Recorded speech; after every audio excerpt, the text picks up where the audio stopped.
Enchained. Written by Janet McNulty. Narrated by Katie Martin.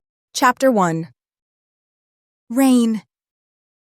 Rain pours from the sky in a gentle beat, having never stopped after the night Mandy was arrested, the night she lied for me, as I stand at attention with my fellow arbiters, hands clasped behind my back, staring straight ahead at the gigantic view screen in the square of the eastern sector. Row after row of uniformed bodies, all in black, stand upright, ready to accept what is in store for us today, what none of us are allowed to escape. A public execution and a warning. Raindrops splash in the puddles surrounding me, sending up small bits of water as they strike the pavement, making my boots look like charred islands in a sea of murky water. Moving my eyes, I try to glimpse the other arbiters standing in formation in the square as rain drips from the edge of my cap. We only wear them on special occasions. And look at all of them as they stare straight ahead, never flinching, never taking their eyes off the dark view screen before all of us, remaining poised, like perfect statues. Commander Vi stands on the edge of the line, keeping herself at attention, refusing to move a single muscle, like her counterparts except her mouth twitches, the tiniest movement of a muscle most would never notice, unless they searched for it. My eyes continue to move up and down the line of arbiters, observing who is present and who is not, and as I continue to look up and down the rows, I realize Renal is missing. Not all arbiters will be in the square to witness the executions. Some must still patrol the streets to keep order and to make certain Arel's will is obeyed. But it's odd Renal would be assigned to such duties when he has always been at Commander Vi's side for events like what we are all about to witness at this moment. A drop of rain taps my nose and runs down its ridge to the very tip where it clings to it, hanging in the air for a moment, before letting go and plummeting to the paved ground where it splashes, and I almost hear the minuscule splash in the deadened silence of the square. No citizens or plebeians are out today. They are not allowed, and any who leave their home will be executed. Word about an arbiter disobeying their duty and turning their back on Arel's authority gets around fast. But when it is two arbiters, swift action must be taken to ensure it does not happen again, lest people get ideas. Arel is never to be challenged. I spot Mollers 3 rows ahead of me, and the anger I had the night of Mandy's arrest flares up, boiling within me, causing my rib to ache where he had kicked me that night. But my desire to attack him, to rip him apart, squashes any residual pain I have. My fists clench, ready to obey my will. All I need to do is give them the command, and in response, my right foot shifts as I abandon reason. But before I can go further, the view screen flashes to life as a bright white light stretches across it before Kumi's face fills it from edge to edge. "People of Arel," he says in a somber tone, doing everything he can to sound saddened and betrayed, but underneath that sullen demeanor lies a caged rage. "This is a tragic time for us, and it saddens me to have to bring this news to you." The camera pans out, revealing Tapiwa standing behind Kumi, and for a moment, I wonder who is the one in charge between the two of them. Kumi always gives the speeches, is always the face in front of the camera, but Tapiwa always stands behind him, watching his every move, listening to his every word, like she is now. Her plum-colored lips move as though she is repeating Kumi's words, but the coldness in her eyes gives a different impression. She isn't repeating his words, but hoping he remembers what he is to say, the real power behind the throne.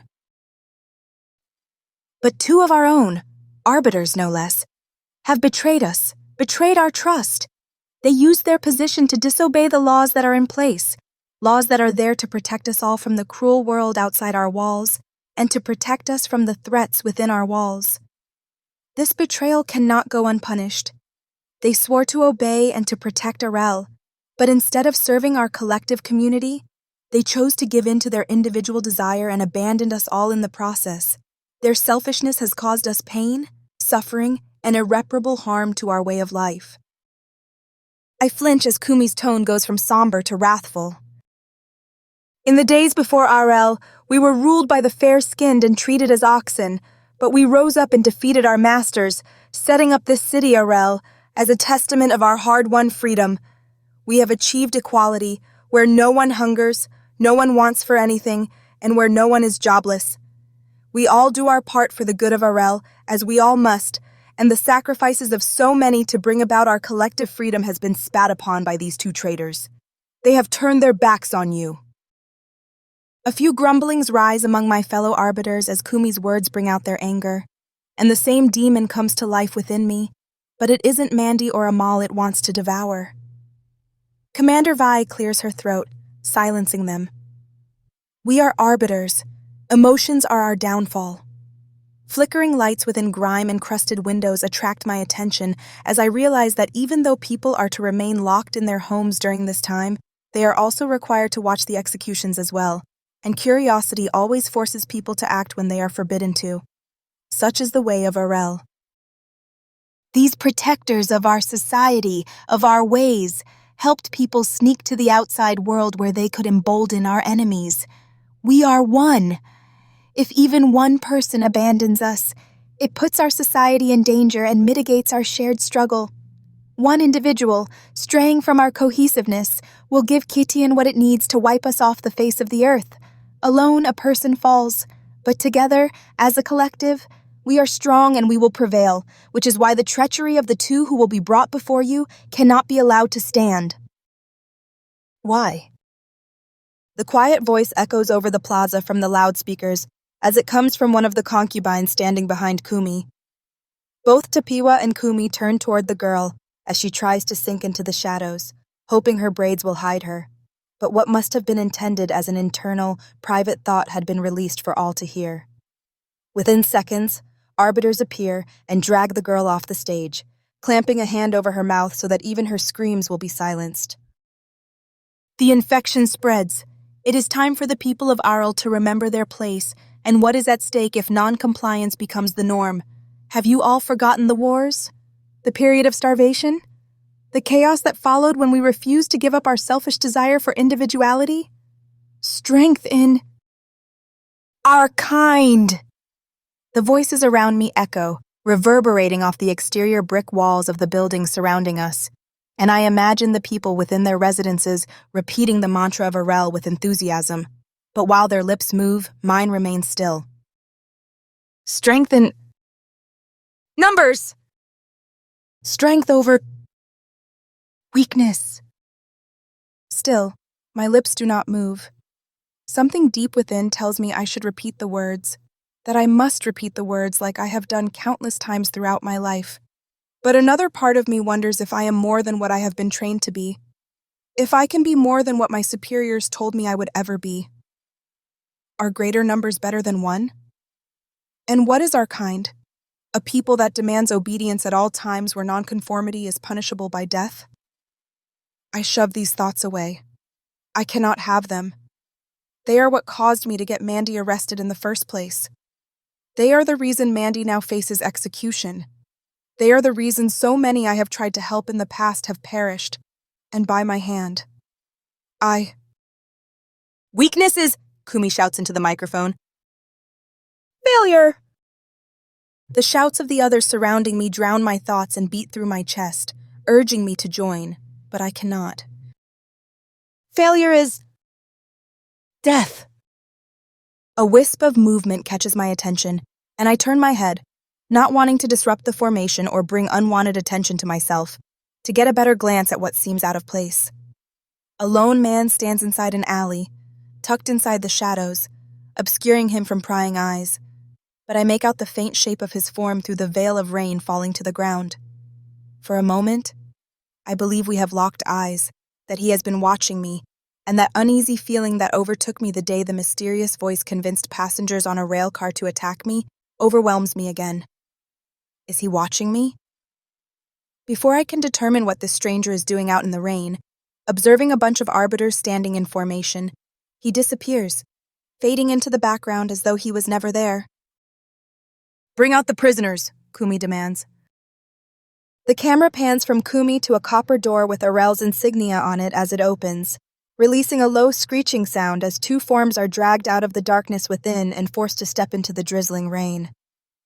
They have been stripped of their arbiter uniforms and forced to wear what look like gray sacks with holes cut out for their arms, legs, and their heads.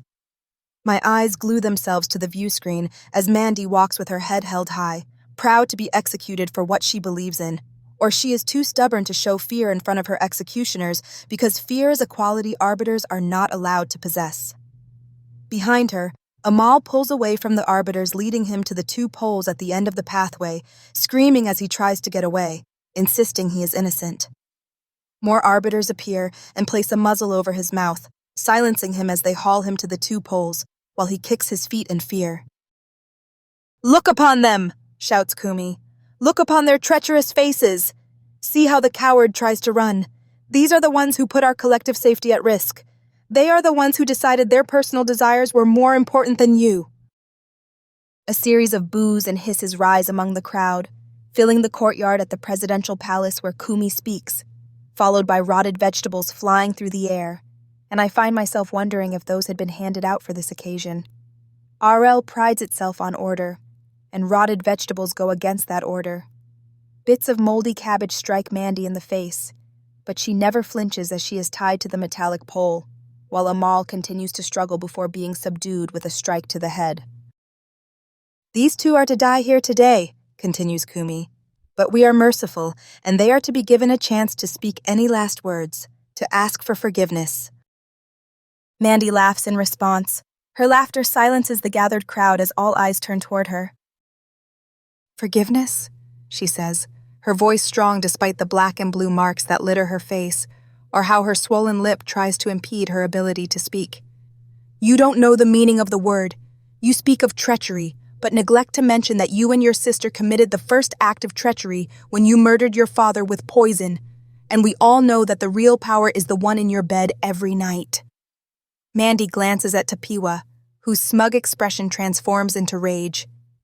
"The real treachery occurred when we abandoned reason for madness. Tell me, Kumi, how much longer do you think you have before the one behind you has no further use for you? How much longer do you—" Tapiwa swipes the air with her arm, signaling to the executioner to pull the lever controlling the flow of electricity to the poles Mandy and Amal are tied to, and Mandy's voice stops the moment her muscles seize from the current coursing through her. I want to tear my eyes away from the scene, but know that if I do, my loyalty will be questioned. So I remain rigid, like I am supposed to, and clench my teeth together, doing my best to show no emotion as Mandy's face contorts in pain before her head hangs limp, telling me that she is no more. An arbiter stalks up to her, checking her pulse before moving to Amal and doing the same. He turns to Tapiwa and nods. Mandy was right. Kumi is not the one in charge. The acrid smell of burning brick and wood tickles my nose. Like a puppet on a string, I put my nose in the air, sniffing with intent as I search for the source of the odor, turning my head as needed, until I spot a trail of smoke twisting as it rises into the air. This is different from the constant, thick, black smoke that rises from the crematoriums every day. This fades in and out as though someone is trying to put it out, or it is too afraid to make itself known, but it grows stronger with each second that passes, meaning that it is a different sort of fire. Alarms blare throughout the square, spurring everyone into action. Arbiters disperse, running in every direction as they race to their duty stations, while Commander Vi shouts orders at certain arbiters, and I find myself trapped in the ordered chaos, trying to force my way through it. "Noni!" I turn in response to my name and see Commander Vi waving at me to follow her. Other arbiters move in different directions, as I push two people out of my way and squeeze past my fellow arbiters, sprinting over to Commander Vi, whose impatience grows the longer I delay. Someone bumps into me, almost knocking me over, but I catch my balance and hurry to the edge of the plaza, not caring if I shove others to the ground. "Noni," Commander Vi says as I reach her, "you know the place Molars took you? Take 5 and head there now." I pause. I remember that place of filth where children are forced to give the elite members of Arelian society certain pleasures. "What are you waiting for?" screams Commander Vi. "Go!" I grab 5 arbiters rushing past me on the shoulder and motion for them to follow me, and Commander Vi's stern gaze orders them to obey. More fire alarms blare throughout the city as we rush through the streets, darting down alleys in an effort to get there faster, while shutters close and people remain locked inside, not wanting to be out among the pandemonium and knowing what will happen to them if they are. We reached the narrow entrance to a side street, and I stopped for a moment, remembering the man who lay there after Molars had shot him, how his unfeeling stare chilled me to the bone, and the rage I felt from his execution. A small cough yanks me back to the present, and I take off with the 5 arbiters behind me, all of them unaware of where we are headed. My feet fly over broken pavestone after broken pavestone as I rush to the brothel's location while rain splashes around us and the brick walls surrounding us turn darker and more sinister. "Watch out!" yells one of the arbiters with me. A fire engine races down the narrow passageway, scraping the sides of the brick walls enveloping us as it charges toward the fire, sending sparks into the air. We dive into doorways, pressing ourselves against them as it surges past us, squealing as it goes, and the wind from its passage whips rain into my face, stinging my skin. My racing heart refuses to be calmed as I step back into the narrow street and share the same look of relief with the arbiters accompanying me. Each one of us knows we just escaped death, and no one would have mourned our passing. We are expendable. Taking a deep breath to steady my nerves, I continue to the place Molars had taken me in what now seems like a lifetime ago. They follow me. Together we race through the narrow brick-lined passageway as a thunderous roar grows around us the closer we get to the fire. The water soaking my clothes sizzles from a rise in temperature. We pop out of the narrow street and stop as the fire before us rages in a fury, as though it desires nothing more than to destroy the stain upon our society. Men stretch hoses from their trucks and point them at the fire in an attempt to put out the blaze, but their efforts seem fruitless as the flames grow stronger while the rain turns into a light drizzle, almost as though it wants the building to perish. I agree with the rain. Let it burn. "You there!" shouts one of the firemen. "Help us with this!" The 6 of us hurry toward him as he struggles with his hose. We each pick it up and stretch it out, pointing it at the blaze, and help him steady it as another turns on the water. Nothing happens. Searching for the problem, I find where it has twisted and formed a kink, and grab the arbiter closest to me to help untwist it. "Look out!" Before we can reach the knot in the hose, a third of the roof collapses and crashes to the ground, sending sparks, charred wood, and ash in our direction before it swirls in an angry fervor around us, stifling our ability to breathe. Another beam plummets to the ground, pelting me with embers, and I dive out of the way in an effort to avoid it. Coughing, I push myself to my elbows and turn toward the building as more of its supports crumble as the fire consumes them. And that's when I remember. The children. There were children in there. I rush for the fire, pushing all rational thought aside as I remember the innocent souls who had been forced to work in that place, knowing that no one will have bothered to save them. But before I can take a second step, a strong arm wraps around my stomach and yanks me back, preventing me from putting my life in peril. The arm whirls me around so that I face the man it belongs to. Renal? Where did he come from, and why is his chin swollen? "Help me with this!" he shouts at me and another arbiter. I abandon my curiosity about Renal and hurry after him to the hose with a knot in it. And together we unwind it, straightening it out, while another arbiter stretches the hose and points the nozzle at the burning building. "Now!" shouts Renal at a man controlling the water valve to the pipes that run underneath the city. The man twists the valve and water bursts from the nozzle, spraying the flames before us as others with water hoses join in, coating the burning building in a shower of cool liquid while the drizzling rain ceases. The fires grow smaller until they are no more, leaving us with smoldering ruins. As the smoke clears, I stare at the charred ruins before me as bits and pieces break away and clack on the ground amidst a low rumble of thunder in the distance and fear going in there, afraid of what I will find. Commander Vi arrives on the scene and charges up to Renal, while a crew assembles to investigate the carnage further. "Is it done?" she asks him in a low whisper. He replies by inclining his head in affirmation, while I take a closer look at his hands and notice the blood on his knuckles and the slight tear in his uniform. My eyes dart to his jaw, spotting a bruise forming around a tiny cut that could only have come from a punch to the face. Feeling my eyes upon him, Renal scowls at me, and I jerk my gaze away, attracting the attention of Commander Vi. "Noni!" "Ma'am," I reply, trying my best to sound casual. You and your arbiters will help clean this up. Yes, ma'am, I reply. I motion for the 5 arbiters that I had picked earlier to follow me into the remains of the building, taking one last look at Renal's bloodied knuckles as my mind concludes what happened here. A board breaks underneath my boot as I step inside what is left of the brothel, while soot covers my palm as I hold on to anything I can to steady myself.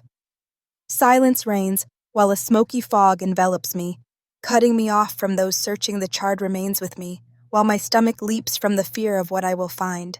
But instead of the burnt bodies of children, I see only those who imprisoned them. In slow motion, body after body of the brothel's guards are uncovered, each bearing the marks of having been in a fight, each lying in a crumpled heap as the place perished around them. One has a slash across his neck, while another's hangs at an odd angle, telling me it is broken. An arbiter beside me brushes soot away from a teenage girl's face, and for a moment, I feel pity for her, until I spot the baton in her hands, and my mind flashes back to the day molars brought me here to prove a point. The moment I saw this same girl shuffling the children into the main room for me to look over, should I be interested in being entertained, and my pity turns to satisfaction that she met with justice for her actions. A clawed hand reaches out of the ash heap, and I kneel down, clearing away the debris, revealing the arm and the person it is attached to, the proprietor. I remember him, and the disgust I felt at his words and actions as he mocked me in front of molars. His wide eyes should fill me with some sort of sorrow at his death, but it doesn't. I am pleased he is gone, killed from the knife sticking out of his chest. It's a wonder the other buildings did not catch fire, says one of the firemen investigating the building. These walls, replies another, were reinforced to protect this place should one of the other buildings catch fire. Who knew it would do the opposite? The voice of one of the arbiters with me attracts my attention. It looks like they were all in some sort of fight. Curious, I ease my way to another burned corpse, and though most of it is unrecognizable, some of the skin remains untouched by fire, but the bloodied bruises are unmistakable. I lift the hand of another, examining the marks on the knuckles, similar to Renal's, and a conclusion forms in my mind as a memory washes over me. I once asked him what he would do to a place like this if he could. He told me that he would burn it to the ground, and as I glance from one body to the next, I realize that one thing is missing in this place: the children that had been forced to work here. They are nowhere to be found. Someone helped them escape. Arbiter Noni, asked one of the arbiters with me, what are your orders? I stare at him, wondering why he has asked me that before realizing that when Commander Vi had instructed me to pick 5 arbiters and come here, she had placed me in command of them. Bag them, I say, referring to the bodies that litter this place. He salutes and hurries off to tell the others, leaving me alone in the burnt building, with bits of water dripping from the charred wood that still stands, while a few firemen search for a cause to the fire, but they needn't look. One man stands out in my mind as the sole reason for this incident: Renal. Chapter 2. The Aerodrome. Strands of hair dance around my face as sweat drips down the sides of my temple, caressing my skin as I ram my fist into the red punching bag hanging before me. The quad is empty this early in the morning. I prefer it that way. Bits of gold and red appear in the sky, lighting the top edges of the wall and draping it with droplets of color as it brightens with each passing second. Dawn approaches. My breaths come in rapid gasps, sinking with my fists as I jab the bag and watch it jerk away before it swings back toward me in a pathetic attempt to fight back. I spin around and jab my elbow into the hardened surface, not caring about the bit of pain that tingles up my arm. Renal's face fills my mind as I recall his bloodied knuckles and how he tried to hide them when he caught me staring at them. Another jab shifts the punching bag to the right while I dance around it. What happened to the children there? Where are they? I remember the day I asked him about the brothel and the words I was never meant to hear. That place deserves to burn. That is what he told me. That is what he has done. I'm sure of it. The brothel is little more than a few charred remains, broken boards, and burst pipes, wallowing in the odor of smoldering refuse, and in secret, I am pleased about its demise. I raise my left knee and ram it into the punching bag before practicing a counterstrike. The ability to fight hand-to-hand is as important as physical prowess, and I have allowed my skills to become rusty. My eyes narrow as the bag swings back toward me, threatening me with its size as the wind catches it and whips it. But I am ready as I brace myself, digging my heels into the dry grass while pulling my fist back. With all the strength I can muster, I thrust my fist forward, plowing it into the bag, causing one of the chains holding it to pop loose. "You should learn to control that anger," says a voice behind me. "Yes, Commander," I reply, turning around to find Commander Vi standing there as though she has been here the entire time watching me. "Get changed," she orders me. "We've been summoned to the aerodrome." What? Only the most skilled of arbiters are ever allowed into the aerodrome. One must be part of the elite, unless there is another reason for this summons. "Why?" I ask, and the question is out of my mouth before my brain has a chance to stop it. Commander Vi's hawk-like gaze pierces through me, informing me that I have overstepped my bounds and am close to enduring another punishment. "What was that, Arbiter?" "There is no excuse for my insolence, ma'am," I say. "It's just, I am not worthy to go to the aerodrome." "I'm sure you meant that we are not worthy," says Commander Vi. The tone in her voice tells me that she does not buy my pathetic excuse. "Our presence is requested. That should satisfy your curiosity." By requested, she means demanded. There are no requests in Arel, only orders and obedience. Dissent is met with swift punishment. "Permission to speak freely," I say. "Granted." "May I ask who has requested us to make an appearance?" Commander Vi's lips form a thin line, but her voice remains calm. "President Tapiwa, you keep making an impression upon her." "Why would President Tapiwa want Commander Vi and me to visit the aerodrome? Is she trying to make a point like she did when she ordered us to visit the crematorium?" "Why are you still standing here?" Commander Vi demands, spurring me from my musings. I salute her and run off, ripping the tape from my hands, dropping it on the grass when I reach the door, and race through the sitting area to the stairs and charge up them.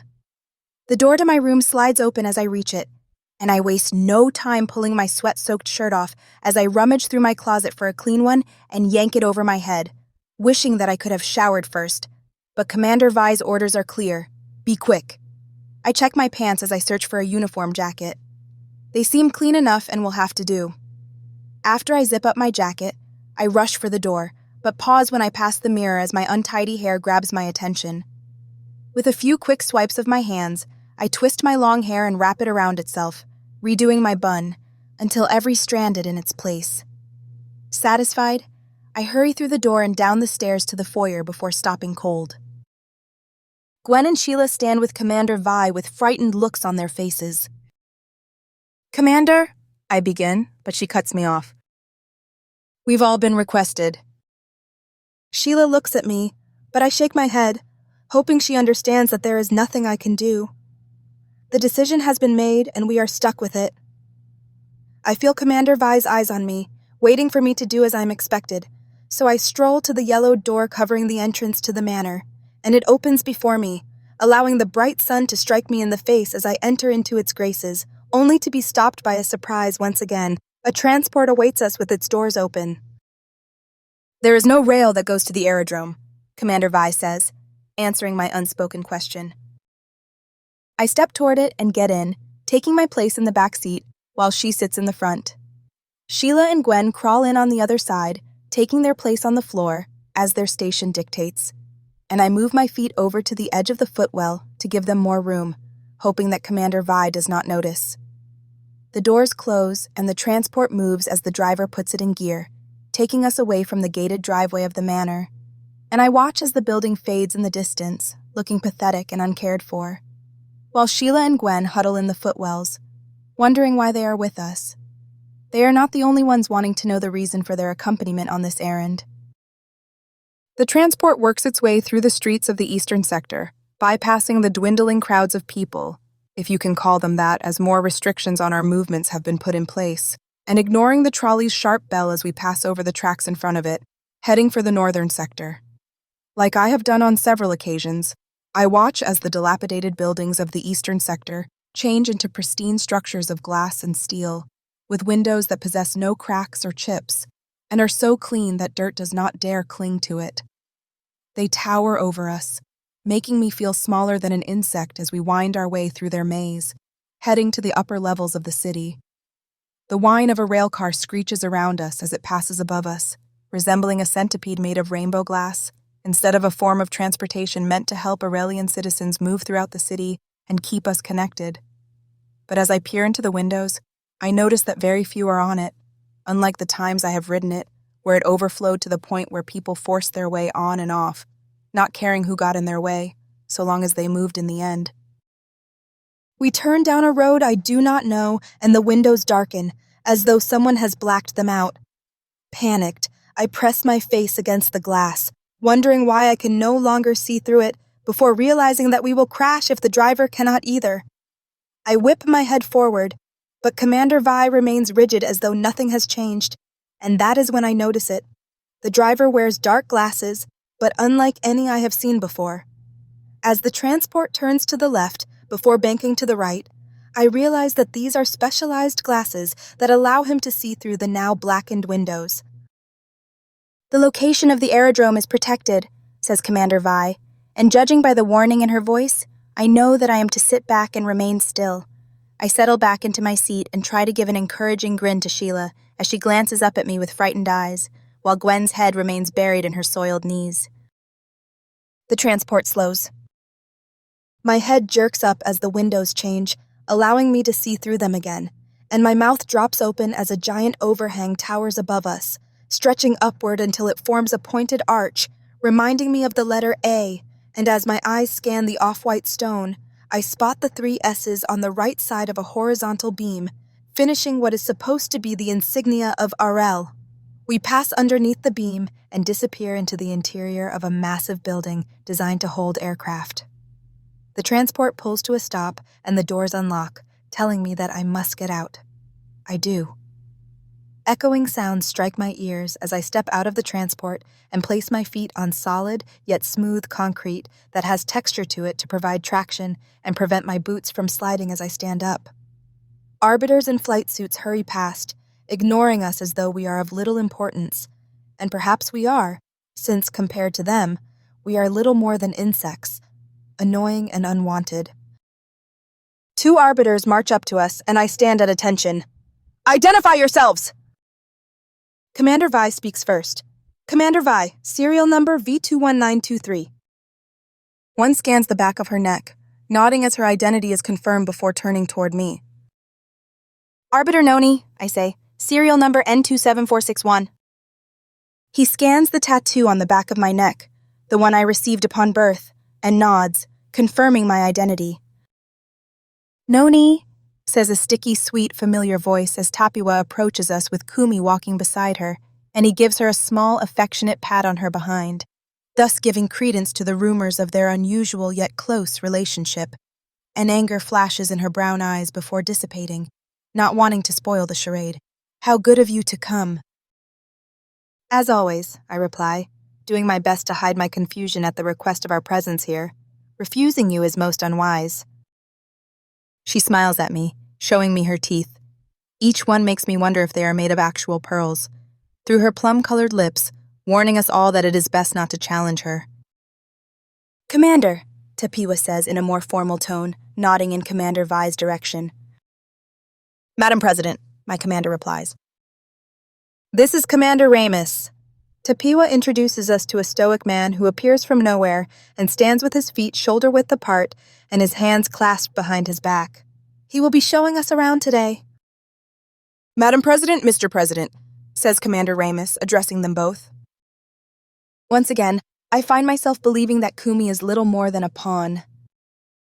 "If you'll follow me," Commander Ramus says. I glance at Commander Vi, wondering why we are here, and judging by the expression on her face, though she does her best to conceal it, she is just as mystified, but one stern look from her forces me to do as I am told. We trail behind Commander Ramus and the 2 presidents with Gwen and Sheila in tow, their heads bowed, as is their place. I want to comfort them, to tell them that it will be okay, but I dare not, as such an act is considered a sign of weakness. Why are they here? Why are any of us here? Intuition tells me that something is not right, but I cannot place a finger on it, and have no choice but to follow Commander Ramus as he leads us from the entrance and into a dim, half-moon-shaped corridor that stretches before us in what seems to be a never-ending series of domed lights, providing enough light to see the polished concrete beneath our feet. The copper-paneled walls, each with a series of striations that make it appear to be moving, even if I stand still, curve above, until they converge at the white lights above us, stifling any noise contained within the passageway. Commander Ramus's swift pace hurries us through the corridor until we reach another door that unlocks and opens as we arrive, so as not to inconvenience us. I steal a quick glance at Gwen and Sheila, but Commander Vi clears her throat, causing me to quicken my pace, and I charge through the doorway with the rest of my party, almost gasping as a burst of sunlight hits me when I exit the darkened tunnel. "Welcome," says Commander Ramus, "to the Arelian Aerodrome." I crane my head back, taking in the massive skylight above us that allows the sun to fill the entire area with its rays, allowing us to see all the aircraft contained within the massive hangar, each stored in a specific spot with hoses running to and from them, pumping fuel while arbiters dart about with tablets, checking flight lists and inventory, and making certain that each craft is ready to fly at a moment's notice. I have only seen them soaring above me when they drop their bombs to stop a riot, but seeing them up close causes me to have a new appreciation of the engineering that makes their existence possible. A cloud moves in front of the sun, causing its light to dim and brighten, sending a rippling effect over the shiny exterior of each of the aircraft, as though it is a delicate dance that must not be interrupted. A few arbiters look up from their tasks as we stroll through the hangar, but bury their noses back into their work when they see Tapiwa and Kumi, concealing any curiosity they might have about our presence here. I watch as they check the internal systems of each craft, while others clean them, ensuring that their mirror-like surface remains that way, so as to show the power and might of Arel. As my eyes dart from one craft to another, a mixture of pride, trepidation, and anger fills me when I remember the riots in the streets of Arel some months ago, and how the aircraft here were used to put it down, or how the riot in the mines was ended with the same aircraft before me, and how I almost lost chase because of it. "Your plebeians can remain here," says Commander Ramus. We stop. I whip my head around to look, first at them, before staring at Commander Ramus. Leave them here? Why? "Sir," I begin, but Commander Vi cuts me off. "Wait over there," she tells Sheila and Gwen, pointing to a series of storage crates that are nestled next to an unoccupied cart. They bow in obedience and do as they are told while I bite my tongue to keep it silent. "Continue, Commander," says Commander Vi. Commander Ramus leads us further into the aerodrome, having walked among the aircraft there and allowing us a better look at them, as though he is showing off his most prized possessions. We have over 100 aircraft stored here, each able to fly the greatest distance in the shortest amount of time. They are able to hold about 25 1,000-pound bombs. I'm sure you have witnessed their glory in the past. Witnessed? I was in the middle of it. The aircraft you see here will allow us to win the war against Kitchen, and to preserve the stability and greatness of Arel. With each passing word, Commander Ramus raises his arms and his voice as though to advance his point, allowing his words to reverberate off the walls and echo around us, causing chills to strike my back as each one hits my ears. Once satisfied that his dramatic flair had its effect on us, he turns and heads even further into the aerodrome with all of us in tow. "If you'll all follow me." We do. Air wrenches, voices, and the engines of go-karts surround us as we hurry after Commander Ramus while he takes us to a set of stairs on the far end, leading to a balcony with a wall of glass behind it as shapes move about within. Once we reach the metal-grated steps, he hurries up them, motioning for us to follow. I lag behind as everyone stomps up the steps to the metallic balcony above, eyeing the mirror-like supports as they stretch from the ground to the balcony, making the space underneath appear to be a tiny shelter hidden away from the bustling activity surrounding it. But Commander Vi clears her throat, causing me to quit daydreaming. The view from the dais takes my breath away as I lean on the rail, looking out at all the aircraft before me as the sun shines upon them through the massive skylight, forming tiny rainbows and bright auras that blind any who dare to look straight into them. Pride fills me, knowing that this is all because of Arel, until I remember what they have been used for in the past. Arelian citizens are the only ones I have witnessed suffer under such might. "Shall we?" Commander Ramus says to us as he holds the door to what must be the command center open for us, and we all pass through. Screens with lines and dots fill the room around us as arbiters wearing headsets speak into their mouthpieces, communicating with someone on the other end. Others wander the room with tablets in their hands as they mark them with a stylus. A few glance in our direction, but upon seeing Commander Ramus and Tapiwa, they turn back to their work. "This is our command center," says Commander Ramus. I study the radar screen surrounding me, mesmerized by their colors, knowing that each one denotes a specific area. Here is where all our missions are led from. Our pilots may fly the aircraft, but the real skill comes from here, in this room. Each person you see here monitors various areas of Arel and the wilderness surrounding us and determines where our craft must be sent to subdue any threats. I spot a screen with pictures of familiar buildings surrounded by blackened dust, recognizing it as the mines, and my mind is thrust back there to the night of the unrest and the bombs that had been unleashed, killing any unfortunate enough to get in their way. A slow anger rises within me, but I pinch my wrist to remind myself that this is not the place, or the time. I must remain in control. "You can see why Arel is the envy of everyone," boasts Commander Ramus. "The aircraft you have here," says Kumi, stumbling as he walks, making me wonder if he has indulged in certain pleasures, "is magnificent. Though, as stunning as the view is from up here, it would be a shame to not witness their real might up close."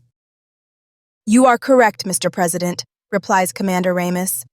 "Please," he says to the rest of us, "explore for yourselves and learn why Arel is feared by all." Confusion strikes me for a moment as Commander Ramus folds his hands behind his back and allows us to wander away on our own. Such an act seems odd in a place that is supposed to have some of the tightest security, but I pick up my feet and allow them to take me where they will as the others drift apart, including Commander Vi, and I find her lack of interest in my whereabouts odd. I head out of the command center and down the stairs, moving in the direction where Sheila and Gwen should be before rethinking my actions, knowing how it will look if I choose to concern myself with two plebeians who are deemed expendable. Turning, I move toward a lone craft that is kept apart from the main part of the hangar, wondering why it is by itself. Unlike the others that have a more silver sheen to them, this particular aircraft possesses a black hue that is matted, absorbing the sun's rays instead of reflecting them, as though it is designed to blend in rather than stand out. An arbiter folds a hose nearby. She glances up at me before returning to her task, treating me as nothing more than a mere annoyance that is best left alone. Perhaps that is her orders and the command given to all here. "Excuse me," I say to her. "Why is this one different from the others?" The arbiter finishes wrapping the hose and stalks away, refusing to acknowledge my presence. Bewildered, I stare after her, wondering why she will not answer my simple question. "Stealth," says a voice, and I whirl around, startled by its sudden appearance. Kumi stands behind me, alone. Looking around, I do not see the others and find myself regretting having gone off by myself, making me susceptible to being singled out by one of the presidents of Arel. I have never seen Kumi, unless he was by Tapiwa's side, and have never seen him speak to anyone alone before. "Stealth?" I ask. "Yes," replies Kumi, as he approaches me with a hungry look in his eyes, causing me to clench my fists, even though the punishment for challenging a member of the presidential palace is most severe, making the crematoriums a welcomed end, the ability to move around unseen and unheard. "I know what stealth means, Mr. President," I reply, keeping my voice even and somewhat respectful. "Of course you do," he says, closing the distance between us as I move back, until I am against the giant tire that is half my height. "As an arbiter, you have been trained to be stealthy." "So what is the purpose of this craft?" I ask. "What do you think it is for?" "To strike Kition without warning and to help us win the war against them," I say, repeating what I have been forced to believe while at the training facility. "Ah," says Kumi with a laugh, in an unsuccessful attempt to conceal his sarcasm. "Kition, our greatest enemy." He circles around me, causing the hair on my skin to crawl with unease, not because of what he may do to me should I anger him, but because of the way he speaks the name of Arel's greatest foe. And as I think back to my lessons from the training facility, it seems that Kition always attacked when unrest within the city brewed. The timing was convenient, but... "No, it can't be!" "Kition, Kition, Kition," says Kumi, as though singing a song, not a cheerful melody, but one of doom and deceit. He reaches up to touch my cheek, but I grab his wrist and yank it down, twisting it as I do, not caring what the consequences will be. "I am not one of your concubines," I say. All of Arel knows that the presidential palace holds a harem of plebeians that are used for the entertainment of both the presidents, but no one dares speak of it, knowing full well what will become of them and those they care for. It is rumored that some arbiters, those who fail in their duty to Arel, have been sent there as a warning for the rest of us. Kumi laughs, entertained by my refusal to fawn over him. "Isn't it amazing how people believe anything you tell them? Kition will destroy us. Insurrectionists are among us and will destroy our way of life. Barbarians attack our walls and will kill us all if they get inside. And fear reigns supreme." Kumi circles around me, whispering his words, while I wonder about his intentions, or if he has lost his mind, when I notice a tin box the size of a golf ball in his hand, and wonder if it contains tablets intended to alter one's state of mind. Drug use is forbidden in Arel, but like all forbidden acts, people do it anyway, especially those at the top of society. "Sir," I say, but Kumi ignores me. "Sometimes the real enemy is the one staring back at you," Kumi finishes, when a harsh cough jerks him to attention. He steps to the side, revealing Tapiwa, who was not there a moment ago. Her sharp gaze pierces through me, causing me to shrink underneath it, and the jovialness she had earlier has been replaced by silent, controlled rage. "I believe your consumptions of the day have made you too free with your tongue," she says to him. "Sister," he greets her, but his carefree nature disappears. "Leave," orders Tapiwa. Kumi walks away, and as he passes her, she whispers, "Get better control of yourself." She turns her attention to me. It appears that my brother's condition has caused him to say some things. "I would not know, ma'am." "And just what would you not know?" Tapiwa closes the distance between us, a dangerous edge to her voice that causes sweat to pool underneath the collar of my uniform jacket. "I was unaware that he was unwell," I say, trying to find the right words to appease her. "I would have sought you out sooner if I had." "His condition has been questionable of late," she says, but her voice still conveys that she is dissatisfied with my answer. "I should go, ma'am," I say. "And what did he say to you?" "I do not listen to the rantings of an ill man," I reply, wishing anything would happen to free me of Tapiwa's cold confrontation. In answer to my silent plea, a scream echoes around us, spurring me into action, and I run away from Tapiwa's interrogation, heading for the noise to find Gwen on the floor with Sheila shielding her from the arbiters surrounding them as they toss bits of metal scraps at them. One arbiter in particular stalks up behind Sheila as she cowers on the floor with her arms around Gwen, while Gwen buries her face into her shoulder and raises a crowbar ready to strike. My mind races, searching for a way to stop this. I cannot let Gwen and Sheila be beaten or traumatized by this mob of bullies. She draws closer. Looking all around, I search for anything I can use to stop the arbiter before she finishes what she has set out to do. I spot another arbiter with a bolt in his hand and wrench it from his grasp. He protests, but I knock him to the ground and chuck it at the arbiter approaching Sheila from behind, knocking the crowbar from her grasp. The cheering and laughing stops as ringing silence surrounds us as all eyes turn toward me with a mixture of surprise and hatred for what I have done. I glare back at them, daring all of them to do something, knowing that I have no chance of defending myself against them. But fear attracts predators faster than honey attracts ants, and I refuse to show any of them my weaknesses, though I am afraid I may have shown them one. "Challenging a plebeian is easy," I say, allowing my voice to fill the area as it bounces off the aerodrome walls and dances around us. But challenging a worthy opponent requires more courage, or are you too weak to attempt it? The other arbiters back away from us, forming a circle, hungering for a fight that they will be able to spend their nights talking about, while Sheila pushes Gwen away from everyone. Her fearful eyes tear at me, but I have made my challenge and must now see it through. The arbiter picks the crowbar off the concrete floor and grins at me as she steps to the side, pacing while calculating her first strike. For a moment, I wonder how she is able to get away with walking around in her undershirt while the top part of her jumpsuit is tied around her waist, but force the question from my mind. Now is not the time. As we circle one another, eyeing each other and waiting for the other to strike, Commander Ramus, Commander Vi, and Tapiwa appear, but none of them intervene. I made a challenge and it must be fulfilled. B. The arbiter swings the crowbar in circles as she contemplates her first move, making me wonder if she intends to fight at all. She charges me, tightening her grip on the crowbar and flings it at my head, but I dodge out of the way, ducking low as she rushes past me and almost slams into the gathered crowd watching our spectacle as though it is mere sport. She turns to face me, her murderous eyes focusing on me as she sizes me up and forms her plan to take me down, while sweat reflects off her toned muscles, telling me that she is a formidable opponent, but so am I. She swings her crowbar, and I dodge in time to miss being struck as it whooshes through the air near my right ear, sending chills down my back, despite the sweat pooling between the fabric of my jacket and my skin. Again, she charges me. I drop to one knee, twisting as I do so, and thrust my left elbow back until it collides with her stomach, before turning again and ramming my fist into her mouth. She staggers back while I jump to my feet.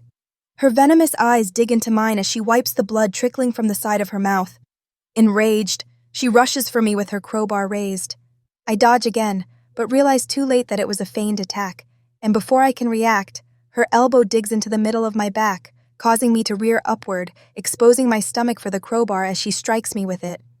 A sharp cough escapes my lips from the force of her strike as my stomach feels as though 100 fists crashed into it, and as I hunch over in pain, a metal rod rams into the side of my head, forcing me to fall to the ground.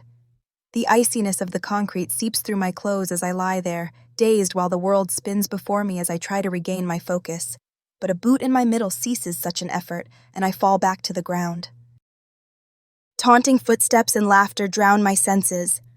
I will myself to focus, to ignore the pain in my stomach and in my head as bits of blood drip from my temple and onto the gray concrete beneath me. Pressing the heels of my hands into the ground, I force my shaky arms to lift me up when I notice a shadow moving for me, and I throw myself backward in time to avoid another kick. The arbiter screams in rage as she stomps the ground in an effort to end me, but I roll away, avoiding each blow, until I reach the crowd watching us. Each of her steps pound the ground as she heads for me, but I sit back on my heels, ready for her next move. She makes it. I jump forward, catching her around the middle and force her to the ground. Within seconds, I am on her, and I punch her with one hand while my other goes for the crowbar. She throws me off her and jumps to her feet while I squat on the ground. Leering over me, I watch as her chest rises and falls while she raises her crowbar once again. I leap at her, but instead of going for her stomach, I aim for her left knee and plow into it with all my weight and feel it bend backward from the force of my impact. Her anguished yells of intense pain tell me that I hit my mark, and she crumples to the ground, unable to support her weight any longer as her leg sits at an odd angle. Wasting no time, I lunge for the crowbar and rip it from her grasp before placing it on her throat and pressing downward, cutting off her ability to breathe. "Yield," I whisper to her. She flails her arms, but I have the upper hand. "Yield!" She nods. I release her and stand up, chucking the crowbar away, well out of reach, and the arbiter sits up, but stops moving the moment she tries to put weight on her leg. The clacking of heels approach us, moving in a slow rhythm as though contemplating their next course of action, and I turn my head to see Tapiwa stepping forward. "Well," she says, clapping her hands together, "that was entertaining." No one moves or dares to speak as she bends low, pretending to help the arbiter I have defeated. Weakness, she says to the arbiter, is failure. We all watch her, unsure of her intentions. And failure. A knife appears from underneath her long sleeve, and Tapiwa sticks it beneath the arbiter's ribcage, jerking it upward, ensuring her demise is death. Tapiwa stands up, allowing the arbiter to lie on the ground in a pool of her own blood as her eyes stare straight ahead, void of life, and stalks away, pausing as she passes me.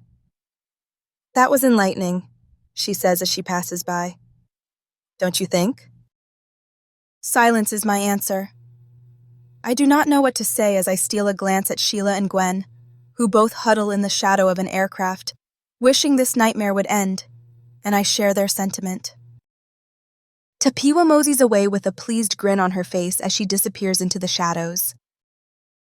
I look at Commander Vi for guidance, but she has none to provide as she tries to hide the same worried expression on her face and gestures for me to follow her, while Sheila and Gwen trail behind. No one bothers us as we walk through the aerodrome to the same doors we had entered earlier as they all go back to their assigned duties, as though a dead body in the middle of the hangar is a common occurrence, while dread engulfs my entire being. Chapter 3.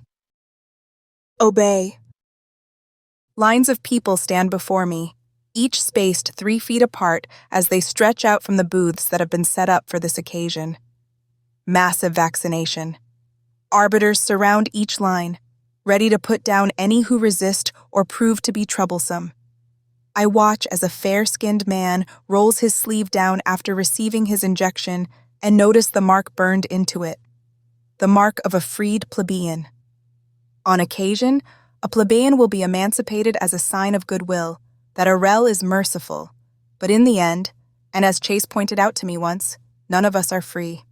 It is an illusion, and today solidifies this fact. In Arel, all citizens and plebeians are to receive a mandatory health check every 5 years, where we are vaccinated against all diseases, or so we are told. But our mandatory wellness check was last year. Why is this one 4 years early? Any who do not comply with the wellness checks face swift punishment. Dissent is never allowed. All must submit to the will of Arel and her appointed leadership or perish, and it is my sworn duty to ensure that obedience is maintained, a duty I have questioned of late and shirked on occasion. Sometimes, I just want to be left alone. I shake such thoughts from my mind as they go against Aurelian teaching and everything I have been taught at the training facility and may lead to my death. Your duty is not to question, but to obey and enforce. I remember an instructor telling me and my fellow recruits while at the training facility. The slow-moving lines before me remind me of the lines of formation that my fellow recruits and I were forced to stand in as instructors whipped us into shape. I remember one particular day. It was my 14th year as a recruit, and we had been ordered to line up in formation in the courtyard. Someone had committed a carnal sin in Arel. He dared to question his role. We all stood at attention, hoping to not be called upon and made an example of, and I recall the relief flooding through me when the instructor called another's name. "Greer!" the voice of the instructor had roared. "Step forward!" A lone recruit stepped away from the rest of us, standing alone on the charcoal bricks of the courtyard, with his black uniform making him look more like a shadow upon the pavement than a person. "This recruit," the instructor had yelled while pointing at him, "dared to question an assignment. He dared to question the will of Arel. What is our sworn duty?" "The obedience and protection of Arel, sir," we had all shouted in unison. "And what is the punishment for disobedience?" "Death, sir!" we had shouted in unison again. I had watched as Greer stood alone among his fellow recruits, alone among a sea of accusatory stares as everyone remained relieved that they were not on the receiving end of what was about to happen. "Faya!" The echoing of Faya's name off the buildings around us chilled me to the core. We were friends at the training facility, and she had been my only friend. Friendships, relationships of any kind, are discouraged, but they happen anyway, and Faya and I were inseparable at the training facility. Fear gripped me as I watched her step forward, and I remember the frightened look on her face as she stood opposite Greer. "This recruit has also questioned the will of Arel," the instructor had shouted. "What is the punishment for such disobedience?" "Death!" the voices around me raged, but mine was not among them. "But Arel is merciful," the instructor had continued as he paced in front of us, and my throat had seized up as an invisible clamp seemed to have been placed around it, almost like a collar. "Only one will suffer today, and the other will be forgiven. You," he pointed at all of us, "will decide which one receives mercy."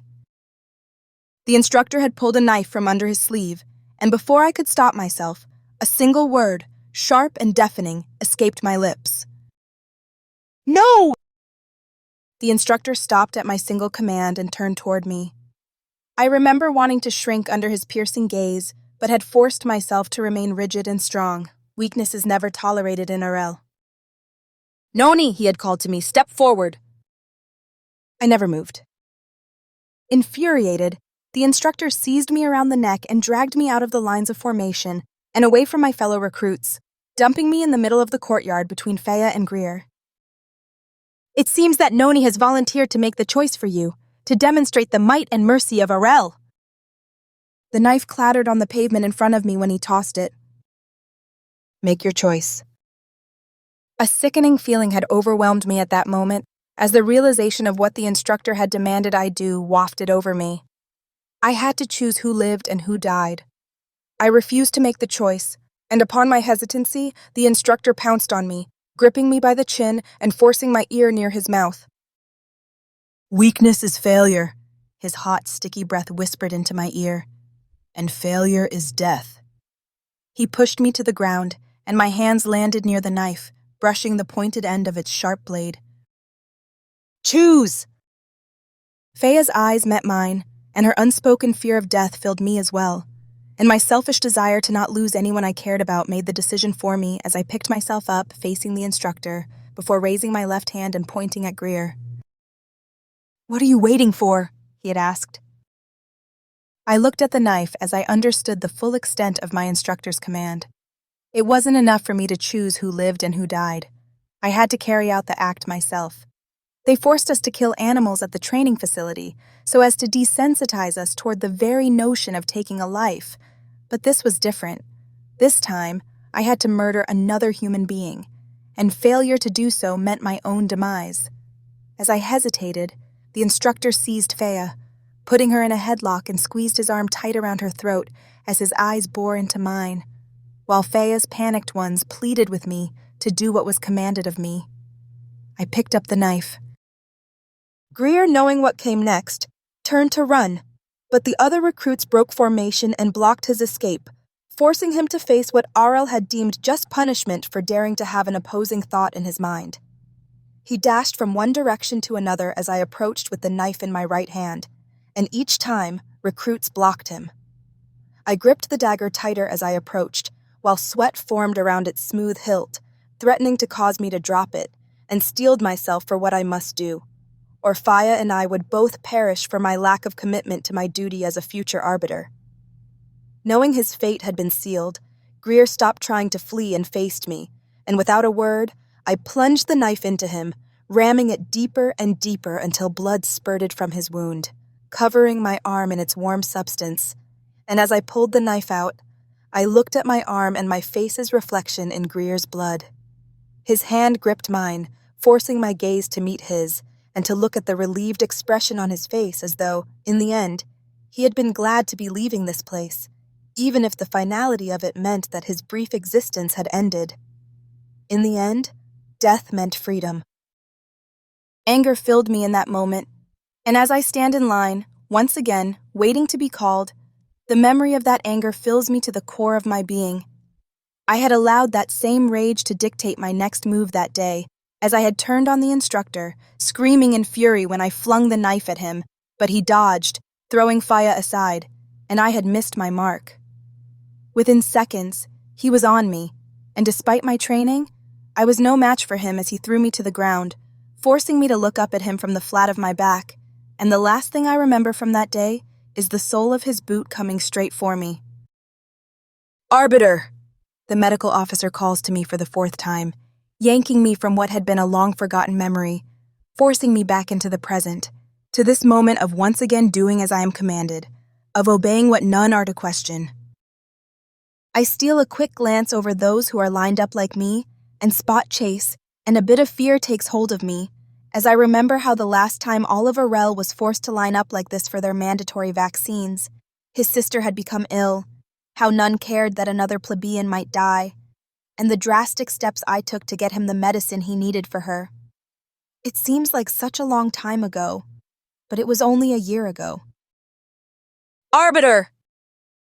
Annoyed by the irate voice of the medical officer, I stalk up to him, my black uniform contrasting against his white one, and pull up my sleeve, exposing my arm while another scans the tattoo on the back of my neck, confirming my identity. He sticks a needle into me, pressing the plunger before removing it, and I pull my sleeve back down, straightening it so that my uniform remains unwrinkled before walking away.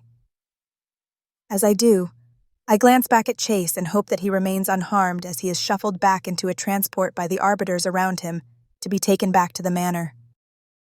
One man tries to run away and heads straight for me.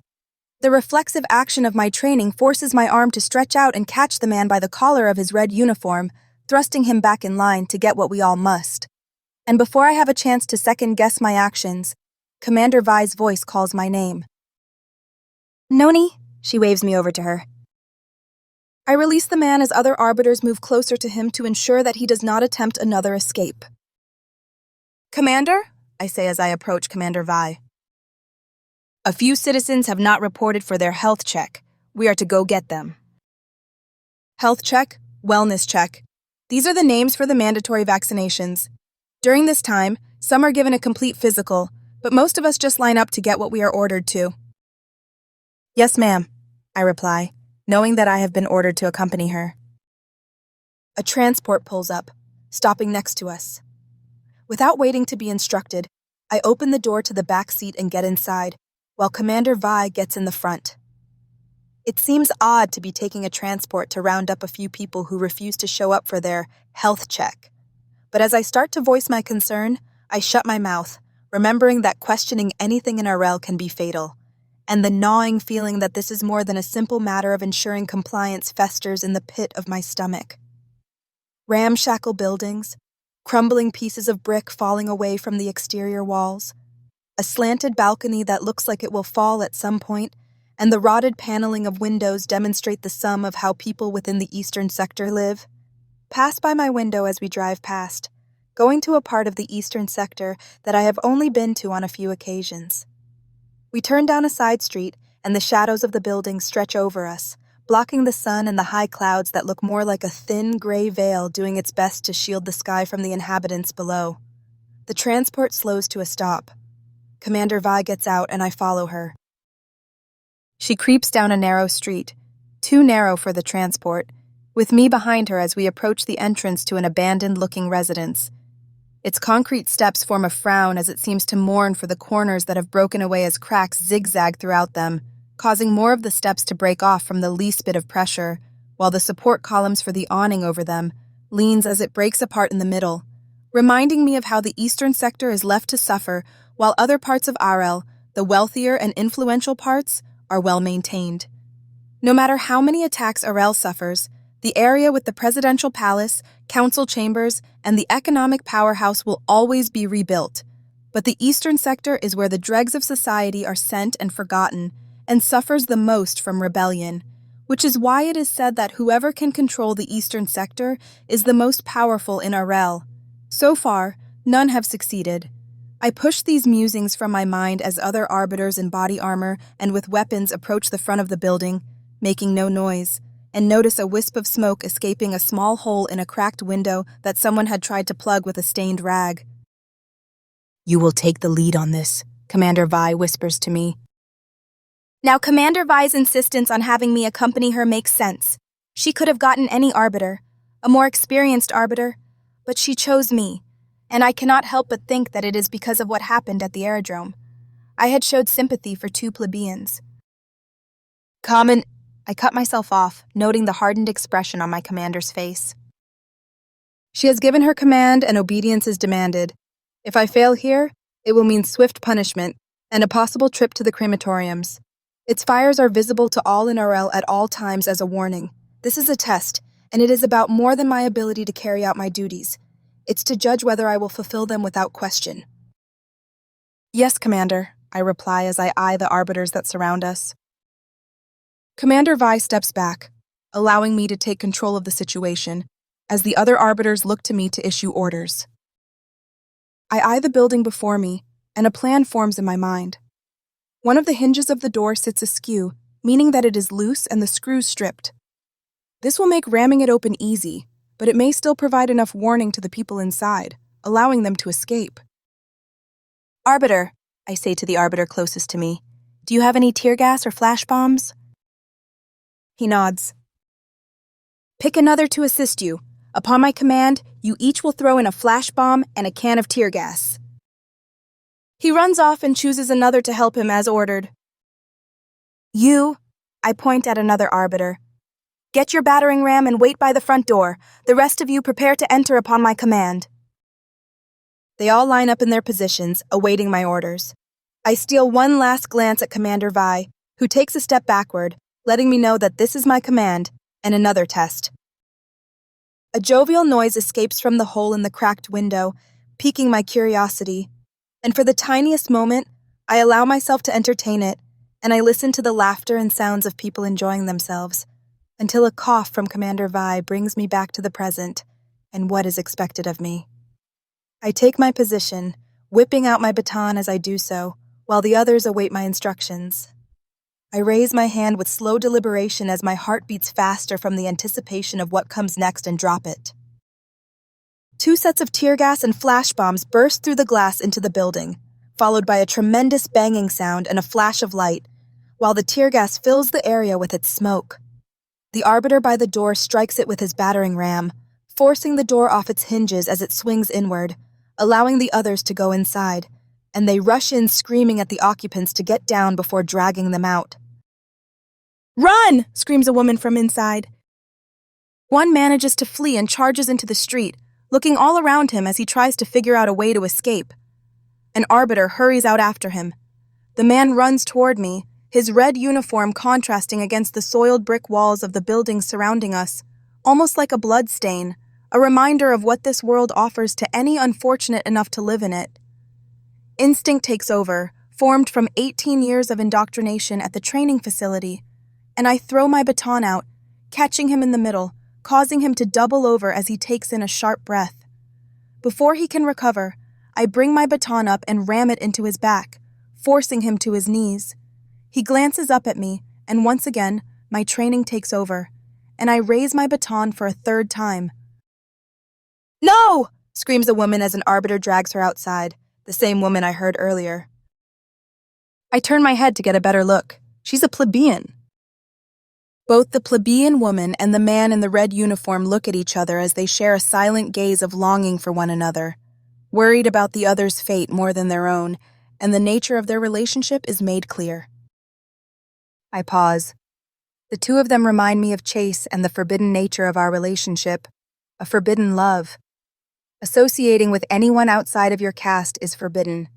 Arbiters associate with arbiters, engineers with other engineers, waterworks with other waterworks, and so on. And to associate with plebeians beyond the role of master and slave is a most severe crime with a fitting punishment. Offenses like this do happen, but Arel always cracks down on them, and as I study those before me, I realize that this was never about missing a health check, but about Arelians associating outside of their class and forming forbidden friendships, thus violating the caste system, and about my increased sympathy for plebeians, and one in particular. This is a test, all right, and a warning. As the seconds tick by, I realize that I have been standing in the street, leering over this man with my baton raised, a statue in time, but Commander Vi's hawk-like gaze forces me to make a decision. If I show mercy, I will be taken away and they both will die. If I am merciless, one or both may die, but I will survive. I think of Chase, Sheila, and Gwen. Who will protect them if I am arrested for failing to perform my duties as an arbiter in this place at this particular moment? Just like in the munitions factory, just like the tribunals from before, I am once again being commanded to show my commitment to Arel by proving that I am as ruthless as the rest of them. Failure means death, or worse. I bring my baton down, striking the man in the face. When he looks at me again, a red stripe stretches in a diagonal line from his forehead, down the middle of his broken nose, and to his chin. Arbiters force the others out of the building, another plebeian and 2 more Arelian citizens, one in a blue uniform and the other in green. For failing to show up for your wellness check, you all are to be reprimanded, I say, pacing before them. Another arbiter appears with a case full of syringes, while the remaining arbiters grab hold of the dissidents, ensuring that they do not run. One by one, each of them receive an injection. The man with the case approaches the one on the ground, but before he reaches him, the others scream in agony as their mouths foam and they drop to the ground, writhing in pain before going still. The man in the red uniform breaks free and races for the plebeian woman as she continues to cough and struggle for air, and he lifts her with gentle hands as he brushes her hair back with his dark fingers, whispering to her before her body goes limp and her vacant eyes stare through him. "Stop!" I command the one with the syringes. I cannot allow another to die in such a senseless way. All of this, every bit of it, is wrong. As I watch the man in the red uniform cradle the woman he loved, I realized that neither of them cared about the fact they had been born in a different caste. All that mattered to them was their love for each other, the bond that they had formed making appearance and class immaterial. They were 2 people who wanted to be together and left alone, but Arel forbids such notions. The man holding the box with the last syringe gives me a quizzical look, but I ignore him and turn toward Commander Vi, hoping she will listen. "He's an engineer," I say to her. "We need his expertise." "He violated the law," Commander Vi replies. "Might I suggest re-education? If that fails, the crematoriums?" The man in the red uniform looks at me, pleading with me to give him the syringe, as though that would be more of a mercy than my attempt to spare his life. Memories of the plebeian girl in the council chambers flood my mind as her face, which begged for the same, fills me. I granted her wish then, and even now, a part of me wants to grant this man his, but I am tired of killing people because they refuse to believe the way Arel dictates they should. Having your own thoughts is not a crime. Still, a part of me believes that forcing this man to live will torment him for the rest of his days. But before I have a chance to change my mind, Commander Vi speaks. "Very well, your judgment is sound." Arbiter sees the man, ripping him away from his beloved, ignoring his howls of anguish as he is forced to leave her pale body on the cold pavement, a white blotch among grit and grime. Before they pass by me, the man spits on me, coating my black uniform with a shiny bit of saliva, and the hatred within his eyes unnerves me, forcing me to question my actions and what I believe to be compassion, making me wish I had spoken sooner when questioning my first course of action. Perhaps allowing him to die would have been more merciful.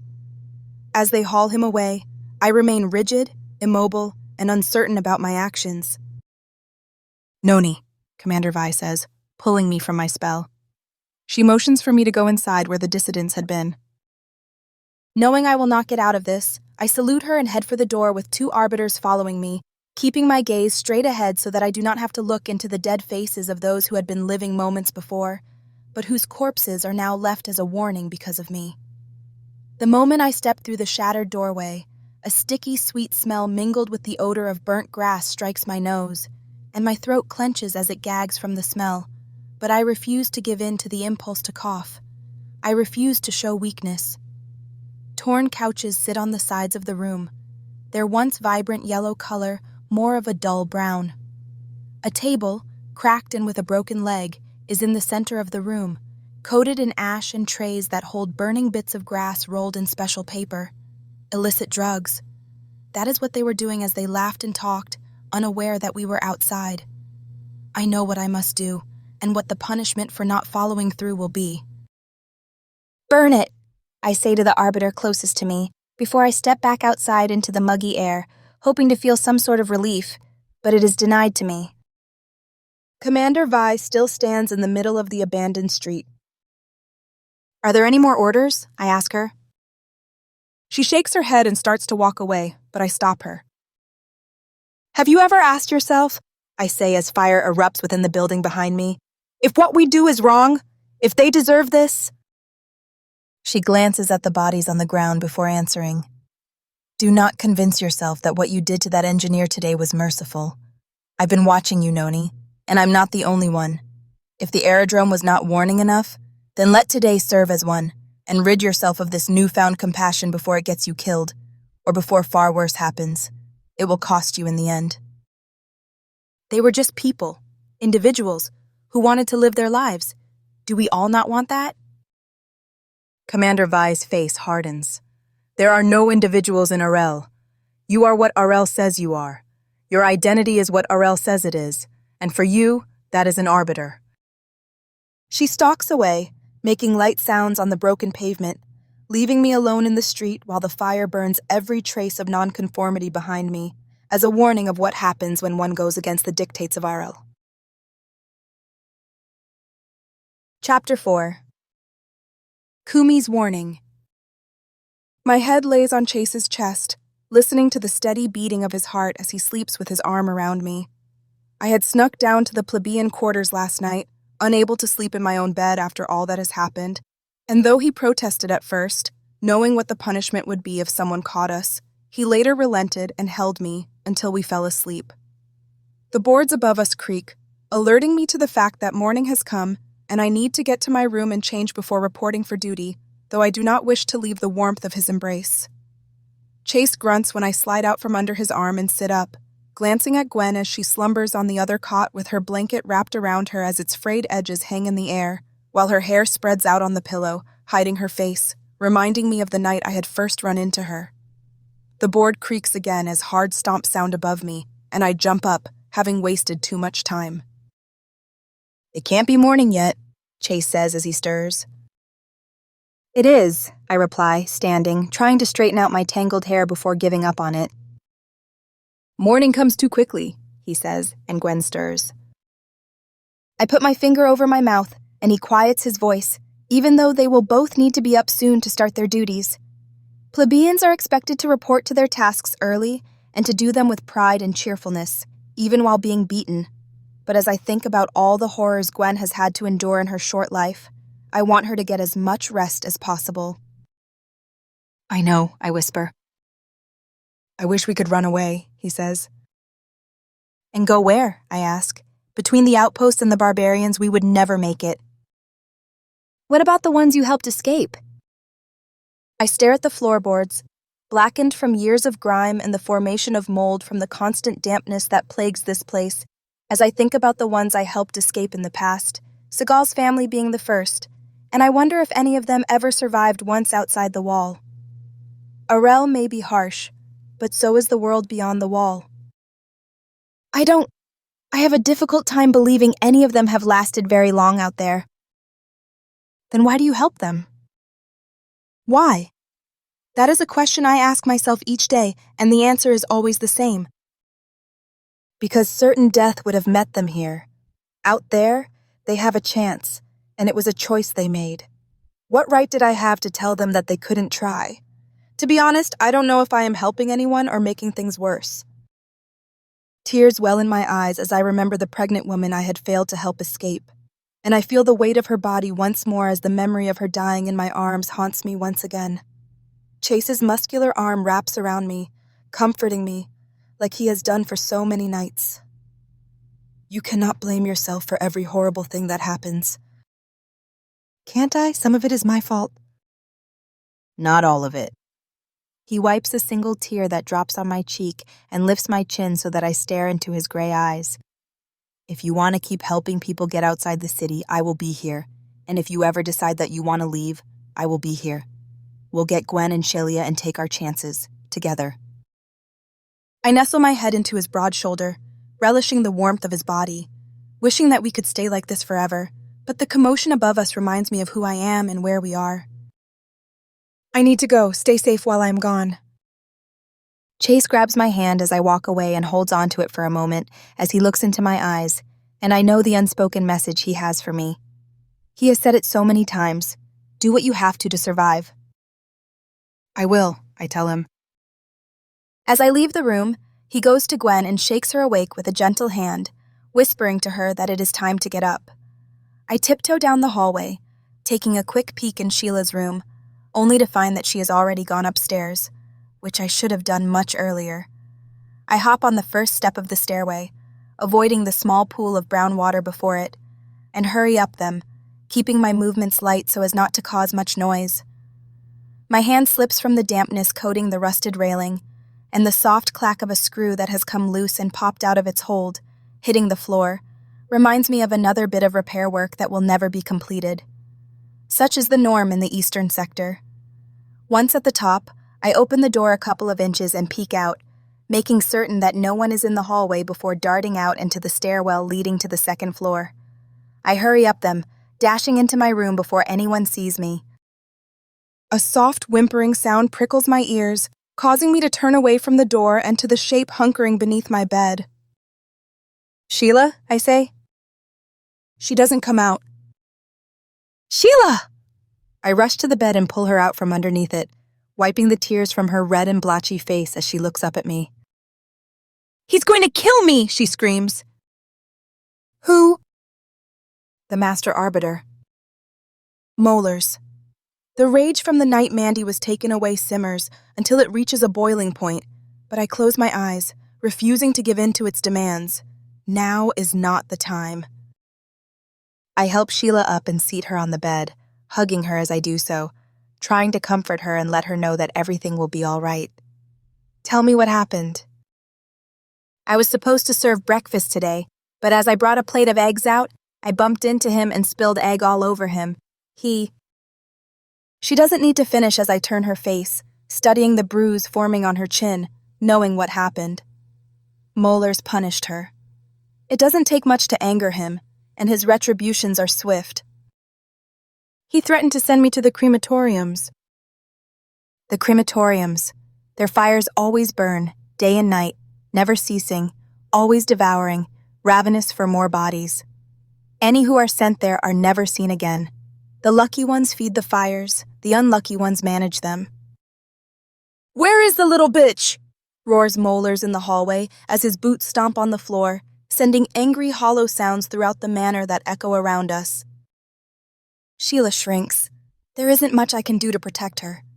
He will search every room until he finds her, but I must do something. Molars comes nearer, yelling as he goes. "Sheila," I say to her, "there is one way I may be able to get him to leave you alone for now, and it's going to hurt, but know that I don't mean it." She looks at me with tear-filled eyes.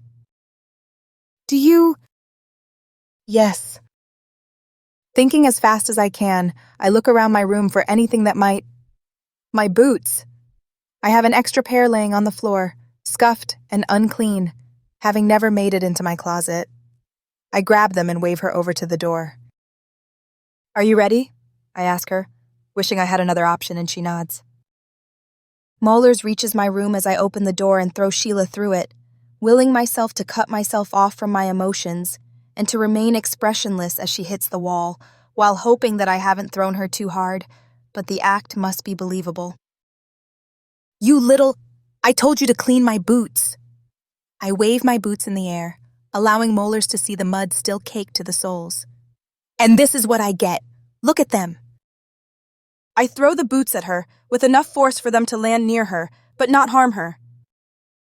"I want them cleaned and shined until I can see my face in them," I shout, hoping my ruse works. But the doubtful expression on Molars' face tells me that he only half buys it. Knowing that I need to do more to convince him that she has angered me, I approach Sheila and tower over her as she looks up with a horrified expression, acting in the manner in which I have been taught, in the manner I exhibited while still at the training facility when I believed that all plebeians were meant to serve and not to be seen as people.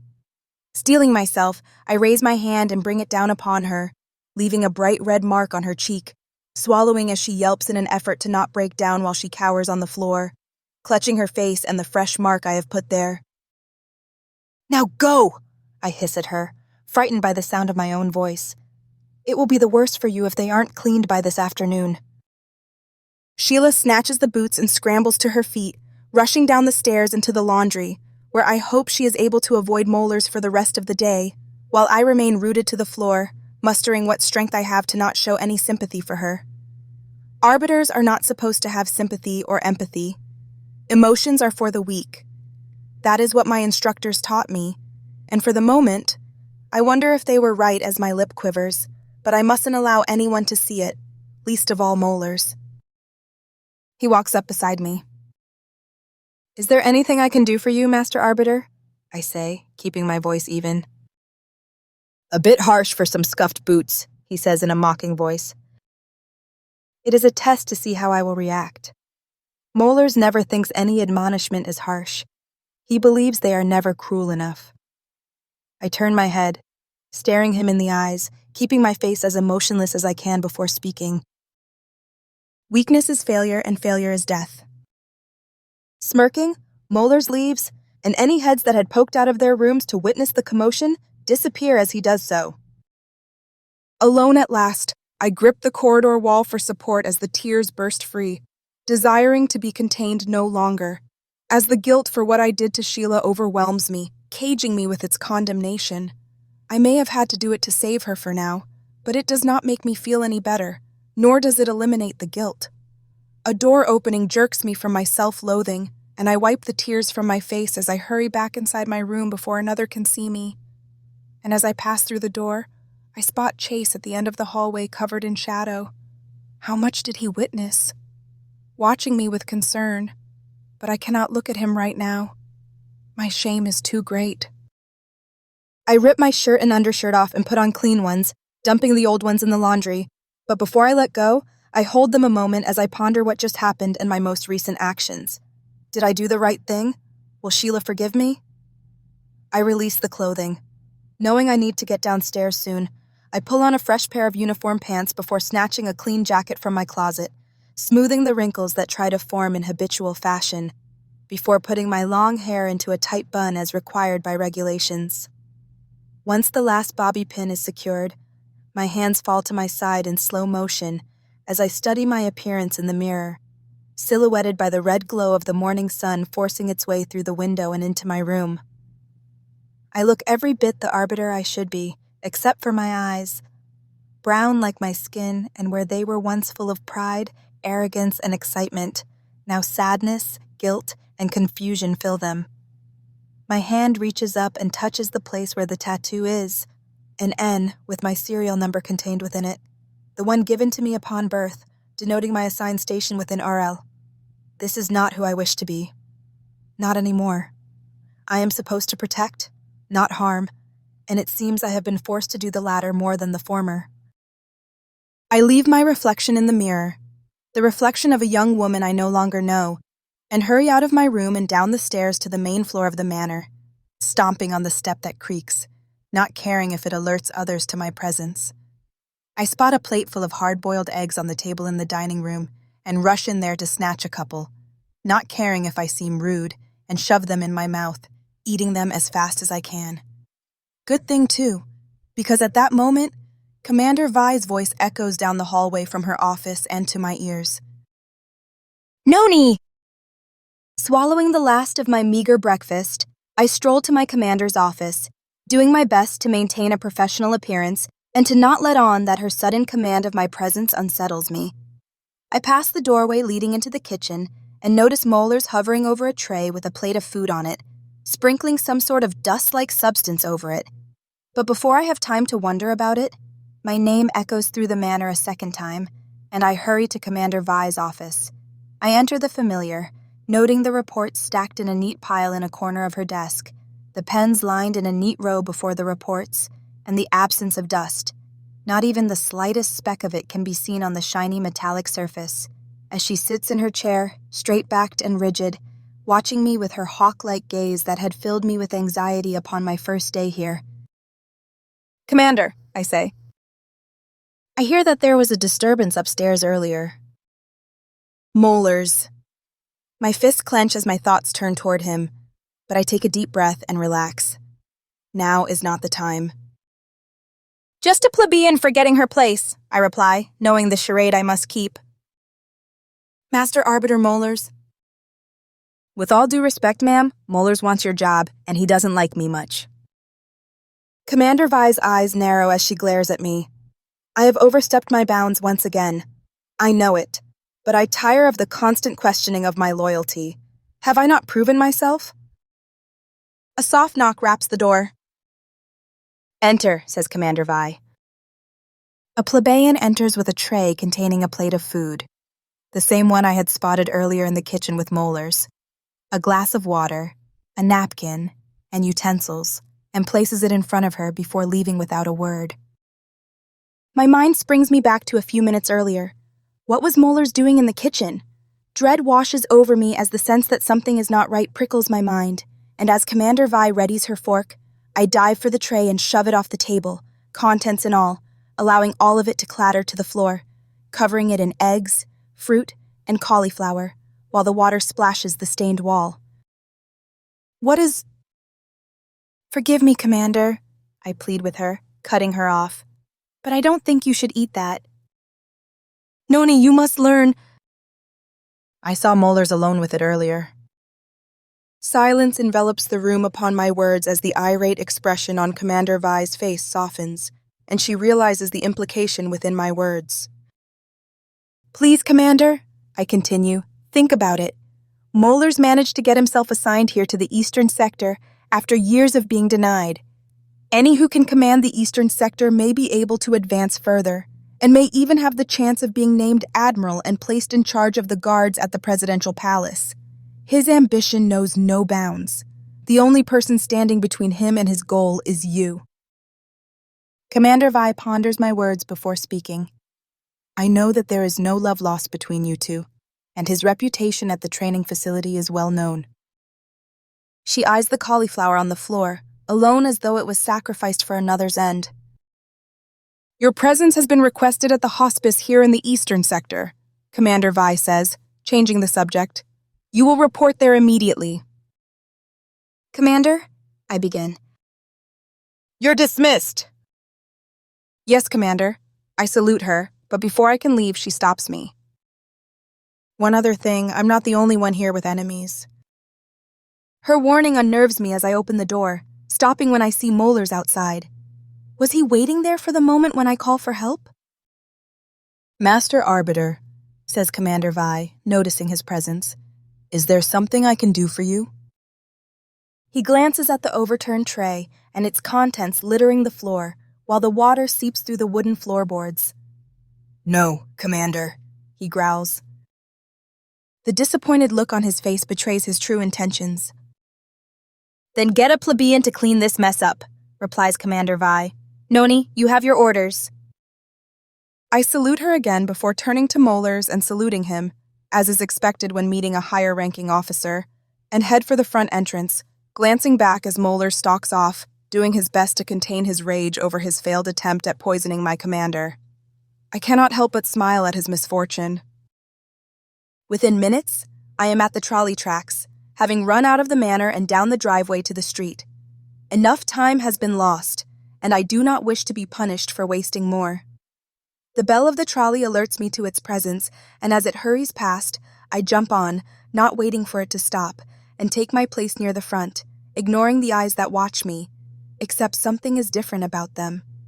In the past, people turned their glances away the moment they noticed my arbiter uniform, but today, they keep their gazes upon me. I glare at all of them, not wanting to show weakness, as weakness invites trouble, but I am alarmed by this. Something has changed in Arel, and the sense that this change puts my life in a precarious position fills me with a sense of dread. I meet the stairs with an unwavering gaze, one all arbiters are taught to have, but only a few turn away, while the rest remain fixed on me. And as I glance from one set of eyes to the next, the voice from the loudspeaker of the railcar repeats its words in my mind. To my relief, the trolley approaches my stop and I jump off, glad to be out of there.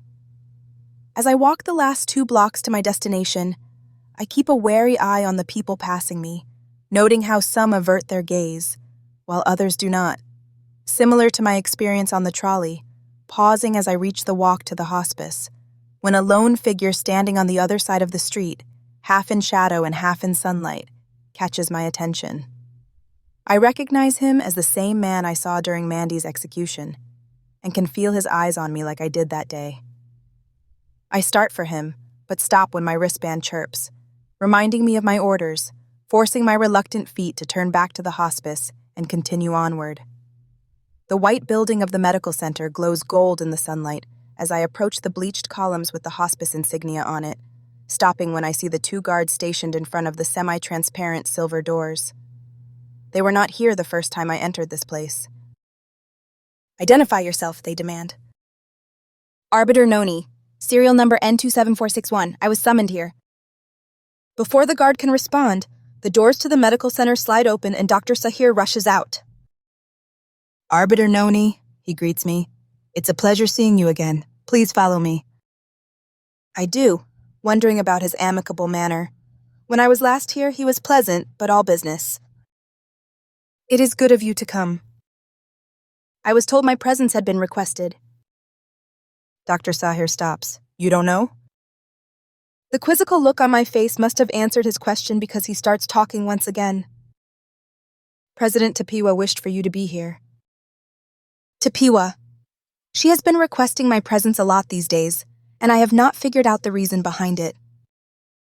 "Please," Dr. Sahir says, holding his arm out, motioning me to allow him to lead me through the facility. I follow him down a hallway, its immaculate white walls blinding me as they work in conjunction with the copper floor to reflect the sun's light that spills through the oval skylights above us. Doctors, nurses, and technicians pass us as we hurry to the other end of the hospice, where the room of glass is. But before we reach it, Dr. Sahir veers to the right, heading down another corridor with amber lights reflecting off the pristine walls, while plebeians clean them so that they remain spotless. Dr. Sahir's boots clack on the tiles, and I remark at how they bear no scuff marks or signs of wear and tear, just like his white uniform, wondering how he keeps them that clean before remembering that the plebeians are the reason. As we reach the end of the hallway, the amber glow of the wall lights dims, overpowered by the intense brightness of the sun, as we enter another hallway with crystal glass for its exterior wall, allowing us to see the interior of the atrium, and as I look up at the walls of glass above me, I spot the bay window Dr. Sahir had shown me on my first visit. I press my face against the cool glass, trying to take in as much as I can, marveling at how perfect this place looks, despite the fact that a portion of it is still under repair from one of the barbarian attacks. As we walk past the atrium and the glass hallway, I spot a figure that doesn't seem to belong in this place, and my pace slows so that I can get a better look at him. Luther. I stare at him, wondering why he is here, though I conclude that it does not seem to be because of health issues as he talks to a group of engineers. Their red uniforms stick out against the white walls behind the panes of glass, making quite the sight as medical staff rush by in their white uniforms, while I stand alone in black. "Arbiter Noni," Dr. Sahir calls to me. "The elevators are this way." I peel myself away from the glass in my curiosity about Luther's presence. "I thought the elevators were on the other end," I say, remembering the elevators I was brought to on my first visit here. Dr. Sahir chuckles. "We have more than one elevator, and these..." He presses a button once we reach them and a soft green light scans his thumbprint. "Go to a more secluded area." The elevator dings as the copper doors open, allowing us through. I step inside and Dr. Sahir presses the lone button on the panel next to the doors, and once again, a light scans his thumbprint. The doors close. The smoothness of the elevator's movements tricks me into thinking that we have not gone anywhere at all, even though it takes us upward to one of the many floors above us. "Noni," Dr. Sahir's voice changes to one of concern and a warning. "Be careful of what you say when we reach our floor." My brows scrunch together in confusion. Why is he telling me this? A quick glance around reveals no camera, meaning that only certain individuals are allowed in this elevator, the sort that do not wish to have their activities recorded. "What troubles you?" I ask. "Just watch yourself." An unnatural heat rises around me, making me sweat underneath my uniform, causing the material to cling to me as Dr. Sahir's indirect warning unnerves me. I want to ask him why he is doing this and what has happened, but time is short, and soon we will reach our destination. A part of me wonders if he has helped me before, and I think back to the time I forced myself to be hospitalized here so that I could get the medicine I needed for Gwen's illness. Was he the one who gave it to me? At first, I believed that it had been Natalie, but I could be wrong. "Doctor," I begin, "did you—" A soft ding warns us that we have reached our floor and the doors open, revealing a private room with one way in and one way out, the elevator. Dr. Sahir steps through the doors and into a massive chamber with me following behind, frustrated at having been interrupted, but perhaps it is for the best. Fogged glass surrounds us as we head to a bed with a lone occupant and a figure standing next to it on the other side of the room, walking past a plush couch and chestnut tables. Movement catches my attention, and I realize that we are not alone. Palace guards hide in the shadows, blending in with the background, ready to strike should any threat arise. Alerted to our presence, the figure by the bed turns around. "Noni," says Tapiwa in a silky voice. Her golden gown ripples with each movement, making the lavender embroidery appear to come alive, and her faux pleasantness causes me to be wary of her. "I'm glad you came." I nod my head, even though I had no choice in the matter. "I would have sent one of them down to get you," Tapiwa points at one of the guards in the room. "But Dr. Sahir insisted on bringing you himself." Considering your brother's sudden illness, I needed to make certain that she would not introduce any additional complications. A quick health check was called for your brother's safety. "Of course," Tapiwa replies, and I notice a tightness to her voice, as though she is feigning concern over the state of her brother's health. "And?" "She is a true testament to the perfect health of our arbiters," says Dr. Sahir. I take a closer look at Kumi, whose once dark face now looks ashen and is covered in sweat as his eyes try hard to focus on those around him. Not long ago, I saw him in the aerodrome and he was healthy, if a little intoxicated, but this sudden turn for the worse seems off, as well as his presence here. The presidential palace has its own hospice and there are better medical facilities within Arel, so why is Kumi here? Why am I here? "Tell me," says Tapiwa, "how are things in the eastern sector?" "Unchanged," I reply with caution. "There is increased unrest, but if you want a full report, shouldn't you talk with my commander?" "I have heard disturbing news about your commander," says Tapiwa. "There has been a report filed about her inability to contain the unrest as though she wishes not to." "A report?" Tapiwa does not seem the type to read arbiter reports.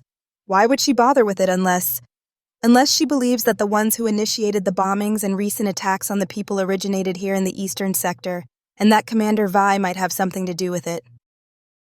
Incensed at such an allegation against my commander, and having an inkling as to whom made that report, my mouth speaks before my brain can contain it.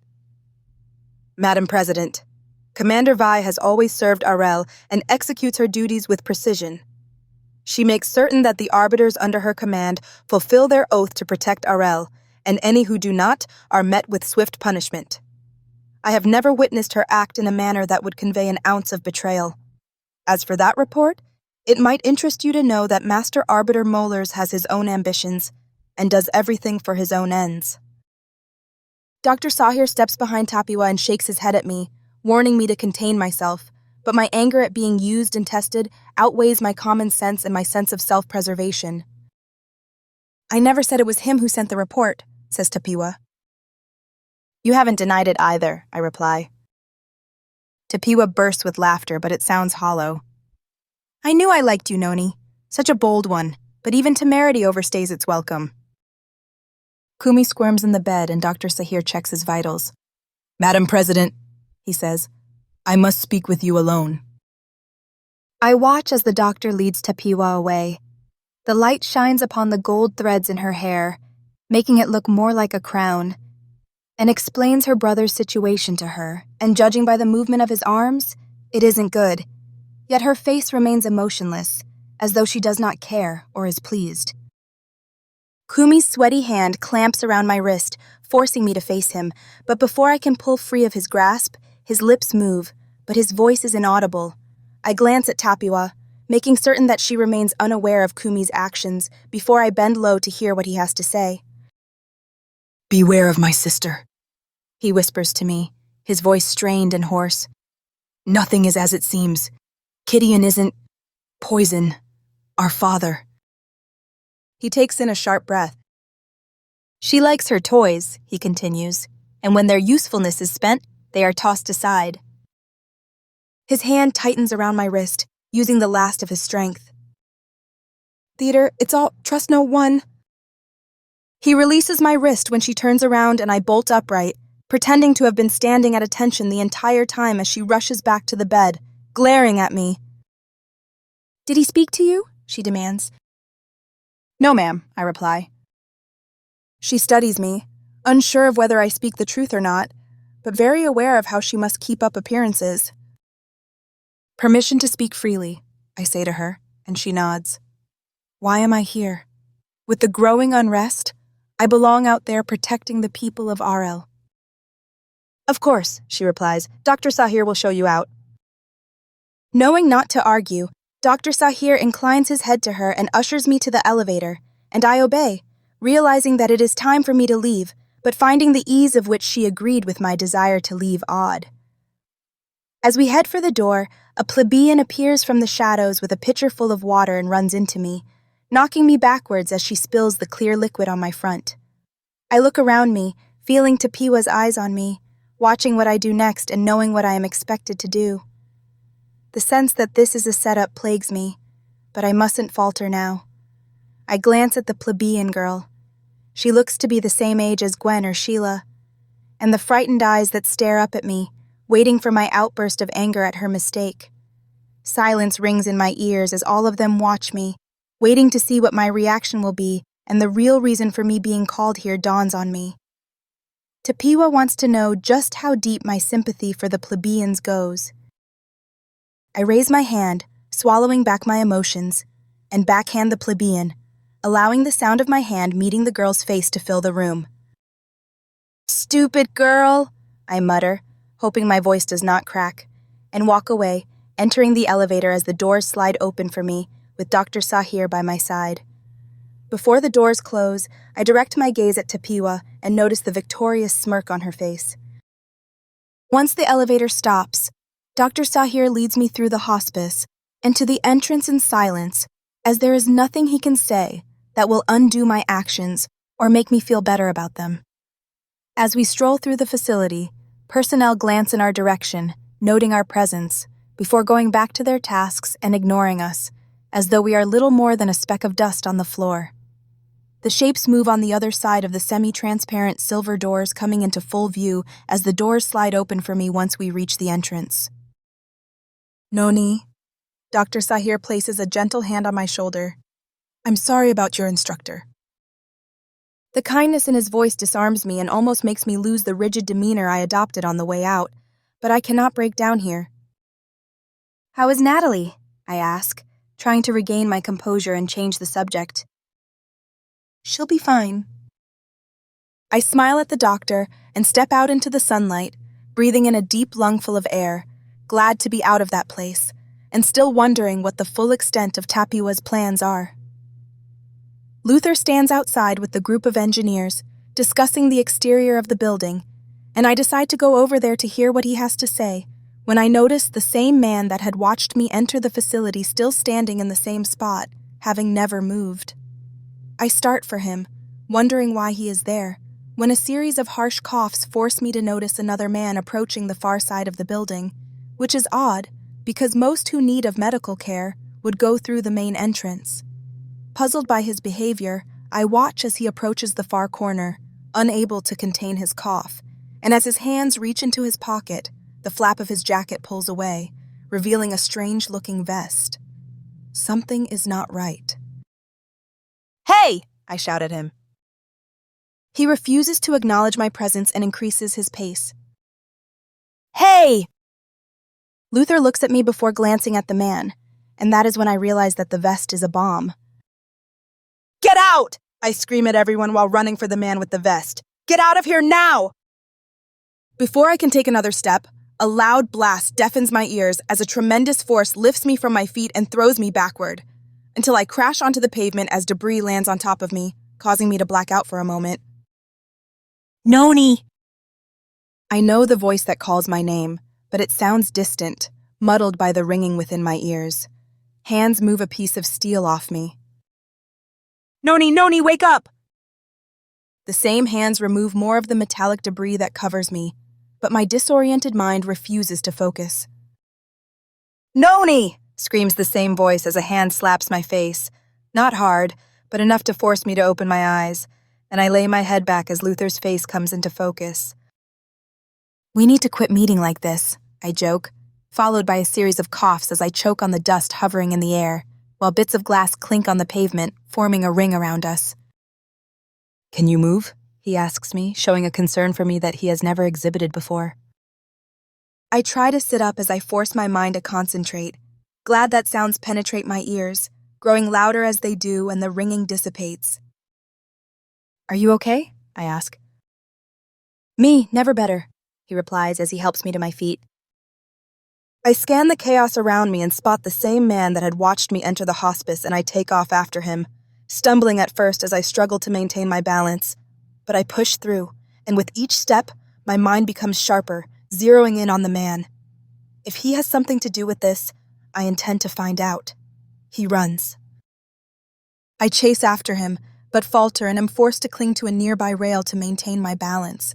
But as the man disappears further into the distance, my resolve to catch him strengthens, and I rise to my full height before taking off after him again. "Noni!" Luther shouts after me. I ignore him. If this man knows anything about this bombing, I must find out.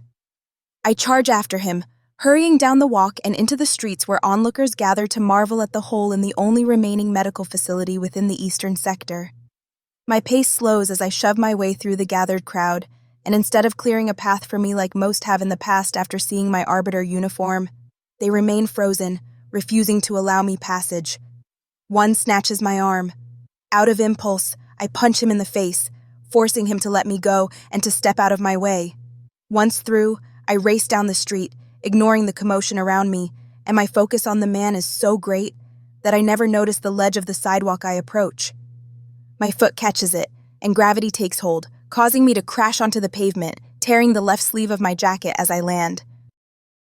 The man stands yards away.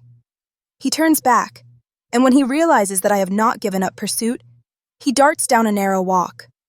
Rising to my knees, I force myself to get up, even though I teeter on the verge of passing out, and continue after him on legs that feel more like rubber than anything else.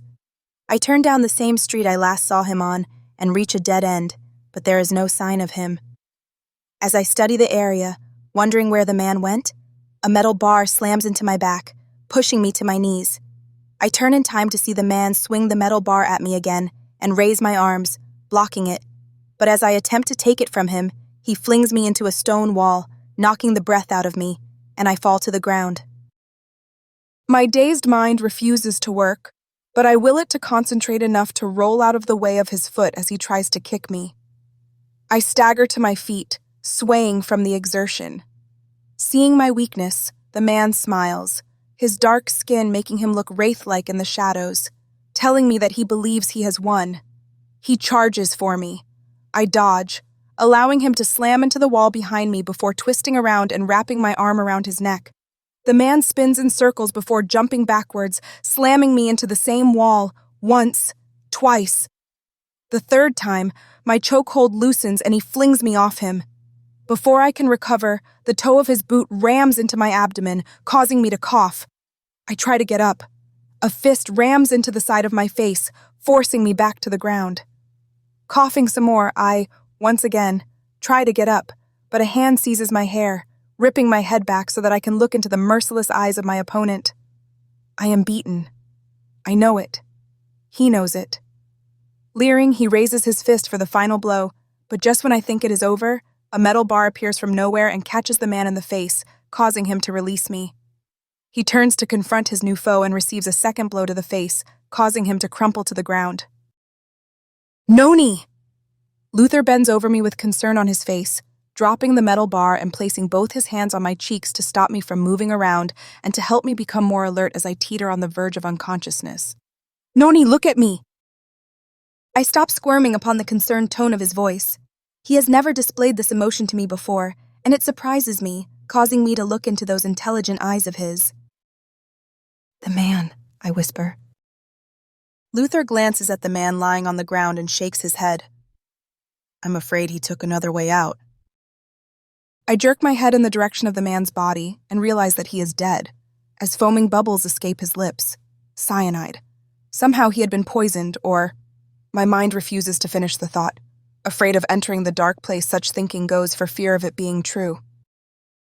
"We need to get you out of here," Luther says, hauling me to my feet, and I lean on him, unable to stand on my own. As Luther leads me away from the body in the street, I steal one last glance at it, afraid to think the thought that tickles the back of my mind when the loudspeakers throughout the city come to life, bearing a terrible announcement. "Citizens of Arel, President Kumi is dead!" Dead? My mind hurts from the thoughts racing through it. Kumi's warning to me, Tapiwa's interest in what he told me, the bomb. Something is not right, but before I can dwell on this further, darkness overtakes me, and my head lolls to the side as Luther carries me away. Chapter 5. A funeral. A sea of people stretches out before me, each segregated according to the color of their uniform, and those without a uniform are in a specific area of the courtyard below, and no plebeians are allowed. As I stand upon the balcony of the presidential palace, the same balcony where I received the Arelian Medal of Honor for my acts of heroism when the wall had been attacked over a year ago. The oval-shaped supports reflect the yellow rays of the sun as it pokes out from the swarming clouds above us, and I marvel as the light outlines the carvings of laurel leaves and eucalyptus flowers upon them. No shouts or cheers greet me like they did when I received my honor. Any murmurs throughout the crowd are drowned by the expectation of a lugubrious mood as guards patrol the courtyard, each wearing a helmet so that no one can see their face, while others remain poised on the tops of the towers around us, ready to put down any who dare to disrupt this occasion. I glance to my right at the still figures of Commander Vi and Renal, while wondering why I am here, and the sinking feeling that Kumi's warning has become reality worries me. A silver coffin with Kumi's face engraved upon its sides sits in the middle of the square with the Arelian flag draped over, and velvet rope surrounds it with a guard placed at each corner, ensuring that no one tries to touch it. I stare at it, wondering what Kumi had tried to tell me, and what had led to his sudden and mysterious demise. He wasn't old, early 40s, and had not been ill, except for that time when I saw him in the hospice. I think back to that day he spoke to me at the aerodrome, and how he had acted strange. He never acted that way during the execution of Mandy and Amal. I had assumed that it was because he indulged in illicit luxuries, but is it possible that he was being poisoned? Whatever the truth is, it is about to be buried and become a faded memory of something that happened long ago, and the only record of it will be what is approved by Tapiwa and the council. 2 weeks have passed since the bombing of the medical facility in the eastern sector, but it still lives in my memory as though it has just happened, and in the memories of the citizens of Arel. Luther had taken me back to the hospice, where Dr. Sahir wasted no time getting me into triage, ordering Natalie to keep a close eye on me, as though worried that something might happen, as though I might be a target. 2 days I spent in the medical center until being released, after which Commander Vi kept me stationed at the manor with Renal shadowing me, though Chase still managed to sneak into my room to check on me, until she received word that Tapiwa requested my presence at Kumi's funeral. Tapiwa, what is her game? It is said that she refused to bury her brother at first, and has spent the last 2 weeks lamenting his passing, until one of her aides talked sense into her. But as I glance at her erect posture and emotionless face, I wonder if the stories are true or were told to make her seem more human. I push such thoughts from my mind. They will only get me and those I care about killed. The story of her being distraught over her brother's death must be believed, yet I have difficulty doing that. A hush falls over the crowd as Tapiwa walks to the microphone, her slow steps making her appear to float as the train of her floor-length Rami overcoat, black like her skin, with the Arelian insignia embroidered in silver from hem to collar, trails behind her, allowing everyone to see the charcoal-colored pantsuit she wears with its V-neck stopping at the top of her breasts, as the lace trim provides a semblance of elegance on such a mournful occasion. She pauses for dramatic effect as she stares out over the silenced crowd, wetting her rose-colored lips, having chosen a different shade of rouge from what I am used to seeing on her, before speaking. "People of Arel," she says, as a camera hovers in front of her, broadcasting this entire moment to the entire city. "A darkness has overtaken our great city. My brother Kumi is dead, killed by extremists who despise our ordered and just way of life. This was not just an attack on me, but on you." She points at the crowd with a fingernail the color of midnight as a way of instilling fear within them, as soft thunder rolls in the distance, while the clouds above us thicken, blocking out the sun, but only a few react the way she intends. Frustration covers her face, but she disguises it before any have a chance to think about it as she continues. "The explosive device that took my brother's life was delivered by a plebeian." "No, it wasn't." I jerk my head in Tapiwa's direction, biting my tongue as she rewrites the narrative about what had happened.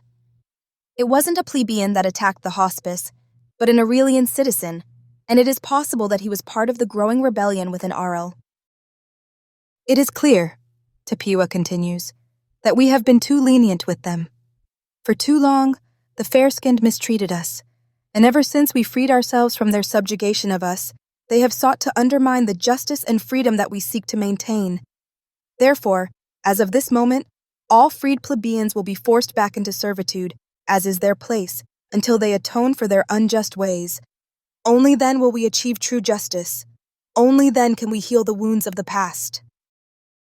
The past is whatever Arel says it is at any given moment, and it changes from time to time to suit the needs of the council, to the point where very few, if any, know the truth. "True justice!" shouts a man, mirroring my own thoughts. "This isn't justice!" Within seconds, guards yank the man from the crowd and execute him in the square for all to see, causing all those present to remain still, frozen by the fear of what will happen to them if they question Tapiwa's words. Angered, I start to move, but Commander Vi places a vice-like grip on my shoulder, holding me back, forcing me to remain where I am, as though it is a non-verbal reminder that I cannot do anything for him now. "Therefore let the fair-skinned beg for our forgiveness, for our mercy." Guards move out from in front of a platform within the courtyard. I didn't notice it before, and it looks as though it has been built for this occasion. Lined up in rows of 6 are plebeians of various ages, ranging from 11 to 60. All of them stand still, unflinching as the guards surround them, pointing their weapons at them, but their frightened eyes give them away, and without being told, as though this had all been planned, they speak as one. "We apologize for our existence. We apologize for our abhorrent nature. We apologize for the sins of the past. Forgive our impurity. Show us mercy. The stain of the fair-skinned has infected us all, and because of this, my brother has paid the ultimate price." Tapiwa looks over the crowd, her eyes devoid of any essence of humanity as she revels in her power over the lives of others. "And so shall they." The guards open fire on the plebeians, executing them in front of us all, and as the storm of gunfire pounds my ears, I start to move, but Commander Vi seizes my wrist and jerks me back, refusing to let go until I acquiesce to her demands, and realize there is nothing I can do to save them. The only pity they receive are the tears welling within my eyes, and blurring my vision as I try to hold them back, knowing what will become of me and my commander if I give in to their demands to be freed. When the gunfire ends, all that remains of the plebeians, once living human beings, are a mass of bodies smeared red with the fresh spillage of blood. Their blood. "Starting now," continues Tapiwa, "a new curfew is in effect. Only those who are essential will be allowed to leave their homes. You will only associate with those within your class. Any caught breaking these rules will be considered a traitor to our stability and treated as such. Our collective safety depends upon each of us sacrificing for the collective good. Today starts a new day in Arel, a day of justice, a day of liberty." A crack of thunder bursts above us, deafening my ears for the moment, as though it is an ominous sign of what is to come, like nature herself is angered by Tapiwa's actions. We will bring the traitors who killed my brother to justice, and only then will we have peace, strength in our kind.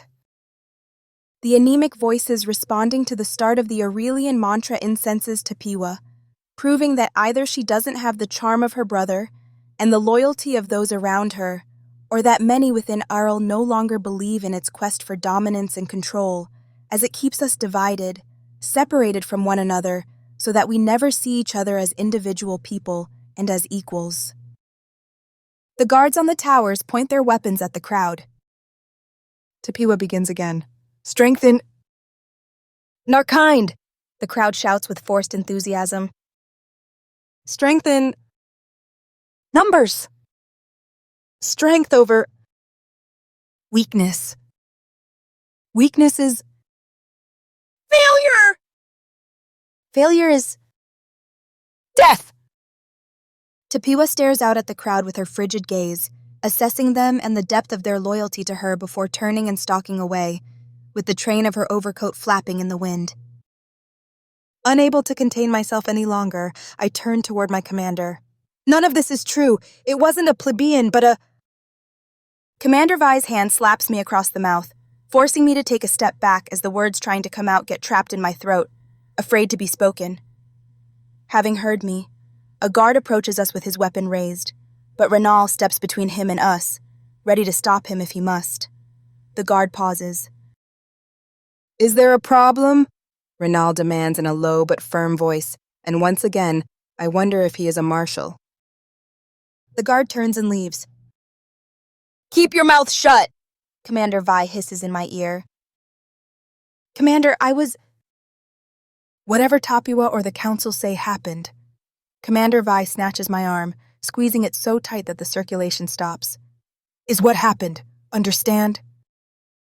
A note of fear fills her voice, something I have never heard before or even thought her capable of. Commander Vi is scared, but not for herself. What am I not being told? Yes, Commander, I whisper. She releases my arm. Commander, I say, having one question that needs to be answered. Why were we summoned here? You were summoned, she replies, but I refuse to allow you to come here alone. Just me? But why was I summoned here? I ask. She glances at Renal, who nods his head, as though giving her permission to answer my question. Tapiwa wanted all those who had earned the Arelian Medal of Honor present, Commander Vi says, or so she said. Where are the others? I ask. There were at least 4 other arbiters who earned that medal. They received their commendation on the same day I did. Out of all the ones who have received such an honor, you are the only one left alive. The others met unfortunate and untimely deaths. My mind reels from the news, unable to process it, while wanting to know what happened to the others to cause their deaths, and the sinking feeling that their deaths had been orchestrated fills the pit of my stomach. My eyes take in Tapiwa as she leaves the balcony, and for a brief moment, she glances in my direction with a devious smile upon her lips, and as I watch her leave, Kumi's warning plays itself in the back of my mind. Chapter 6. Faya's Scorn. The sparse sounds of the plaza permeate my ears as few people dart about. Thanks to Tapiwa's new order that only essential personnel be allowed outside their homes, going about their business as I sit at a table to an outdoor caf-c, picking at a piece of broccoli with my fork, missing the usual crowd that would be here at this time.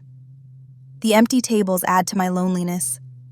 With each passerby, from the few that are allowed outside, I notice that my uniform does not instill the fear that it once did.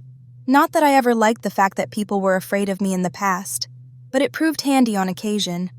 What concerns me most is not that people feel brave around arbiters, but the looks of hatred they direct toward me, and after having witnessed the way some arbiters flaunt their power, I understand why, though it does not make me any less anxious about it.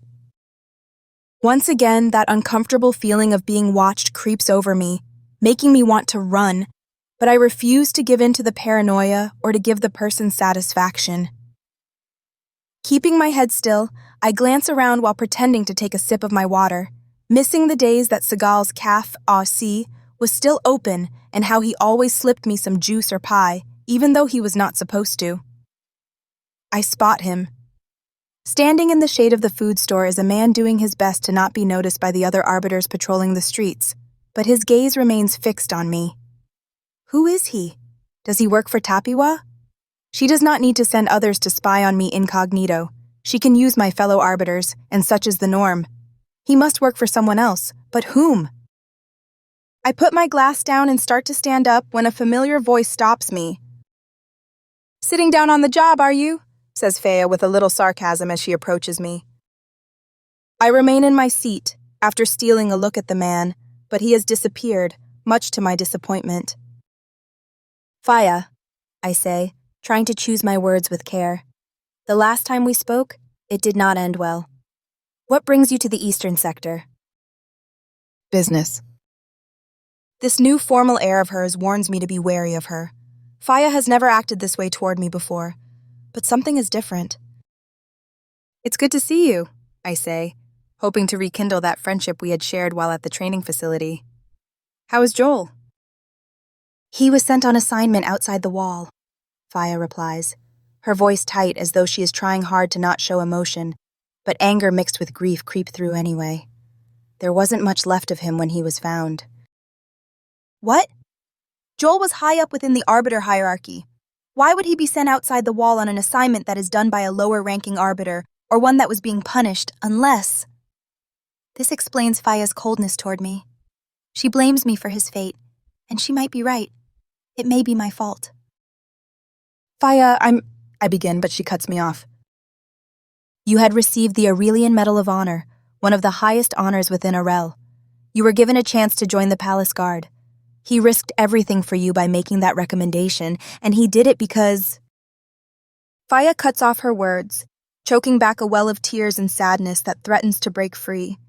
And I realize that Joel only made that endorsement because she had asked him to help me, and now he is dead, and she blames me. "Faya, I wish I could bring him back for you. You only had to do one thing." Much has happened since then. Yes, the capturing of 2 traitors. You always did have to play the hero. "Now wait just a minute," I say, growing angry over her accusations. I can make allowances for her heartache, but to accuse me of always doing wrong is going too far. How many times would you have died at the training facility if it were not for me? Faya, I never asked you to help me. Taken aback, her words pierce me deeper than any knife ever could as I stare at her.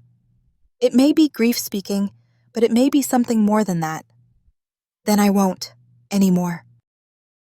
I stand up. "Noni!" Squelched emotion starts to break through the hardened facade of hers, but is stopped when a voice we both despise surprises us. "Are you 2 cats fighting?" "Graylin." Both Faya and I abandon our dispute and put our passions aside as we turn toward a common enemy. Back at the training facility, Graylin always harassed Faya, and I always stepped in and became one of her targets as well. Upon receiving my commission, I had hoped to never see her again, but as luck would have it, Graylin keeps showing up in my life at the most inopportune times. "What are you doing here?" I demand, as she looks me up and down with those unnatural blue eyes of hers that stick out against her black skin. "Were you not assigned to one of the outposts?" "I was," Graylin replies, "but it seems that recent events have convinced the council that my talents are needed here." Her ability to see in the dark will prove useful now that Tapiwa has issued stricter lockdown measures, and a sinking feeling of which sector she has been assigned to fills what is left of the hollow in my stomach. Faya snorts. "My condolences," Graylin says, but sarcasm fills her voice. Faya clenches her fists, but I grab her wrist, preventing her from acting upon impulse. It will only cause more trouble that I know she wishes to avoid. "Secrets in Arel have a way of revealing themselves," Graylin says to the both of us, and a part of me wonders if this is a warning. "You're right, Graylin," I say. "They do. Should I reveal yours? How is Trevor's doing? Have you heard from him lately?" Graylin's cocky manner vanishes as a cloud of rage covers her face and she turns toward me, ready to defend the one thing she cares about most, But before she can act upon impulse, Chase appears from nowhere, interrupting us. "Arbiter Noni," he says. "Commander Vi wishes to see you." Incensed at being interrupted, Grelin raises her fist to strike Chase, but I seize it. "You know the law," I growl at her. "No plebeian is to be punished for carrying out their orders." Grelin's fury at being stopped calculates whether it is worth starting a fight here in the middle of the square and enduring the consequences that will follow, or letting it go, for the moment. "It never stopped you before," she hisses. I know what she refers to. There was a time when I struck plebeians for entertainment, and had no remorse for such actions, but that was before my assignment to the Eastern Sector, before I witnessed how even citizens fear the arbiters, and before I met Sheila, Chase, and Gwen. "If you wish to challenge me, say the word," I tell her, "and you can explain to Commander Vi why I am late." Grelin rips her arm from my grasp and drops it by her side before storming away. I take one last look at Faya, but even though we both share the same sentiments toward Grelin, nothing has changed her current ire toward me, and nothing I say will help the situation, so I remain silent and walk off with Chase, hoping that Faya will find a way to forgive me for Joel's death. I hurry through the streets of the Eastern Sector, making my way to the manor, when Chase pulls me to the side and in between two buildings. "What are you doing?" I demand. "If I'm late, Commander Vi will—" "Do nothing," Chase says. "What?" Chase looks around before speaking. "I made it up. Commander Vi sent me on an errand. That's why I was in the plaza. You looked like you needed help, so I intervened." I don't know whether I should be mad at him for putting his own safety at risk for me, or flattered that he cared. As he looks at me with those gray eyes, I embrace him, holding him close as my initial anger toward him turns into gratitude and worry. "You cannot take risks for me," I tell him. He places a gentle hand on my cheek. "You take them every day for me, for Gwen and Sheila." "Do what you have to survive, remember?" I say to him. "If anything happened to him." "Without you, there is no survival." "What about Gwen? She needs you." Chase drops his chin, staring down at his feet, guilt-ridden at having forgotten his sister. "She's growing like a weed," he says. "Soon she'll be considered old enough for other duties besides cleaning." The worry in his voice mirrors the same concern I have for Sheila. She and Gwen are close in age, and both will reach what is considered the age of maturity for girls within a few years, even less time for Sheila, after which their usefulness will be evaluated, and if they are deemed to be of good stock, they will be sent to a maternity ward to be breeders. I place my fingers under his chin. The bit of stubble there pricks my skin, and lift it so that his eyes stare into mine. "We'll figure something out." He smiles and holds me close, but I push him away before anyone has a chance to spot us, knowing what the punishment will be if we are caught. "You need to go back," I say. He relents, squeezing my hand one more time before peering around the corner and darting off, heading back to the manor. Relieved to be alone for a moment, I slump against the brick siding of the building, allowing the pockmarked exterior to press into my back as I empty my lungs in an effort to rid myself of the queasiness within my stomach as unease takes root there. A shadow moves in the corner of my eye, and I turn my head, spotting Luther as he goes to a fruit stand, one of the few allowed to be open after Tapiwa's newest decree, and picks up an orange, inspecting it before placing it back on the pile. Remembering Mandy's last words and the day of Kumi's death, I walk over to him. I need answers, and he might have them. "Papers," I say to him the moment I reach him, hoping he goes along with my ruse. Luther looks at me, unsurprised about my presence, and holds up his wristband instead of making a scene. I scan it, and the mark on the back of his neck, noting how he has permission to come and go around Arel as he pleases. His expertise in engineering must have something to do with that. "You," I say, turning to the man in charge of the fruit stand. "Papers." He holds up his wristband and inclines his head so I can see his mark as well, and I scan them both. "It says here that you were supposed to have closed up 5 minutes ago." A bead of sweat appears on the man's temple. "I'm sorry, ma'am. He was here and it would be rude to lock up before he has left." You know the penalty for breaking the law, I say. Please, ma'am, the man pleads. Please show mercy. I'm only here to earn back what was lost. He snaps his mouth shut the moment he says that. Explain, I say. Last week my credits were depleted because I made a mistake. What sort of mistake? I ask, growing curious. I forgot my place. It was a momentary thing and I regret it. I really do. As the man tells me his story, his shaky demeanor makes sense. He must have committed some sort of transgression that resulted in losing all his credits. Every citizen of Arel is given a certain number of credits each month to use to buy food, goods, or pay for housing. But if a person steps out of line, says one thing that can be considered treasonous, they may find all their credits taken from them as a warning to others. Sometimes, Arel prefers fear and humiliation over re-education and execution when it comes to maintaining order. The individual's struggle to earn Arel's mercy warns others just how hard their life can be if they get ideas that Arel finds abhorrent. I do not wish to make this man's life more difficult, but I must talk to Luther and maintain appearances. I might be willing to overlook this, I say, for the price of your freshest oranges. The man hands me one from the pile, the same one Luther had handled a moment ago. Do you call that fresh? I knock the orange out of his hands. My deception must be believed. I have more, quivers the man. Where? He points at a lone building nestled into the city block full of brick that towers over us all several yards away. Then go get them, I say. The man bows and runs off. Knowing I only have moments, I round on Luther after making certain no one watches us and say, I need to speak with you in private. As I recall, replies Luther, you know where I live. Will you be there? Come after dark. I turn away from him as the man returns with a small basket of oranges, and their citrusy, sweet aroma fill my nostrils, making my stomach grumble as it desires to feast on them while he holds them out to me. I snatch the basket from his hands. Conclude your business, I say to him and Luther, maintaining my role as arbiter, hoping that the man believes every bit of it, but the thought of taking his fruit from him disgusts me. I look at the basket, counting the 5 oranges within it, and place 2 of them back on the pile with care. You can keep these. Luther grabs an orange and allows the man to scan his wristband, thus deducting the appropriate number of credits from his account, and bows to me before walking away. I take one last look at the man before leaving and head back to the manor. I have 3 treats to deliver and an appointment to keep tonight.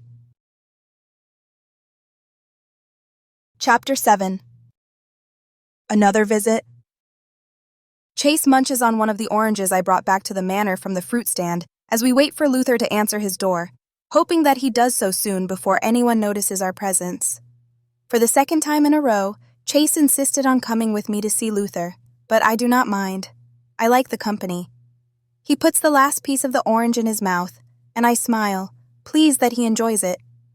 When I had gotten back to the manor, I found Sheila in the foyer and gave her the oranges, pleased that the bruises on her face had healed. She knew what to do with the treats. The door opens and Luther's eye appears, inspecting us and making certain that we are alone before ushering us inside. The familiar setting of a musty couch positioned in the middle of the room with a few papers. Luther always used old, regular paper instead of the thin screens that look and feel like paper, but were miniature computers, while a single lamp rests in a corner, shedding a faint yellow light on everything as little bits of dust float before it. I head for the table near the door to the kitchen, the same table I had sat at while stitching myself up after having gotten hurt while trying to sneak some people out of the city. Before I can sit down in the metal chair, that seems to be a little off balance, Luther directs me to the couch, and judging by the pattern of faded fabric versus non-faded, it appears the couch is used to hold books more than for sitting. I see that you came with your bodyguard, mutters Luther. I glare at him. I am capable of taking care of myself. It was a joke, Luther adds, and I soften my expression. I see that you have a few less books than normal, I say. Your friends have a little something to do with that, Luther replies. You didn't come here for a social visit, so get on with it. always straight to the point. Taking a page out of his book, I jump to the reason for my visit. Time is not my friend, and I do not wish to waste it. You watched the execution, I say. Who didn't? Replies Luther with sarcasm. It's not as though anyone had a choice. Mandy, the woman, spoke about the first treachery. What did she mean? I say, realizing that Luther would not know who Mandy was. Luther releases a long, slow exhale, debating whether to tell me what I want to know or talk me out of it. Some secrets are best left that way. Are they? Perhaps they need to come out. Tapiwa was quick to silence Mandy when she talked about her father. Of course she was.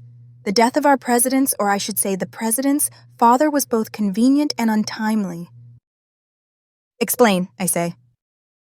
Luther leans back, rubbing the graying stubble on his chin as he considers his words, and whether it is wise to tell us or not, though he has already told us much in the past and he did allow us in his home. There is a lot that is kept hidden, Luther begins, and Arel's media, if you can call them that, make certain that you only hear what is considered approved news. Any history that they do not want the people to know is covered up and forgotten. Soon, any who might remember past events are either convinced that they do not remember it accurately or are gotten rid of, and I bet you know how. The crematoriums, always burning, always ravenous for more flesh to feast upon. The fires burn day and night, and the smoke is always visible, reminding all of us in Arel where we will end up in the end, some sooner than others. Arel loves to play mind games on its people, and the death of Tapiwa's father is one of them, Luther continues. So what happened?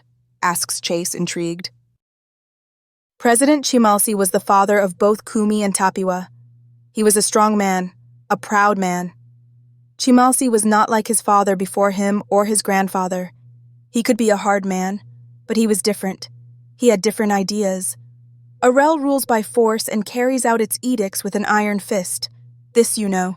But Chimalsi believed that governance should be done with examples of great leadership, not by brute force. After his father died, Chimalsi assumed the presidency, as was expected. He married a woman who shared his ideas on allowing the people of Arel greater freedom. He produced 2 children. Under Chimalsi, the idea of freeing a plebeian came to fruition. It was unheard of before then. The council was not happy. There were other things Chimalsi did.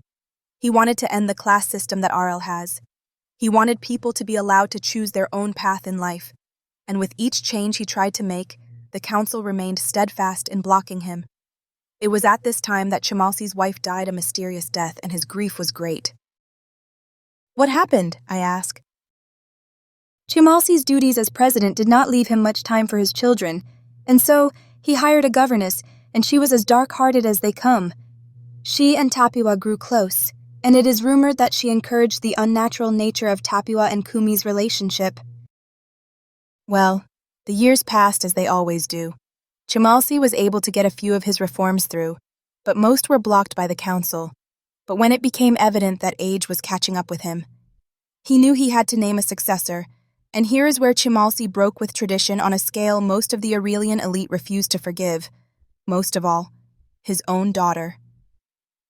Fearing what his children had become, especially one, Chimalsi refused to name a successor, but decreed that there would be an election held where the citizens and plebeians of Arel would decide whom would take up his mantle.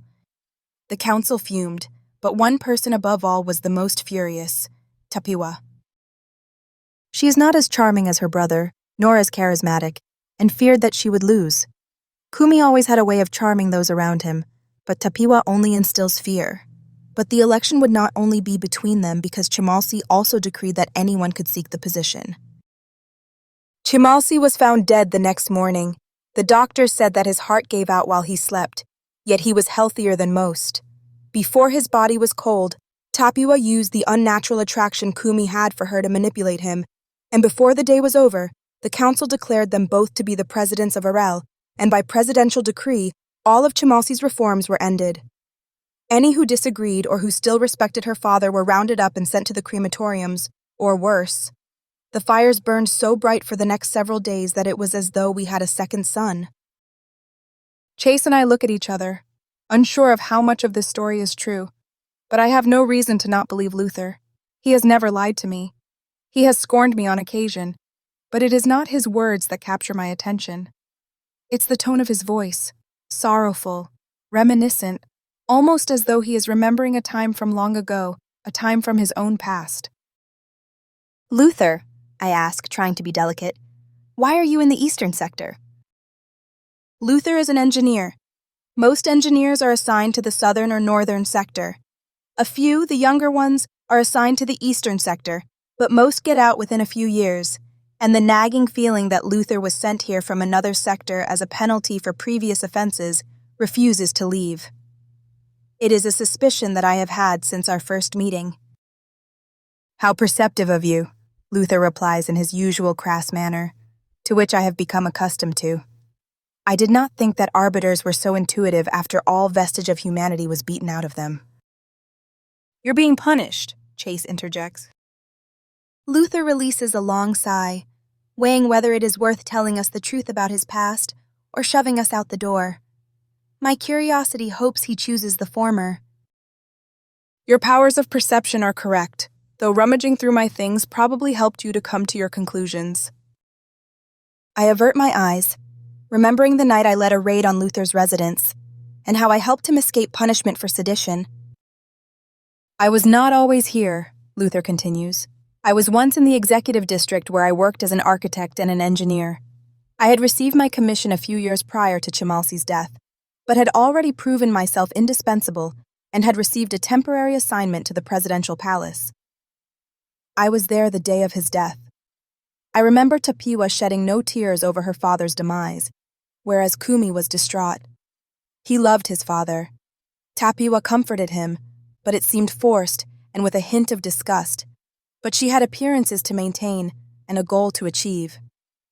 I witnessed it all, and after Tapiwa, through Kumi, made her decree, I was told to forget all that I had seen, that my own eyes never saw it in the first place, and that what I remembered was little more than false history as all record of Chimalsi was destroyed and forever buried. Tapiwa had wanted me disposed of, but this was one of the few times the council disagreed with her. You see, I had redesigned the aerodrome and some of the systems used there, and only I had the specifications because I deleted the documentation, the specs, everything. It's all up here. Luther points to his head. And thus far, no new engineer has been able to recreate what I designed almost 3 decades ago. So that is why you were sent here, Chase comments. I was sent here as punishment and where I could be watched. The council allowed me to come here with my wife, and we were allowed to adopt a girl, and though I was happy to have my family, I saw it for what it was, a means for Arel to control me. While my wife and daughter lived, I was willing to do anything to protect them, including keeping my mouth shut and continuing to build whatever they wished, and that included Blackfire. What? The word is out of my mouth before I have a chance to stop it. Yes, Noni, I created it, says Luther. In my youth, I wanted to create something that would change the world. In my effort to create better weapons to protect the people of Arel, I researched the properties of Greek fire and tweaked it, and thus, Blackfire was born. Arel saw it for what it was, weaponized it, and has used it to terrorize those she sees as the biggest threat to her power. The barbarians, I whisper. No, Luther corrects me. The people. Entities like Arel do not fear outsiders. They see them as resources that can be used and abused until their usefulness is spent. Entities like Arel fear their own people. They fear what you might become if you were to realize that you don't need them. Arel used Blackfire to clear out entire sections of the city, of people they deemed a threat to their power. I watched as people who wanted to be able to choose their own futures burned in the never-ending flames. But wouldn't the city have burned for years, I ask? Luther shakes his head. The flames always extinguish themselves within hours, but any unfortunate enough to be touched by them meets a far worse fate. What happened to the governess? Asks Chase. She disappeared the same day Chimalsi died, Luther replies. She taught Tapiwa a little too well. The day at the hospital, I say as my mind races with all it has learned. What were you doing there? Luther chuckles as though he remembered a bad joke. I was summoned, told that my skills were needed to repair the hospice within the eastern sector. A refusal is never accepted, so, naturally, I agreed. I do find it interesting that I happened to be right where the bomb went off. It is also interesting that, though Kumi's room was not touched by the explosion, he managed to die because of it. You believe, I begin. I believe that someone was trying to tie up loose ends, replies Luther. My wife and daughter are dead, and I believe someone realized her mistake. I think back to that day, to the explosion and all the people who were hurt. I was only there because Tapiwa had requested my presence. Am I a loose end? Chase squeezes my hand to comfort me, and I return the gesture, glad to have him here, unsure of what I would do without him. It is late, says Luther. Taking the hint, Chase and I stand up and go to the door, opening it an inch to make certain no one is outside so that we can sneak away. I never thanked you, I say, turning back to Luther before I leave, for saving my life. I did it to curry favor with the powers that be within Arel. Saving an arbiter's life always looks good. Unsure of whether to believe his cold remark or not, I scowl at him in disbelief. I had a quiet existence until you showed up at my door, Luther continues. Now begone, the both of you, and let an old man get some much-needed rest. Luther shoves us out the door and slams it in our faces, leaving me to wonder if I should be insulted or amused. I think he likes you, Chase jokes.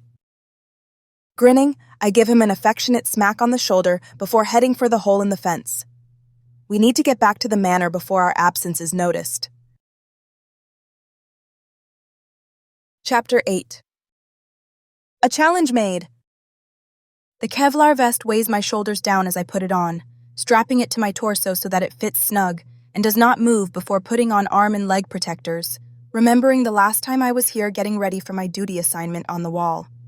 Trix had been here and had threatened Sheila, so I tossed her over the wall to the wild dogs below and never looked back as they tore her apart. Now, I dress alone for my latest assignment, wondering why I have been posted on the wall tonight. Perhaps it is my rotation. Once dressed, I scan my wristband and the wall slides open, allowing me to look upon a whole array of weaponry, rifles, knives, and hand grenades.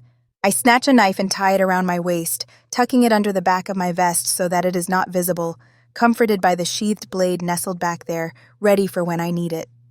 The door to the armory opens, and another arbiter walks in, but I ignore him as I choose the semi-automatic rifle I wish to use while on duty, and reach for one, inspecting its barrel and its magazine for any defects. All weapons are to be cleaned before being put back in the armory, but sometimes something gets missed or a person gets lazy. As I start to sling the strap over my shoulder, a hand seizes it and rips it away from me before shoving a different rifle into my hands. You're to use this, says the same arbiter that had walked in. I inspect the weapon, confused as to why I have been denied the ability to choose my own, and pull the magazine out, making certain that it is full, before looking at the man with a quizzical expression. Is there a problem? He says to me. The arbiter outranks me, so I am not in a position to question his decision, and now is not the time to challenge someone. No, sir, I say, taking the rifle and slinging it over my shoulder before heading for the door. Arbiter, he yells at me, your helmet! I snatch the helmet he holds out to me, chastising myself for forgetting it, and step outside, leaving him behind in a room full of enough weapons to wage a small war. The low-hanging sun's light causes me to squint as I walk into it, heading for the nearest stairwell. Before I place my foot on the first stone step, the arbiter from the armory steps outside and whistles at me, indicating that I should follow him. Unsure of what this is all about, I do as I am expected and allow him to lead me to another stairwell to the top of the wall. He waits for me to go inside the enclosed space and its dark interior, devoid of all light and any essence of life, and the sweltering atmosphere stabs my lungs as each breath I take feels as though my chest is filling with water vapor. The fear of being trapped in a tight space strikes me, and though claustrophobia is not an ailment I suffer from, this stairwell makes me want to succumb to it as I climb upward, accompanied by another arbiter who seems more interested in my actions than in his duties. causing the ominous feeling that something isn't right to waft over me and wrap its tentacles of dread tight around my chest so that each breath is a struggle. Each step leads to more, and, for a moment, I wonder if I will reach the end, though logic tells me I will. I've been up these before. Fresh, cool air cups my face, giving me relief as orange sunlight embraces my walnut-colored skin, freeing me from the terror that grips me. "This way," says the arbiter as he walks toward the W within the wall. I pause. I thought I had been assigned elsewhere. "Is there a problem?" he demands. "No, sir." Thinking it strange that my orders seem to have changed all of a sudden, I keep my thoughts to myself and trail after him, knowing that I am subject to whatever a commanding officer decides. I follow him across a walkway, going from the inner to the outer wall, taking a quick glance at the snarling dogs below as they hunger for a meal, never satisfied as they are kept in a semi-starved state so that they will devour any unfortunate enough to fall into their midst. As I watch the dogs fight among themselves while they watch us with the hope that we will fall, a memory slaps me in the face, one I had buried long ago and hoped to never revisit. I remember the day my instructors at the training facility forced us to watch a pack of wild dogs eat someone, and how little time it took. Recruits are taught to not feel emotion, empathy, or sympathy. They are taught to ignore pain. Pain, sympathy. It is all weakness, and weakness is failure. During my 6th year as a recruit, the instructors lined us up in the courtyard, forcing us to surround a cage with 3 wild dogs in it, snarling and snapping at each other, and any who dared look at them. And I remember the perturbation I felt, as one of them kept its ravenous eyes on me as though I was nothing more than its prey, only to have that terror replaced with worry, as a plebeian stood on a platform with 2 arbiters, one on each side above the cage, all of it built for that occasion. "Sympathy is for the weak," shouted the instructor at us that day. "Empathy is for the weak. Emotion is weakness. Compassion is weakness. The only thing you should feel is anger and hatred for your enemy. They deserve your wrath. The only love you should feel is for Arel. It deserves your undying loyalty and complete devotion." The instructor had looked around, studying the young faces before him before continuing, and I hear his voice in my mind now, like I heard him then. "Do you feel sympathy for him?" He pointed at the plebeian forced to stand on the edge of a platform.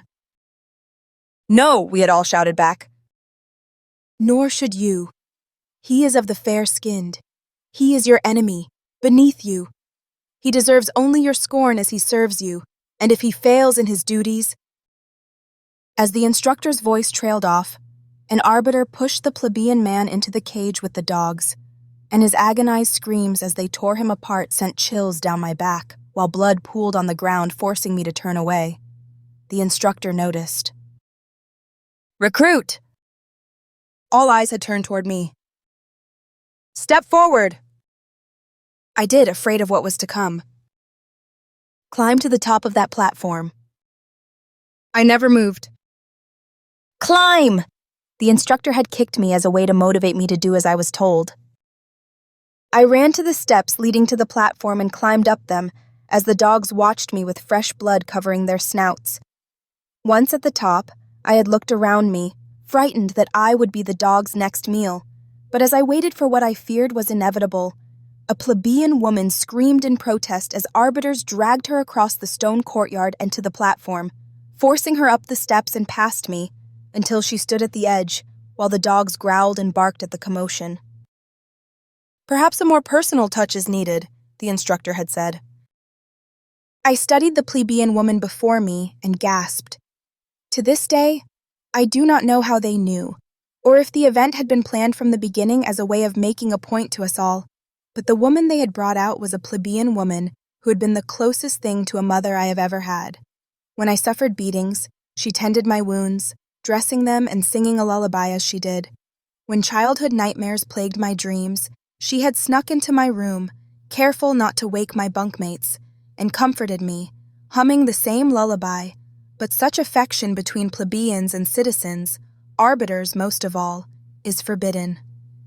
So, there she stood at the edge of the platform, her eyes softening when she saw me and my horrified expression. "Push her," the instructor said to me. I didn't move. I couldn't as I stared at her while her dull blonde hair, greasy from having not been allowed to wash it in weeks, trailed in the wind, while a slight smile turned her lips, not a nervous smile, but a comforting one as though to tell me that it would be okay. "Push her," the instructor said again, "or I'll cut off your legs and you'll watch as the dogs eat them."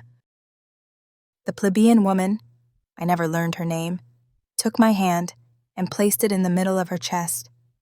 "It's okay," she had whispered to me, brushing a strand of hair that had escaped my ponytail from my eyes before placing her palm on my cheek as I shook, dreading what would happen next, while her blue eyes, not bright like Grelyn's, but natural, soft like twilight, looked into mine.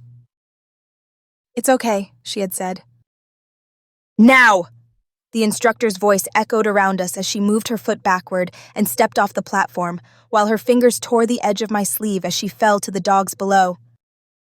I had tried to turn away, tried to not look at it and pretend that none of it was real, but one of the arbiters on the platform with us seized my arm, wrenching it behind my back, while his other hand grasped my chin and forced me to watch as the dogs tore into her, and her screams stabbed my eardrums and burned themselves into the eternal pit of my memory.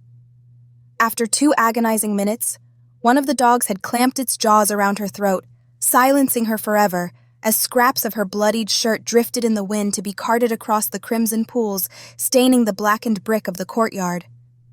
Once silence reigned again, the arbiter had tossed me off the platform, allowing me to crash onto the ground below. 2 purposeful steps clacked on the ground as the instructor had approached me and leered over me, hoping I had learned my lesson. "Plebeians are not like us," he had said. "They are a scourge in this world." "They are a scourge." My voice trembled as I repeated his statement. "They must learn their place," he had said. "They must learn their place," I repeated. "Arel is my mother, Arel is my father." "Arel is my mother," my weak voice repeated. "Arel is my father." "My loyalty is to Arel." "My loyalty is to Arel."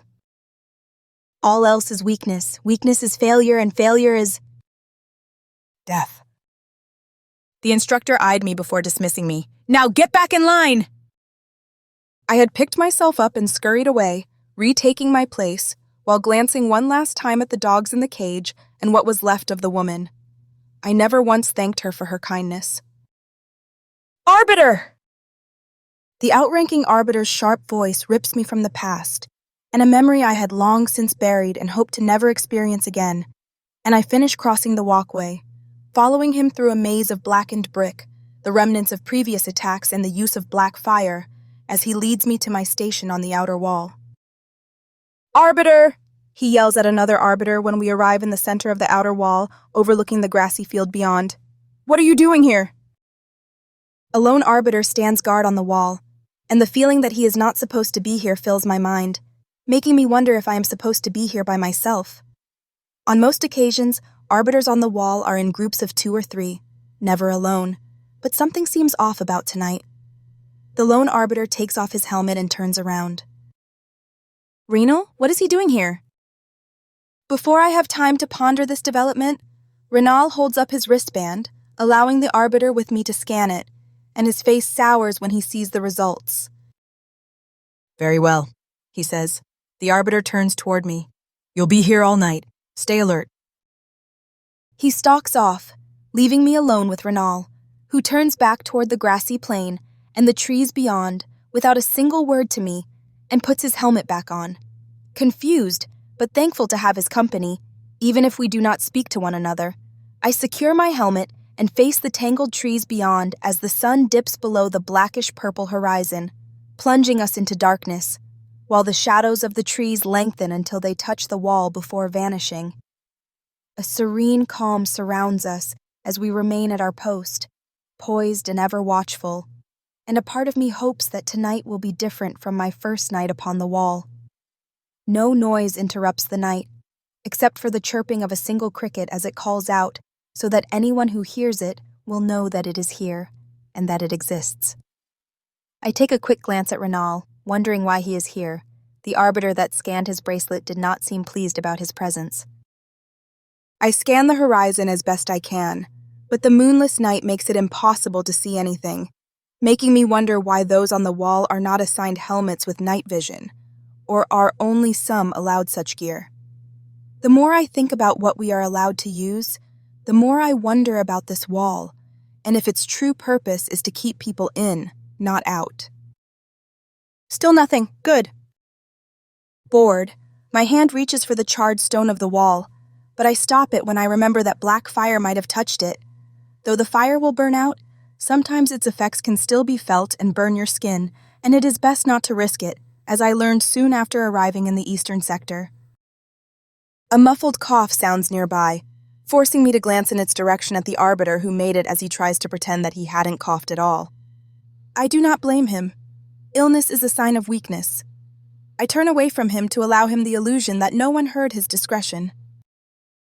As the minutes turn into hours, my mind wanders, thinking back on all that has happened since I received my commission as angst fills it, forcing me to consider horrendous scenarios that may never happen, before morphing into wild fantasies of me and Chase running away with Gwen and Sheila by our side. I shake my head, willing my mind to focus on my task. Danger could be seconds away and my unfocused state will get me killed. Once again, I scan the horizon, but see nothing. Only the stars above me, as the veil of darkness dangles before me, hindering my ability to do my duty and protect the people of Arel from the unknown beyond the wall. The smallest of sounds penetrate my internal dialogue as I scold myself for allowing my mind to think about trivialities instead of focusing on my task, almost like pebbles flying through the air and coming a little too close for comfort, but not enough to cause alarm. I turn my head in the direction of the noise and look at the arbiter that had coughed earlier, but he staggers as he clutches his neck, the one vulnerability left unprotected by our armor, before toppling over the edge of the wall. I duck down, using the wall as protection as I peer over its edge, seeing faint shapes move out of the corner of my eye, but when I try to focus on them, they disappear. "Renal!" I hiss, pointing at the grass below as a rock, coated in oil and set aflame, flies from the trees and for the wall, pelting the brick exterior as sparks shoot in every direction. "The alarm!"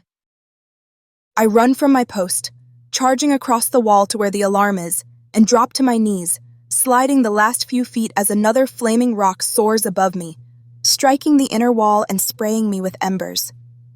Once I reach the alarm, I activate it, allowing it to fill the once still air with its warning. Thin-soled shoes hit the walkway behind me. I spin around, finding a barbarian standing there. How did he get over the wall so fast? Were they already here? He raises a hatchet and charges for me. I yank my rifle from my shoulder and point it at him, comforted by the power it brings me, and squeeze the trigger, forcing the barbarian to stop mid-stride as he expects to be shot. Nothing. I squeeze the trigger a couple more times, but each time, the rifle refuses to fire. My weapon is jammed. The barbarian grins at his luck.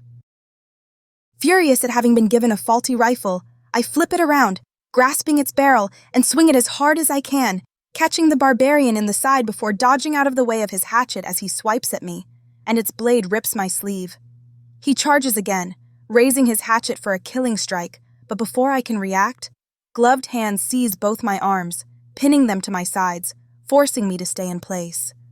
I lift both my feet at the same time, kicking the barbarian in the chest, forcing him to teeter backward and dive forward, causing whomever had grabbed me from behind to fly over my back and crash onto the ground in front of me.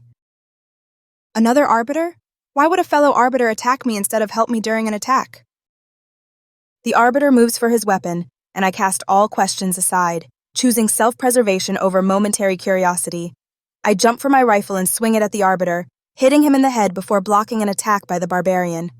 His hatchet slides across the barrel of my weapon, creating a series of sparks that are carried away by the breeze until I relax my muscles, causing the barbarian to lose his balance as I ram the butt of my rifle into his side, forcing him over the wall into the dogs below and they pounce on him within seconds. With the barbarian gone, I turn to face the arbiter, but he points his pistol at me and fires, catching me in the middle of my chest, and though my body armor stops the bullet from penetrating my body, Its impact forces me to the ground as the wind is knocked out of me. Struggling to catch my breath, I lay on my back as my chest feels as though it has been struck by a boulder and look up, helpless, unable to do anything as the arbiter that had attacked me leers over me, his weapon pointed at my head, preparing to finish me. My eyes remain glued to him as I am determined to meet my end with courage if this is to be my last moment in this world. Without warning, Renal seizes the man's weapon hand, ramming his fist into the crook of the arbiter's elbow, forcing his arm to bend before twisting it until his pistol faces him. It goes off. The arbiter drops to the ground as Renal remains standing with the pistol in his hand. He stares at me. Fiery flashes of light cover the reflective surface of his helmet, and for a moment, I wonder if he is going to kill me as he seems to suffer from an internal struggle before he raises his pistol and fires at two barbarians approaching me from behind. Clutching my chest and wincing with every move I make, I force myself to sit up. Renal holds his hand out to me. I take it, and he hauls me to my feet before giving me the pistol, and though the weapon is light, it feels like a great weight within my hand as I grapple with the notion that a nameless arbiter tried to kill me without reason, but I haven't time to think about it. A barbarian slams into Renal. Before I have time to help him, another grabs my shoulder and jerks me backward. I wrap my fingers around his thumb and yank it back, breaking it. He removes his hand. Whirling around, I raise my pistol and fire, blowing a hole in his head. He drops to the ground. Renal! I twist back around to help Renal, only to find him with the barbarian in a chokehold, squeezing as hard as he can until the man goes limp and he drops him to the ground. The slow grumble of an engine attracts my attention, and I almost gasp when I see what the barbarians have as they aim a machine gun fastened to the top of a transport at the wall. Renal and I drop to the ground as a flurry of bullets pelt the barrier, sending shards of stone and metal in every direction as they burrow deep within the structure, while more gunfire soars over us, striking any foolish enough to be in its path, and the fresh corpses of arbiters surround me as I cover my head. Something lands in front of me, clinking on the ground. Grenade! I yell, jumping to my feet and leaping across the opening between the outer and inner wall as the grenade goes off, propelling me forward. I slam into the edge of the inner wall, but fail to grasp its ledge and plummet to the ground below, where the Assurient dogs await another meal. My stomach lurches into my mouth as panic overtakes me, while my fingers tear at the stone, desperate for something, for anything to grab hold of. I touch metal. Instinct forces me to seize it, and my body jerks to a halt with my feet dangling inches out of the dog's reach as they jump for me with saliva dripping from their fangs, hungering for the taste of my flesh, while bits of wall rain down upon me, pelting me and coating me in dust. I need to get out of here. Pressing my feet against the wall, I try to hoist myself up and reach for a protruding brick, but I slip and drop back down, and the metal bar dips, threatening to drop me. I squeeze my only lifeline to the point where the ridges of the metal rod dig deep into my skin, causing my hands to sting. Sweat fills the space between my skin and the metallic rod, and I start to slide off. With each passing second, the dogs below jump for me, and the thought of being eaten alive causes my mind to freeze as their powerful jaws snap at me. Noni! Renal stands above me, having taken off his helmet, and throws me a rope. I reach for it, but miss. He tosses it again as my hands slip another inch and my feet dangle even lower, forcing me to lift them up to avoid being grabbed by the wild dogs. The rope hits the wall, but I fail to grab it. Renal chucks the rope at me a third time, knowing that if I miss it again, I will perish. I summon my courage and lift my feet, planting them against the wall, and push myself upward as I reach for the rope and manage to wrap my fingers around the line. Momentary pain grips me as my body slams into the brick of the outer wall, but I ignore it as I climb upward, while Renal pulls me up. He reaches down.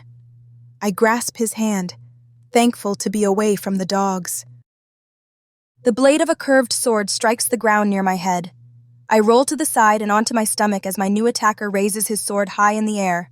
Before he can bring it down upon me, I lunge for him, ramming my head into his stomach, and wrap my arms around his middle as we crash to the ground. Rolling, I keep my arms wrapped tight around him, refusing to let go as I bring him to Renal, who grabs him and throws him off me. He hits the edge of the wall and drops to the dogs below, and his screams fill the night as they tear him apart.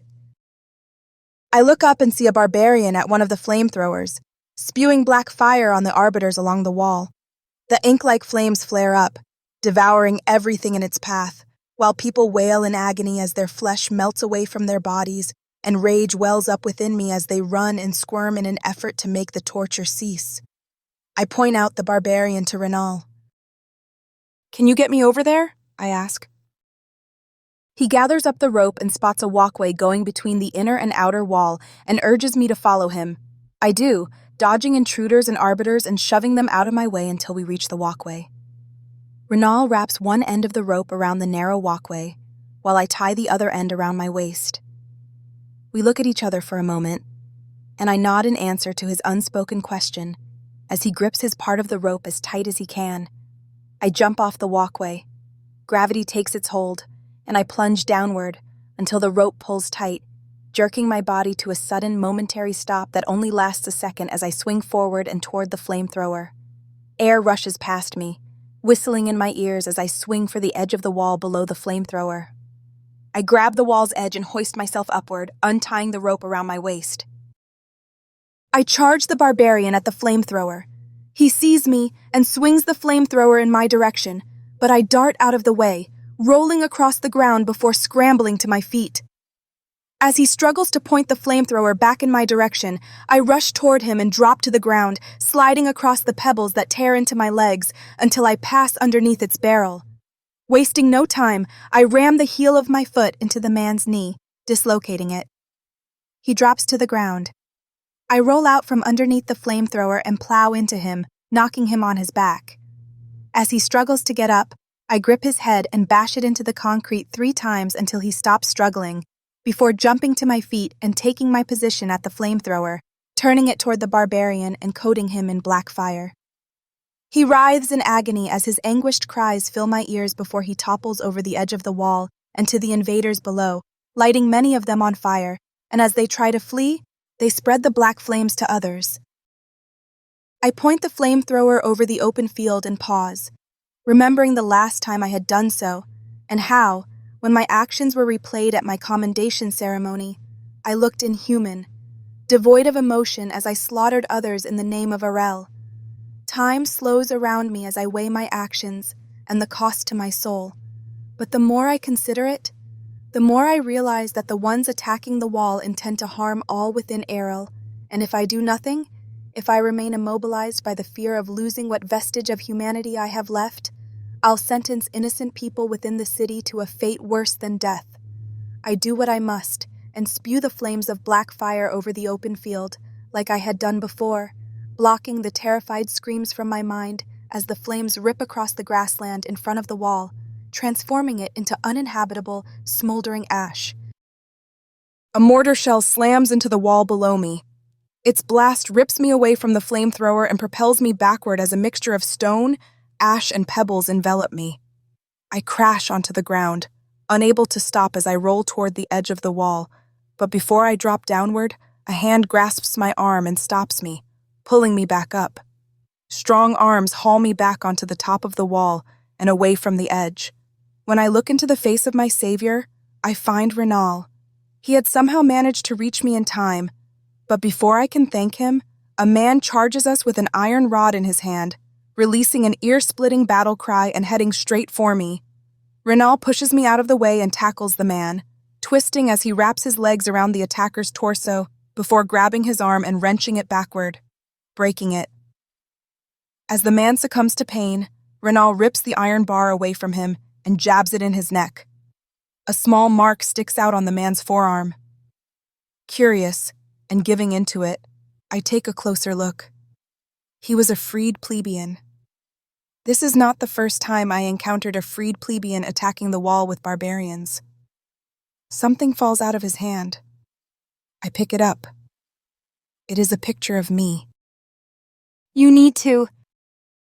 The whine of our aircraft drowns Renal's words as they swoop low over the ground and drop bombs, but the explosives land both on the wall and on the grassland beyond, almost as though they do not care if arbiters die. Renal pushes me toward a tower, and together We race against the clock as we try to reach some level of safety as the bombs detonate around us, pelting us with fire and stone projectiles. I bring my hands up to cover my face. As more explosive hit the ground, I increase my speed and dive through the opening to a tower, slamming into its far wall as Renal covers me with his own body as a way of protecting me, while the bursting bombs deafen me and rubble falls around us. All hell breaks loose as the bombs continue to drop, while Renal and I hope that the tower we hide in remains intact until... Silence. Renal releases me, and we crawl out of the tower to find a wall being held together by a few rods and stone, while a mass of bodies stretch out before us on the grassy plain below and an overturned transport with a machine gun blown in half. The attack has finished. I glance up as the Arelian fleet flies away. Some of the aircraft goes back to the aerodrome, while others do not, making me wonder why, unconcerned about the carnage left in its wake. Arbiters and barbarians lie together, strewn about, all sharing the same fate, while others crawl out from under the wreckage and look around, dazed. "Noni," Renal says to me, shaking me to get my attention. "You need to leave." His words do not register as I look beyond him and the flames that burn bright, sending bulbous clouds of smoke into the star-filled sky above. The manor is on fire. "Chase!" I tear myself away from Renal and charge for what is left of one of the stairwells. "Noni!" I do not listen. All I can think about are the 3 people I left behind at the manor, and the fire that may now kill them. "Noni!" Renal's desperate voice fades as I hurry down the stairwell, stopping when I realize the bottom last 4 steps are missing. I jump to the ground below, landing on my hands and knees and ignoring the rock that digs into my leg. My only focus is the manor. I leap to my feet and charge down the streets, not caring about the alarms or the sounds of the medical transports as they hurry for the wall. I must reach them. The city flies by, blurred by my desperation to get to the manor as quick as possible, and I pay little attention to the people leaving their homes to see what the commotion is all about, even when they try to ask me questions about what they should do. I can only think about Chase, about Gwen, and about Sheila. What if... No, I will not think about that. They must be alive and unharmed. One man staggers up to me, speaking gibberish as his fear inhibits his ability to talk, and I push him away from me. "Stay in your home," I tell him, not bothering to stop as I race through the plaza and dart down the street that will take me to the manor, while the massive screens throughout the city flash to life in a woman's face. Tight curls dusted in gold glitter dangle about midway down her temple, accentuating her chestnut skin. Appears on the screen, giving a report about the latest attack on the wall, and images of the event rotate behind her. I ignore it as my eyes focus on a plume of smoke rising behind a building when a corner of its roof falls. I increase my pace and dart down an alley before coming out on the street leading to the manor. Once I reach the driveway, I pause, staring at the massive flames that engulf the manor, the place I call home, the only home I've known after leaving the training facility. As fire consumes it, helplessness overwhelms me, and I remain frozen to the ground, unable to act until an arbiter jumps from a second-story window, screaming in agony as her body becomes a human torch. "Chase!" I charge for the massive inferno, not caring if I get too close as the heat from the flames sears my skin through the fabric of my jacket. Commander Vi's voice hits my ears as she directs arbiters to specific areas of the manor. Some are sent to get hoses, while others break open the valves to the underground water pipes to connect the hoses too. But in my haste, I do not stop to listen to her as my mind concerns itself with 3 specific people.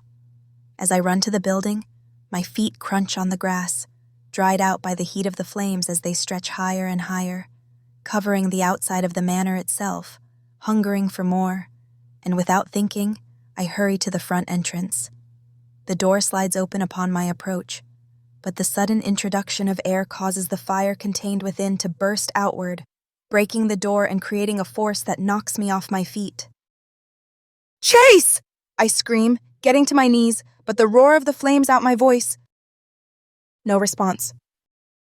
Arbiters and plebeians run in circles around me, ignoring me as I remain on the ground, searching every soot-covered face I see, but none of them are who I am searching for. Sheila! I scream as loud as I can, but my voice fails to go beyond the thundering fire as it burns brighter. I jump to my feet and run like a madman, whipping my head in every direction, hoping to see one of them, but it turns into despair as my search remains unfulfilled. Why would they attack us? An arbiter asks Commander Vi, but I do not pay much attention to him or her harsh response, forcing him to shut his mouth as I continue looking for either Chase, Sheila, or Gwen. Chase! I shout, coughing on the smoke that fills the area around the manor. Gwen! Still no answer. My stomach sinks as my heart beats faster in my chest, while the notion that they may all be dead fills me with dread and a sense of being alone in a world built upon cruelty. A girl limps away from the fire, clutching her arm. Thinking that it might be Gwen or Sheila, I run to her and turn her toward me so I can see her face, only to be met with bitter disappointment. But I cannot leave her here. I grab the nearest arbiter and shove her toward him. Take her to a medical transport, I say, not caring if he outranks me or not. Now! I yell at him when he fails to move. Sheila! I scream again, growing more desperate as seconds drag by, mocking my efforts at finding the ones I care most about and rejoicing in my misery. Noni! I stop. Sheila? Noni! The voice shouts at me as a shadow approaches, her pale skin and clothes coated in ash, and I squint to try and get a better look at the figure as the light of the fires toy with the idea of letting me see who it is that calls my name. Sheila!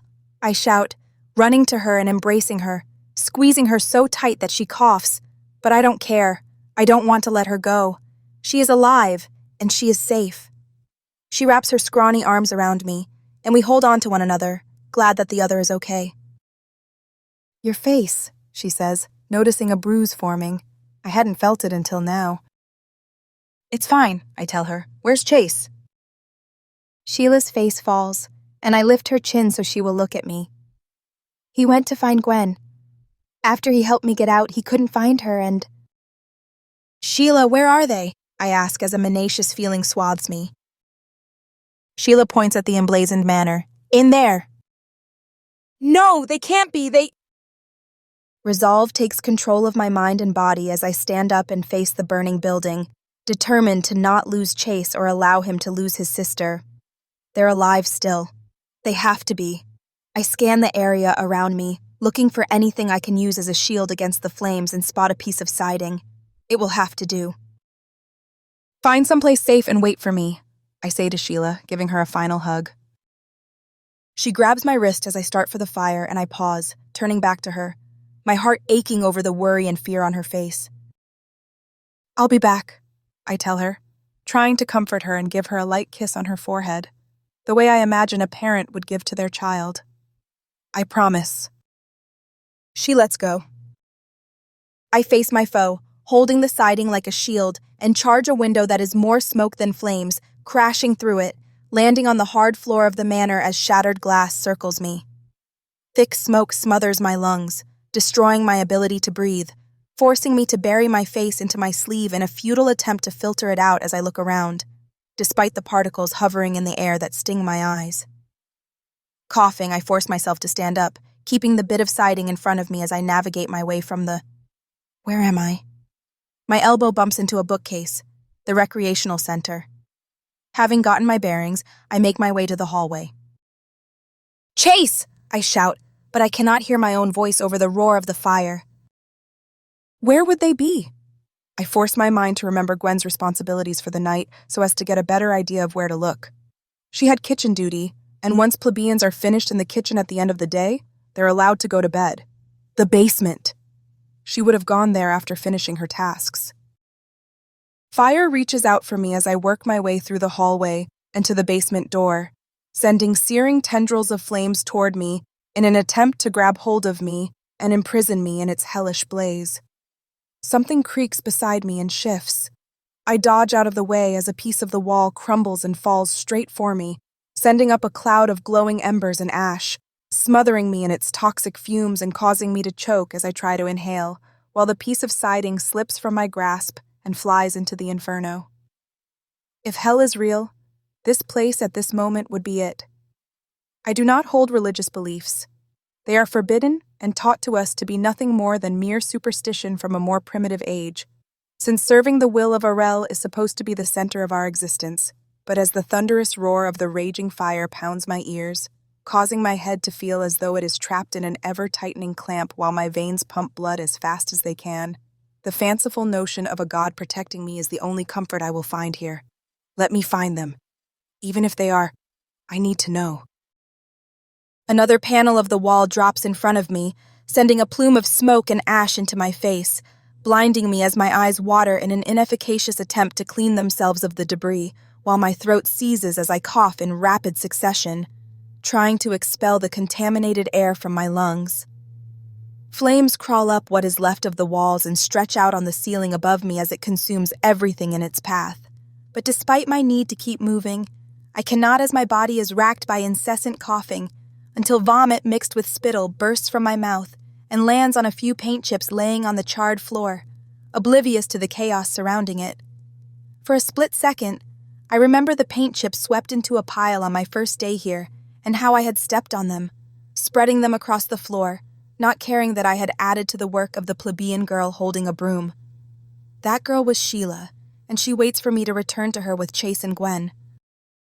Ironing my will, I stand up, covering my head to protect it from the heat that singes my skin and causes a few blisters to appear as it cooks, and I kick the fallen piece of wall out of my way, determined to reach the basement, and where I hope to find both Chase and Gwen.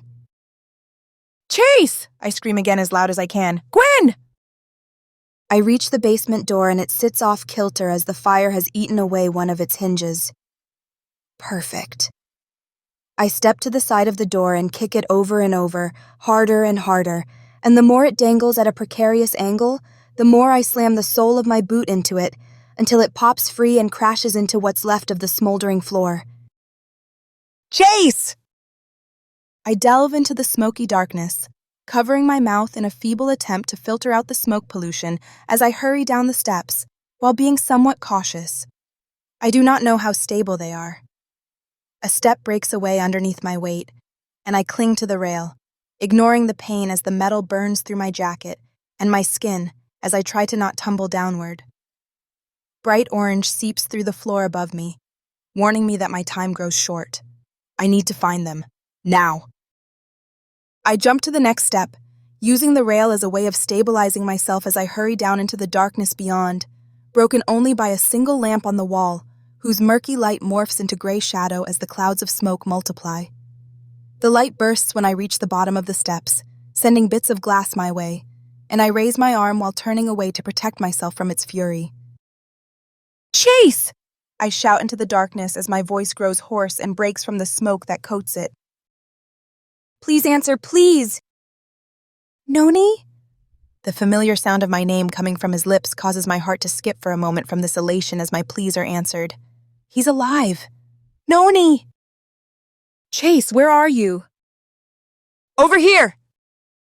I follow the sound of his voice, running my hands down the splintered wall, not caring about the slivers of wood that catch in my fingers and dig into my skin, following the sound of his voice as I navigate my way toward him. More orange pokes through the floorboards above, shedding a portentous light upon me as I hurry toward him. "Chase?" "Keep coming," he yells. "Follow my voice." I do. The more I go toward it, the clearer it becomes, and soon the roar of the fire disappears as all I want to hear, is Chase's voice. I hurry through the hallway, which resembles an oven more than a corridor as the intense heat from the fires above me swarms the area, causing my skin to blister underneath my jacket, but I shove the pain aside, keeping my mind zeroed in on Chase's voice. "Chase! You're almost here!" I pick up the pace, dodging to the right as a piece of the ceiling crashes on the floor next to me, avoiding a fiery death by an inch. But I refuse to let it deter me from my mission. A silhouette sits before me, more like an onyx shadow amidst a smoky fog of impending doom as he kneels on the ground, blocked by a fallen beam and a mass of debris from reaching his goal. "Chase," I whisper as I hug him, glad to hold him again and know that he is alive. "Where's Gwen?" In answer to my question, He points past the beam, and I see a small, pale face, blackened by ash and soot, peering back at us as fear fills her eyes the more the ceiling above us creaks and burning bits of wood drop around us. I study the fallen plank and spot a place where she may be able to squeeze through. "Gwen, can you fit through this?" I ask. She huddles in a corner, hugging her knees, paralyzed by fear. "Gwen," I say in a gentle voice, "I need you to be brave." She shakes her head. Fear has overwhelmed her, trapping her the way it traps us all. A low groan echoes above us as the wooden panels begin to buckle. They won't hold for much longer, and we don't have much time before this entire place collapses. "We need to go," I say. "I won't leave her," Chases protests, referring to his sister. "You won't have to," I tell him, placing a gentle hand on his cheek. I study the small opening. Gwen will fit, and I may be able to as well. I dive for it, but my armor catches on the splintered wood and holds me back. "I tried to get through, but it's too small," says Chase. "Not for me." I rip off my body armor and shove it into Chase's hands, trying not to choke on the smoke that burns the back of my throat and clogs my airway, refusing to give in to its demands that I succumb to its will. "Use this to lift that beam," I tell him, pointing at the joist, "and I'll go get her." Nodding, Chase grabs the armor and uses it to protect his hands from the smoldering wood as he lifts it enough for me to squeeze through. I crawl through the hole, flinching as smoldering embers attack my face in an attempt to stop me, but I refuse to give in. This fire will not defeat me.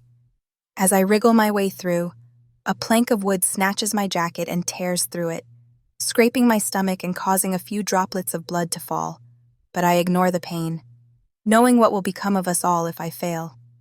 Failure is not an option because, right here, right now, it is certain death for us all. I burst free from the hole and hurry to Gwen as she continues to huddle in a corner. "Gwen," I say to her, "we need to go." She pulls away from me and buries her face in her knees. "Gwen, come on!" She refuses to budge. Inflamed bits of wood drop from above, touching my jacket and setting it ablaze. As Gwen screams, I rip my jacket off, throwing it to the floor and stomp on it until the flames are out before going over to her. Panic. I see it in her eyes. Has imprisoned her. But if it continues to do so, we all will die. So I do the only thing I can think of. I do what my instructors did to me. I grab her mop of hair, pulling her head back, exposing her face and slap her across the cheek as hard as I can. Shocked back into reality, Gwen stares at me, accusing me with her eyes of harming her, but I seize the few seconds I have of her attention. "Get a hold of yourself," I shout at her. "Your brother is over there. Do you want him to die because of your fear?" I haul her out of the corner and push her toward the hole in the collapsed debris. "Go!" I yell at her as I shove her through the small opening before pushing my own way through. Once through, Chase seizes his sister, giving her the biggest hug he can before pushing her down the hallway, as paneling from the wall burst free of their hold and crash into the other side of the corridor, while the pipes behind them explode from the water within, turning into steam. She screams. Refusing to stop, Chase picks her up and carries her as we run for the stairs, but as we reach them, its supports buckle and topple to the floor, sending thick spirals of smoldering ash into the air that swirls around us, causing us to heave. I spin around, doing my best to look for another way out as my eyes sting from the smoke, tearing up to the point where everything is a blur, forcing me to wipe them with the back of my soot-covered hand in a useless attempt to clear them. "This way!" Chase shouts, heading down a narrow space that I never realized was here. He turns and steps sideways through it, wheezing as he carries Gwen, whose frightened screams drown the thunder of the fire above us and the blazing pieces of plaster that crash around us. I follow him, trusting him. More steam erupts from a pipe, blasting through the wall and almost hitting me in the head. Startled, I yelp, but try to squash it so as not to alarm Chase or frighten Gwen any more than she already is. We burst free of the narrow space and into a small room with a window near the top of the ceiling. It isn't big, but it may be large enough for us to crawl through. Before we have time to appreciate our luck, The narrow passageway caves in, and piles of burning debris block any escape, sealing us inside and forcing us toward the only remaining exit, the window. I study the medium-sized rectangular window as the light of the fire dances upon it, intensifying at periodic moments before diminishing, only to reignite as a way of mocking our efforts to escape its fury and its judgment, but I refuse to let Chase or Gwen die here. I spot a plank. Seizing it, and not caring if it burns my hands, I wrench it free of the fallen rubble, hacking as a cloud of sparks billow around me, surrounding me with their constant reminder of our predicament, and I rush to the window, ramming the plank into it. The glass cracks. Pulling it back, I slam the plank into it again and again until the glass shatters, after which I run it along the edges of the window, clearing it of razor-edged shards that threaten to cut any who dare cross their path. My boots crunch the fallen glass as I reach my hands out to Chase. "Give her to me," I say. He hesitates for a moment, wondering what my plan is. "I'll take her while you crawl through the window first." He hands me Gwen, who squeaks as the flames grow more intense, and I turn my back toward them to protect her from their wrath as Chase hoists himself through the basement window, having to squirm to fit through. Once freed, he turns around and reaches through the opening for Gwen. I hand her to him, and he yanks her through the opening. My turn. I place my hands on the edges of the window and start to jump up to it when a beam breaks free of its hold and crashes to the floor, hurling me backward and blocking my only way out. "Noni!" Chase screams. He thrusts his hand through a tiny opening, ignoring the flames that burn his skin, and I take it, grasping it as tight as I can, not wanting to let go, but knowing I have to, or we will both perish. "Leave me!" I tell him, choking back tears at the thought of forcing him into this position. "No," he protests. "Go!" I yell at him. "Take care of them, please!" As tears stream from my eyes, I let go of his hand and drop back to the floor as the fires stretch out further, encircling me, and my lungs burn from the smoke and the heat, unable to take much more. Angry, I scream, releasing my frustration at the fire and the universe for forcing me into this position, knowing that I would never leave someone I cared about behind to die, knowing that I would give my life for theirs and for stripping me of any chance of happiness. Fire, it burns, it stings, and it will now be my grave. Accepting my fate, I curl up on the floor, refusing to fight, refusing to challenge it, surrendering to its demands. They are safe. That is all that matters. My eyes close. Water. I hear water hitting the beam that blocks the window and the flames dissipate before someone kicks at it over and over again, refusing to give up until he has broken a path through. "Noni!" Chase's distant voice circles around me, urging me to come back. "Noni!" I open my eyes and see Chase in the window with his hand, the skin blistered and peeling from being scorched, out to me, having created an opening. Summoning my strength, I push myself to my feet, coughing from the exertion, and run to him, jumping over the fallen beam and grabbing his hand, gripping it as tight as I can as he jerks me through the window. We roll across the grass, away from the manor as the support structures crumple and break away, succumbing to the rapacious fire's demands. Before I can stop myself, I kiss Chase, thankful for his tenacity and willingness to save us all, and not caring if anyone sees us or about Arel's rules regarding class. He is a plebeian, and I am an arbiter, but all that matters to me is that he is a man, and I am a woman, and we risked our own lives to save the other. A terrified scream pulls us apart. "Sheila!" I look over in the direction of the scream and see Sheila cowering on the ground as Molars kicks her, and rage overtakes me, springing me into action. "Take care of her," I tell Chase, pointing at Gwen before jumping to my feet and running for Molars. I plow into him as he raises his foot for another kick and knock him to the ground. Determined to stop him, I roll onto all fours and lunge for him before he has a chance to grasp what has happened, ramming my fist into his face, following it with an elbow to the back of his neck. "Noni!" I hear Commander Vi's voice, but ignore her as the collar within me controls me. Molars throws me off him and punches me in the jaw, stunning me for a moment. I watch as he pulls his fist back again, but before I can react, Chase tackles him, pulling him off me, but he is no match for Molars. Molars twists around and grips Chase by the neck, ready to break it, and I'm too far away to stop him. So, I do the only thing I can think of to save the man I love. "I challenge you to the right of conquest," I shout, loud enough for everyone gathered to hear. Molar stops. All movement stops, except for Renal. He must have arrived while I was in the house, who forces his way through the crowd, taking his place by Commander Vi's side, only to stare at me with a mournful look on his face. "I challenge you to the right of conquest," I say again, knowing that once the challenge has been made, it cannot be undone. A sardonic smile creeps across Molar's face as he releases Chase. "The price?" "They go free," I say, referring to all three, Chase, Sheila, and Gwen. But those around me believe I am only talking about Chase and Sheila, since they do not see Gwen. Either way, I am taking a huge gamble, Simba. Only one may be freed. "Her," I say, pointing at Sheila, who stares at me with tear-filled eyes. "Perhaps we'll let the fates decide," says Molars. "And what is your price?" I demand. A challenger is allowed to demand a reward if victorious, but the right allows the one being challenged to request a reward as well.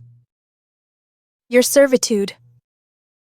The way the words come out of Molars' mouth sends chills up my spine, but I remain rigid, unwilling to give him the satisfaction of seeing me afraid.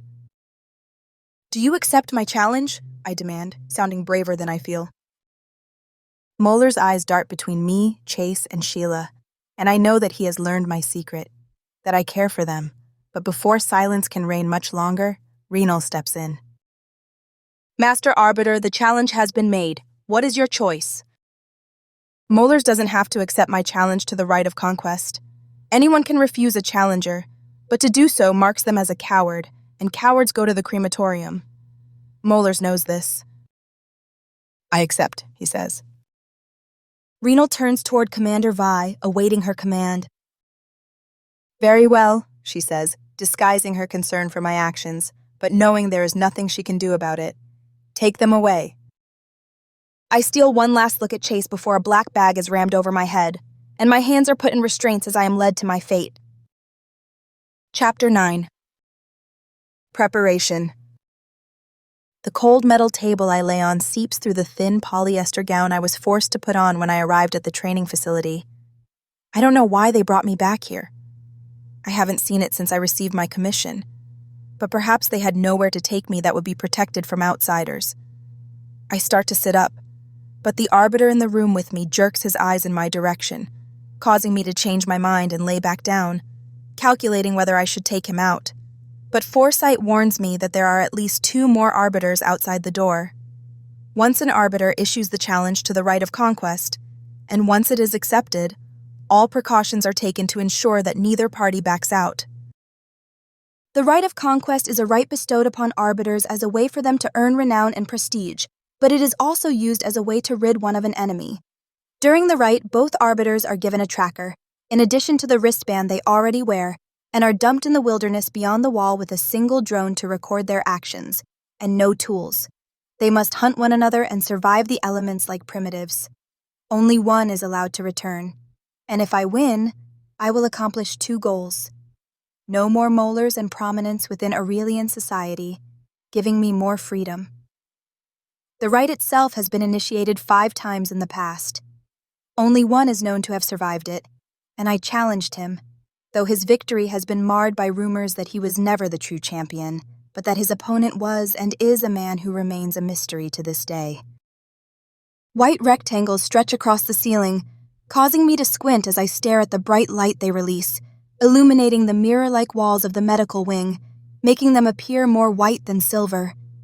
I twitch my arm, admiring the perfect reflection in the walls, and chuckle when the arbiter with me flinches, ready to act should I make an undesirable move.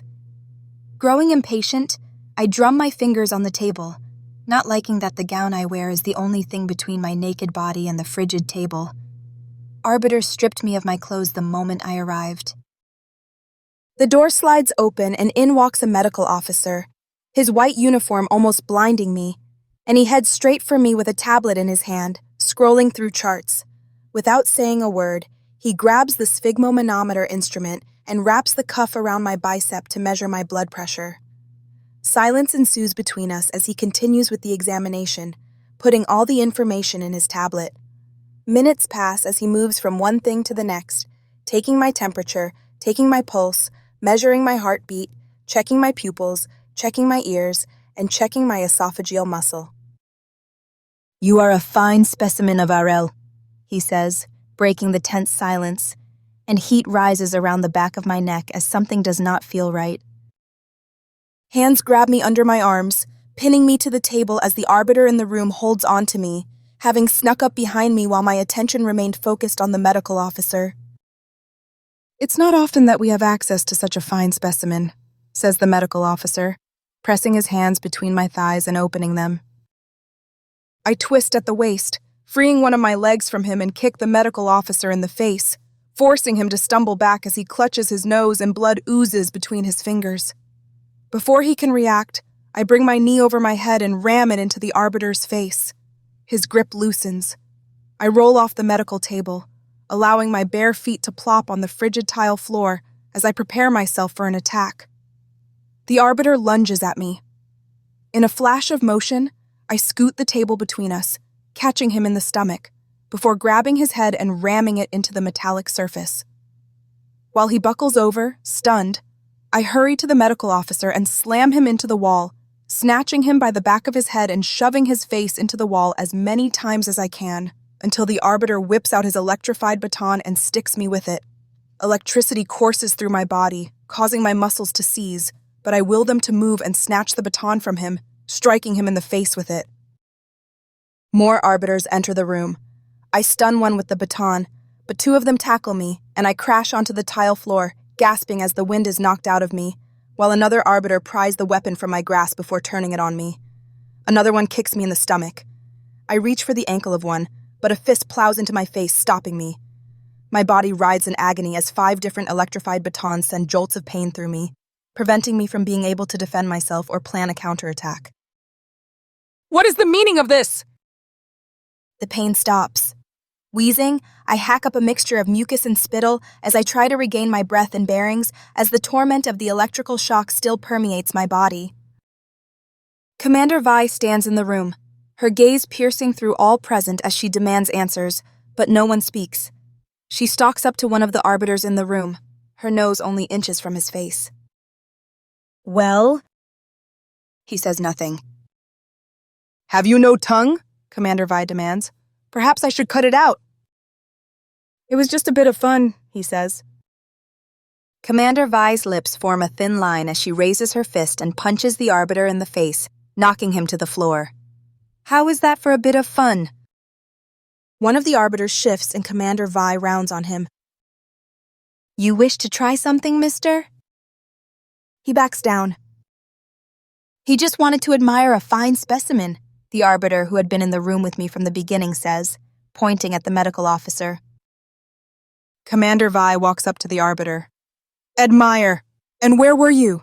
Was it not your job to ensure that no harm came to the challenger of the right of conquest? Perhaps I should send you someplace where you will be admired. You disgust me." None of the arbiters dare meet her gaze, afraid of the punishment they may be forced to endure for incurring her wrath. And just like when I first met her, I find myself wanting to be like her, to be able to command obedience with a single look. "Dismissed!" she yells at them, and they all leave. Commander Vi approaches the medical officer. "So," she says, "you wanted to admire a specimen?" The man backs away, fearing what she plans to do, but he is no match for her. She wraps her fingers around his throat and slams him into the wall. "Well, take a good look. And the next time you wish to admire one of my arbiters, I will cut off the only thing that makes you a man and feed it to you." In a flurry of movement, she stretches out his arm and places her other hand behind his shoulder, breaking his collarbone and ignoring his cries of anguish as she throws him out of the room. "Get up!" Commander Vi tells me as I remain on the floor. "Don't let them see weakness." Weak prey emboldens the predator. This is what we are taught, and it's true. Still reeling from the shocks of electricity, I grasp the table in the room and haul myself to my feet, doing my best to stand tall and proud. Satisfied, Commander Vi goes into the corridor, returning with a small black bundle in her hands, and dumps it at my feet, allowing the articles of clothing to scatter. "Put those on," she says. I scoop up the clothes and place them on the medical table before stripping off my gown, allowing the harsh light to make my skin appear more blue than its normal dark tone, unconcerned that my commander stands in the room with me. There is no privacy among arbiters. In the training facility, we learn to not care if others see us naked. I put on the underwear and bra first, before slipping the undershirt on, followed by a uniform shirt and the tight-fitting pants that show every curve of my legs and the toned muscles that form them. After I finish lacing up my boots, Commander Vi leaves the room, and I follow behind, not waiting for her orders. She heads down a long corridor with walls that light up as she moves, illuminating our path while I take in their barren nature. No art, no texture, not even a sign of paneling, and wonder where she is taking me and why. Our boots tap the coffee-colored porcelain-tiled floor, making soft sounds as we hurry through the hallway, with me skipping to keep up with my commander's fast pace. My mind races as she hurries along without bothering to speak or see if I am following. She knows me well. As I study the walls around me, none of it looks familiar. This is not a part of the training facility I know, though, when I was a recruit, there was a wing that all recruits were forbidden to enter. The punishment for doing so was severe. During my 7th year as a recruit, one of the older ones decided to break into the forbidden wing of the facility by shorting the electronic locks. He was caught within minutes, and the commandant had all of us line up according to year in the courtyard to witness the consequence of disobedience. I will never forget his screams as they hacked off his arm, possessing the hand that still held the wire he had replaced, using a blunt axe, and waved it in front of us as blood dripped onto the black stones while he suffered the most agonizing moment of his life before they executed him. His head landed next to my left foot when he fell. As this memory fills my mind, I wonder if I am now in the forbidden wing, only to have that question answered when we pass a small window looking out at a courtyard below. A place I got to know well in the first 18 years of my life. I pause before it, staring out at the recruits lined up in formation, repeating the Arelian mantra. "Strengthen are kind." "Noni!" Commander Vi's voice breaks my reverie, and I pull myself away from the window and follow her through a set of double doors as they open, breaking the Arelian insignia that is carved into them in the center, allowing us to enter a massive training room. Recessed lights illumine the room before me, shining fluorescent beams onto the ropes, pulleys, weights, ladders, and balance beams. I step into the chamber, awed by all the equipment, and wonder why we were forbidden to enter this part of the training facility, when a fist plows into the side of my head, knocking me sideways and to the floor. "Always be aware of your surroundings." Commander Vi's voice echoes around me as she stands over me with her fists raised. Angered, and feeling betrayed by her actions, I jump up and charge her, but she swerves out of the way and jabs the heel of her hand into my back, forcing me to the floor again. "Use your head." Why is she doing this? I lunge for her, but she expects it and steps out of the way, allowing me to crash stomach first on the floor, and my chin stings as it hits the hard tile. "Stop acting like a 6th-year recruit," she yells at me. My pride hurt, and growing more infuriated by the second as she makes a fool of me, I rise to my feet and glare at her in her mocking stance.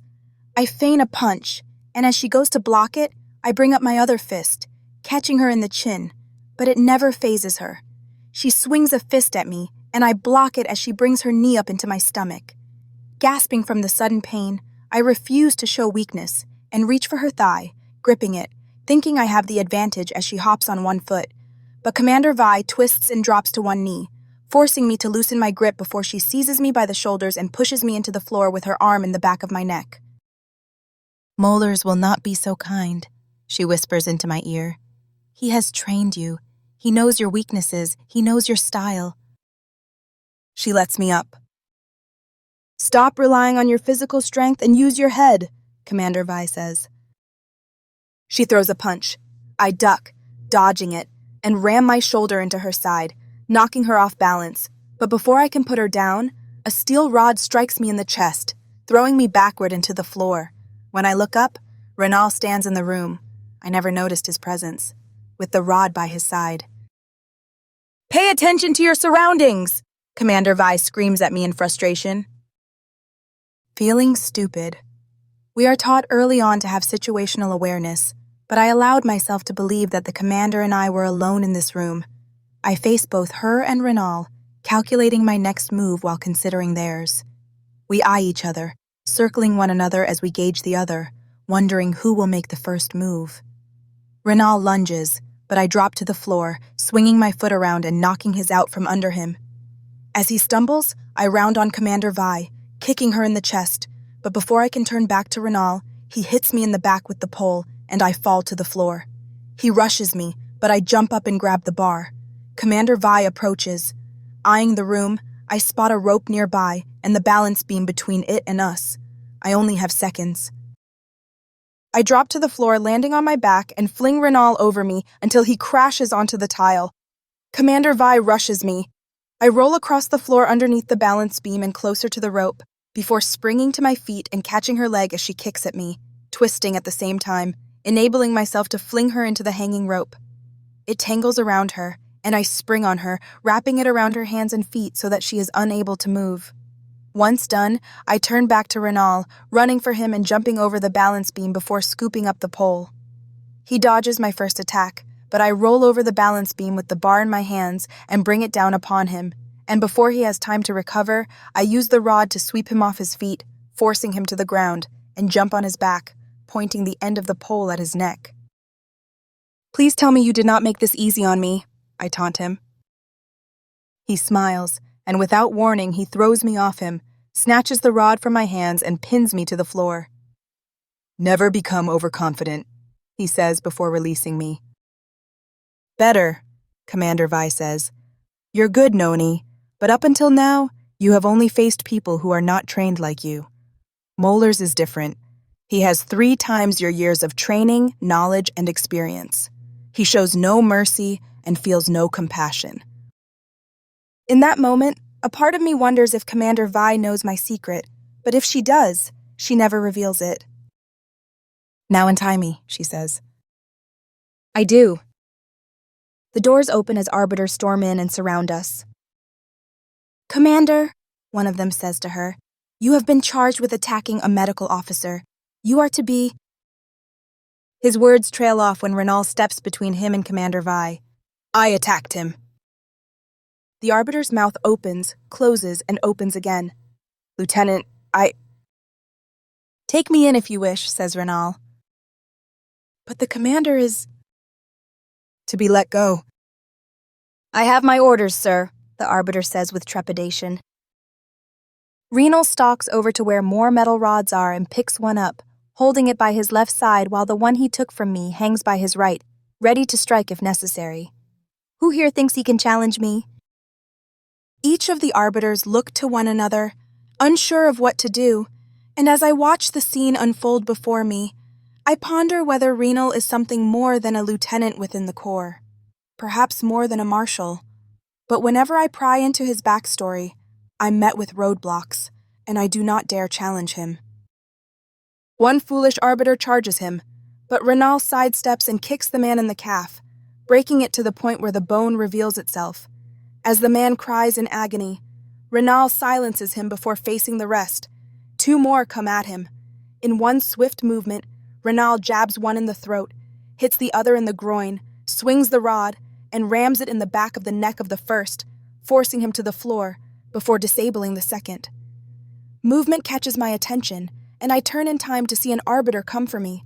But before I can react, Renal throws the pole at the man, striking him in the shoulder and pounces on him, ramming his forearm into the man's throat, causing him to fall backward and lie on the barren tiles, unmoving. He rounds on the last remaining arbiter. "Tell the one who sent you to quit sending first years to accomplish what he is too much of a coward to do himself." Renal's eyes focus in the distance at a far point within the corridor beyond, and I follow his gaze, noticing Moeller's watching the entire proceeding before skulking off into the shadows. Why is it he is not under guard like I am? The remaining arbiter runs away. "Come," Commander Vi says to me, and I do as ordered. She pauses by Renal and whispers, "Meet us at her room." Renal nods and drops the rods before disappearing. But before I can contemplate where he is headed, Commander Vi snaps her fingers, forcing me back into the reality of my situation, and I trail after her, matching her brisk pace as she walks through a maze of hallways until we come to a slate-colored door. She touches a pad and it opens, allowing us inside a small room with a bed in the corner. Its pressed charcoal blanket stretched in a way where not one wrinkle is present, and a table with 2 chairs in the center. The uninviting floor, blacker than my hair, makes me believe that it will be cold to the touch, but I haven't the luxury of critiquing my accommodations, considering where I will be taken soon. "Commander," I say, "what's going on?"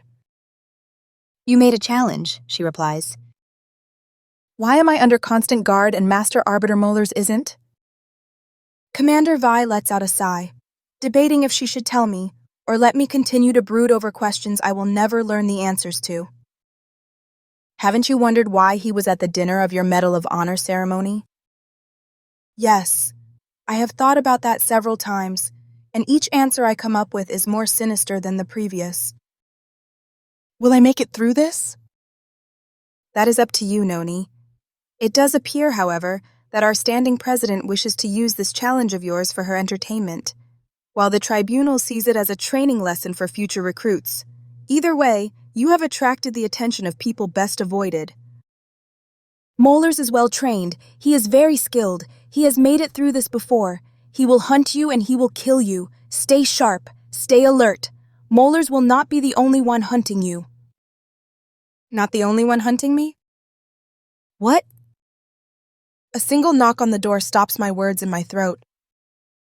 "Enter," Commander Vi says, and in walks a plebeian with a tray of food, and she places it on the only table in the room before leaving without uttering a single word. "Commander?" I start again, but a harsh knock rattles the door, stopping me. Commander Vi opens it, and I see Renal's face as I peer around her to satisfy my curiosity. "Don't tell her," Commander Vi whispers to him, and judging by the somber tone of her voice, it seems that she does not want me to know the news Renal gave her.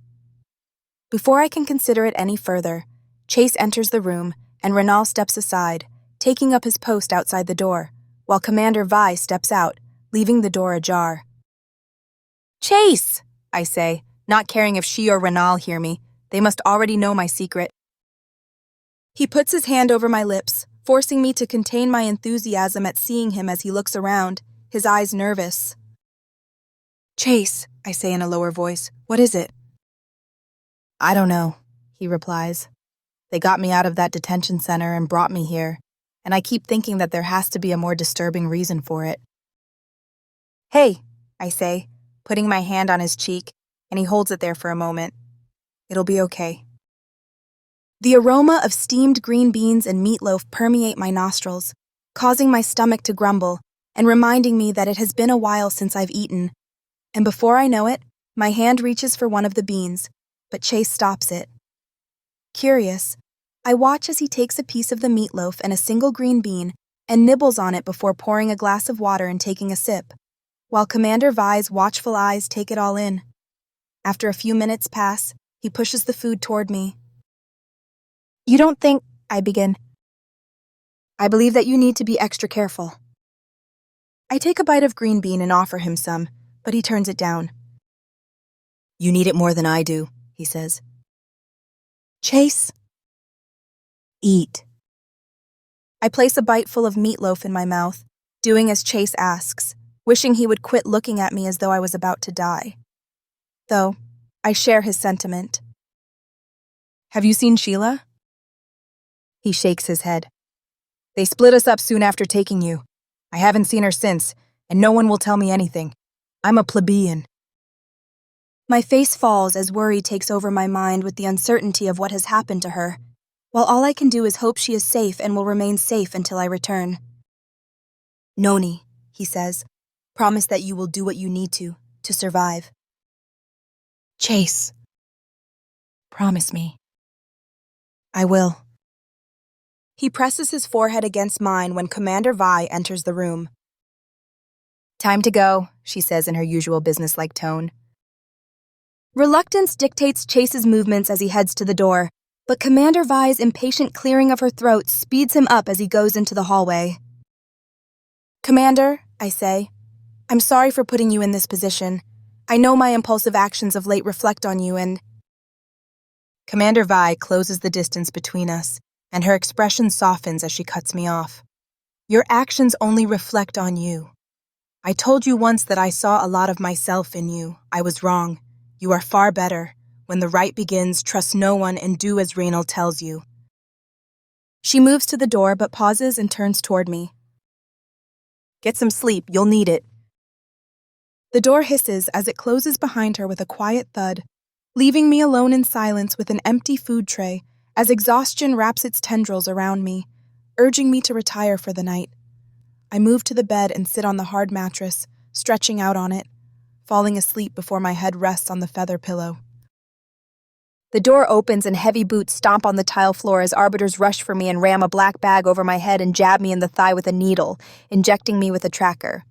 A good place to put it because, if I try to remove it, I'll impede my ability to walk, before yanking me off the bed and dragging me out the door.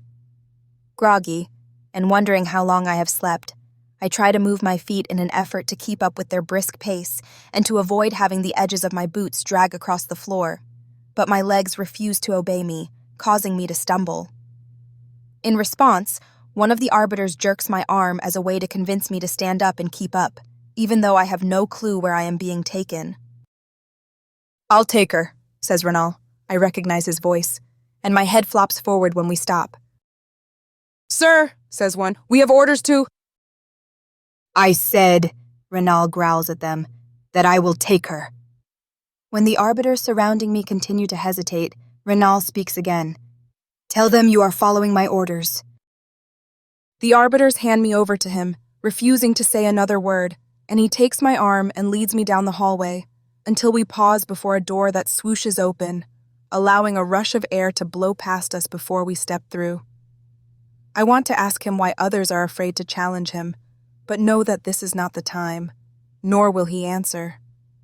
My foot bumps something as a metallic sound echoes around me when Raynal steps forward, and it takes me a moment to realize that there are stairs in front of me. I lift my foot higher, missing the edge of the step, and walk in an awkward fashion the further up the stairwell we go, as the air becomes more and more stifling. "Head north," he whispers to me through the black canvas over my head, while tying a leather strap around my waist before covering it with my shirt. "You won't be alone out there, but you may find allies." We reach the top of the steps and another door slides open, allowing the sounds of the outside world, mixed with the whooping sound of helicopter blades, to swarm over us and pound my ears, making me wince from its sudden impact. "Stay focused," Raynal says to me before we are stopped by another arbiter. "Room 3 and look beneath the floorboards." "I'll take her from here," says another arbiter. Raynal hesitates a moment before releasing me and allowing the other to take my arm, but before I can take another step, he stops the other arbiter, saying, "If she does not arrive at her destination point in the same manner in which I have given her to you, I will find you." The arbiter says nothing, leaving me to imagine the expression on his face, but the careful manner in which he guides me to the helicopter leads me to believe that he is more scared of Raynal than of his own superiors. He shoves me inside the aircraft, and I land on my stomach, before rolling onto my back and sitting up as we lift into the air. I want to take the bag off my head, but every time I try, hands shove it back on. The spinning blades fill my ears as they sound more like gigantic hammers hitting hollows within the ground as we rise high into the air before banking to the right. I allow my body to move with the craft as it veers in different directions before settling on a constant path, while my mind races with one possible scenario after another for where I will be dumped. After losing track of time and any sense of direction, the helicopter slows before lowering itself. My heart beats faster as the knowledge of what lies ahead causes my nerves to fire overwhelming impulses throughout my body, causing my hands to tingle and my breathing to quicken in anticipation of the inevitable. I try to calm myself, but it proves useless as hands ram into the middle of my back, shoving me out of the craft, allowing me to land with a harsh thud on the hardened earth, and my lungs empty themselves from the impact. The helicopter flies away, growing more and more distant with each second, telling me that I am alone in a wilderness I do not know. I rip the bag off my head, sucking in fresh air, filling my lungs until they can hold no more before exhaling. Something pokes me in my lower back. Feeling back there, my fingers brush over the leather strap Renal had given me and the 2 knives it holds, while I scan the area around me with its overgrown brush and the unknown dangers it contains. The whine of a drone draws my attention. Of course, Arel wants all my movements recorded so that it can be used in future training exercises, but the softball-sized device annoys me, and I don't want to make the life of those watching me any easier. So I scoop up a nearby branch and hit the drone with it, forcing it into the protruding knob of a tree trunk, breaking it. Pleased, I drop the branch and look up, studying the position of the sun in relation to my surroundings and orienting myself until I face north. Time for the hunt. Chapter 10. Prey. Sweltering heat encloses around me as I trudge through the entangled mass of trees in this jungle, while the sun beats down upon the canopy, turning it into more of an oven than a place of relief from its fiery embrace, making the slight chill of the morning appear to be more of a distant memory rather than something that happened a few hours ago. A rounded frond drapes in front of me, and it pricks me with its pointed end as I move it out of my way in an attempt to keep going. Renal said to go north. I have no idea why, but I refuse to believe that it was done in an attempt to trick me. He has never done that before. 1,000 tiny pinpricks stab my calf as fire ants hurry up my boot, going under my pant leg and up my bare skin, biting me with their pinchers and jabbing me with their stingers. Frustrated with my own stupidity, I had stepped on an ant colony without realizing it. I jump away, waving my foot around, before pulling up my pant leg and smacking the ants off me. Once I free myself of the swarm of angry insects, I hurry away from that area, jogging through the thick brush in an effort to get away before sitting on a log and examining my leg, frowning at all the red welts forming and wincing from the lingering burns of the multiple bites. I tear off the sleeve of my uniform jacket and dig into the dirt, delving under the first layer to the cool, moist soil below and scoop some up, wrapping it in my sleeve and place it on the insect bites, allowing the coolness of my makeshift compress to numb the pain and reveling in the momentary relief. A low growl sounds behind me. Chills sprint down my back from the sudden ominous feeling that wells up within me, causing me to sweat as my muscles prepare to flee from the danger that has presented itself. I turn my head with caution until I face the latest threat to my life. A wild cat. Long ago, they had a name, and most refer to them as dangerous predators that do not deserve one. But I once heard a man use the word puma to describe one. Crouches on the ground, baring its fangs at me as its whiskers bend backward from its continual soft growls, warning me that I must pay the price for wandering into its territory. My heart quickens as my body prepares to respond.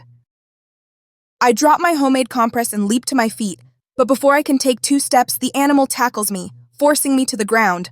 I roll onto my back and push my chin to my chest so as to protect my throat, while trying to stop it from slashing me with its claws.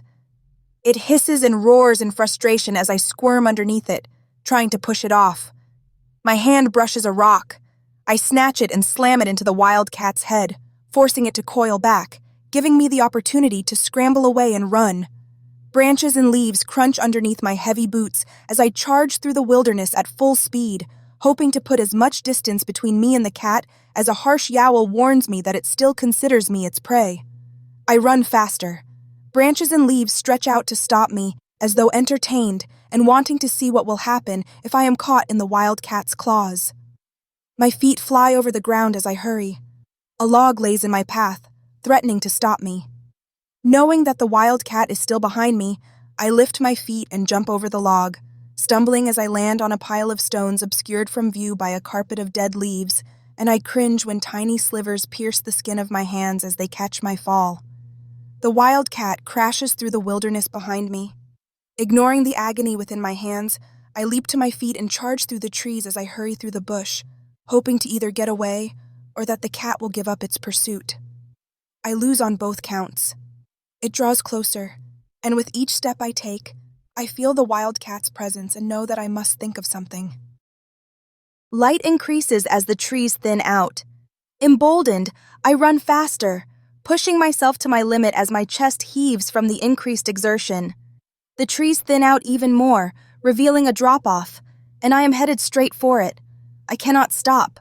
I cannot turn around. There is nowhere for me to go. The wild cat is on my heels, clawing at my legs, and for a moment, I believe I will fall and become its meal when a high-pitched whine hits my ears as a softball-sized drone appears to replace the one I broke earlier. The animal pauses, distracted by the drone. I use the momentary interference to look around for a means of escape, spotting one. A vine wrapped around a tree protruding from the slope of the drop-off hangs low enough for my purposes. The cat smacks once at the drone before turning its attention back to me. I run. Sweat pours down my face as I charge for the hanging vine with both the cat and the drone right behind me, focusing my attention on it. I reach the edge and jump through the air, grabbing the vine and swinging away from the cat as it tries to lunge for me, but it misses and falls down the slope, disappearing into the brush below. My relief is short-lived as the vine snaps and I drop to the ground beneath me and tumble down the slope, unable to stop myself until I reach the bottom and land with a sharp thud. I do not move as I try to catch my breath and allow my head to stop spinning. Once my equilibrium returns, a painful cry jerks me awake, and I turn my head in its direction to see the wild cat lying on the ground with a stick stuck in its leg as blood trickles from the wound, while a vine remains tangled around its foot, and the fear I had earlier morphs into sympathy as it struggles to get up but falls. I stand up and start to walk away, but pause, struggling with leaving it there and being comforted that it will no longer be able to harm me and helping it. The more I consider it, compassion dictates my next move. The wild cat looks at me with distrust in its eyes as I step toward it and kneel down by its hind leg, reaching for the vine around its foot as a low growl emanates from its lips. I hesitate, keeping my eyes on it as it keeps its gaze on me. "I'm trying to help you," I say to it in a gentle voice. The growl softens. With care, I pry the vine away from the wild cat's foot, while the drone hovers around me, recording my actions, and I imagine what those watching are thinking. I should have left it to die or killed it for food. Once freed, the cat and I stare at one another, gauging the other's move, before my hands reach for the stick protruding from the animal's leg. The cat jerks when I grasp it.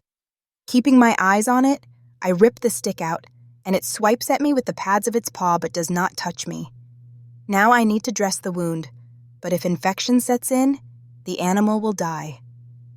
A soft buzzing prickles my ears, and I smile when I spot a bee's nest within the rotted trunk of a tree that looks like it had been struck by lightning at one time. I pick up a thin, long branch that had fallen to the ground and move toward the nest, being careful to keep my movements slow and steady so as not to alarm the bees as they fly around me. Steeling my nerves and forcing myself to not react when they buzz my ear, I ease the branch into the nest at a glob of honey near the top. Once the edge of the branch is coated in the sticky substance, I pull it out of the hive and tiptoe away until I am a safe distance from it. I use my finger to pick honey off the end of the branch and rub it on the open wound of the wild cat's leg, being as gentle as I can, but it remains still, as though it knows what the honey is for. I examine my handiwork, realizing I need something to keep it covered, so I rip the other sleeve of my jacket off and wrap it around the leg, covering the small hole, and tie it with a loose knot so that it will fall off at some point. The cat sniffs the dressing as I step back. "Perhaps we can come to an understanding," I say to it. The wild cat stands up and stalks over to me, sniffing me and taking in my scent before snorting and wandering off. "I think I'll call you Puma," I say as it leaves. It disappears into the brush. The drone circles around me, being nothing more than an annoyance. Once again, I reach down and find a stone, and when it floats to my hand to investigate, I seize it and smash it with the rock. Rustling catches my attention. I move toward it with care, pulling back the branches of a bush, where I find a small rabbit with its neck broken, as though it has just been killed, and when I glance up, the wildcat's snout vanishes into the shadows, and I smile, knowing that we have come to an agreement. I study the rabbit and pull out a knife from the belt that Renal had given me to dress the animal, but once done, I realize that I need to cook it somehow. A fire will produce smoke and light, which will attract attention, and I do not wish to make it any easier for molars to find me. I push the toe of my boot into the ground and find that it is soft enough for me to dig. Tiny pebbles dig into my knees as I kneel down and tear into the ground with my hands, forming a tiny bowl to place the fire in, and I create a small ventilation tunnel to feed it air. To prevent cave-in, I line the sides with small stones, which will also allow the fire to burn hotter so the meat will cook faster. I need fuel. As the sun moves across the sky, I search for dry twigs that are small enough to place in the hole I have made, and pick up some dry grass as well, but only what I need to light a fire.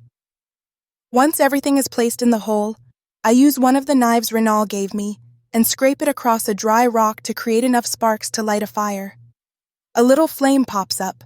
Before it can disappear, I breathe on it, providing it the oxygen it needs to grow, and it does. Pleased, I snatch a long stick and sharpen the end to create a spear and place the pieces of the rabbit on it. My stomach gurgles as the aroma of cooked meat fills the air, reminding me of how hungry I am, and it takes all my willpower to not check my meal every few seconds to see if it is done. But once it is, I devour it, and nothing is left once I'm finished. With my stomach satiated, my eyelids droop as the need for sleep overtakes me, forbidding me to rebel against its demands. I know I cannot stay awake forever and will need to sleep, but I do not want to be exposed. I move away from the fire and into the brush behind me, but not before placing a few pebbles in a line marking the way north, and pile it over me as a way to keep warm during the night, but also for camouflage in case anyone finds me. The fire can burn itself out as the last smoldering remains glow before going dark. A sharp snap causes my eyes to spring open as I jerk awake. Darkness surrounds me, meaning I have slept long enough for the sun to disappear beneath the horizon. Another tiny sound permeates my ears, but it is minuscule, almost as though someone is trying to not be heard. At full alert, I slink out from underneath the brush I had piled on me and crawl behind a tree as two figures with assault rifles and night vision goggles stand between me and the fire, which is now nothing but icy charcoal. One bends down and touches it, confirming that it is cold before signaling to his partner to spread out. Cursing the tracker within my leg which led them here, but thankful that it only leads them to the general area of my location, I crawl across the ground, going further into the trees and bushes, hoping to remain unseen as I try to think of a way out of here. Careful footsteps approach as I press myself against the gnarled trunk of a tree, pulling the knives out of my belt, ready to defend myself. A leg appears beside me. I spring from my place of hiding and ram one of my knives into the throat of the arbiter searching for me, while using my other knife to cut the shoulder strap of his weapon, freeing it from him. He drops to the ground. I snatch the night vision goggles and put them on, but they go dark the moment I do. Damn it! They are biometric and will only work for the arbiter whose DNA was programmed into the goggles. Tossing them aside, I grab the rifle and realize that it is also biometric. Cursing, I start to move away from the body when gunfire breaks the night's peace, forcing me to dodge behind another tree trunk as bullets fly past me with the rifle still in my grip. More bullets rip into the tree I hunker behind as my mind races for what to do. My hands find a rock, and I toss it to the side as far away from me as I can. The arbiter jerks in that direction, releasing a hailstorm of bullets as I sneak around the tree and approach him from behind, raising the rifle and bashing the butt of it into his head. While he is stunned, I jab him in the stomach with the barrel of the rifle before bringing it up and hitting him in the chin. His head flops forward, exposing the back of his neck, allowing me to strike him again and forcing him to the ground where he lies still. The click of a weapon stops me. Scolding myself for believing that the two arbiters I saw were the only ones here, I turn, making certain to keep my movements slow so as not to force the hand of the one with his weapon pointed at me. We stare at one another, though all I see is a faint outline of his shape, while his night vision goggles allow him to see me as though it is daylight. He points at the rifle in my hand. I drop it, It's useless to me anyway. A low growl echoes from behind him. As the realization that we are not alone dawns on him, he turns around to find the wild cat that had chased me earlier crouched behind him, preparing to strike as its lips curl back, and it hisses at him. The animal pounces on the arbiter, knocking him to the ground as his squeals of fear are silenced when the animal's fangs clamp down on the man's throat before he is dragged away into the underbrush. I hurry to the fire pit I had dug, looking for the line of rocks placed there before I fell asleep. Found them. Once I am reassured which direction is north, I check to make sure my knives are secure and leave, knowing that I cannot stay here a moment longer as it is evident that Molars is not the only one hunting me. My feet ease themselves to the ground as I try to make no noise while skulking through the dense forest surrounding me. I do not know who else may be out here hunting me, and my intuition tells me that the 3 I encountered are only the beginning. This cannot be part of the challenge, at least not the ones I have heard about, unless it always was and no one said anything. But something tells me that Molars is not being hunted like I am. Is the purpose of all this to wear me down before I face Molars out here? Is he just sitting in some room watching all this, enjoying luxuries, while I struggle to find my way in this wilderness? Anger courses through me at the thought of him lying on a sofa, eating delectable treats, while I satisfy myself with a scrawny rabbit. I shake the what-if scenarios from my mind. I do not know where Molars is or how he fares out here, but this sort of thinking will not help me survive the situation I am in now. Renal told me to head north, so I shall. Mellow silence reigns through the night, broken only by the soft chirping of a cricket when I step too close, or the humid breeze that brushes the leaves of the tree, letting me know that its presence is always around me. I welcome the comforting sounds as I wander in a strange place, while doing my best to peek through the holes within the canopy to see the position of the stars. On occasion, I spot the North Star, only to have it blocked a moment later, as though the jungle itself plays games with me. The further I go, the more the branches tangle among themselves, forming barriers, while vines and leaves twist around each other, forming natural locks to an impassable gate. I shove an overhanging branch out of my way as I climb over protruding roots that seem to stretch up in an effort to trip me and impede my progress. The slow trickle of a stream alerts me to the possibility of fresh water being nearby, and my throat clenches, reminding me that I have not drunk anything for a few hours at least. Desperate to satisfy my thirst and to prevent dehydration, I hurry toward the sound, but moss wraps itself around my foot, forcing me to stop. I try pulling it free, but the vegetation holds tight, refusing to let me go, almost as though it has its own plans, and the more I pull, the more it clings until... My foot pops free, but the sudden release causes me to lose my balance and fall backward, and when I hit the ground, it gives way beneath me, allowing gravity to pull me into the earth as I fall into complete darkness, until I slam into a solid surface with bits of timber and dirt raining down upon me, surrounding me in clouds of dust and disturbed mildew. Hacking, I roll onto my stomach, wincing from the bruise that will now form on the left side of my back, and look up, peering into the blackness around me, before picking up a splintered piece of wood that seems to have rotted through. I seem to be in a cavern, but the shape of the walls and the ceiling are too square and unnatural, as though they had been carved out by machinery and designed that way.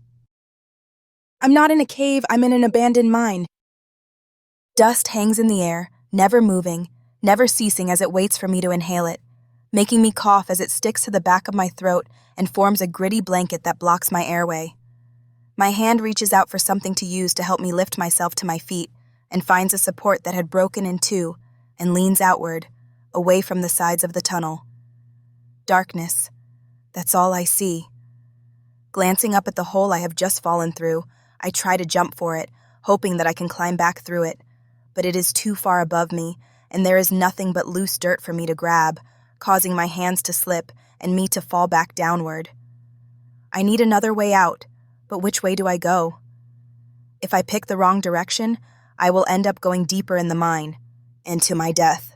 I rub the sole of my boot across the ground, feeling a slight incline, and decide to head uphill, hoping that it will lead me to the mine's entrance and out of this place. Each slow step proves awkward as I walk, doing my best to not trip as the bleakness of the tunnel surrounds me, providing no light for which to see. forcing me to rely on the tunnel walls for guidance. Pebbles fall behind me, clacking on the ground, and the harsh echoes make it sound as though I am surrounded by an army of exploding mortar shells as they break the silence, forcing me to whip around, but I find nothing. With no other choice, I continue heading forward toward what I hope will be my salvation from this place. Dirt crumbles away from where my fingers touch the tunnel walls, while my feet slide across the ground in my efforts to feel my way around. A supporting timber breaks in my grip as I place my hand on it, almost causing me to fall over from the sudden pull, and I slam into the rocky ground, gasping as I find myself looking down into a never-ending abyss of pure black, while dirt and pebbles fall away from me, only to disappear into nothingness. This chasm must be why the mine was abandoned. They must have dug too close to a fault line. Years ago, talk spread throughout Arel about an earthquake that destroyed one of our most precious sources for resources. Is the very place I find myself in now the mine those rumors spoke of? Whether it is or isn't, is of little concern as I remember that I must get out or risk dying down here. I need to know the distance to the other side. My foot hits a piece of metal and I scoop it up and throw it, listening as it clinks when it lands, telling me that I don't have far to jump. Taking a deep breath and hoping I have guessed well, I take a few steps back from the edge of the chasm before running toward it and taking a literal leap of faith. My feet hit something metallic and uneven as I land on the other side, causing me to fall over, but my hands fly out and find something solid to cling to, preventing me from hitting the ground, and relief washes over me as I realize that I have made it, for now. I feel the metallic edge of the item that saved me, and am able to make out the faint line of an empty cart situated on a rail that has been cleaved in two. Steadying myself on my feet, I use the cart to support myself as I continue on before being forced to let it go, so that I can restart my trek in the mines as I try to picture the people who would have been here digging for whatever resource had been discovered and deemed valuable. My feet stumble as I step on broken timbers, making up what is left of the track, while soft silt shifts beneath me, giving me the sensation of walking on a boat as I stretch my hands out to feel my way through. Something catches on my foot, and as I try to yank it free, I lose my balance and tumble to the ground, landing hard as the silt compacts beneath me, and my hip bursts in sudden pain that takes its time subsiding as I slam into the metallic rail. Looking around for the source of my sudden fall, I spot a skeleton still dressed in coveralls that look more like dusty rags than clothing, its arms stretched out as though whoever it was had been trying to crawl to safety. Startled, I jump, scooting on my bottom in an effort to get away from it, and back into more skeletal remains sitting on the ground, as though the people they used to be had grown tired. The feeling that I need to get out claws at me, and I leap to my feet, ready to run, but stop when I see more remains. This isn't just an abandoned mine, it's a tomb. I don't know why all these remains are here, but I have no desire to become one of them. I turn to hurry away when a wall of fur stops me. Unsure of what it is, I touch it, wondering why there seems to be wiry fur in front of me when a growl warns me that my obstacle is alive, and as I take a few steps back, I realize that it is a bear whose slumber I have disturbed. I run, not caring that I have no idea where I am going, even as I trip over fallen timbers or scattered tools, abandoned here like those people. I need to get out. I have to get out. My breathing comes in gasps as I panic and try to keep my distance between me and the bear. An opening appears and I veer toward it, charging down another shaft of the mine, hoping it leads to an exit, but it's a dead end. Turning back, I hurry to the main part of the tunnel and duck as a massive paw comes for me, while the bear howls in anger at having missed. I spot a piece of timber hanging at a precarious angle and pull at it, freeing it from its hold and throw it behind me. The bear puts its paw on it, but it shifts under the animal's weight, causing the bear to fall face forward as I continue running away. The sound of metal upon metal stops me as it echoes all around me, growing louder the farther down the tunnel it goes. It happens again. Coincidence or not, I head for it, hoping that it leads me to a way out. As I hurry toward it, I stumble upon another shaft diverging from the main part of the tunnel and sprint down it, following the sounds of metal upon metal, hoping that my intuition is correct. The roar of the bear spurs me onward as it comes nearer. If I am wrong, I push such thoughts out of my mind as I race down the mining shaft, past more human remains, abandoned equipment, and another cart that is still full of dirt and unrefined ore. The clang happens again, telling me I am close. Quickening my pace, I charge down the tunnel, not daring to stop, and refusing to slow down, even when my foot catches on a broken bit of rail, threatening to make me fall. But I catch myself and continue onward. I stop. Fallen debris blocks my path, but as I peer at it, I notice a small opening and a bit of air brushes my skin. There must be a ventilation shaft here allowing air inside.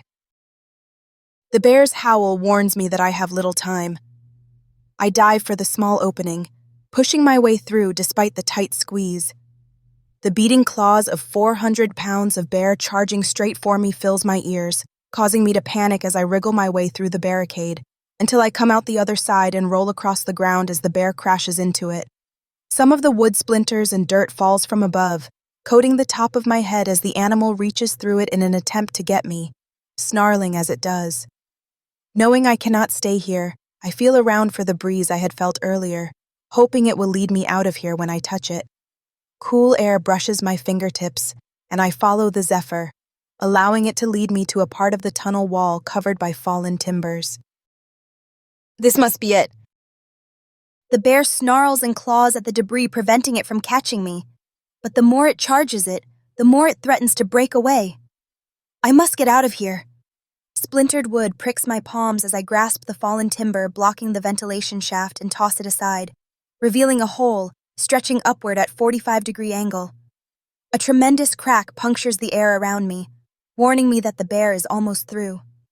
Pulling out my knives, I dive into the opening and ram the blades into the hardened dirt, crawling upward as fast as I can as the bear enters my little conclave and shoves its snout into the hole, pushing against the sides of the entrance. I move faster, ignoring the rock that cuts into my knees as they scrape across the ground, while pebbles fall toward me, sneaking underneath my shirt, scraping and scratching my skin as they go.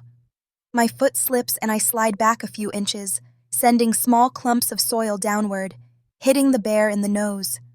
Disgusted, it gives up and turns away, but I push myself onward, refusing to quit or to die in this cramped space of rock and clay. Claustrophobia threatens to overtake me as the seconds tick by, counting my time in this channel, while the moist vapor from my breath engulfs my face, causing dust to cling to it, forming a mask. Light shines up ahead. Invigorated, I push myself further with my legs, while the blades of my knife release soft metallic thumps each time they strike the loam. More dirt rains down upon me, causing me to cough as it gets in my mouth and my eyes to sting as it strikes them, but I will the discomfort away, focusing on my goal, to reach the surface of the earth. The further up I go, the brighter the light ahead of me becomes, urging me onward, beckoning me to come to it, and I obey, wanting to get out of here. Almost there, just a little bit further. My head bursts out of the hole, and I take in a sharp breath, reveling in the sweet aroma of freedom, glad to be out of the suffocating mine. With a giant tug, I haul myself out of the abandoned mine's ventilation shaft and lie on the ground, catching my breath when I spot it. A single flask made from animal skin lays on the ground within arm's reach, as though it had been placed there for me to find. I pick it up, studying it, wondering who placed it there, and if the noise I heard leading me to my salvation had been intentional, but the more I ponder it, the more my parched throat demands the water contained within the flask to wash away the dust that coats it. My hands tear off the top to the flagon, and I lean back, tipping it into my mouth, relieved to have something to drink. But before I can quench my thirst, the barrel of a gun appears at my head, and for the first time, I realize that the light I saw never came from the sun. The sky is still dark with a thin line of brownish red on the horizon, but from a transport. It seems like a little mole has just crawled out of its hole. I know that voice and had hoped to never hear it again. Lowering the flask, I look into Commandant Pack's vengeful eyes, aware that I will be made to pay for what happened the last time I saw him. "Welcome back," he says, before the butt of a rifle strikes me in the face, stunning me, allowing the arbiters with him to strip me of my knives and tie my hands, while securing the other end of the rope to the fender of the transport. I hope you don't mind walking. The driver of the transport puts it in gear, pulling the rope taut and jerking me forward as my feet stumble in an effort to keep up and not fall on my face, while the 5 arbiters with Commandant Pack laugh and mock me each time my legs almost buckle beneath me. My legs walk in a disjointed fashion as they are forced to stretch out or take small steps, depending on whether the driver of the vehicle hits the gas or not, all in an effort to keep me from being able to plan any sort of escape, while the exhaust swarms over me, choking me and making my nose and throat burn from the polluted air, much to the entertainment of others. "Where did you get this?" Commandant Pack demands, snatching the flask from me after noticing it for the first time and holding it out to me. I spit in his face, and he backhands me in response, leaving a red welt on my cheek, but I refuse to look away or tear up, despite the stinging pain that nestles into my skin, not wanting to give him the satisfaction of seeing me in even the slightest bit of discomfort. "Where did you get this?" he demands again. "I found it," I reply. A doubtful expression crosses his face as he wrestles between believing me or accusing me of lying. Commandant Pack pulls a baton from his belt and rams it into my stomach, causing me to double over, and as I do, the transport forces me to the ground and drags me a few feet, allowing the uneven ground to scrape my legs and tear at my pants, exposing bits of my skin to the sharp pebbles that slice it. Laughter emanates from the arbiters around me as they treat me as nothing more than a mere spectacle meant for their entertainment. "I'll ask you one more time. Where did you get this?" My face remains stoic as I refuse to answer. I have no idea who left it there, and I have no desire to allow Commandant Pack any sort of victory over me. He prepares to strike me again when someone steps forward and stops him. "When you are done having your bit of fun, you might want to remember that she was to be returned unharmed." "Grelin? Of course she is here. She can, in the literal sense, see in the dark, so it makes sense for her to be here, helping Commandant Pack hunt for me. But it seems that he is not doing this of his own volition. Someone gave him orders." "Perhaps I should remind you who is in charge here." Commandant Pack approaches her, holding his baton to her neck, but she never flinches, while her eyes send daggers at him, wishing him harm, reminding me how I had once thought that she would have preferred to have been under his tutelage, as they are a lot alike. It seems I was wrong. Though there is no love lost between us, I do admire Grelin's fortitude and Mactyr.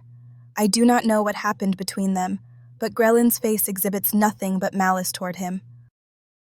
"Maybe I should remind you of the same," she says, her unnatural blue eyes boring into the Commandant's as the laughter surrounding us dissipates when the other arbiters realize that a power struggle is on full display in front of them. A drone hovers low, circling all of us and broadcasting everything it captures to whomever watches. Even the transport stops as all eyes remain on the power struggle before us. Commandant Pack lowers his baton and places it back in its holder, while never taking his eyes off Grelin as sunlight spills from the horizon and covers both of them in a burnt orange glow, making their dark skin tone appear more reddish than the approved color of Arel, while they continue to glare at one another, challenging the other. "If you are that concerned, then you can babysit her," Commandant Pack says, stalking off. "Move out!" The rope binding my wrists pulls taut once again as the transport continues, forcing me to follow and remain on my feet or be dragged behind. I prefer the former. The tires kick up dust in my face, and though my natural inclination is to cough so as not to inhale it, I refuse, allowing my throat to clench tight as I struggle to breathe. But I cannot show weakness here. I must not. Sometimes, I think I see movement in the trees surrounding us as we trek down the rocky road, with me stumbling on occasion when the driver of the transport chooses to hit the accelerator for a moment to ensure I remain awake. But despite my efforts to get a closer look, I am unable to make out anything other than wilderness. The quick flicker of movement behind brush could be an animal, but something tells me it's not. Who did leave me the flask of water? Did the same individual know about the mine and the way out? Was it him who banged on the remains of the metal side of the ventilation shaft to lead me out of the darkness and back into the light? I sneak a peek at Grelin, but her gaze remains ahead, not daring to glance in my direction as her eyes focus on the farthest reaches of the road for any dangers that may present themselves. I study the others that walk beside me, trying to decide if it is worth daring an escape, but their guard is up, and I am certain that they expect me to make some attempt at freeing myself. To test my suspicions, I tug on the rope around my wrists, hoping to loosen it, but Grelin rounds on me, stopping me. "Do that again and I will bind your feet," she growls at me. "Why are you here, Grelin?" I demand. "I was ordered here." I snort in disbelief. She may have been ordered here, but she might have volunteered as well, hoping to receive command of an outpost. It is said that any who can command the eastern sector will have their choice of assignments, but the same is true for any who can command an outpost. Outposts are separated from Arel, and though they receive the occasional supplies, they must rely on the leadership of their commandant for survival. "This is not the way," I say. Silence. "I challenged Molars, not all of Arel. What is all this? Who am I being brought to?" I said quiet. "Does Molars not have the courage to hunt me himself?" "It's not what you think." "Then what is going on here? This is not the right of conquest, and you know it." "I told you once that there is more happening here than you know. I should think that of all people, you would want me to finish this. I remember what Molars almost did to Trevor's." Her cheeks tighten, telling me that I have struck a nerve. At the training facility, Trevor's challenged Molars to a fight, and Molars almost disfigured him, which would have resulted in his expulsion from the Corps, his death, and it wasn't the first time Molars almost murdered Trevor's. "Have you ever thought about leaving?" I say after a few moments of silence pass between us. I do not know why I asked her that question, but a part of me wonders why she and Trevor's never tried to sneak out of the city. "You both are smart, strong. You could survive out here and build a life together, instead of hiding in secret." "Shut up!" she hisses at me, placing the blade of her knife to my throat. "Go ahead," I say to her, keeping my gaze locked on hers. She lowers her dagger. Onward we walk, with me towed by a transport as the ultimate humiliation, while a drone hovers nearby, capturing everything, and I find myself wondering who is watching and why. As my mind races from one thought to the next, Chase and Shelia in a cold, dark cell, Gwen sick with worry about her brother, Commander Vi under constant surveillance because of me, and Renal's ability to instill fear in others due to his mysterious past. The sun passes overhead, brightening as it goes, and as its light touches upon the dust within the air, the sky turns more brown than blue. Wisps of pale gray clouds float above us, dulling the sun's intense rays for a moment, before allowing it to show itself in full force, while the transport continues to pump exhaust into my face, forcing me to endure its pollution, despite the natural inclination to cough, while different scenarios of a daring escape play through my mind, the next as dumb as the previous. There are too many arbiters, and what I need is a distraction. One of the wheels of the transport bounces as it hits a pothole, causing the vehicle to jostle before it reaches even ground again. I look behind me and notice a few potholes, not as large as the one the transport has just hit, but perhaps there are more, and perhaps they are much larger. The driver steers the wheel to avoid another hole in the road, and a plan takes shape in my mind. I veer to the side, away from Grelin, before wandering back to the middle of the road, noticing how the head of the driver turns to watch me in the rearview mirror. But I also notice that the end of the rope tied to the transport has frayed from rubbing against the rough surface of the bumper. Perfect. Once again, I step sideways, going to my right, before zigzagging back across the road and continue my side-to-side movements, hoping to keep the driver's attention focused on me, while the friction of the rope rubbing against uneven metal will weaken its hold. Grelin's gaze settles on me as she wonders what I am doing, but before she can put it together, the front wheel of the transport plops in a hole the size of a deer, trapping the vehicle.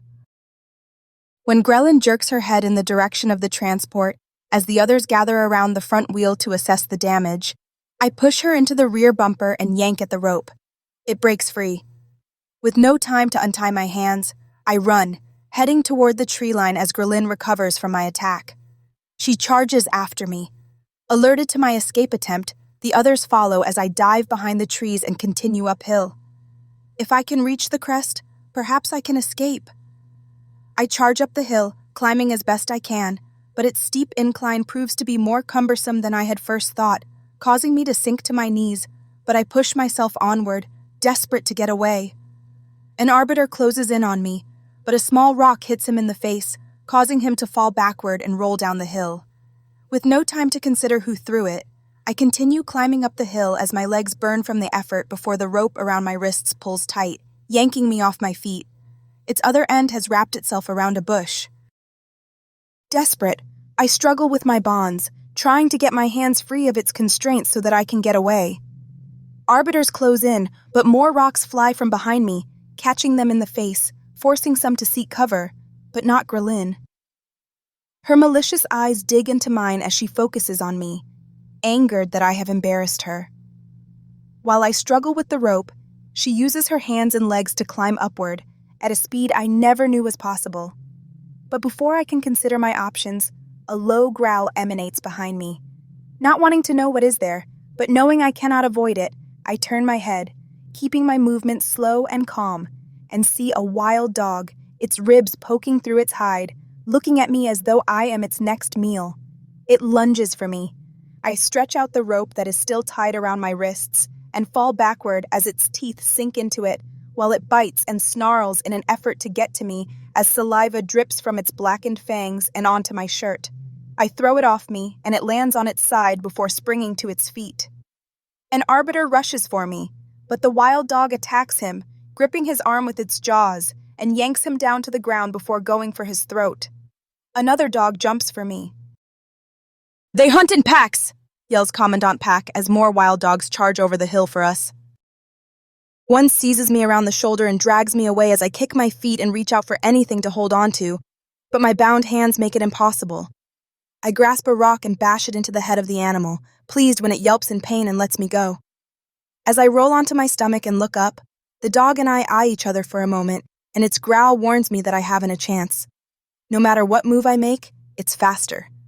It leaps for me but falls to the ground as a single round enters its eye and its brain. Glancing up, I see a man dressed in black camouflage, situated on the top of the hill with a rifle raised. But before I can ponder a guess as to who he is, he disappears. The only thing I know for certain is that he is no arbiter. Gunfire rains around me as my captors kill the pack of wild dogs that have found us, and within moments, they disperse.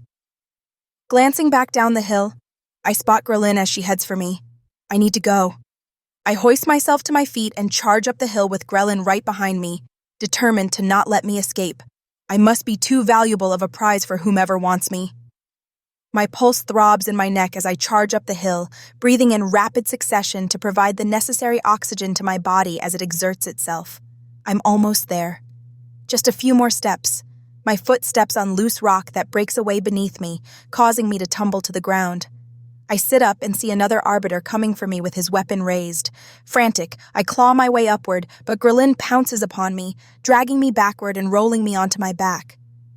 For a split second, I am able to steal a glance between the arbiter preparing to fire at me and her before the bottom of her boot slams into my face, stunning me, forcing me to teeter upon unconsciousness as I am dragged down the hill and back to the transport, and before my world goes black, I hear Commandant Pack scolding Grelin.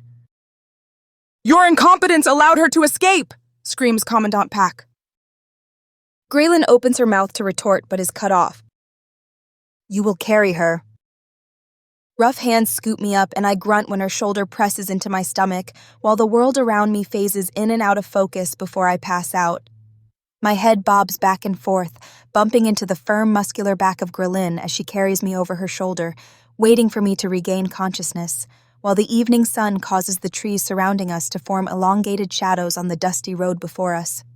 My head throbs from the motion of being carted like nothing more than a sack of potatoes, and as I start to become aware of the world around me, the driver of the transport revs the engine, jolting me awake, informing me that they freed the wheel while I was passed out. "Good," Grelin says, dropping me. "You're awake." I crash onto the ground and frown as now both my head and my bottom throb. Ignoring the discomfort, I force myself to my feet, while the other arbiters around me chortle, amused by my misfortune.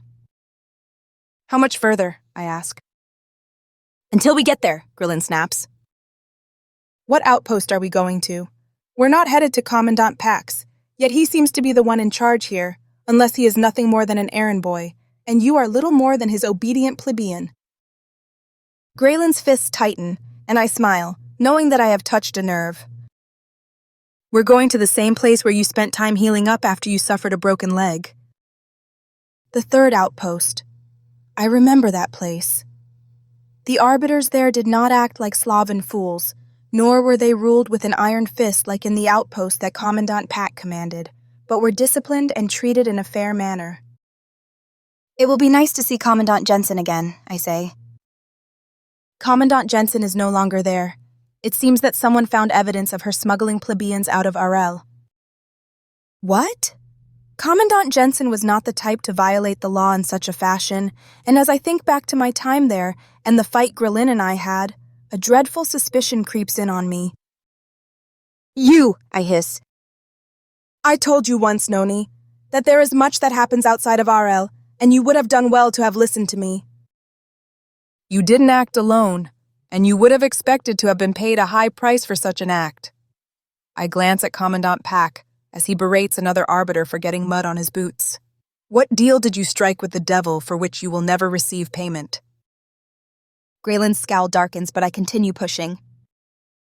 The outposts do offer a bit of freedom from the watchful eyes of Arel, the sort that would allow a forbidden relationship to flourish, but it seems that someone reneged on his part of the deal, I continue. Whether Grellin had struck a deal with Commandant Pack is unproven, but considering her animosity toward him, it is possible that he promised to help her and betrayed her. I can use that to my advantage. The wilderness is dangerous, I say, and many never survive. I glance at Commandant Pack. All I ask is that I be allowed to complete the rite, and my silence shall remain. As an arbiter, I deserve that much. Graylin faces me, measuring me, trying to determine if I can be trusted. I have never told anyone your secrets, I say. We'll stop here for the night, Commandant Pack shouts and everyone stops.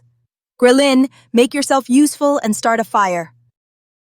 Incensed, she stalks off, while another arbiter secures me to the trunk of a tree, forcing me to sit in a pile of half-dried excrement left by some animal, but I keep my mouth shut.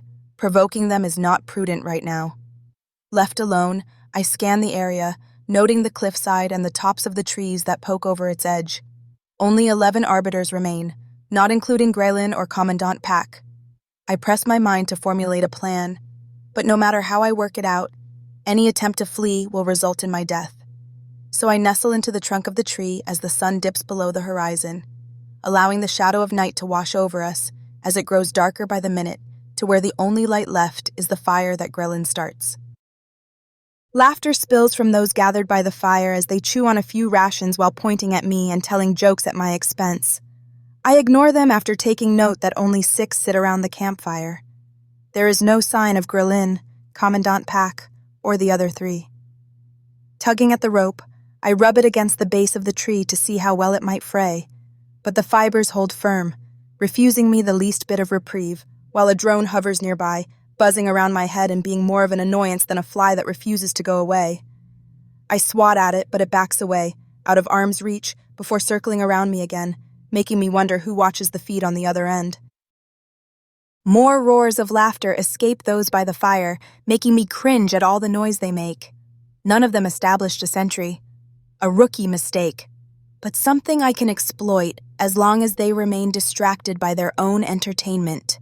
The drone hovers near my head again, and the whining of its propellers make my ears cringe, angering me to the point where I snatch it out of the air and pin it between the trunk of the tree and a rock, making certain that its camera faces away from me. It vibrates as it tries to free itself, but to my satisfaction, it remains stuck. I wring my hands, stretching them apart every so often so as to try and work them free. "What's that?" says one of the arbiters by the fire, drawing my attention. "Stop your squawking," says another. "Something hit me," the first one continues, but the others laugh. Curious, I watch as the dancing flames illuminate their dark faces while they chew on their rations, hoping to see what it is that made the one arbiter squeal. And as I turn back to the rope around my hands, something drops from the air at an arch and lands in the dirt next to another. "There it is again," says the same arbiter that had spoken the first time. He scoops something off his shoulder and holds it out for all to see. It's a date. The others ignore him and his concerns, but as they do so, more dates fall from above, pelting them in the ground nearby, while something small and dark flies through the sky. More movement scurries through the still oval-shaped leaves of the trees, remaining hidden from prying eyes until the time is right. A sense that someone watches us surrounds me, telling me that this is my chance to escape. And while the arbiters by the fire argue among themselves, I pull against the rope around my wrists, intent on breaking free. I only need a few more. Loud squawks fill the night air as a horde of bats swarm from above, circling the arbiters by the fire, blocking out the yellow-orange glow as they cling to them and bite at them in an attempt to get the sticky substance of the dates from their uniforms. As the rodent-sized animals swoop from above, the arbiters around the blaze jump to their feet, yelling and screaming in terror, while tiny fangs and claws dig into their skin, forcing them to ignore me. With one hard tug, the rope around my wrist snaps, freeing me, and I leap from the ground and charge into the dense trees, ignoring the overhanging fronds that slap me in the face in an attempt to slow me down. "Shut up! All of you!" Commandant Pack appears from the shadows, furious at the level of noise on such a calm night, silencing the arbiters as the bats dissipate.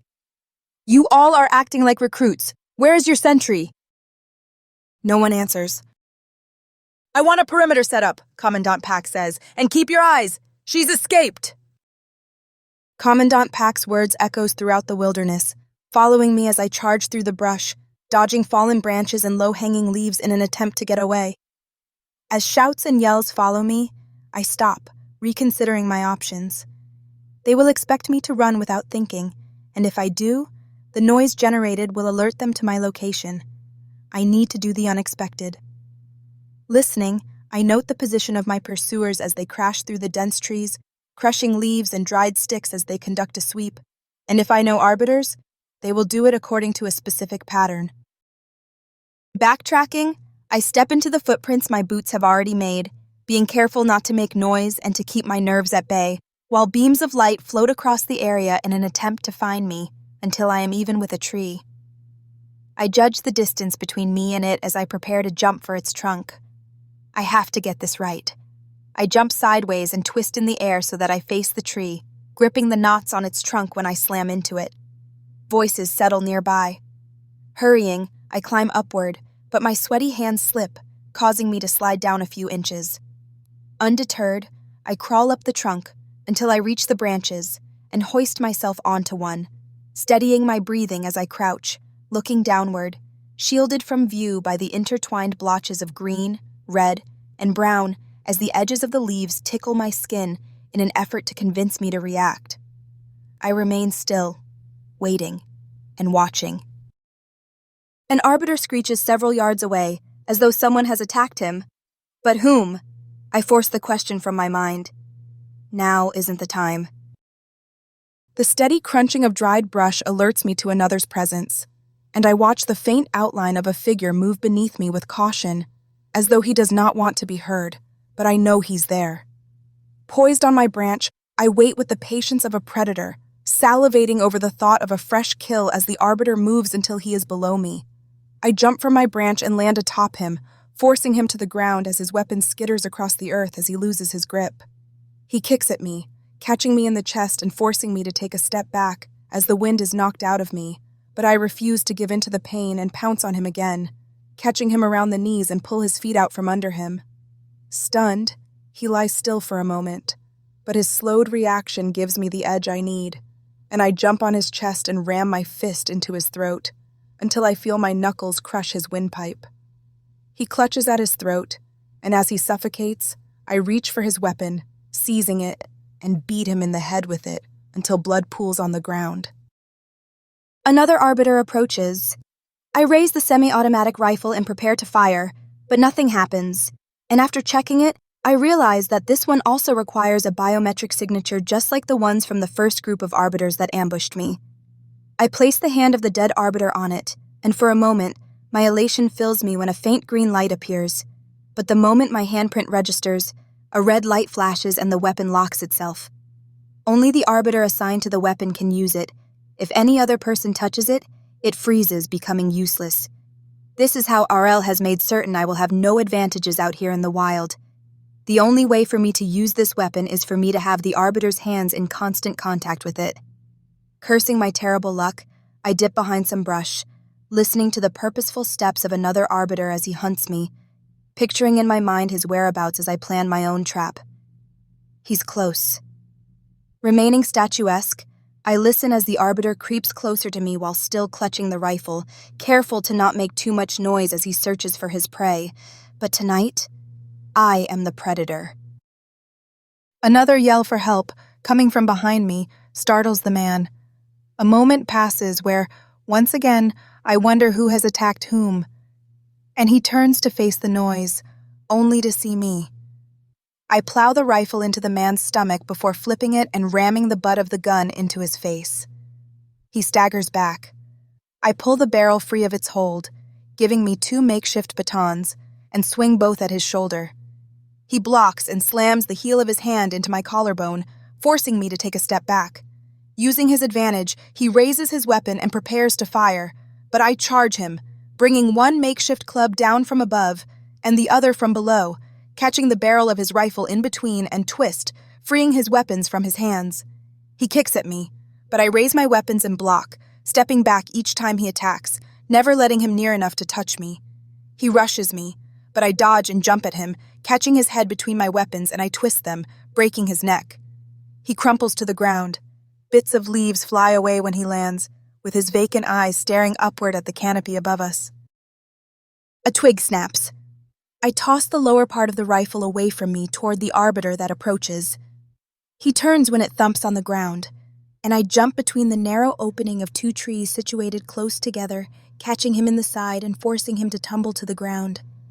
Before he can react, I grab his left forearm and yank it at an odd angle while pressing against his shoulder until I feel it pull free from its socket. He yowls in pain, but I plunge the barrel of the weapon I took apart into his throat, silencing him for good. Another surprised yelp alerts me that I am not alone hunting these arbiters, but before I can react, a fist strikes me on the right side of my jaw, knocking me to the ground. Dazed, I look up to find Commandant Pack standing over me. He swings his right foot back, mustering all the momentum he can as he kicks me in the middle and lifts me a few inches off the ground.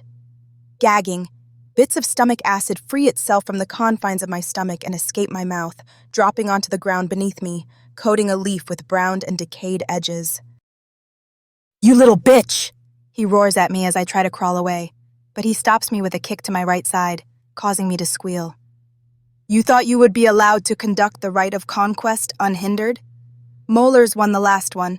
You are just an ant, one I am about to crush." "By cheating," I spit at him. Commandant Pack kicks me again, sending me rolling across the ground. "I should have ended you that day of the hunt." "How is your outpost?" I say between fits of coughing. I have no idea what became of Commandant Pack after Commander Vi and I left the outpost he was in charge of, but judging by his reaction to my question, the outcome must not have been ideal. I spot a fallen branch the diameter of my arm, and a plan forms in my mind. What did the council say when they learned that an arbiter fresh from the training facility beat the bell and overcame your challenge? My snide remarks anger him even more, and he kicks at me in a fury, and I allow him to take his anger out on me, while inching my way closer to the branch with every swing of his foot. I reach for the branch. Commandant Pack screams in a rage as he prepares to kick me again, but I seize the branch and hold it between me and him, catching him in the shin. He lunges for me, but I dive between his legs and strike him in the other shin. Enraged, he pulls out his baton and swings it at me. I roll out of the way. He swings again, but I bring up the branch in front of me, and our weapons clack as they meet. I twist the branch, tearing the baton away from his grasp, but he counterattacks by grabbing my shoulders and pushing me downward as he brings his knee up, ramming it between my breasts, before plunging the sole of his boot into my ribcage, forcing me away from him. I fall backward, crashing onto the ground with a grunt. Something plops on the ground beside me, just within reach. A hatchet. Commandant Pax stomps toward me, ready to finish me off. I lie on the ground, waiting for the right moment to strike, letting him believe that I have given up. His boots draw closer as he rushes for me, reaching for his pistol. Just a few more steps. As he reaches me, but before his pistol is free, I snatch the hatchet by the handle and leap upward as I swing it at him, striking him in the jugular.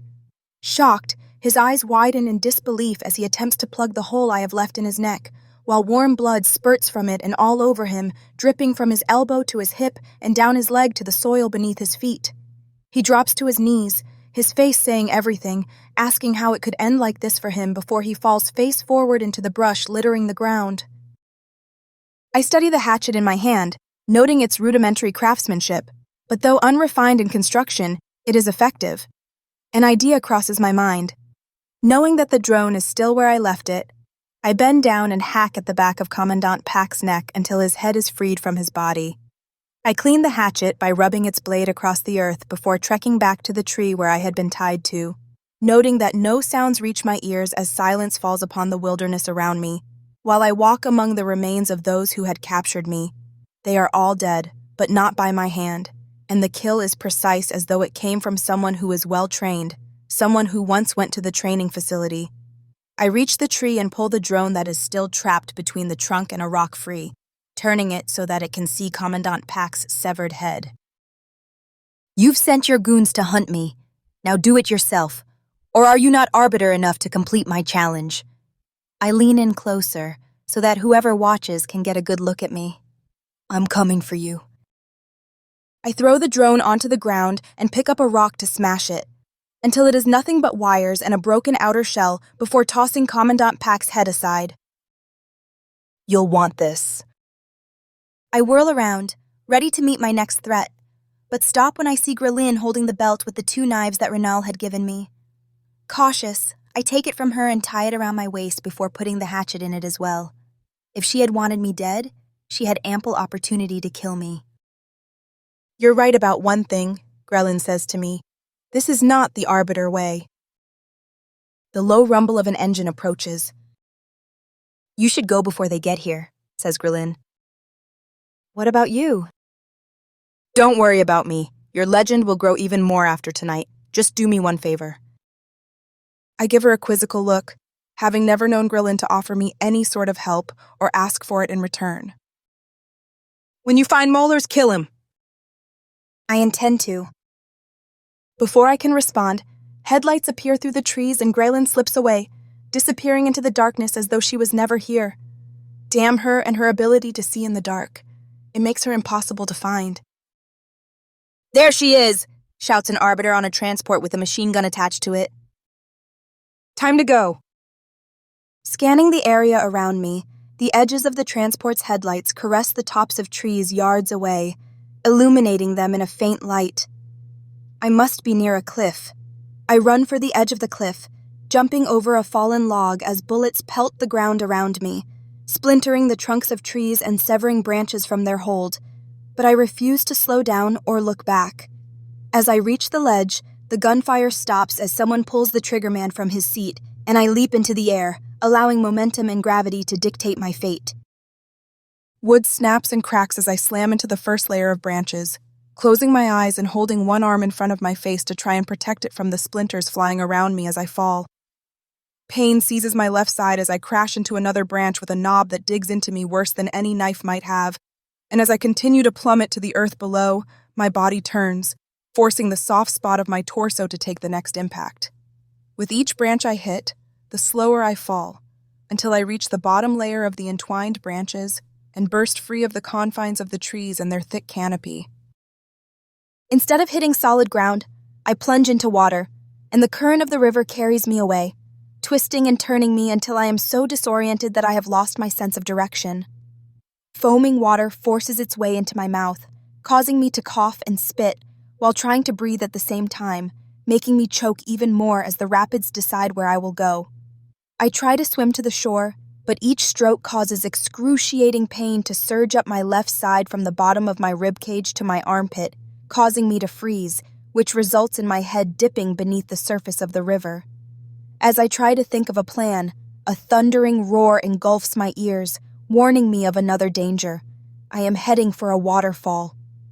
Desperate, I look around as water splashes around me, obscuring my view of the shore and the trees near the bank, until I spot one growing out of the side of a cliff, the same cliff that borders the waterfall, and a vine hangs from it. This is my only chance.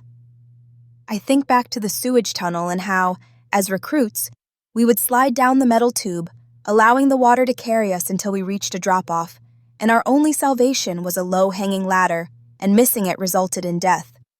This is like that, but on a grander scale.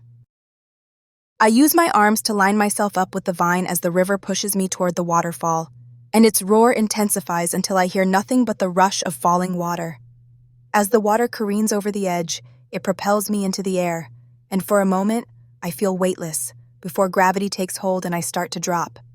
I reach for the vine as it dangles in the air, and wrap my fingers around it the moment I touch it, and it pulls tight as it tries to support my weight, stopping my fall. My relief is short-lived as the vine snaps, and I plummet to the river below, disappearing into the vaporous clouds that form as the falling water crashes into the river. The current pulls me under, forcing me to hold on to what air is left in my lungs, before shooting me downriver and away from the falls. Seconds pass as I remain submerged, though they feel like hours, before I emerge from the water and my head tears through the thin veil of the surface, allowing me to take in a lungful of air. The further downriver I go, the slower the current becomes as the white rapids dissipate, and despite the weakness in my arms and legs, I force them to move me toward the riverbank where I crawl out, not caring that dry sand coats my uniform as I lay on my stomach, breathing deep as my wet hair flops around my head, covering my face. A bird chirps nearby, convincing me to look up at the faint red glow with a tinge of orange on the horizon, and I gasp in disbelief. Before me lies the ruined wall of a massive city. But instead of buildings that shine and reflect the coming sunrise, the glass is broken or dulled by decades of grime. But what shocks me is not the ruined nature of the city itself, but the insignia on the crumbling archway hanging over a road that used to lead one through a grand entranceway. I have found Arel's archenemy. I have found Kitian. Chapter 11. Kitian.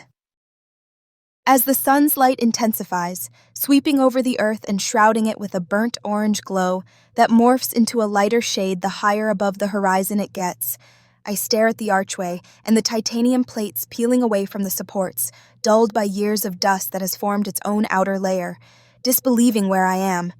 I cannot stay here. I force my legs to stand up, and I wobble through the archway as they struggle to support me, looking up at the underside and the words printed there, though some letters are missing. Hope is my guide, liberty my dream. My eyes remain focused on the words as I continue down the main road and its crumbled pavement, almost tripping over the tall tufts of grass that grow through the cracks, breaking what once was one long road into misshapen sections of asphalt.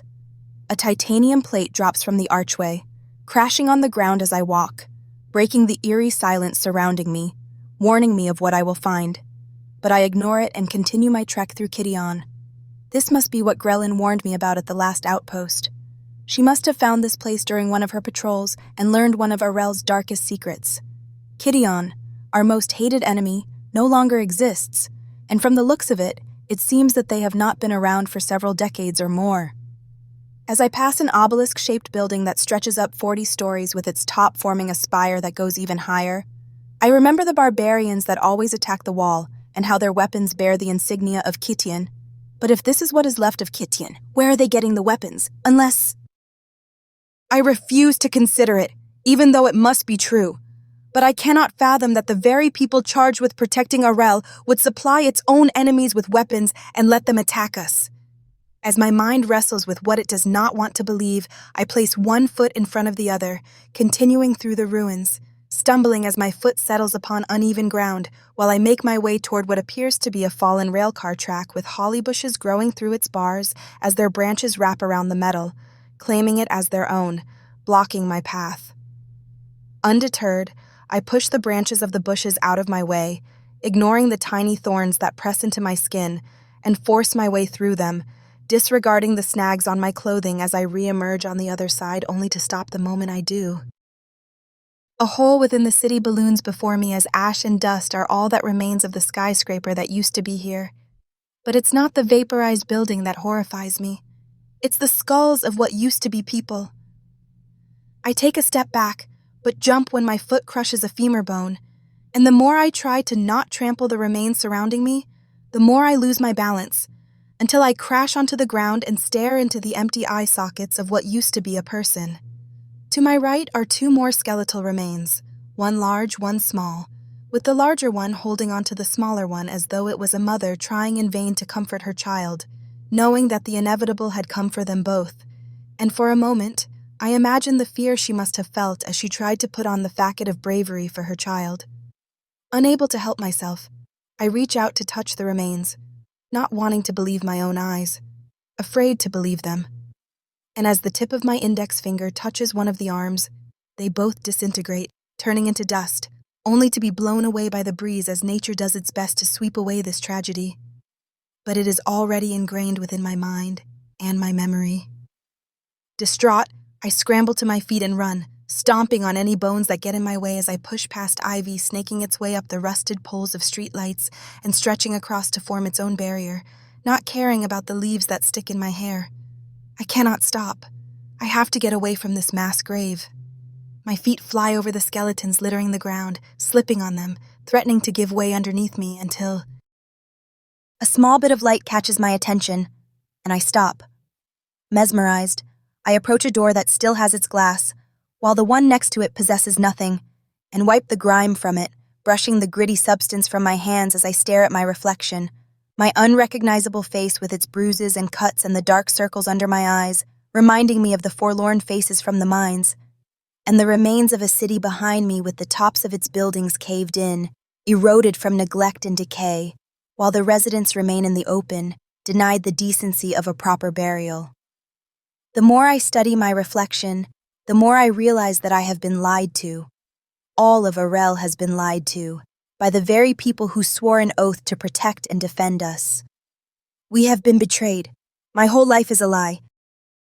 As the words repeat over and over in my mind, my stunned silence steeps until it boils, transforming into a rage that has been imprisoned for far too long, and the more it brews, the more it yearns to break free of its chains.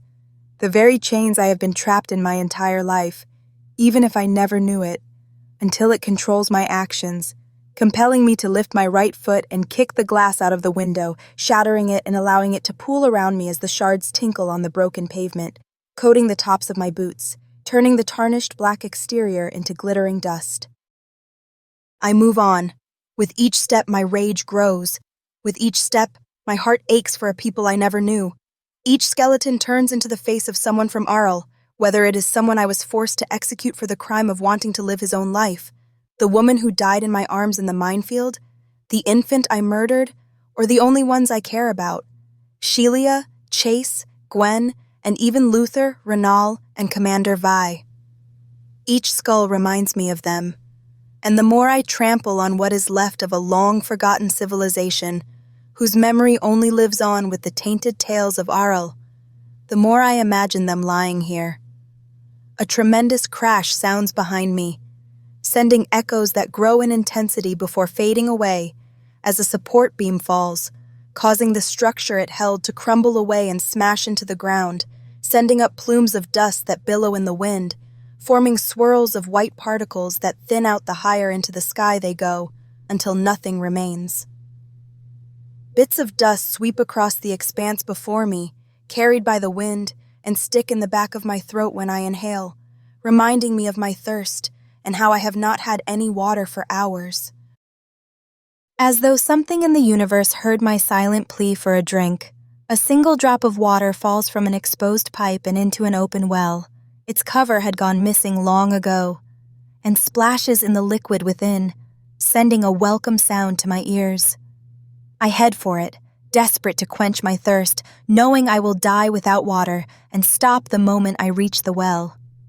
Bending over its edge, I peer into the murky darkness below and the film on top of what I had hoped would be my salvation. But the more I study it, the more I question whether I should touch it.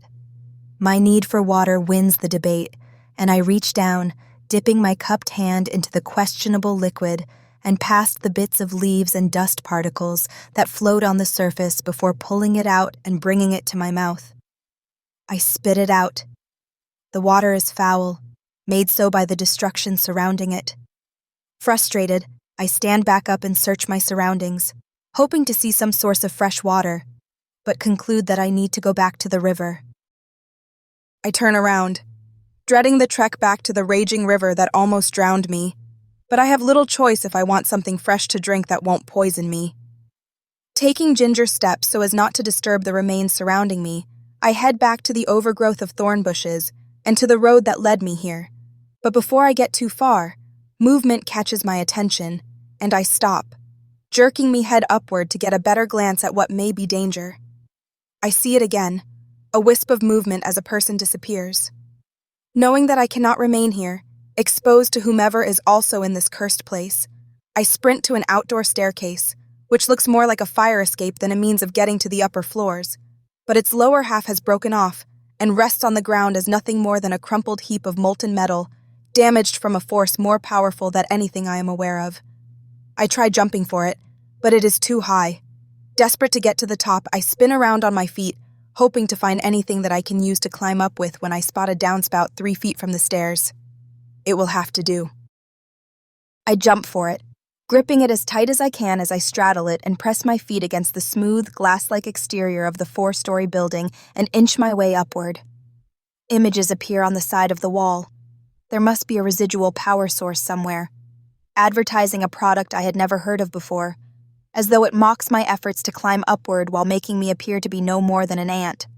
But they are broken and garbled, as though the power fueling it decreases at an exponential rate, until it goes black, never to be seen again.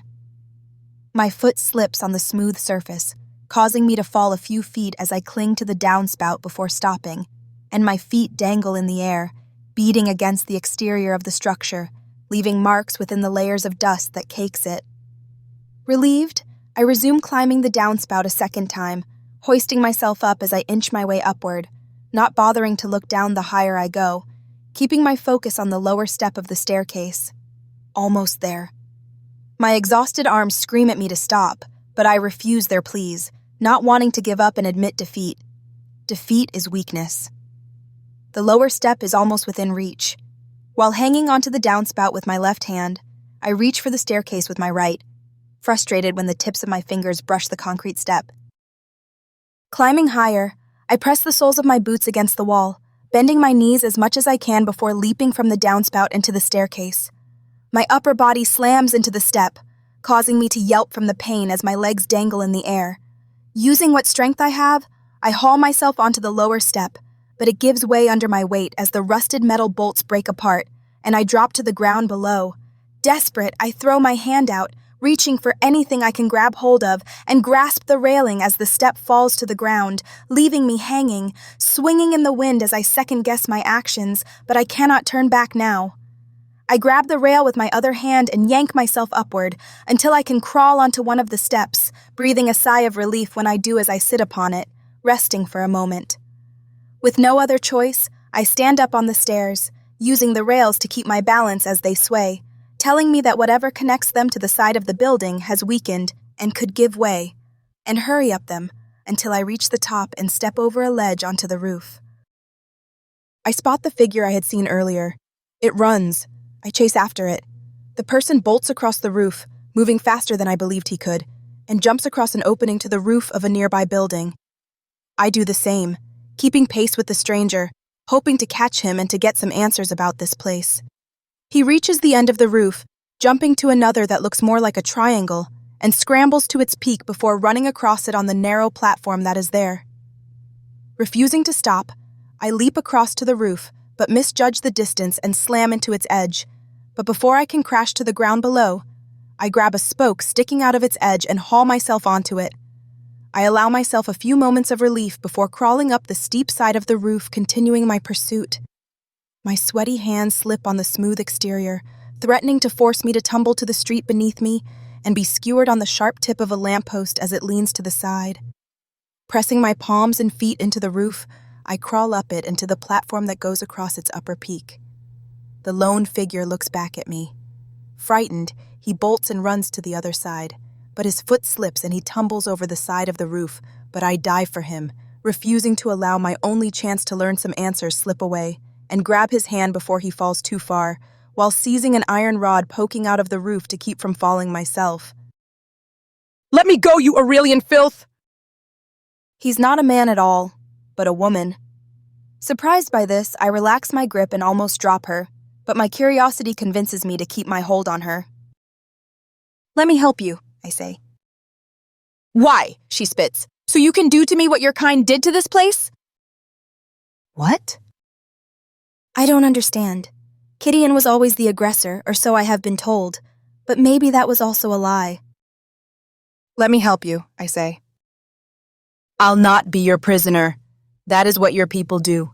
Come in the middle of the night and arm any willing to carry out your cause before raiding the settlements around here for whatever you deem valuable.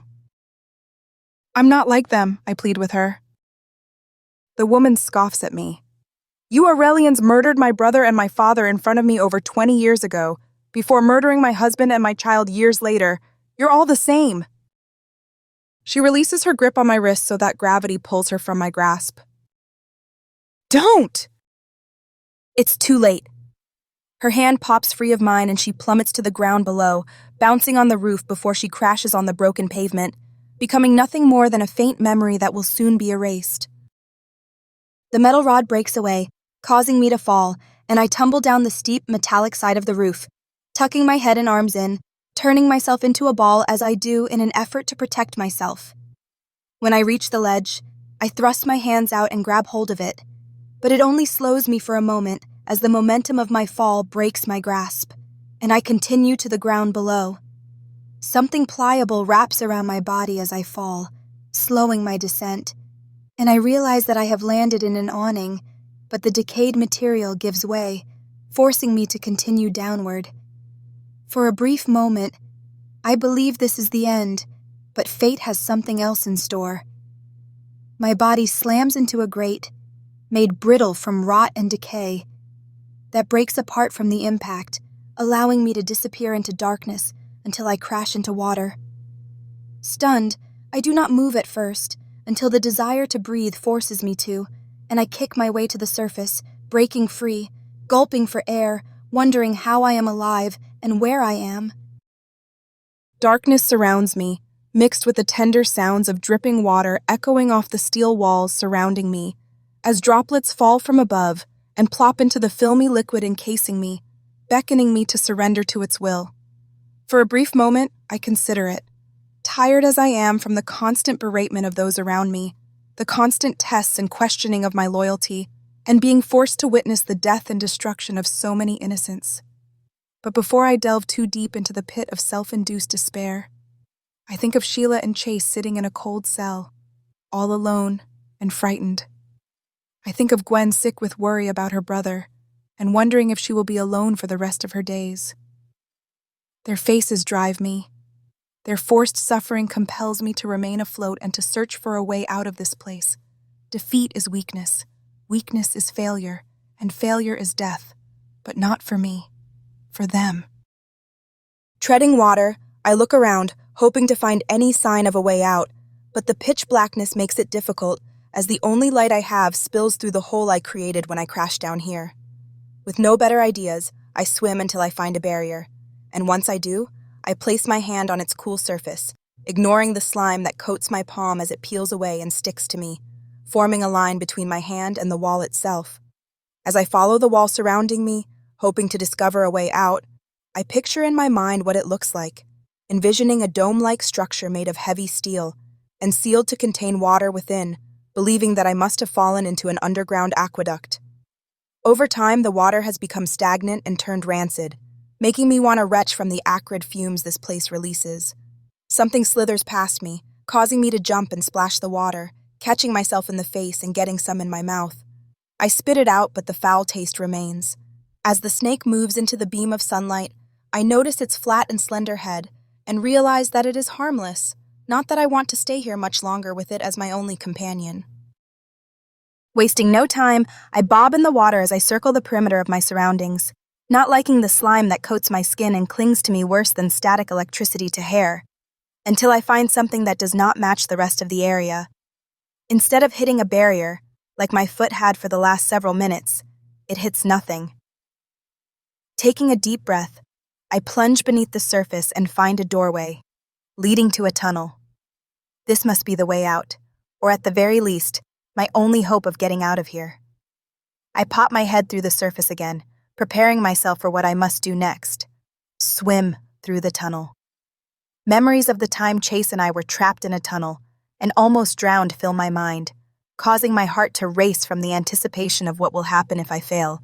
But the reality of my situation forces me to push aside my fears and do what I must. I suck in a lungful of air, dive beneath the surface, and swim for the tunnel, pushing my way past a fallen pipe as big around as a 200-year-old tree, until I reach a door. It's sealed shut, but I need to open it. Desperate, I feel every inch of the door with my hands as the darkness encloses around me, taunting me, and making me feel more isolated. Before I touch it, the wheel that controls the opening mechanism for the door. I tug on it. Nothing.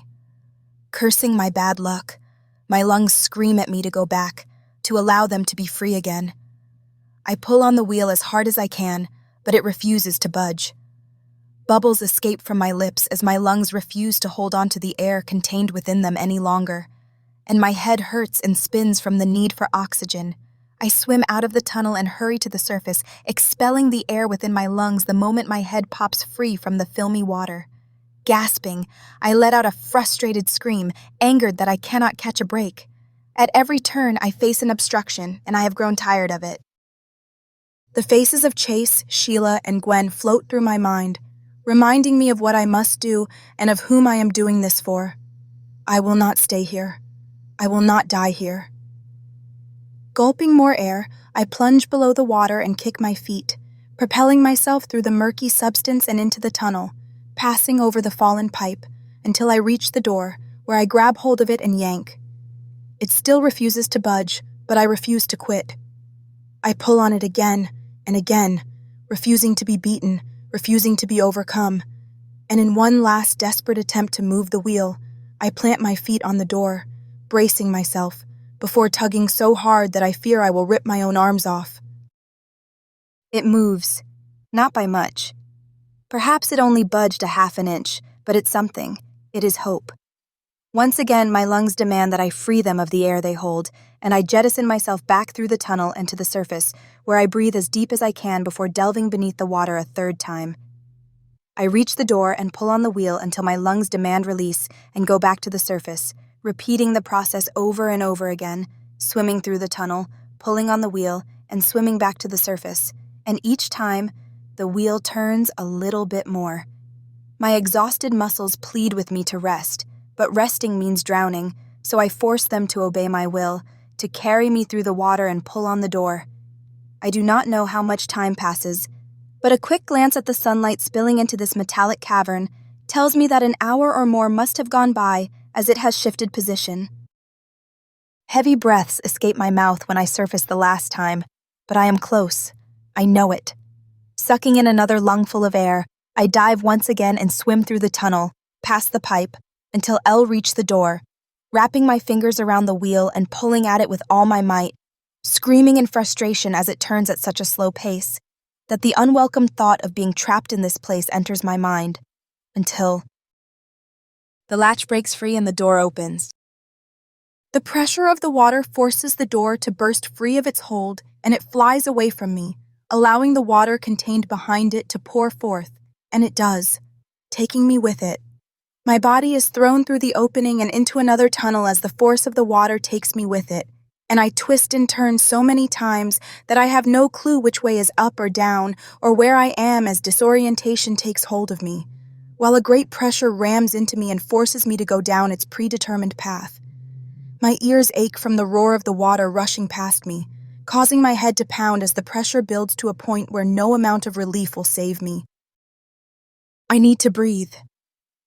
Pain grips my left shoulder as my body slams into the side of the metallic tube, and I bounce off it only to crash into the other side as the water carries me, whipping me around as though I am little more than a rag doll meant to be abused. When I believe this nightmare will never end, I shoot out of a massive pipe and into the open air and sunlight before plunging downward with the waterfall. The rigid surface of the water below feels more like a wall of brick when I break through it and continue downward, far beneath the surface, before floating back to the top. And when my head bursts through the surface of the brown water, I gasp for air, choking as bits of water goes down my throat. I look around, relieved to be outside in the sunlight again, and realize that the underground aqueduct system gave way to a canal that worms its way through the center of Kition. Tired, I allow the current to carry me until I reach a ledge. I grab onto it and heave myself out of the water, lying flat on my back, staring up at the sky and the thin film of clouds above me, enjoying the sensation of air filling my lungs, only to leave it moments later so as to start the process again. But my moment of serenity is short-lived, killed by the familiar whine of another drone that has found me as it mingles with a menacing growl. Turning my head to the side, I spot the bared teeth of a wild dog inches from my face as yellow saliva drips from his fangs, pooling on the dust-coated asphalt as it stares at me with a hungry look in its eyes. I turn over onto my stomach, placing my hand into the silt with slow precision, doing my best to not goad it into an attack as the wind swirls around me, transforming from a small wisp of air into a constant force as though it is trying to warn me of impending doom. But I ignore its pleas, keeping my attention focused on the animal before me. Its low growls vibrate in my ears as it watches me, gauging my movements and deciding whether I am prey or predator, or worth the trouble at all. The incessant whining of the drone unravels what patience I have left, but I refuse to give in to its distraction as I keep my eyes on the dog while it continues to bristle and growl at me, waiting for me to make the first move. I force myself into a crouched position, ready to spring into action as I reach back to the hatchet within my belt, freeing it from its hold, while never taking my gaze off the wild dog. I cannot outrun it, but I can fight. Death will take one of us today, and it will not be me. The annoying drone brushes too close to the wild dog's ear, causing it to jerk away before leaping for me. I dive to the side, somersaulting on the hard surface of the canal bank as I try to put some space between me and the animal, but it is quick, and spins around to face me, and before I can react, it is on me, snapping its jaws and barking loud enough to wake the ghosts that reside here. I flop on my back. My hatchet flies from my grasp, placing my left arm between me and the dog in an effort to protect myself. Its sharp teeth sink into my flesh, and I cry out from the sudden sharp and burning pain that courses through it as blood drips from it and onto my clothing. It releases me, but only for a second before going for my throat. Once again, I thrust my arm out, holding it off as its fangs draw too close to my face, and its hot breath leaves a film of odorous vapor on my chin, making me want to gag. I reach for the hatchet. It's too far. The drone circles around us, capturing every moment and broadcasting it back to whomever watches on the other end. Are they taking bets? Are they concerned for me or hoping for my demise? Is this nothing more than mindless entertainment for them as they pretend that it is a training video that will be shown to future recruits? Or is it a way for them to measure my resolve and my skills? I refocus on my predicament as the dog presses into me, desperate to kill its prey, while I try in vain to reach my weapon. I go for the knife in my belt, but as I move, the dog jumps at me again, forcing me to hold it off with both hands. I punch it in the snout and it yelps, jumping back, while the drone hovers close by, irking me to no end. I snatch the drone out of the air as the dog leaps for me with its jaws open and ram the softball-sized sphere into its mouth, stopping it. It jerks back, whipping its head side to side as I spring to my feet and dive for the hatchet, snatching it as the dog charges me again. I roll onto my back, flinging the hatchet at it and strike the dog in its face.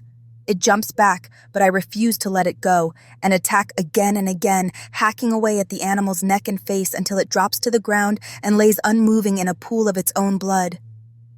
I slump on the ground, pressing my knees into the silt that moves around me in the wind, forming tiny waves while holding my bloodied hatchet before me, staring at the poor animal and remembering how I had shown mercy to the puma, but none to this dog. It may have been about to kill me, but it should not have ended like this. It did not need to end like this. The more I dwell on it, the more enraged I become. I throw my head back and let out an enraged howl at the darkening sky above me, as thick, charcoal gray clouds form overhead, warning me of even more danger. But once again, the ever-present drone, now scuffed from teeth marks, hovers around me, taunting me. I whip my hatchet through the air and knock it to the ground, pleased when sparks escape from it before its light goes out. Before I have a chance to relish in my small victory, more growls reverberate from behind me, forcing me to turn around and come face to face with 4 more wild dogs, each one looking at me with a ravenous hunger in their eyes. I rise to my feet, slow and steady, while eyeing each of them as they pace before me, snarling and snapping their jaws at me as I reach for one of the knives in my belt, holding it and the hatchet in front of me, ready to fend off my new quarry as they size me up. Seconds pass as we eye one another, waiting for one of us to make the first move, but before any can, lightning flashes above us, followed by a crack of thunder so loud that it drowns all else. One of the dogs sniffs the air before running off with a worried whine, followed by the others, leaving me alone on the bank of the canal next to the corpse of the dog I had killed moments before. The feeling of danger wafts over me as I glance up at the black sky above me. It's not even noon, and turn in a circle, watching as flash after flash of lightning streaks overhead, lighting up the ruined city surrounding me, making the shadows of the crumbling buildings around me appear more wraith-like as thunder snaps around me, causing my chest to vibrate. I put my weapons away and search for a place of safety, finding nothing as I stand exposed on the edge of the canal. The hairs on my arms stand up as a charge of electricity fills the area around me, warning me to move, and I jump away as lightning strikes the remains of a tower 50 yards away, sending a shower of sparks and metal shards my way. I need to get out of here. I run, not caring what direction I go in, as the wind rises up around me, whipping around me, threatening to carry me away as its wrath beats down upon me.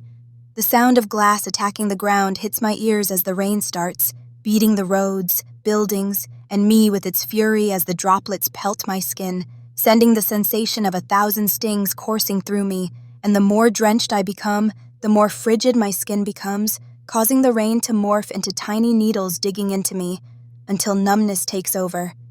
A blast of wind slams into me, knocking me off balance and causing me to stumble as I run in a vain attempt to escape this onslaught of nature herself. But she isn't done with me. She is just getting started. I continue my charge through Kitchen, jumping over fallen debris as the wind swirls the rain around me, illuminated by the constant lightning strikes that flash with such severity that it causes me to have motion sickness. But I cannot stop. I need shelter. Lightning. Thunder. Rain. All 3 attack me, treating me as nothing more than a tiny ant in their world, as a pest that must be eradicated. My feet pound the uneven ground, slipping in the water that rises around my ankles, threatening to carry me away, but I refuse to stop. I dive through an opening where a window had once been, but find no relief from the rage around me as I find myself in a roofless room with a wall missing, allowing the rain to continue to pelt me. As the thunder continues its incessant booming, I hunker in a corner with my hands covering my ears in a futile attempt to protect them from the deafening noise as flash after flash of lightning light up the area around me, making it look as though it's daylight, unable to stop a scream from escaping my lips. Bits of the dilapidated wall fly away, a few at first, before big chunks of it lift away, carried away by the forceful winds whipping around me, almost knocking me over, despite my crouched position, and before I know it, the wall is gone before. Silence. The wind stops. The rain stops. The howling stops. Confused, I look up at the sky above me and the swirling clouds as they grow bigger from their constant movement, getting ready to release their wrath on any unfortunate enough to be nearby. Me. Unease fills me as I watch the mesmerizing scene before me, hypnotized by the seeming intelligence of the clouds above me as they prepare to finish what they have started. unable to move as I continue to watch something I have never seen before. Never before have I appreciated the beauty of anything. Such admiration is forbidden in Arel, and most of all among the arbiters. But if this is to be my final moment, I want to admire something about this world, even if it is devastating.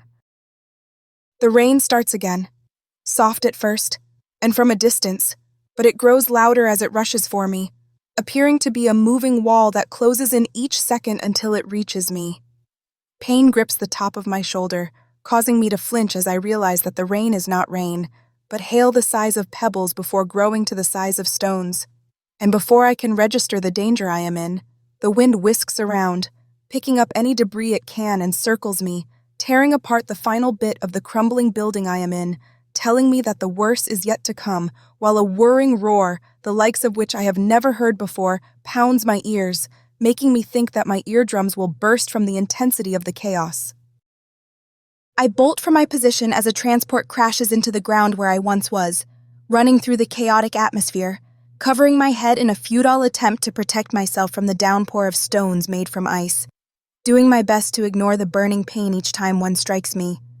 Without warning, a force of wind slams into my side, propelling me into the air and forcing me to fly a few feet before crashing into the dirt, skidding on the ground as my shoulder takes the brunt of the impact, and shards of glass and metallic slivers dig themselves into my exposed skin, causing blood to pour down my arm only to be whisked away by the storm as the hail morphs into rain once more. Looking up, I see a swirling black funnel made from dirt, bits of the buildings that once made up the city of Kition, and rain, making its way through the metropolis, searching for me. I run.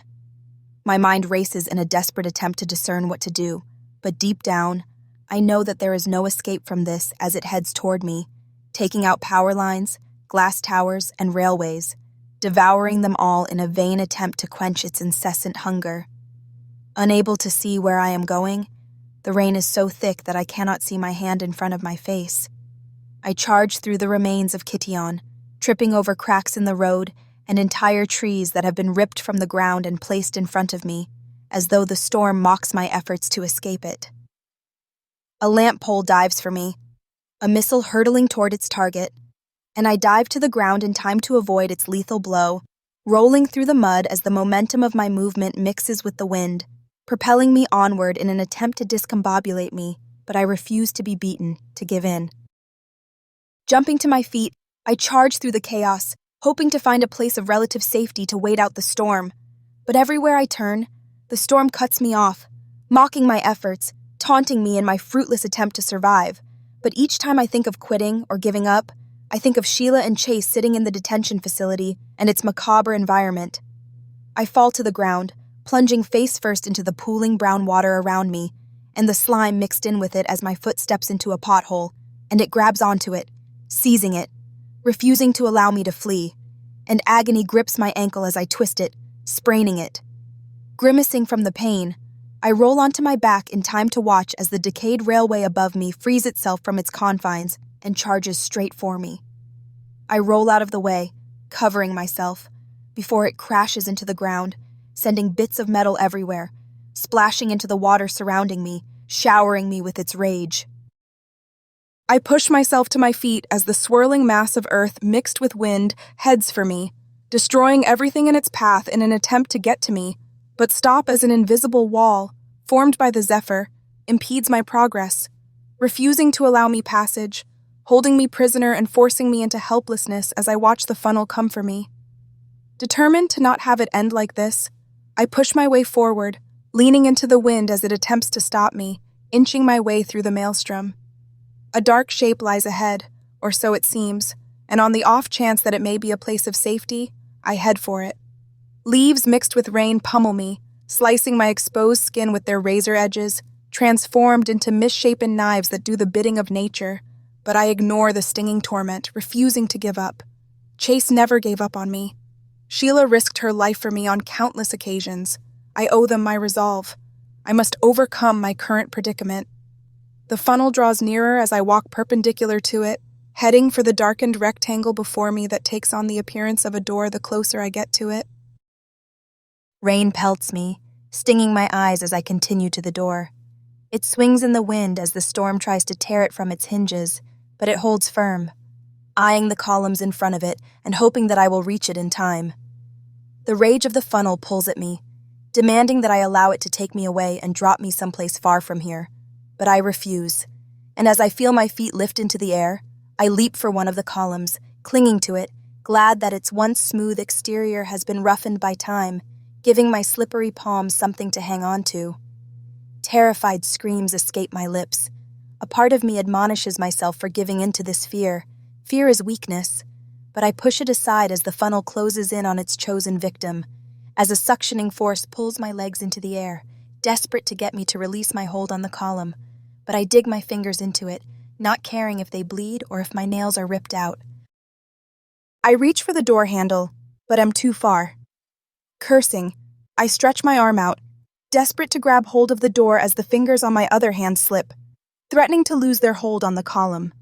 I readjust my grip and reach for the door again, while rain stabs my face and the wind howls around me, ridiculing at me with each flash of lightning, making the thunder sound more like roaring laughter at my pathetic effort to survive.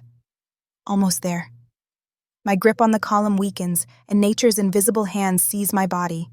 But before they can rip me away, a hand juts out of the darkened doorway, seizing my wrist, and I cling to it as it pulls me inside and the door slams shut behind us, thrusting us into screeching silence. Chapter 12. Purse. My head spins for a moment as I grapple with what has happened, but I haven't time to ponder it as a masculine voice orders me to move. This way, it says. As my eyes adjust to the darkness, I realize that I am in a stairwell with steps going upward and downward, which is where the voice comes from. Now! I push myself to my feet, clinging to the broken rail of the stairs, hoping that it will support me as my rubbery legs carry me downward, descending into the never-ending darkness and the mysteries concealed there. Whenever I falter or slow down, the same voice urges me to keep going, and I do, knowing that I have no other option. Minutes pass as we continue downward, until we reach the last step and enter some sort of chamber. We should be safe here, says the voice, and he throws things into a pile, and despite my attempt to see what it is, all I make out are outlines in the inky darkness, but it sounds as though furniture being tossed about. A flame erupts, forming a pinpoint of light that hurts my eyes for a moment as it grows stronger, before starting a fire that engulfs the pile of debris that the stranger has created, allowing me to see that it was chairs and broken bits of wood. Here, the stranger guides me to the flames, forcing me to sit next to them. Warm yourself before you catch cold. As the fire illuminates his face, my brows scrunch together from recognition. I have seen him before. He was the one who helped chasten me when we were lost in the wilderness. I know you, I whisper. He sits opposite me. I didn't think you would. What are you doing here? I demand, my guard up. Most people thank the person who saves their life. You didn't answer my question. He puts down his rifle and quiver of arrows. I was hunting when I saw an Arelian aircraft fly overhead. Fearing for my people, I followed it and realized that something was different when I saw it dump you in the wilds. You're the one who's been following me, I say, putting it together. He nods. Why? Why didn't you show yourself to me earlier? You did put a knife to my throat the first time we met. I also took it away, I quip, as the warmth of the fire drives away the cold that has enveloped my skin. He chuckles before tossing me a pouch. Are you hungry? I open the pouch, finding dried dates, figs, and nuts in it, and shove a handful into my mouth as my stomach reminds me that it has been quite a while since I fed it last. Why were you following me? I ask.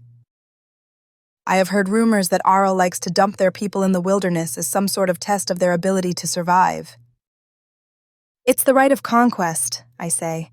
An arbiter can challenge another to the right of conquest, in which the two are taken to unknown locations and expected to survive the elements, as well as hunt the other, after which they fight to the death. What is the reward? Freedom. But not for you, he says, noting the solemn note in my voice. You're doing this for someone else. I remain silent, but my silence confirms his suspicions. It seems that you are the one being hunted rather than doing the hunting.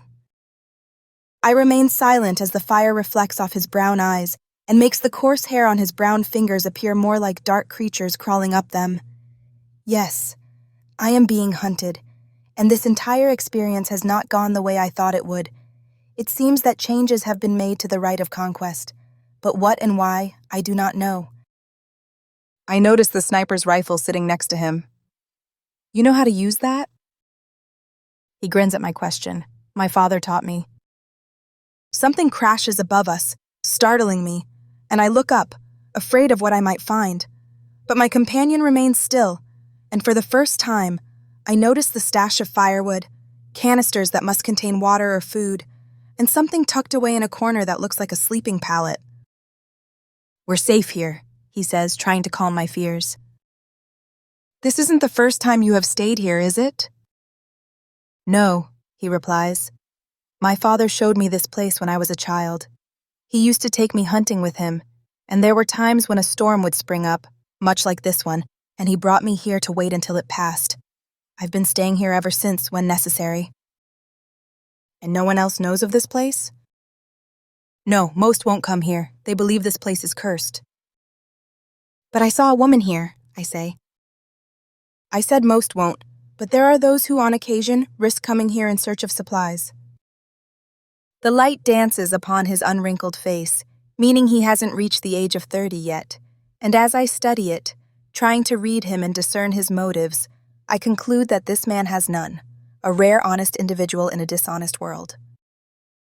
So who are you doing this for? He asks. One is a girl. She hasn't reached womanhood yet, but will soon, and as a plebeian, her prospects after that are grim. She'll either become a breeder, be sent to a pleasure house, or become a citizen's personal companion, until her body is used up and she is sent to do more menial tasks. He scowls at my statement, knowing what I mean as I say it with little feeling. Such is the way of my world. She doesn't deserve it. Do any of them? No, I whisper. Her name is Sheila. I want her to have the ability to decide her own life, and if I succeed in this rite of conquest, she will. And the other? You already met him. You helped me save him as he dangled from a cliff. I will help you, he says. I could betray you in the end. He smiles, but I do not know if he is grinning at me or my words. I don't think you will. I'll take you to my clan. They might be able to provide some assistance, though. They don't like Aurelians much. Then why would they help me? They won't, but most of my things are there, some of which may prove useful to you. And why would they let you help me? We have helped the occasional Aurelian escape in the past. Either way, you don't have much choice. It's a bad idea, I say. Why? I have a tracker in my leg. If a drone gets close enough, it will pick up on it. He gets up and rummages around his things until he pulls out what looks to be a leather breastplate, but heavy and made of thick material, and he tosses it to me. Tie this around your leg. It should make it more difficult to find you. Examining it, I discover that sewn within the material are thin metallic plates, but pliable and non-restrictive. It should dull the strength of the signal from my tracker. I wrap it around my leg and tie it off, hoping that it works, knowing that I haven't much choice. You just carry one of these around? I ask. I told you. You're not the first Aurelian I've met. You should rest. The storm won't pass until morning, and it's not safe to wander the wilds at night. I never caught your name. I never caught yours. Noni. Purse. I stretch out in front of the fire, relishing in its warmth and looking forward to some sleep, exhausted from the day's events, and rest my head on my arm, falling asleep before my eyes close. I don't know how long I slept, but when Purse wakes me, it feels as though I had only just closed my eyes, but I sit up, ignoring my tiredness, wishing I could sleep some more, or lay here, but I know that if I do, Chase and Sheila will suffer for it. I am an arbiter. I am strong. I must complete what I have started. Perse puts out the fire and grabs what supplies he needs. Before leading us up the stairs and to the doorway, he pulled me through when he saved me from the storm. He unlocks it and pulls it open, revealing a world of destruction as the morning sunlight touches us, allowing us to see what the storm left behind. If I thought the massive towers and structures looked pitiful before, nothing compares to the trail of carnage stretching out before us as a path of flattened buildings forces its way through what was once the city of Kition. It seems the storm left some things standing, says Perse, pointing at a structure about 4 stories high. We need a better view. He runs off, hopping over fallen debris with deftness, not letting any of the fallen lampposts, beams, and sheets of metal mixed with shattered glass and insulation slow him down. Not wanting to be outdone, and still needing his help, I follow him, hoping that I have not misplaced my trust. The wind whistles through what is left of the city, as glass structures form a jagged mountain range of what was once a man-made splendor, but is now little more than steel skeletons with dark hollows where full panes of glass once were. My feet sink into remnants of paneling and insulation, grayed from the chaos enveloping it, as tufts of fibrous material brush across the ground, rolling over the torn edges of paneling and what was once a staircase, but is more like a hill of broken concrete, shattered as though it had turned brittle from the harsh environment it was destined to be in, and stops next to my boot. I pick it up, studying it as I twirl it in my fingers, trying to envision what it must have been or what great structure it was once a part of. And as I look at the bits of fiber sticking into the air in a mishmash fashion, I try to picture the city of Kition in all its splendor, before ruin and decay claimed it as their own. "What are you doing?" Perse asks me. I look at him and his brown skin, some of it his natural skin tone, some of it damaged from long hours spent in the sun, and his questioning eyes as they drill into mine, wondering why I am standing here in the middle of a dead city and the aftermath of a storm. A part of me wonders if I can trust him before my mind remembers that twice he could have harmed me, but chose not to. The day he saved both me and Chase, and yesterday during the storm. No, if he had wanted me dead, he could have left me out here to perish with the funnel cloud. "What happened here?" I ask. "The inevitable," replies Perse. "What always happens? Rot." My brows scrunch together in confusion.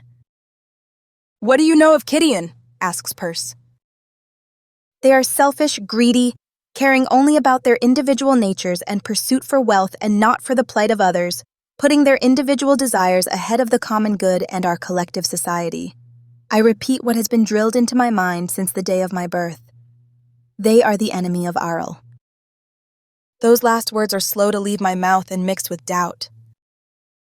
Perse does not judge my quickness to repeat what I have been programmed to believe as his face softens from pity. "Yes, Kition was the enemy of Arel," he says, "and Arel was its enemy, but it failed to realize it before it was too late." "You knew this place?" "No. I've heard tales of it from the older ones in my village as they retell the stories that their elders told them.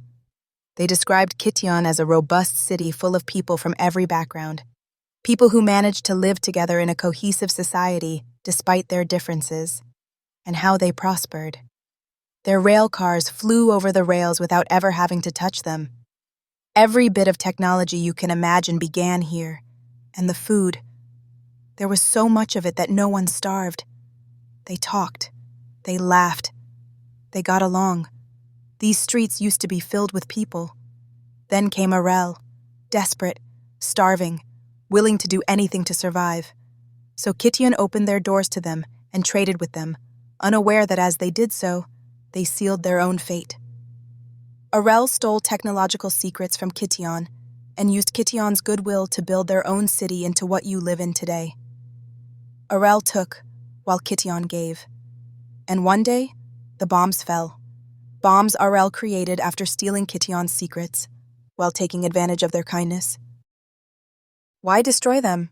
I ask, though I needn't bother, since a part of me already guesses the answer. If Kition ever wised up to what Arel was doing, they could have destroyed them in one fell swoop. Arel beat them to it. "How do I know you speak the truth?" I ask. "How do you know Arel told you the truth?" I already know that they had lied. Here, Perse says, pointing at a jagged wall, indicating that we should climb it. He holds out his hand to help me, but I charge forward, unused to such a notion, and grip the protruding bricks of a wall that looks like it will fall apart at any moment, hoisting myself upward. Smiling, Perse follows behind me. My muscles scream at me to stop climbing, having never recuperated after the last few days of surviving a new harsh environment. But I ignore them, not wanting to stay on the ground, surrounded by the remains of what used to be a city, and exposed to any who might still be hunting me. Getting to higher ground is wise, and I intend to succeed. Bits of brick cut into my tired fingers as I grip notches, holes, or knobs, while pressing my feet against the side of the wall so that my legs support some of my weight. As I climb, sweat coats my hands, making my grip slip, causing me to almost fall, but Perse reaches out and catches my arm before I do, allowing me to reposition myself and continue the climb. The sun, whose warmth I appreciated at first, turns into a nuisance, and its heat reflects off the brick, turning it into a cooking iron that roasts my skin and makes me wish it was cooler, but I push such a notion aside, not wanting to show weakness in front of this barbarian, though he does not seem like some others I have met, and let him believe that I cannot complete a simple task. A sharp sting grips my elbow as it scrapes against the roughened exterior of the building, tearing away the top layer of skin, but I ignore it, knowing that I have almost reached a set of stairs that lead the rest of the way up. Glancing back, I see Perse as he climbs with ease. Either that, or he is doing his best to not show weakness in front of me, and I still wonder why he helps me. Almost there. Just a couple more feet. The bar to the first step looms above me, and I throw my hand up to it, gripping it as tight as I can, and pull myself up. But as I do so, my grip falters. Time moves in slow motion for a moment, as gravity wraps its fingers around me and pulls me to the ground, and the only thought in my mind as I fall is that I have failed both Sheila and Chase. Without warning, a hand grabs my arm, and my body jerks to a halt as I slam into the wall and shove my hand into a hole, using it as a handhold, only to look up and see Percy staring at me, making certain that my grip on the wall is secure before letting go. Undeterred, though frustrated at my failure, I continue onward, scaling the wall for a second time and ignoring the sharp edges, created by the wind and the sand it carries, as they dig into my exposed skin and tear into my clothing. We both reach the lowest step, breathing a sigh of relief, and hike up the remainder of the wobbling staircase, taking the steps two at a time. A bracket securing it pops free of its hold, and the staircase lurches, causing us to pause as we look at each other, sharing the same thought. These stairs will not hold for much longer. Wasting no time, we charge up the steps as another bracket breaks free and clatters on the ground below, holding onto the rail as the staircase leans away from the building. With each step we take, a bracket releases the staircase and desperation pushes us onward as we near the top ledge of the roof. I jump at the ledge, grabbing onto its worn edges and haul myself over it until my feet stand firm on the roof. Perse does the same, and after his foot leaves the staircase, it drops to the ground, creating a deafening noise as it crashes, sending bits of metal in every direction, adding to the decay of this place. "That's unfortunate," he says as he eyes the destruction. I raise an eyebrow at his understatement of the situation, wondering how we are supposed to get down from here. But he does not notice, and walks to the other side of the roof, going around a giant hole, spanning about half of it, with care. I follow suit, edging my way sideways along the ledge as I avoid falling through the opening. "About 5 miles in that direction is my home," says Perse. "What was that?" says a voice from below, and both Perse and I hunker behind the ledge of the roof, hoping that we remain unseen. We both peek over it and see 2 arbiters, one scouring the ruins below for the source of the noise he heard, for the staircase that had fallen because of us, and the other leaning against a rusted pole, unconcerned about his partner's apprehension. "Probably just something falling over," replies the other in a bored tone. "I heard something crash over here," says the other. "Look around you, this whole place is falling apart, come on." The second arbiter stalks off, mumbling to himself, while the first one scans the area one last time before leaving. Before we have time to be thankful for our luck, the roar of a transport engine reaches our ears as a cloud of dust forms in the distance, trailing behind a vehicle as it pulls up to a set of 3 transports already parked nearby. 2 arbiters get out when it stops, and I realize that not everyone standing near the transports is an arbiter. Some are barbarians. Intrigued, I watch as the 2 recent arrivals converse with one of the barbarians and some form of payment exchanges hands before the backs of the transports open and crate after crate of Arelian weapons are dumped on the ground. I blink several times, not wanting to believe what is before my eyes. Arelian arbiters are giving Arelian weapons to the very barbarians that keep attacking us. Righteous anger boils within me, and I start to stand up, wanting to put a stop to this travesty, but Perse yanks me back down. "What are you doing?" he demands. "They're giving weapon to our enemies," I hiss. Pity softens Perse's features. "You don't know, do you?" "Know what?" "This is the way it is. Those barbarians are from a different clan. They are more warlike and bloodthirsty, but they also hunger for wealth and power. Arel has been giving them weapons for a long time, and in exchange, they are to attack your city." The attacks, the constant state of fear of another occurring, the convenient timing, it all makes sense. The biggest enemy of Arel, the biggest threat to Arel is Arel itself and its leadership. It was all an illusion to keep the people contained and forever imprisoned in a system that saw them as nothing more than resources to be used until nothing is left. I lean against the ledge of the roof, not wanting to believe what I have witnessed, as my mind grapples with the truth that has been laid out before me. "But not all of them are barbarians," I say, remembering the freed plebeian from the first night I was to stand guard on the wall, and in answer to my suspicions, another transport pulls up, and when it stops, both plebeians and Arelians get out. Some look at their feet, while others stare into the eyes of the arbiters and barbarians surrounding them. "I've watched on many occasions as they bring people from your city and dress them like the other clans," Percy says, as I watch arbiters give the new arrivals the garb of the barbarians and weapons. "Kill without mercy," says the commanding arbiter. "If you survive the night, you will earn your freedom." Were these people ones who had been found guilty of a crime and hoped to use this as a way to erase that stain from their record?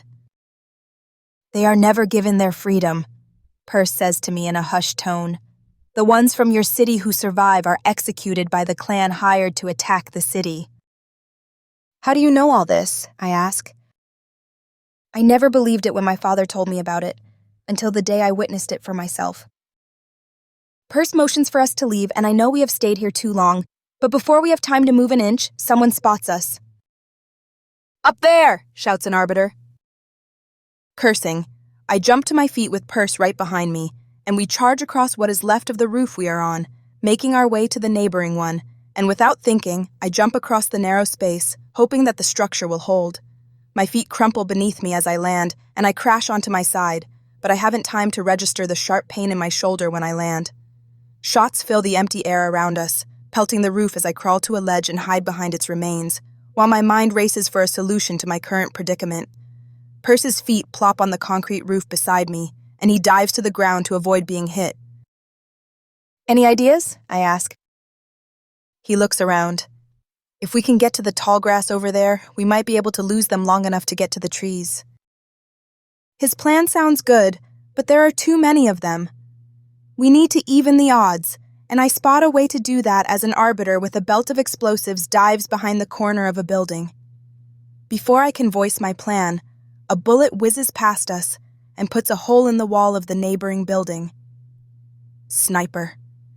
Curses run through my mind as I reconsider my options. Light catches me in the eye, causing me to avert my eyes, until I see a piece of reflective paneling laying nearby, and as I study it, I consider the roof beyond it and how a lamppost, its lamp is missing, but the pole still stands, is within reach from its edge. I need to know where the sniper is. I grab some rubble and throw it, and a shot strikes it. Got him. "Can you get to the tower over there?" I ask Perse, "and take out that sniper?" He nods. When I say head for it. Bracing myself for what I must do, I take a deep breath to calm my nerves and push the thought that this could be my last moments aside. Failure is not an option. Before jumping to my feet, I snatch the reflective paneling and hold it, catching the sunlight and blinding any in its path as I race for the edge of the roof, jumping as I reach it and land on the neighboring gable and its beam running across it, continuing onward without slowing my pace. Gunfire strikes the tiles beneath my feet as I charge across with the reflective paneling held up like a shield protecting my right side. When I reach the edge, I throw the panel away and leap for the pole, sliding down it to the bottom, and before any arbiters or barbarians can find me, I dart away and into another structure, disappearing into its decayed darkness. Mildewed dust fills the air around me as I run through a hallway, stumbling over a broken chair, shoving drywall and pink insulation, grayed from mold and dust and tangled in a mesh of stripped wires hanging from the exposed ceiling, out of my way in an effort to find an exit, as the sounds of gunfire and shouts from those searching for me echo through the ruins and to my ears. I barge through a door, causing it to fall off its rotted hinges, and crash onto the floor when I spot what used to be a window. A barbarian creeps past with his weapon raised as he searches for me. I jump through the opening, tackling him, and we roll across the ground as dust coats our clothes. He tries to get up, but I wrap my feet around his ankle, forcing him to fall back down before ramming my fist into his face 3 times in rapid succession. Once subdued, I take his weapon and scramble away, hunkering behind a crumbling wall with only its bottom quarter still somewhat intact, as bits of it fall away and drop on my chest. Footsteps alert me to the presence of another. Peeking around the wall, I spot an arbiter as he walks with deft precision while looking around, and I press my back into the wall, waiting for him to pass. I leap from my position and place the middle of my weapon around his throat, pulling back as hard as I can before twisting it. He stops moving. I haul his corpse behind the wall and pull some rubble over it to conceal it before darting off. The remains of a sunroom. I assume it was once a sunroom as I look at the exposed metal rods that stretch up and form an arch over me, rusted from years of neglect and a constant bombardment of the elements, but no glass remains, except for a few stained green shards, stand between me and a group of 5 arbiters and barbarians working together to hunt me and purse. The thought of it disgusts me as I grapple with the notion that Arel has spent years hiring barbarians to attack the wall, all so they could keep the people in line with a constant bombardment of fear of the outside world. I see Purse charging for the tower. They will see him. Knowing that if I do nothing, he will be killed, I stand up, exposing my position, and aim the weapon I took from the barbarian and fire, killing all 5. Sniper fire strikes one of the rods next to me, sending shrapnel in my face, slicing my cheek. I turn away and drop to the ground, crawling for safety, as more sniper fire pelts the ground around me. A burning sensation overwhelms my left calf as a bullet strikes it, causing blood to soak my pant leg. Desperate, I scramble across the ground underneath a piece of broken concrete that provides cover from the sniper, and roll onto my back to inspect my leg. It looks as though it pierced the muscle and went all the way through. A clean exit. I rip a piece of my shirt off and tie it around my leg to stem the bleeding as more gunfire pummels my small place of refuge, breaking it apart to where there will be nothing left if I do not leave. An explosive device clomps on the ground as it rolls into my sanctuary, stopping at my hip. Shit! I charge out of there, diving behind another broken-down wall, as the device detonates, and its blast picks me up, hurling me across the rubble before allowing me to crash onto the ground, knocking the wind out of me as I land on my side and feel bits of rock and metal dig into me. Stunned, I do not move, while my rational mind screams at me to get up, but the pain coursing through me compels me to remain still. I wriggle my fingers and move my arms as I try to sit up and ignore the wave of nausea that overtakes me. A shadow looms over me. Looking up, I find myself staring into the eyes of a barbarian as he points a blade at my throat, ready to end my life. I do not flinch as I harden my face, refusing to give him the satisfaction of seeing fear. Before he can carry out his plan, a bullet rams through him, splattering me with his blood, and he drops to the broken pavement, which looks more like a tiered garden of weeds beneath us. I glance at the tower. Purse must have succeeded in subduing the sniper.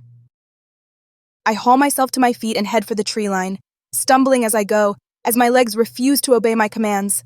Someone charges from the side. I rip the knives out of my belt and stab him in the hand as he swings at me, before plunging the other knife through the bottom of his chin.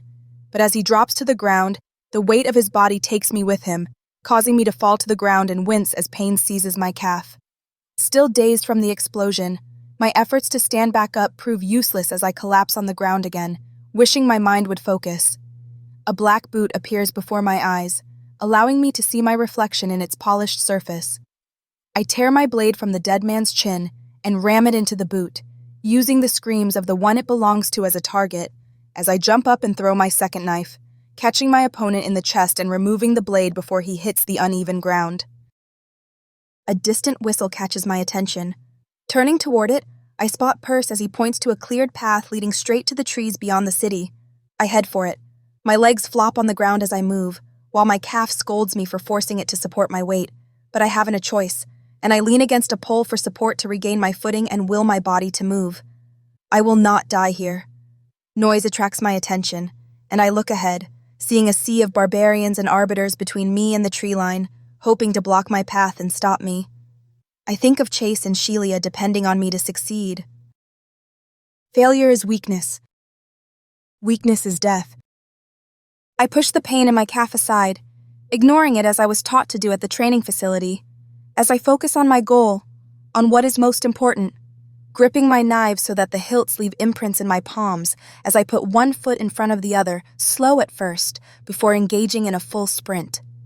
The first obstacle jumps in front of me, but I duck as he swings, dodging his fist before twisting and plunging both blades into his stomach, and continuing on without bothering to acknowledge his agonizing death.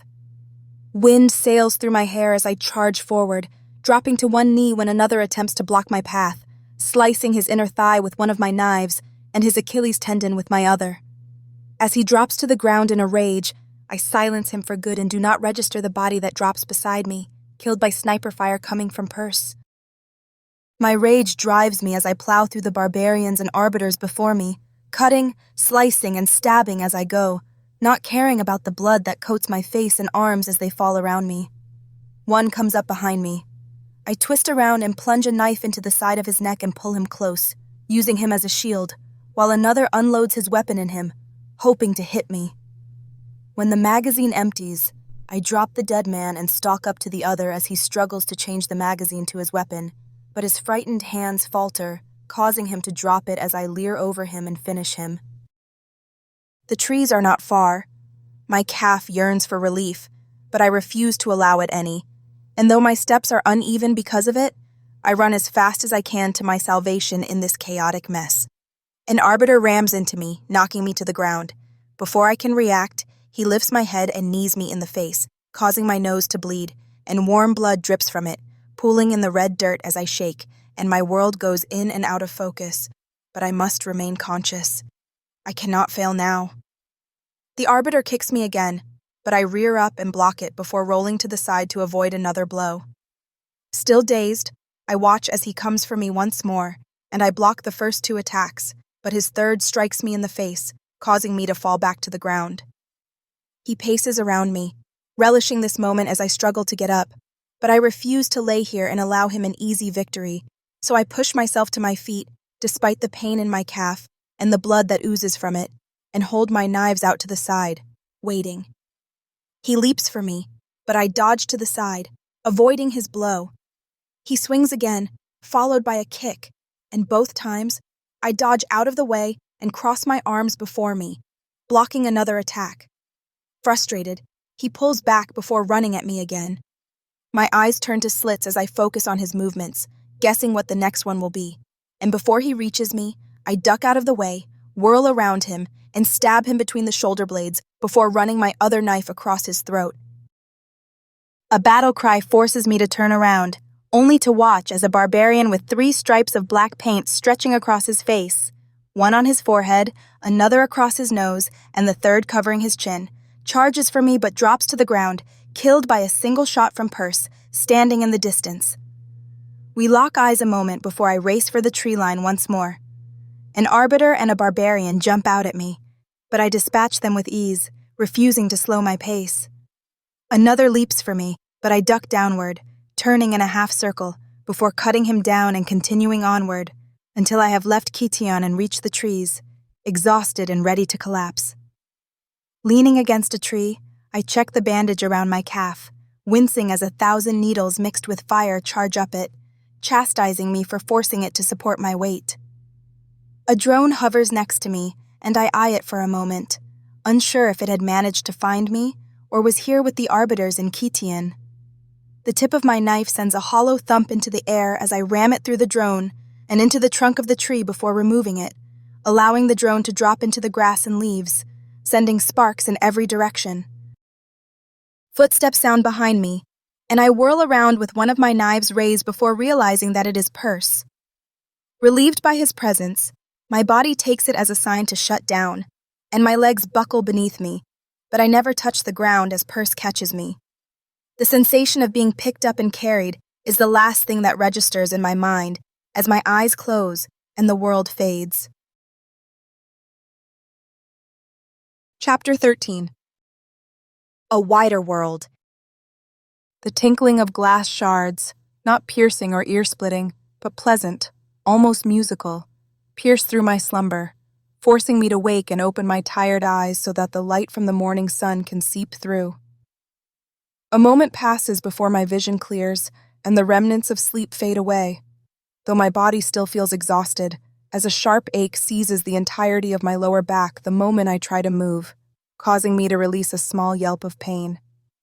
A hand, feminine, but dried out from years of washing, pushes me back down on the bed as a way of telling me to not move, and as I lay there, every memory of my time in the wilds fills my mind, as all my wounds make themselves known once more, as a way of chastising me for my poor choices. The tinkling of glass catches my attention again, and I glance in its direction, finding a wind chime made from the shards of colored glass, but smoothed out so that the edges no longer cut any who dare touch it, and shaped in a pleasing array of ovals and spirals that provide a soothing melody when the breeze caresses it. Despite the wishes of the woman with me, I force myself to sit up and ignore my muscles as they scream at me for daring to move when all they desire is rest. Once up, I lift the faded homemade blanket, its once vibrant red now grayed from years of washing, with frayed ends to get a better look at my calf, but the same hand grips my wrist, stopping me. Unsure of who this woman is, but knowing I am in no position to argue as my body reminds me of the ordeal it has been through, I release the blanket and lie back down. "Morning, Amber," says a familiar voice, and I turn my head to see Perse entering the room. "How is your patient today?" "She doesn't listen," the woman complains, speaking in front of me for the first time. Perse smiles, but whether he is smiling because he has experienced my impetuous attitude or because he knows something about this Amber that I do not, I cannot say. I am left there in the middle of an unspoken conversation as little more than an observer. "How long?" I say, forcing them to acknowledge me. "How long have I been here?" "3 days," replies Perse. "3 days? I've been out that long?" "Amber thought it best to keep you sedated." "Why?" I look at the woman. "Do you think I am that much of a danger?" "We don't often allow Arelians here," Amber says to me. "The governor will want to see her," she says to Perse, whose face takes on a sour look. I start to get up once again, not wanting to see anyone. Chase and Sheila need me, and Gwen needs her brother. The longer I stay here, the more they suffer. "Stay put, girl," Amber scolds me. "You're not going anywhere on that leg anytime soon." Perse steps away for a moment and comes back with a wheelchair, and I frown the moment I see it and his expectation for me to get in it. "I will walk," I say, not liking the idea of being pushed around in such a contraption. It's a sign of weakness. "Not on that leg you won't," he says. "I can't stay here," I say, almost pleading with him to let me go. "You are not well enough to leave." I glare at the wheelchair and the bare parts of the seat where the cracked leather has peeled away. "Would you like me to put you in it?" Scowling at Perse, and the very notion of him manhandling me, I lift myself up, ignoring the stabbing pain in my calf and the pins and needles in my back muscles as they refuse to obey my will, and place myself in the wheelchair, almost falling into it at the last second. Once seated, I look at my thigh and the casing that is still strapped around it, tightening it as needed to ensure it does not fall away.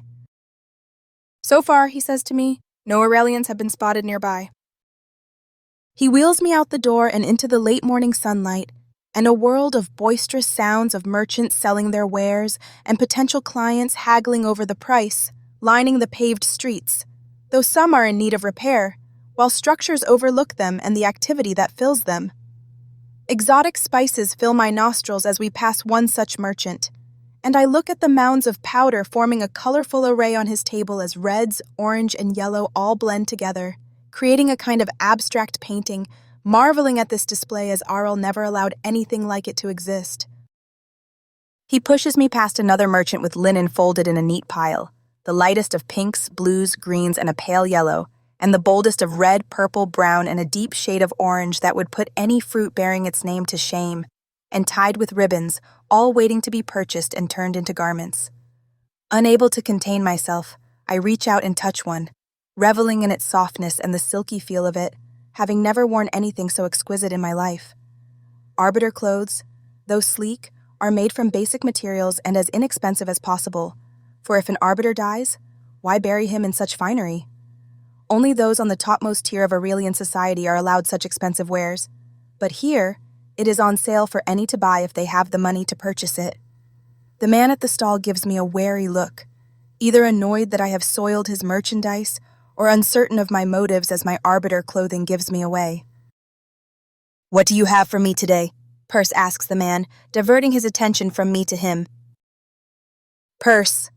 The man greets him with respect and reaches for an already made garment, a sleek coat that stretches past the waist and settles at the base of the hip, with sleeves that look to be snug, yet loose enough to allow movement, and bluer than the sky.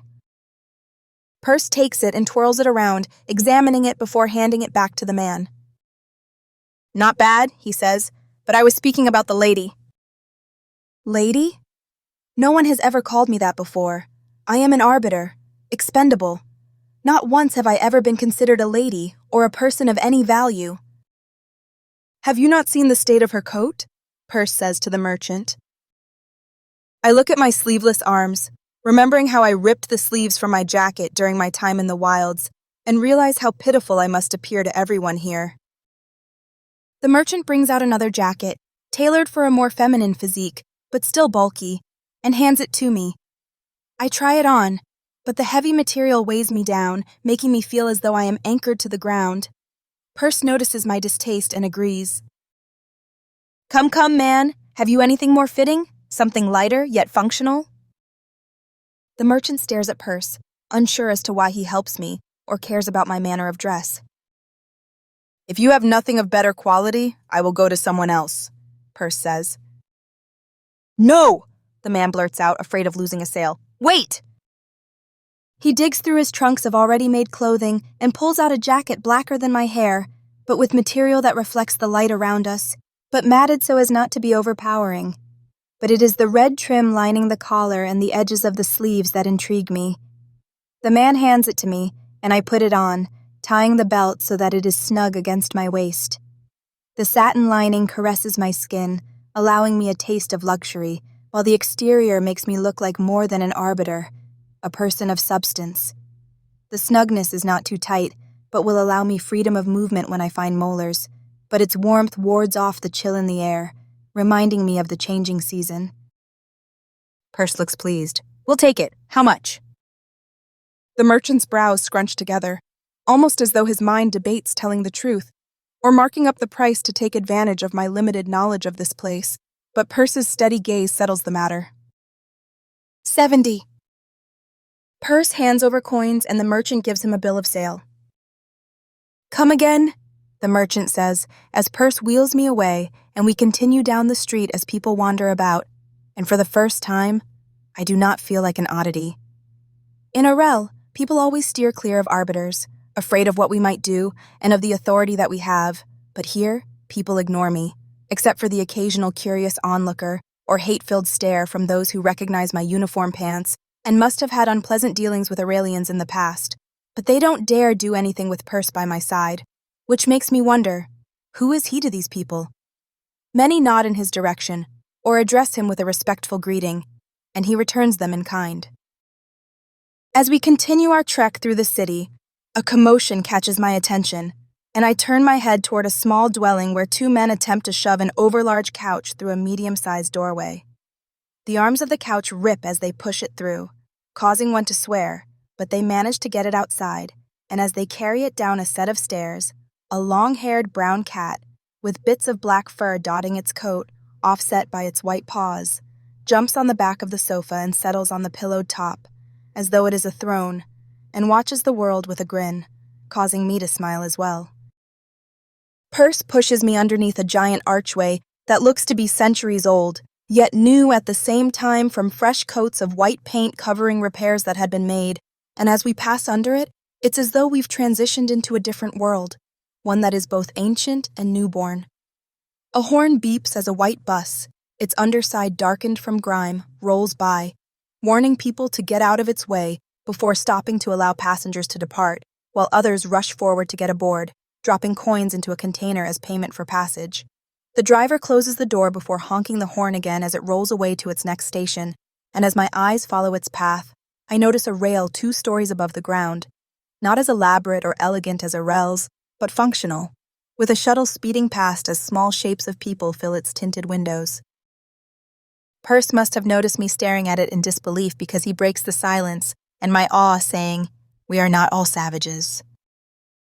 His statement reminds me of the barbarian Commandant Pack had forced me to hunt, and how I had spared his life after realizing that he was no different than me, and how he believed that all Aurelians were savages in the same way Arel believes the same about all barbarians. "Neither are all Aurelians," I say. The smell of water enters my nose, not stagnant or musty like the aqueducts underneath Kitian, but fresh and clean, reminding me of a spring rain, as we approach a series of walkways that cross a canal system and a set of stairs leading down to it. Perse steers me toward a ramp with a crack running up its middle, past a group of people examining it and taking measurements as though preparing to repair it in the near future, and takes me to a ferry as a man in an oversized fur beaver skin coat calls for passengers. He guides my wheelchair down the path with expert skill, never losing his footing, nor getting out of breath from the exertion as I watch people rush past us, some going to the ferry and others away from it, ignoring us, except to greet my guide, causing me to wonder for the second time who and what he is to these people. Perse is no mere wanderer of the wilds. "Tickets!" the ferryman says in a gruff voice as his beard, brown with flecks of white, beats against his chest in the wind, but steps aside when Perse flashes a pass at him. "Your pardon, sir?" "No worries," Perse replies in a respectful tone.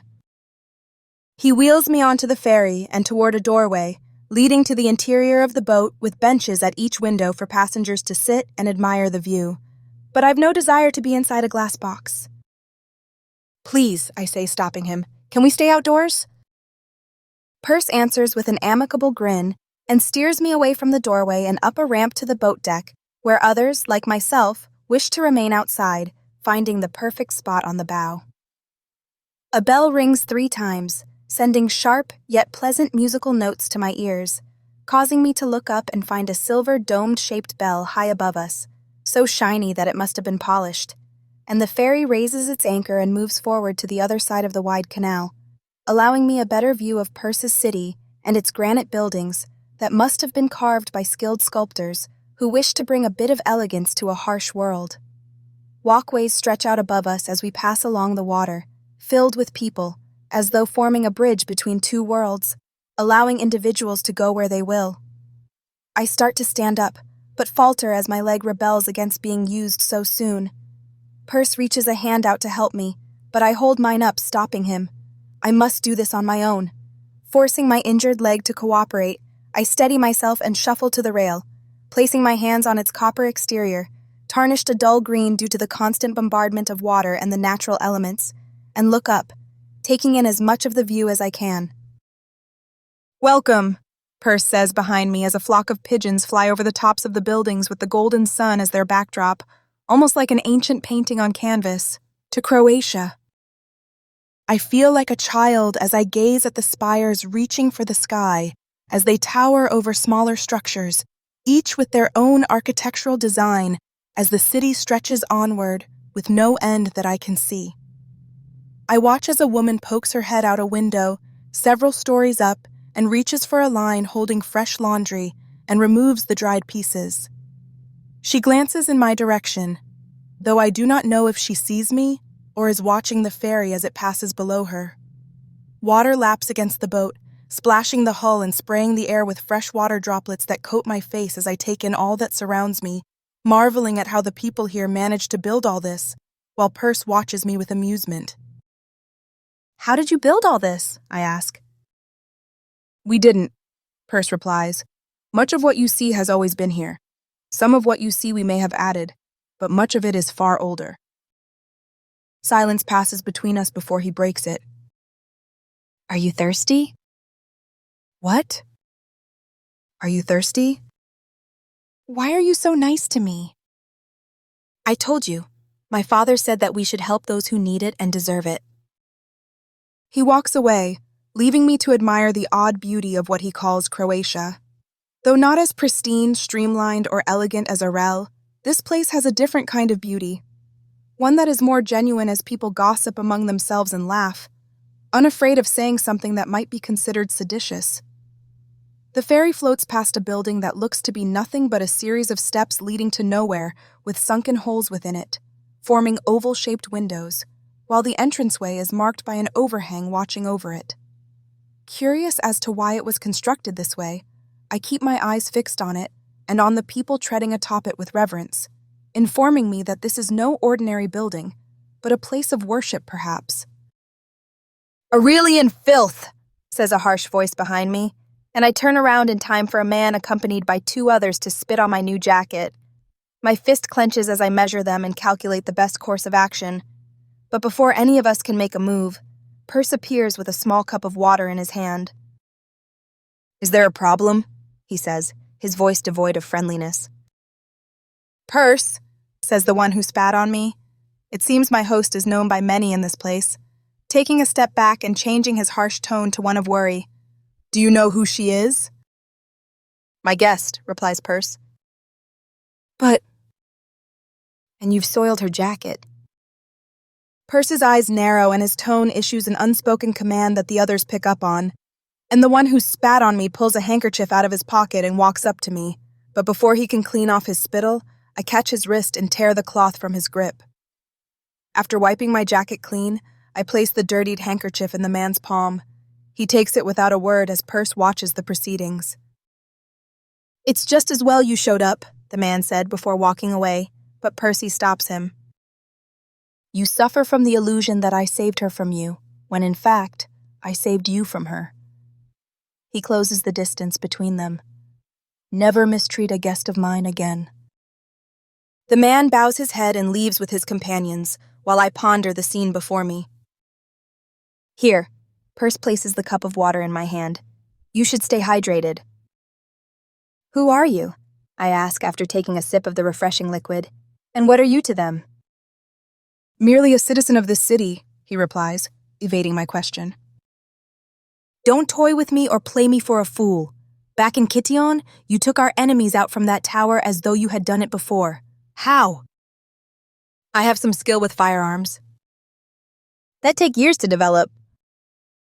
"You should finish your water," Perse says. "We're almost there." "What aren't you telling me?"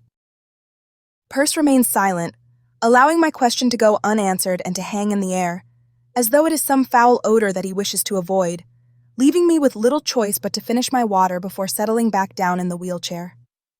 A child's laughter catches my attention, and I glance at it to watch two children, a boy and a girl, kick a ball between them as they play in front of the two adults with them, whom I assume are their parents. All have smiles on their faces, enjoying their moment of fun, while I look on, uninvited, reminded of what has been denied to me my entire life, but not just to me, to all of Arel. The boy strikes the ball with a harsh kick, and it hits the girl in the head by accident, causing her to cry and run to her mother, who stretches her arms out and comforts her, while the father explains to the boy why he should not have done what he did, and a well of emotions opens up within me as I remember the days of pain I experienced at the training facility, with no one there willing to provide even the smallest amount of comfort. I have never known a mother's embrace or a father's wisdom, or even the sort of comfort that Chase tries to provide his sister so as to spare her the harsh reality of their existence. I have only known punishment for disobedience and Arel's wrath for daring to question its dictates. A memory seeks me out, one I buried long ago. In my 7th year, Faya and I had snuck out of our rooms and met up with 2 other recruits and a plebeian to kick a ball around for pleasure, making up our own game as we went, enjoying a moment of fun.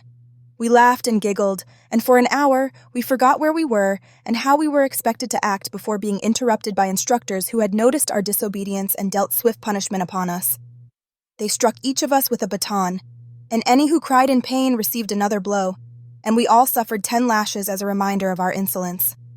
Faya and I tended each other's wounds that night, but we never spoke to the other 2 recruits or plebeian again, nor did we dare play a game after that.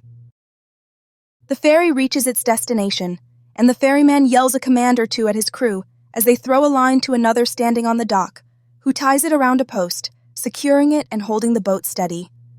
People line up to depart, and Perse wheels me into the line as we follow the crowd down the ramp and onto the dock, before veering away from the crowd. He takes me to the center of his city, and a street overflowing with people, some hurrying to get to their destination, while others amble along, taking their time and enjoying this one moment of their existence. While spaced throughout the crowd are vendors, selling their wares to any passerby. The savory smell of one such vendor causes my stomach to grumble, as it reminds me of how long it has been since I last ate anything, and I glance at the bread-like items lined in neat rows on a woman's cart as they rest under a heat lamp. Perse notices my interest and purchases one, handing it to me with a grin. I stare at it, unsure of what to do with it. Go ahead, he says, motioning for me to eat. We call it a pretzel.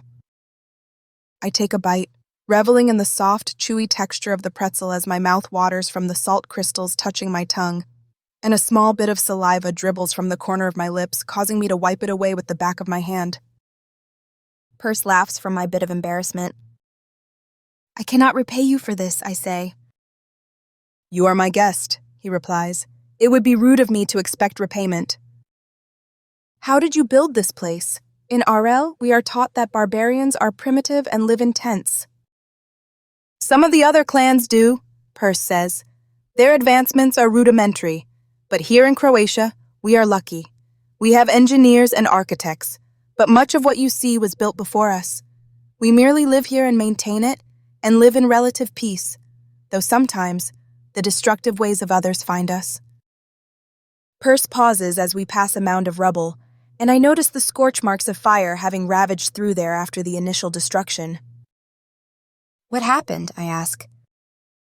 Some of the other clans are jealous of our prosperity and wish to have it for themselves, and Arel always seeks to demonstrate its might to the world. Perse steers me down another road that leads to a courtyard with a massive quad full of trimmed topiaries and rose bushes, each a different color, lining the edges of the quad, until it reaches a massive building with 4 pentagonal-shaped columns supporting an archway that covers the entranceway. We pass beneath the archway and through the entrance into a foyer with artwork I have never seen before, some depicting a major battle with people dressed in unusual clothing, and one of a man with his hand on a book and wearing buckled shoes and knee-length breeches, accepting some great honor being bestowed upon him. The contrast between this artwork and that of Arel's is unmistakable, because in Arel, all art is to honor the 2 presidents, and now they will only honor Tapua. What do these paintings mean? I ask, unable to peel my eyes away from them. We do not know, Perse admits. These came with the structures my people found when they came here long ago. We simply maintain them. I like to believe that these tell a story of accomplishment and humility. We pass by a stone within the walls with the number 1789 on it. And that? I ask, pointing at it. Don't know. It was here as well.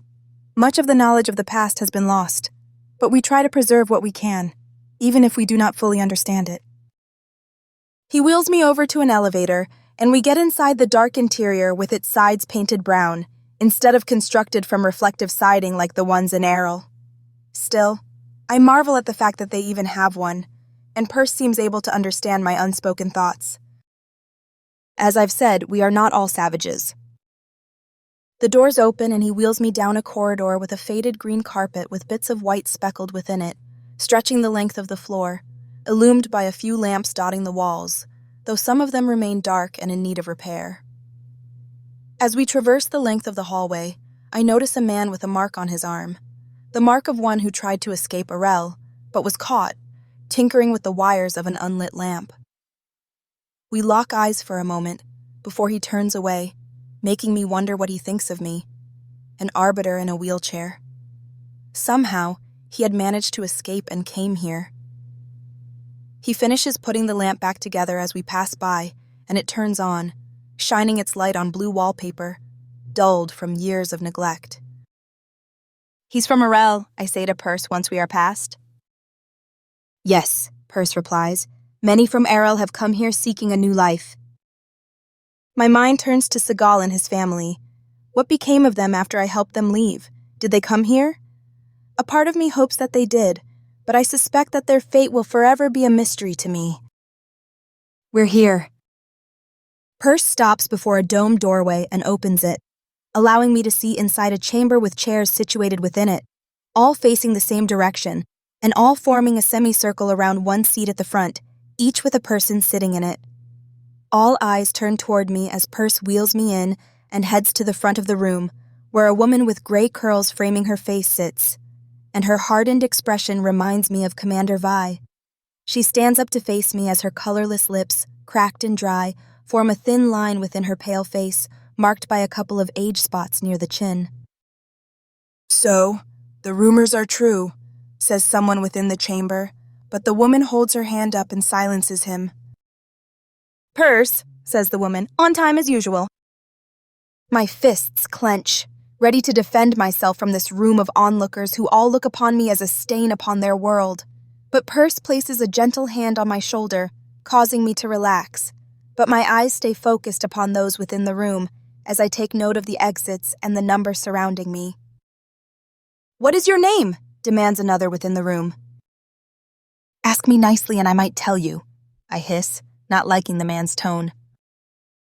The woman at the front holds up her hand, forcing the man to close his mouth. "We already know that you come from Arel and that you are one of their arbiters. The least you can do is give us your name." I remain silent. "Very well," says the woman. "My name is Susan. Perse has brought you here because it is not often that an arbiter falls within our ranks. In fact, you are the second one to not try and kill us all, and according to Perse, you spared his life when you could have easily taken it." "Noni," I say, giving my name. "What brings you to our city?" "Him," I say, pointing at Perse. "Let me clarify," says Susan. "Why are you outside your city's walls?" I consider not answering at all, or telling a lie, but they will see through it. "It is called the right of conquest. I and one other are dumped in the wilderness, where we must hunt each other and survive off the land." "And when you find the other?" she asks. "Only one survives," I reply. I look at the faces staring at me, mulling over the truthfulness of my words. I must go back out there. "Why?" asks one within the room. "Because I am not finished, because I have not won," I say. "Preposterous," says a man with a mole underneath his right eye, standing up from his seat. "You can't possibly believe all this." "There are rumors that Aurelians do this sort of thing," replies another. The man with the mole scoffs at the other's words. "She speaks the truth," Perse says in my defense. "I watched as she was dumped in the wilds." "And I am to believe you?" says the man with the mole. "We all know your affinity for them and who your father was. Make no mistake, the only reason why you are allowed here is because your mother was her daughter," he says, pointing at Susan. "Half-breed." Perse clenches his fist, but Susan's voice stops him from following through on his intentions. "Enough! Such language will not be used here, and you will show my grandson respect. Has he not proven himself?" "It appears he prefers wandering in the wilds and the company of Aurelians than the civility of our city," says the man with the mole. "Have we not suffered enough from them? Why are we entertaining her?" "She has shown no harm to any of us," says a woman. "The question is, what do we do with her?" Another in the room speaks.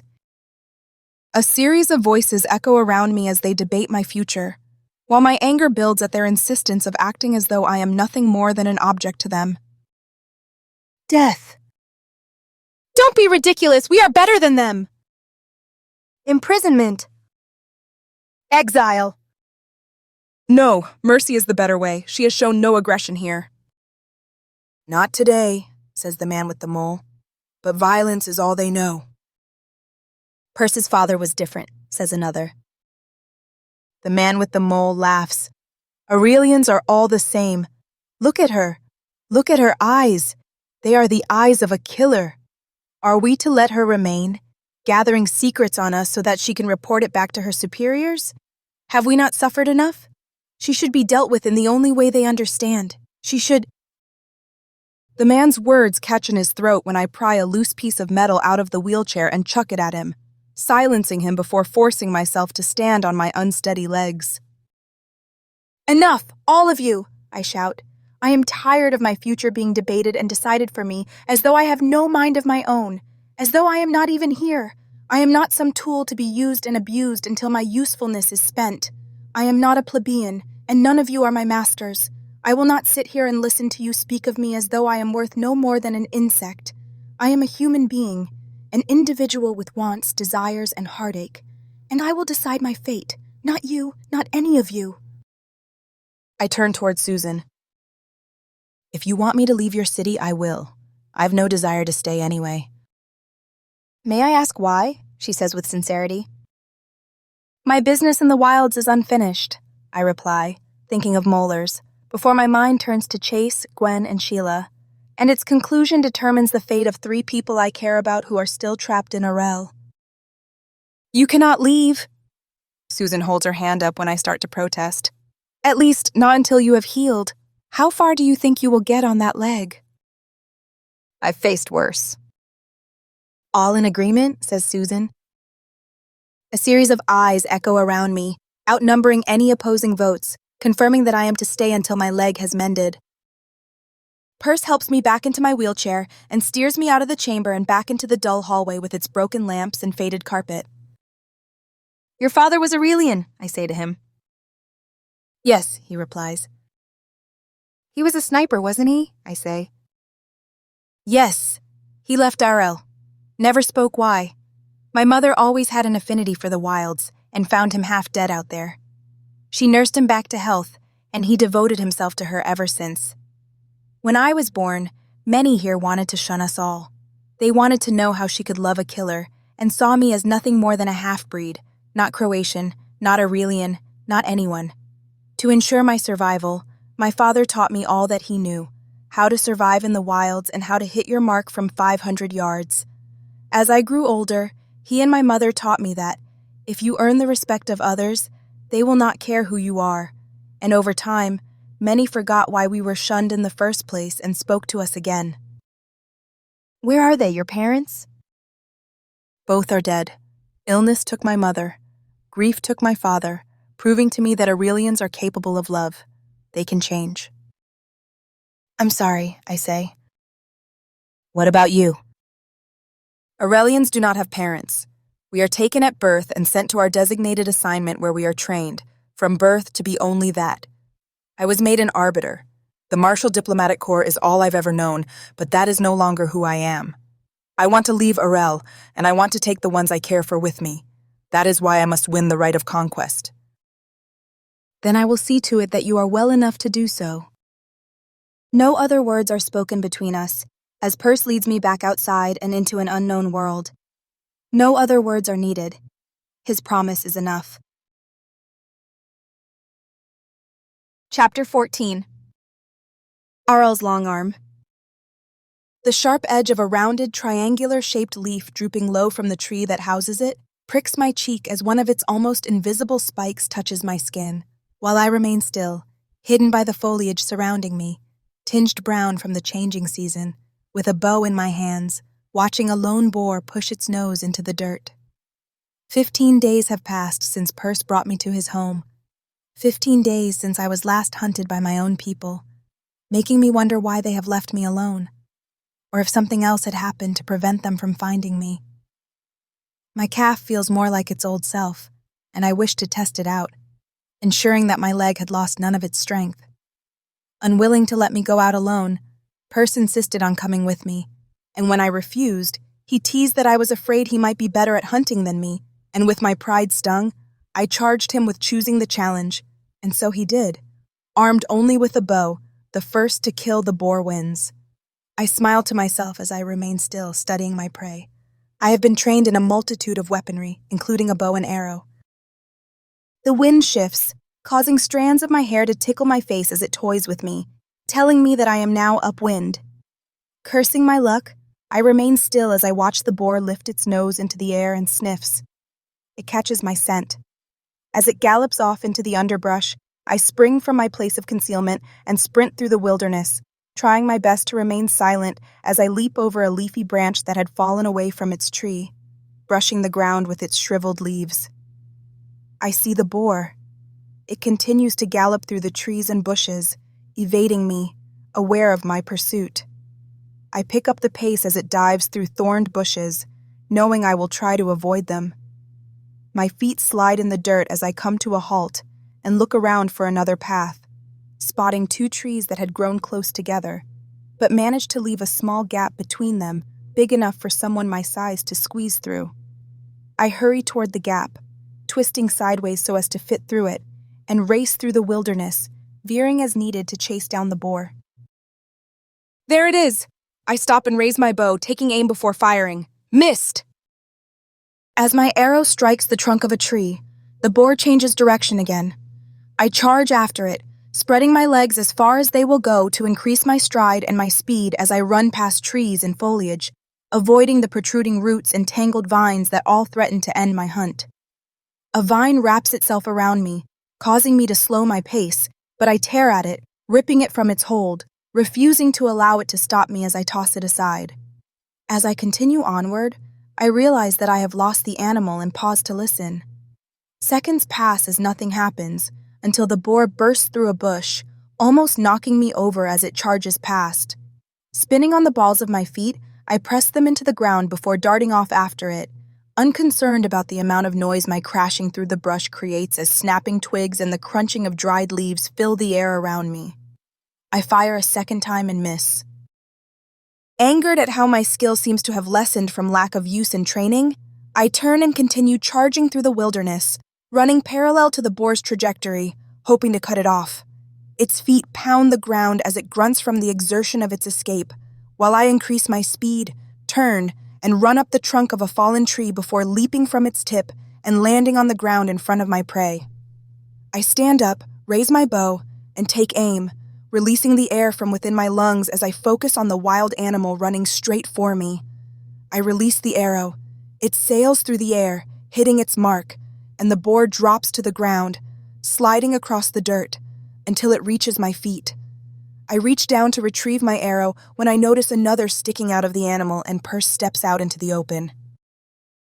"The kill is mine," I say, not liking the fact that I might have been beaten. "How do you know my arrow didn't strike the beast first?" he asks, toying with me. "How do you know it did?" I reply. "Where did you come from?" "I was waiting here." I glare at him. "I knew that the boar's den is near here, and it always runs back to its home when frightened. I'd been tracking it for a while." "You cheated." "Or I used pre-existing knowledge to achieve my goal." Semantics. Perse yanks his arrow out of the animal. "I'll give you half my earnings if that will make you feel better." "You sell the meat?" "I sell it to the butcher who sells the meat in his shop." Perse stops speaking, and the smug look on his face disappears when he glances at the breastplate that has been wrapped around my thigh. One of the straps broke free during my pursuit of the boar and dangles from my leg. I pull it back up and secure it around my thigh, hoping that it hasn't been off long enough to allow anyone from Arel to find me, but moments later, my fears are proven valid. Something snaps, filling the area around us, as an arbiter in full body armor steps out from behind a tree, pointing his weapon at us. I raise my bow and fire an arrow at him, striking him in the neck. Another jumps out from his place of hiding, and Perse fires an arrow at him, but it bounces off his armor as he raises his weapon and aims. Before the arbiter fires, I tackle Perse and shove him into the trees, taking cover as gunfire strikes the foliage around us, chipping off bits of bark and showering us in a storm of falling splinters. I motion for him to go in a certain direction, while I go in the other, hoping to outflank the arbiter firing at us. Understanding my motives, we split up. I creep through the woods, ducking behind brush and tree trunks in an effort to remain hidden, while the arbiter stalks around, pacing the area, hunting for me. His boots crush anything unfortunate enough to be beneath them, while images of the trees dot the mirrored surface of his helmet, and I skulk through the brush, taking care to not make a sound as I circle around him until his back is to me. Using myself as bait, I jump out into the open and whistle, forcing the arbiter to spin around, and I imagine the pleased grin on his face when he sees me. But before he can squeeze the trigger, Perse bursts from the trees and swings his bow at the man, striking him in the back of the neck. The man tumbles over, and Perse fires 2 arrows into his neck, stopping his movements. "How many more do you think are out there?" he says. I shake my head. I'm surprised they only sent 2, usually. My voice trails off as 2 aircraft fly overhead, and the sound of their engines fill our ears as we watch them head for Perse's home in dismay. Arel not only found me, but also intends to make an example of those who helped me. I charge through the trees, shoving dangling branches out of my path. Their broad leaves try to slow me down and prevent me from reaching my goal as I chase after the aircraft, following their flight path on foot, dreading what I will find. My right foot lands on an upturned root that has rotted through, breaking it into pieces, mirroring what will soon be left of Perse's home. I do not know what I will do when I arrive. I only know that I cannot sit back and allow more innocents to die because of me. Distant screams seep through the dense wilderness into my ears, propelling me onward as I increase my speed to the point where I almost trip because I am moving too fast. Thorny bushes lie in my path. Refusing to slow down, I jump at a low-hanging vine, grab it, and swing myself over the natural barricade, landing on one knee before jumping up and continuing as the sounds of people crying out in pain grow stronger before I burst from the line of trees and into the open, where I pause. Perse's city, his home, burns as Arelian arbiters, dressed in body armor and armed with flamethrowers, set the area ablaze. Leaving my common sense behind, I plunge into the foray and raise my bow as I take aim at one arbiter before firing. My arrow hits its mark, and fuel canisters burst, covering the arbiter as the fire spreads over her body, and she flails about as the flames consume her until she drops to the ground. Another arbiter spews fire as people flee its wrath, hoping to escape, only to be caught and devoured by it. Once again, I raise my bow and fire. The arbiter grips his neck as my arrow pierces it, the weakest point in all Arelian body armor, and he grips it as blood squirts between his fingers before collapsing to the ground. I rush for him and tear at the straps of the flamethrower wrapped around his shoulders, trying to free it from his dead weight. A click sounds behind me. Cursing my forgetfulness to make certain no one snuck up behind me, I turn my head and look at my reflection in the helmet of an arbiter leering over me with a pistol pointed at my head. But before either of us can react, a hatchet soars through the air and nestles into the arbiter's head. He drops to the ground as I finish freeing the flamethrower from the other, while Perse appears beside me and rips his hatchet free.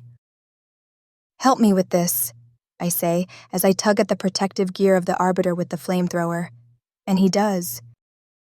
I put the protective gear on and pick up the flamethrower, but nothing happens when I squeeze the trigger. Upon further inspection, I realize that it also has a biometric sensor on it, preventing anyone but the arbiter assigned to it from using it. I examine the dead arbiter's hands. Of course, the gloves he wears are made from specialized material that is thin enough for the sensors to read his fingerprints, while providing some protection from the heat of the flamethrower itself. More screams reach my ears as black smoke fills the area and fire rages through the streets of the city. Getting an idea, I snatch the hatchet from Perse and hack off the index finger of the right hand of the dead arbiter before handing it back to him. "Save any you can," I tell him. "What are you doing?" He stops me. "What I have to." Gripping the severed finger, I lift the flamethrower and take aim at the arbiters before me as they burn their way through the city, and press the trigger. It works. The biometric sensors read the print of the severed finger and fire bursts from the nozzle, streaking across the cityscape, coating any unfortunate enough to be in its path. More screams reach my ears as people try to flee the onslaught, and I hug the flamethrower close as I charge through the city and up a flight of stone steps, blackened from ash and scorching flames, hurrying down a walkway as the panicked cries of helpless people grow louder, stopping when I see 4 arbiters with flamethrowers spraying people with their fiery inferno, not caring who dies or who lives. They only care about their orders. I take aim and squeeze the trigger, bracing myself as fire shoots from the nozzle of my flamethrower, covering the 4 arbiters in front of me. 3 of them drop their weapons and fall to the ground, writhing in agony as fire consumes them, hiding their bodies from the world. But the 4th manages to turn around and face me. Despite the pain he must be in, he aims his flamethrower at me and fires, forcing me to dive behind a brick wall for cover, hunkering behind it as fire rages around it, trying to get to me, searing my skin with its intense heat before ceasing. Cautious, I peer around the wall and crawl out from behind it as I realize that the 1 arbiter now lies on the ground. Curious, I move over to him, noticing that half of his head is missing after being struck by the bullet from a sniper's rifle. Purse. Once again, he has saved my life. I glance around looking for him, knowing that I will not find him. A good sniper is never seen, and you do not know he is there until after you are dead. I charge down a series of steps into a lower part of the city, helping any who need it as they try to escape, telling them to get out and head for the trees. A man yells for help. I rush for him. "My leg," he says to me. I look back at his leg. It's caught in some wire. Boots clomp the pavement behind me. Turning around, I spot an arbiter and raise my flamethrower, squeezing the trigger, but nothing happens. I'm out of fuel. The arbiter smiles, pleased that I am defenseless, as she draws closer, raising her saber. Though not standard issue, some arbiters carry sabers, preferring them over more modern weapons. She swings it at me, but I bring up the flamethrower, blocking her attack. Undeterred, she swings again, forcing me to block a second time. Annoyed, I keep my eyes on her as she paces in front of me, looking at me as though I am nothing more than an ant to be stomped on and eradicated for the crime of existing.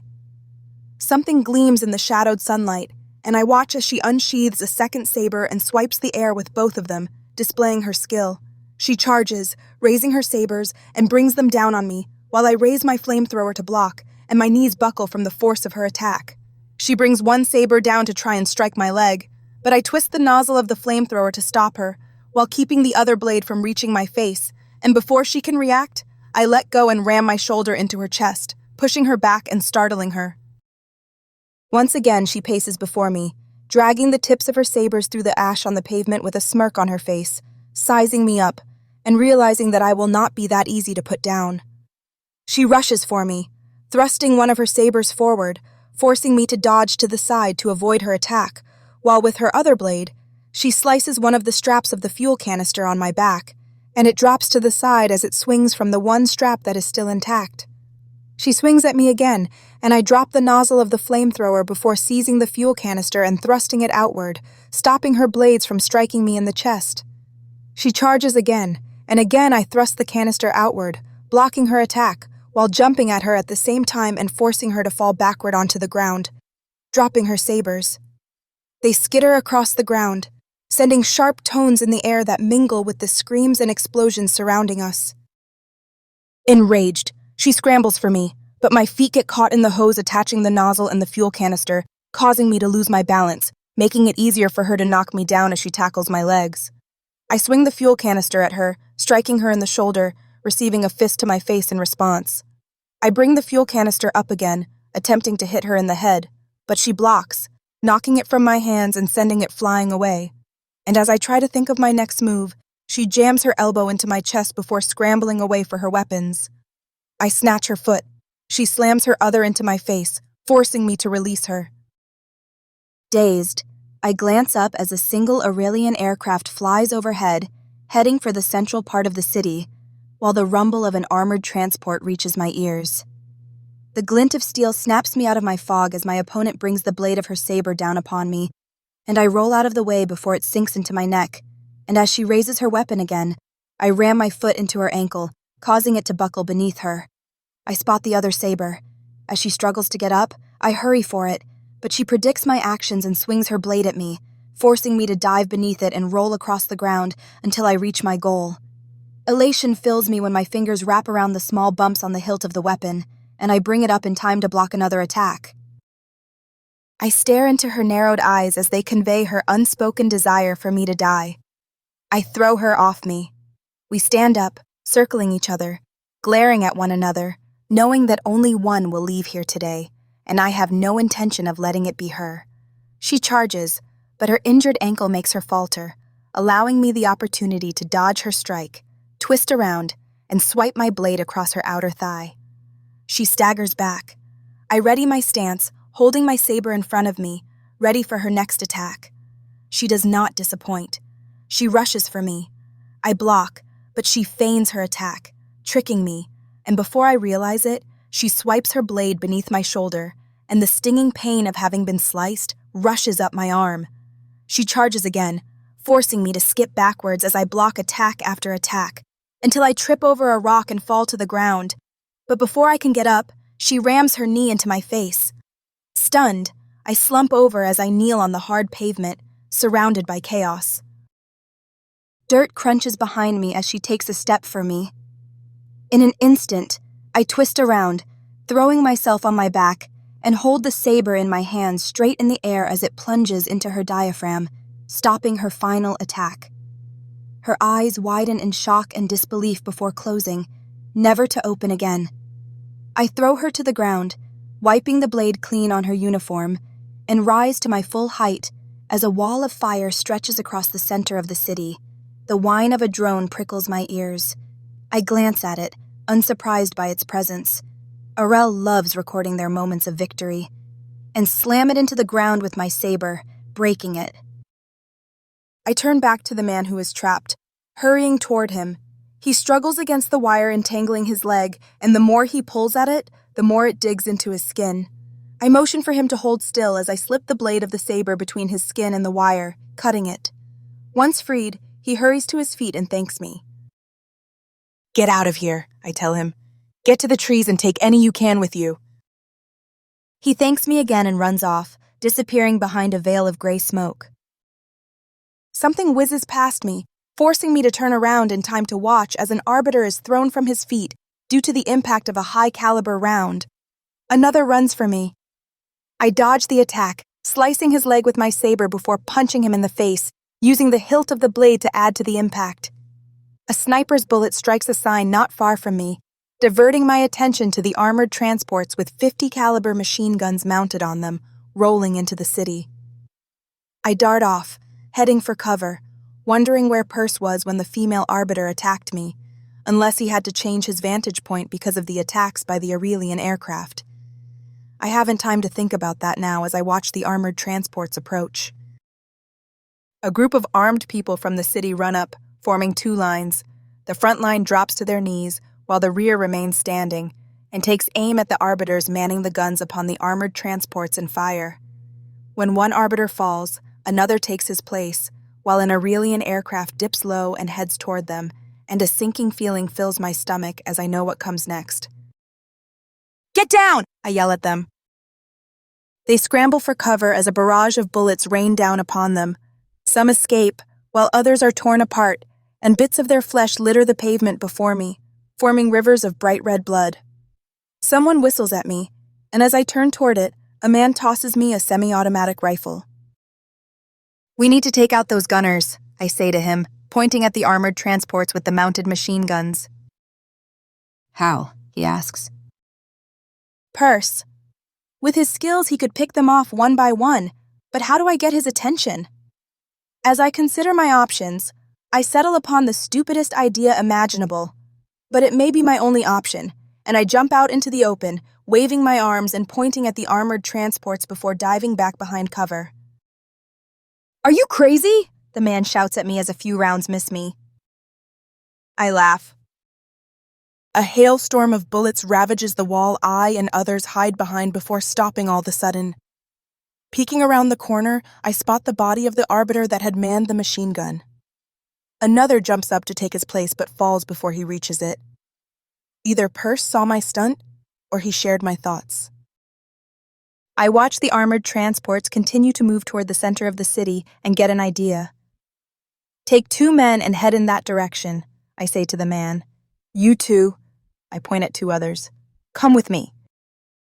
"What?" We're outflanking them. Understanding me, the man taps 2 people on the shoulder and motions for them to follow him. Once gone, I look at the 2 I ordered with me, and they nod their head, indicating that they are with me for the moment. We dart out of our hiding place and skid across the pavement in front of the transport until we reach the other side of the opening and dash behind cover again. Wasting no time, we burst out, running parallel to the transports as we head for their sides, diving behind cover to avoid detection as explosions ricochet throughout the city, causing bits of glass and debris to crash around us, coating us, but we refuse to stop. I motion for them to pause, and they do as I watch the armored vehicles continue moving forward, unaware of our presence. "Go!" I hiss, and we dash through the rubble before ducking behind cover again. I crane my neck to get a good look, pleased that we are now behind one of the transports, where its weakest point is. A sniper's bullet strikes an arbiter manning the gun on one of the transports. "Now!" I yell. We jump out and take aim at the transport in front of us, releasing a barrage of gunfire, until the arbiter operating the mounted machine gun drops over the side and onto the ground. One of those with me falls over with a hole in her back. "Sniper!" I scream as I dive behind the remains of a wall. Damn it! I should have known that they would have brought their own sniper. I try peeking over the wall, but a bullet striking the edge of it near my face forces me to drop back down behind it. Looking around, I realize that the other that had accompanied me did not make it as I spot his body in the middle of the street. But any sympathy for his demise vanishes as the distant whine of an aircraft approaches, preparing to release its own terror upon the city. Trapped between enemy aircraft and a sniper's rifle, my mind races for a solution. More gunfire pelts the wall, and I crawl on my stomach to get away as I look for a better solution, while bits of concrete pelt the ground around me, while the razor edges of broken glass cut into my palms and poke through the sleeves of my jacket, leaving marks on my elbows. I hear water. "The canal! I'm not far from it." The aircraft draws closer, preparing to drop its bomb on my location, forcing me to increase my speed. Knowing that I have little choice, I jump to my feet and run for the canal as bullets pelt the area around me before ceasing, almost as though something made it stop. But I haven't time to think about it as I focus my attention on reaching the canal before the aircraft reaches me.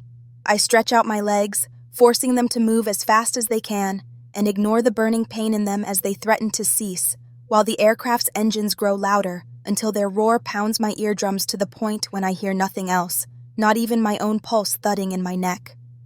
Almost there, it drops its bomb. Sucking air into my lungs, I command them to hold on to it as I make a final sprint to the canal and leap off the edge, crashing into the water below, allowing myself to sink as a wall of fire explodes over the water, engulfing any unlucky enough to get in its way.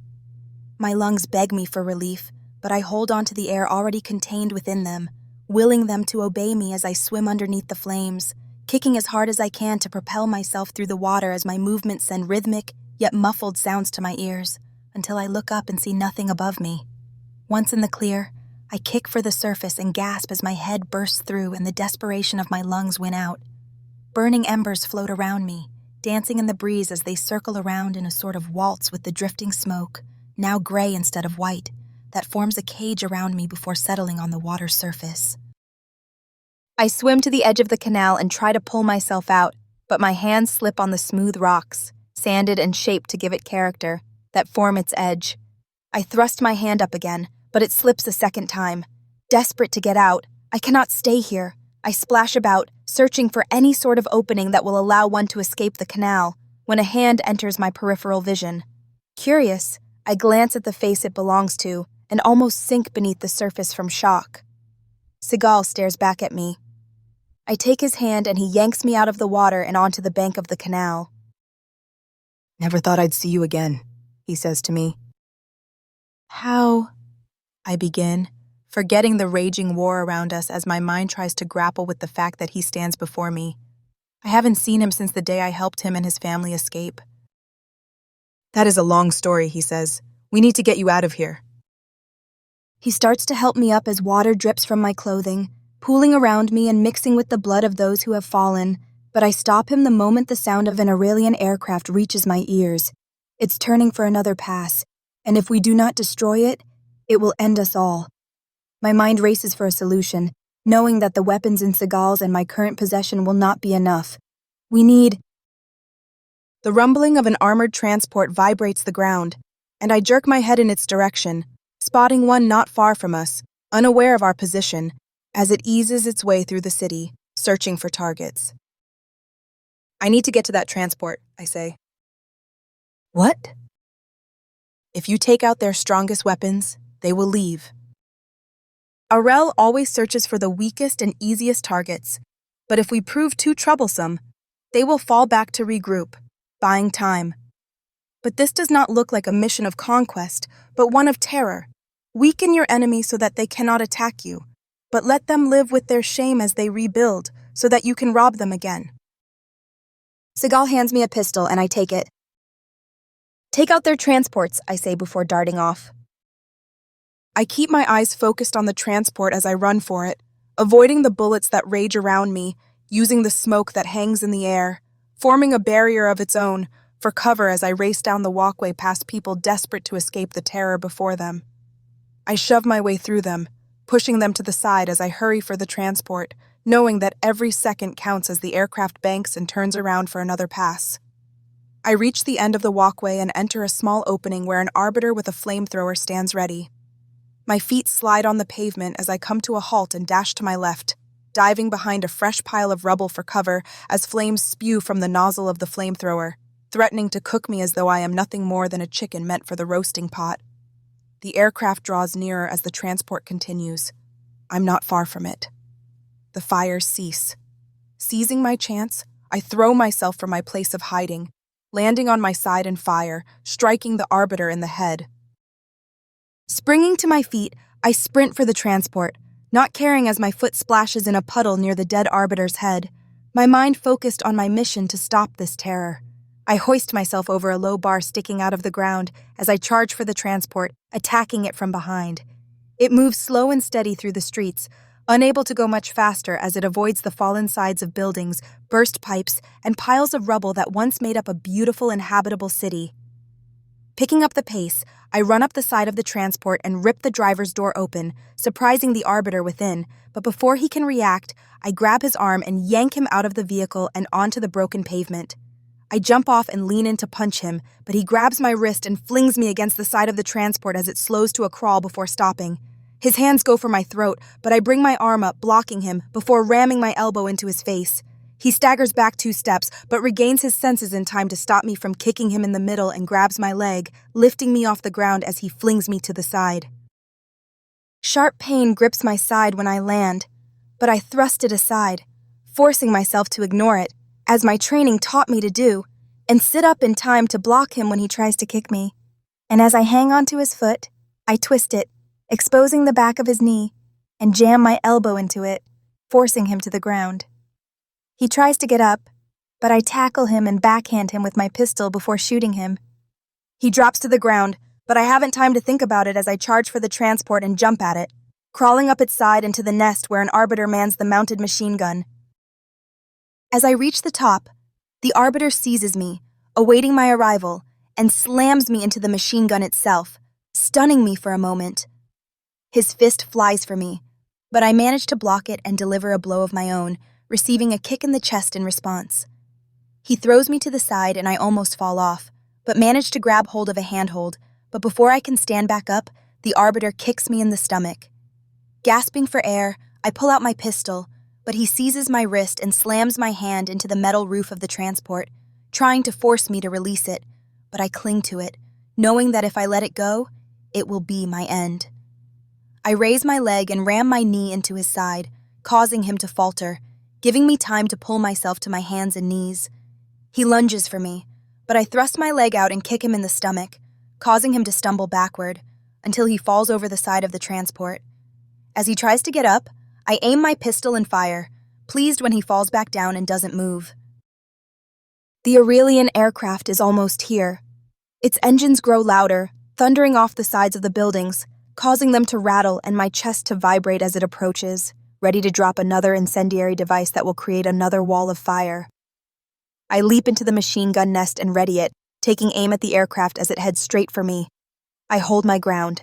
When my sights are lined up, I fire, releasing a hailstorm of bullets that target the aircraft before me, watching as it pummels the cockpit and the wings, pleased when smoke escapes from its engines and it drops to the ground, crashing into the pavement, taking out entire sides of buildings, benches, and lampposts as it tears into the concrete heading for me. Abandoning the transport, I run the moment I land on the ground, hurrying for the balconied area that serves as an overlook of the city. The aircraft slides across the ground, approaching fast, sending a plume of dust and debris into the air that covers me as I run away from it, desperate to escape as its engines surround me with their roar, drowning out all else. I refuse to slow down. The balcony nears. I increase my pace. As the aircraft crashes into the armored transport, creating a cloud of fire and shrapnel, I reach the overlook and jump over the railing, leaping for the banner flying near it, and grab the rope. It snaps. Gravity takes its hold as I drop to the ground and swing while clinging to the rope. The glint of metal catches my attention, and I realize that I am headed for a lamppost. The timing must be perfect. Wind blasts my face, causing my eyes to tear as I swing downward toward the lamppost, counting the seconds, until taking a literal leap of faith as I let go of the banner's rope and reach out for the lamppost. I slam into it, but instead of allowing it to stun me, I wrap my arms around it and slide downward. But before I can reach the bottom, an artillery shell strikes at base, and the next thing I know, I'm falling before the hard surface of water breaks my descent. Then nothing. How many moments pass remains a mystery, but I hear a distant, yet familiar voice calling my name, urging me to open my eyes and wake up as water drips from my hair and my clothes, pooling around me once more. I hear my name again, more insistent than before. I want to sleep, to remain unconscious, but thoughts of Chase and Shelia force my eyes to flutter open, and as the world around me comes into focus, I realize that it is Perce's voice urging me to wake up. Easy now, he says as I start to sit up. The attack, I begin. Over, Perce replies. We took out their transports, and once that aircraft crashed, they retreated. A pistol sits by my side. Is it mine or someone else's? I cannot remember, but reach out and pick it up anyway, checking its chamber. It is mine now. Angry shouts reach my ears, and Perce helps me stand up, allowing me to lean on him as we walk over to the commotion. We hobble down an alley, what's left of it, and come out in a small courtyard with a line of arbiters on their knees and a pipe sticking out of its center, shooting water into the air, and the harsh sound of it splashing onto the paved stones add to the terse atmosphere as people argue over what to do with the prisoners. Some wish to execute them, while others believe a more humane approach is needed. But I do not care about their wishes as I spot the commanding officer, the marks on his uniform giving him away. I push myself away from Perce and step over to the commanding officer, holding my side as I do, while my pistol bumps against my outer thigh. Hushed silence falls over the gathered crowd as eyes turn away from one another to watch me, and I spot Seagal among them, but I do not care. A drone appears, hovering around me as I move toward the commander. Good. I want Arel to see this.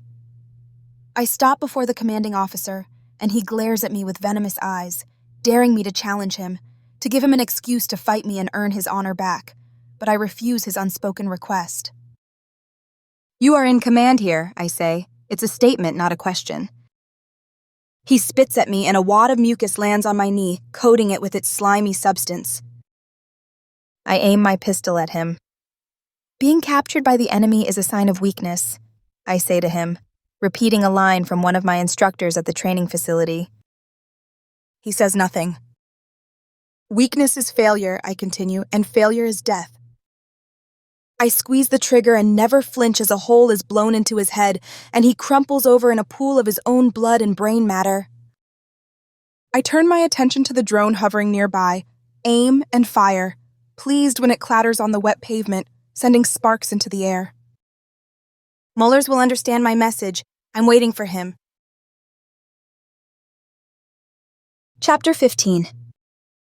North. The pack on my bed stares at me, mocking me as I stuff it with supplies, hoping that they will be enough to get me through the next 3 or 4 days, unsure of how much longer I will be out here in the wilds, or if molars will even make an appearance. I cannot stay here, that much is certain. Sunlight spills through the small circular window, framed by a wood molding with a floral pattern carved into it, not bold, but somewhat faint, forcing one to search for it as though searching for the answers to a mystery. But the sun exposes its secrets as it lights the room, despite the layer of grime on the glass that tries to block its comforting warmth. Perce had asked me to stay 4 days, to ensure that I am healed and able to travel. I gave him one. I will never be able to repay his kindness, or the fact that he is the only one who will miss my presence. I finished stuffing some oranges into the pack, pausing for a moment as I remember the time Chase and I snuck out and went to the plebeian quarters of the city, and how I handed one plebeian an orange, and how his skeletal hand took it with caution and gratitude. Tears well in my eyes, blurring my vision, as I think about Chase and how he is locked in a cold, dark cell, waiting for me to finish this. Such thoughts morph into resolve, and I ram the oranges into the pack before closing it, slinging it over my shoulder before hurrying out of the room, only to be stopped by an outstretched hand holding a small bundle. "Seagal?" I say, confused by his presence. "I know how much you liked my pies," he replies with a grin. I take the small bundle and unwrap it with care, revealing a single slice of fresh-baked pecan pie and revel in its aroma of caramelized sugar and roasted pecans. Of all the things, Seagal says, my kitchen was one of the few things left untouched. "Your family, are they?" "They're fine." Relief floods over me, glad that Seagal does not have to suffer their loss. He hands me another bundle. "You'll need this." "I can't." I used to think that all arbiters were cruel, mindless, and always subservient to Arel's will. Then one night, a young arbiter helped me and my family escape, despite the risk to her own life. I never thanked her. "I think she knows," I say. "Thank you."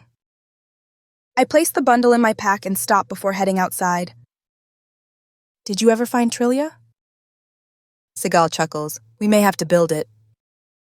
I place a gentle hand on his forearm, wishing I had been more cordial toward him back in Arel, that I tried to get to know him as someone other than the owner of a café that served delicious and delectable food.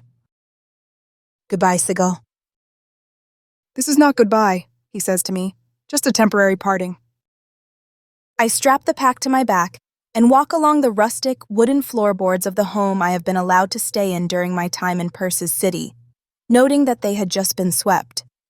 As I step outside, I try to think of where I should go, which direction I should head in, not knowing Moeller's exact location, assuming he was even dumped in the wilds like I was, but the snorting of a horse stops my wonderings as I look up to see 2 of them saddled and ready to go, with Perce holding onto the reins. "What's this?" I ask. "You do know what a horse is," Perce teases. I roll my eyes. Of course I know what a horse is, but what is all this? The wilds have some of the toughest terrain, leaving 2 options if you want to get someplace without using the roads, on foot or by horse. Since you need to travel at a fast pace, the horse is your better option. Seagal steps outside and stops when he sees the horses, admiring them both and the way the sun's light accentuates their well-formed muscles. "I only need one," I say to Perce. "I'm coming with you," Perce replies. He cuts me off before I can protest. "The area you are traversing through is rough and difficult to navigate, even for someone who has been through it before." "But that would be cheating," I say. "The right of conquest is something I must win on my own." "From what I have observed, your opponent isn't playing by the rules." Perce has me there. Moeller's has not been abiding by the rules since this entire thing began. I have been hunted by other arbiters, something that is not part of the right of conquest, and as far as I am aware, Moeller's hasn't been forced to survive in the wilds like I have. I call it evening the playing field, Perse continues. Hating to admit it, I amble over to one of the horses and touch its muzzle, admiring the way the splotches of white mingle with the brown fur, forming a geometrical design that is no one's equal. The animal snorts and pushes its muzzle into my palm as I stroke it. She likes you, says Seagal. Her name is Bessie, Perse tells me. Bessie? I raise an eyebrow. Perse shrugs his shoulders.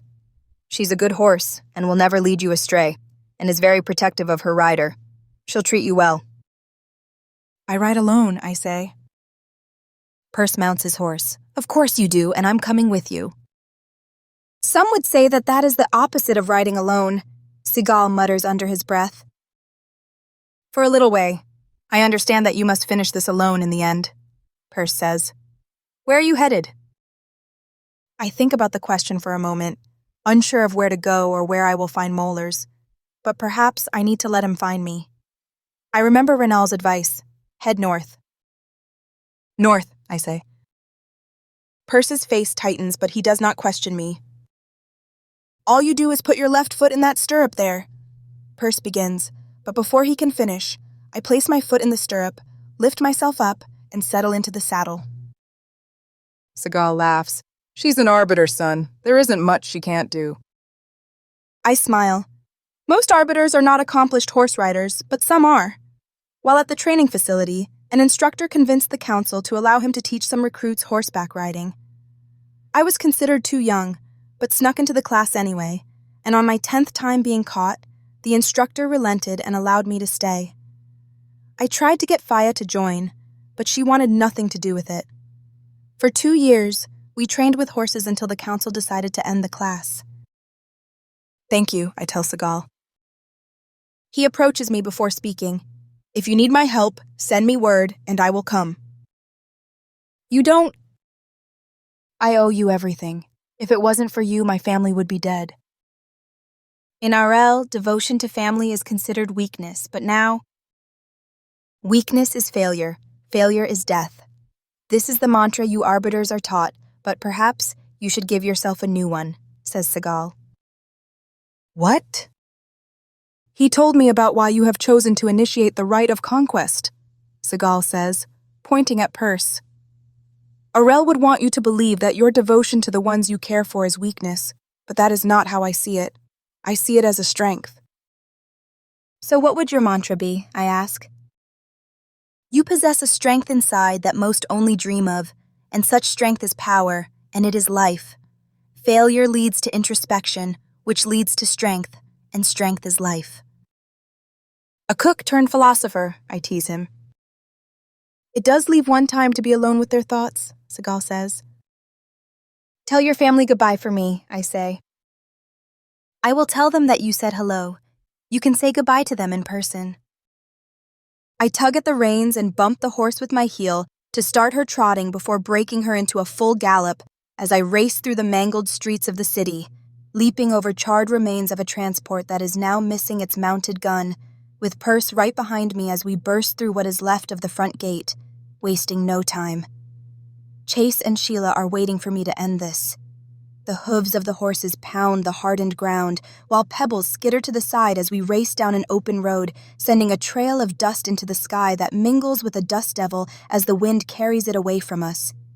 I pull back on the reins, allowing Perse to take the lead, and he guides his horse off the road and into the thick woods lining them. I follow him. At first, I tug at the reins to direct my horse through the intertwined trees that form a wall of deadened leaves void of color and spiked branches that claw at the clothing of any who stray too near, but soon learn that Bessie knows her way as she steps over fallen branches, threatening to trip unsuspecting travelers, and forges a path through brambles without receiving a single scratch. The horses slow to a walk as they navigate around suffocating brush and moss-covered boulders that are waist-high and appear to crawl out of the ground in an effort to seek refuge in the faint sunlight that spills through the tiny cracks within the leafy canopy. I watch as a brown rabbit cleans its ears before darting off to avoid our presence, and spot the tip of a fox's tail as it skulks away, angered at our interruption of his meal, and a part of me smiles, glad to have spared the rabbit a terrible fate that day. Perse steers his horse toward an incline, making soft clomps on the leaf-colored ground as it ambles up the hill where the trees thin out, allowing more sunlight to poke through. My horse snorts as I urge her to follow, but she does not protest too much as she starts up the hill, carrying me underneath dull leaves devoid of color, except for the few that have a hint of red or orange, but not vibrant as one would expect when the seasons start to change, and not the bright green that I am used to seeing.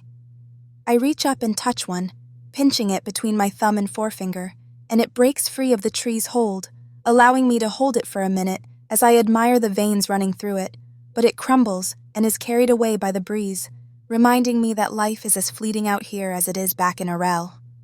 I glance at the gnarled trunk of the tree and notice sap oozing down its rotted bark, almost as though it is bleeding to death, and no creature, not even the ants, wants any part of it.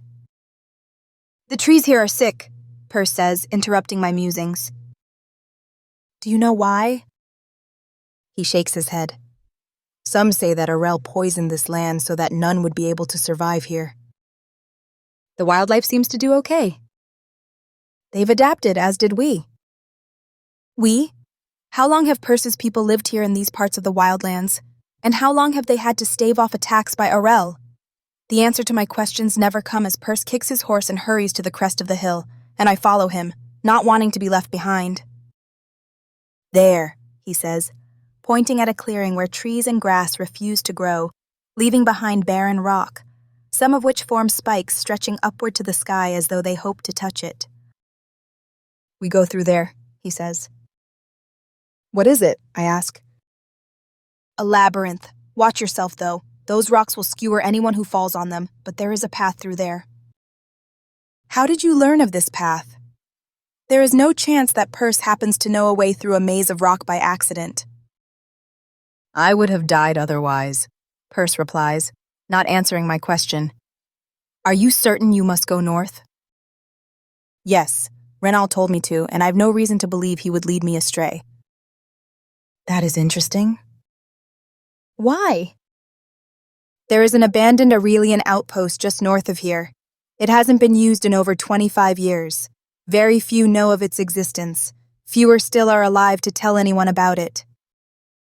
"What happened to those stationed at that outpost?" I ask as a sinking feeling fills the pit of my stomach, warning me that I already know the answer. Perse looks me in the eye before speaking. "They were slaughtered." "By whom?" "Another clan, more ruthless and cruel than anything you will have ever met. They attacked the outpost, and though the Arelians there made a valiant stand, after 3 days of constant siege, the barbarians broke through the front gates. They took no prisoners." 3 days? Did they not send for help?" "They did," replies Perse, but Arel never responded. "You said that your father left Arel, but it wasn't the city he left, was it?" "He was one that survived that day. Some called him a coward. Others said that he was prudent. He told me that the barbarians broke through while he held a fellow arbiter in his hands, and she perished as they swarmed the outpost. He knew it was over, so he played dead until he could escape." I look out at the labyrinth of rock. "The question is, who told you?" I think back to Reynal's insistence that I head north, at how he is able to bend the rules, at how other arbiters make certain to not anger him, and at how Mollers always backs down in his presence. Renal may be a marshal, but he is also so much more. "Another survivor," I say as I tug at the reins and urge my horse to continue down the slope and toward the labyrinth. Granite spires greet us as we enter the labyrinth, some as tall as buildings, while others are the height of a man or shorter, but each with a sharp point that will skewer any unfortunate enough to fall upon them. But it is not their spear-like points that disturb me most. It's the silence.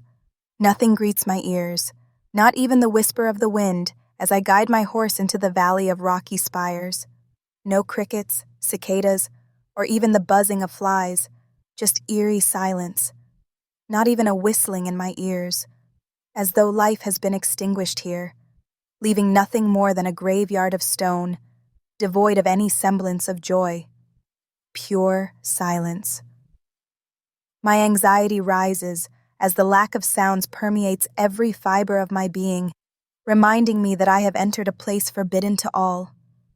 Even the sunlight is not welcomed here as gray soil absorbs it, refusing to allow it to illuminate our path and provide the smallest amount of comfort, choosing instead to plunge us into a shadowed world of mystique and foreboding. The hooves of the horses clomp on the rocky ground, sending tiny pebbles clacking down a small slope as we ease our way through the rocky spires. Perse leads us through a narrow passageway before veering to the right, only to make an immediate left afterward. I follow, keeping my grip tight on the reins of my horse, wondering how he knows where to go as my sense of direction left me the moment we entered this forsaken place. He makes another left, and I steer my horse, matching his movements, until he stops. Curious, I open my mouth to say something, but stop when Perse jumps to the ground and kneels before one of the spires, brushing away some of the blackened silt, exposing a small spot of green, and I stare at it, mesmerized by the single speck of color in this place.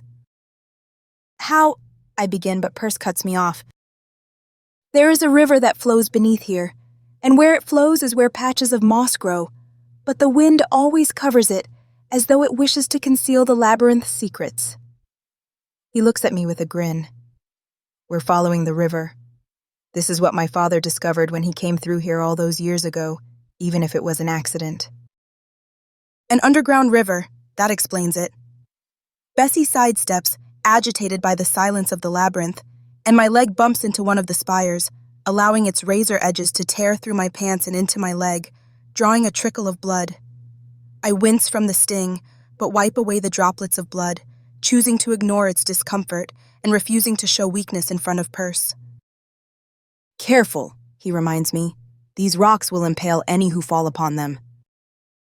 He leaps back on his horse and steers it further into the maze of silence with me trailing behind, wishing that my time in this place ends soon.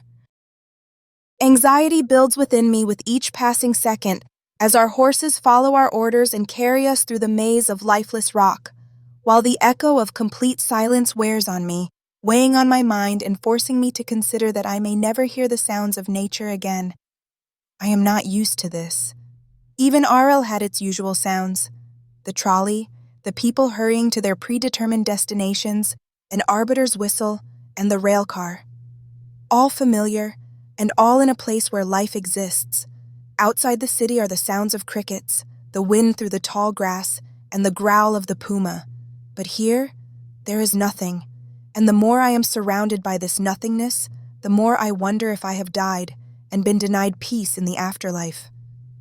My horse snorts, and my ears welcome it as it breaks the monotony of the eerie stillness that plagues this place.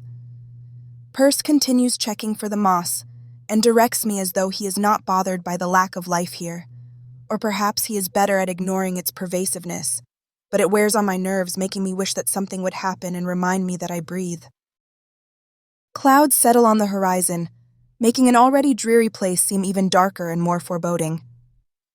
A low rumble echoes across the land, funneled by the spires and to my ears, telling me that the universe heard my internal thoughts and has granted my wish, but not in the way I intended.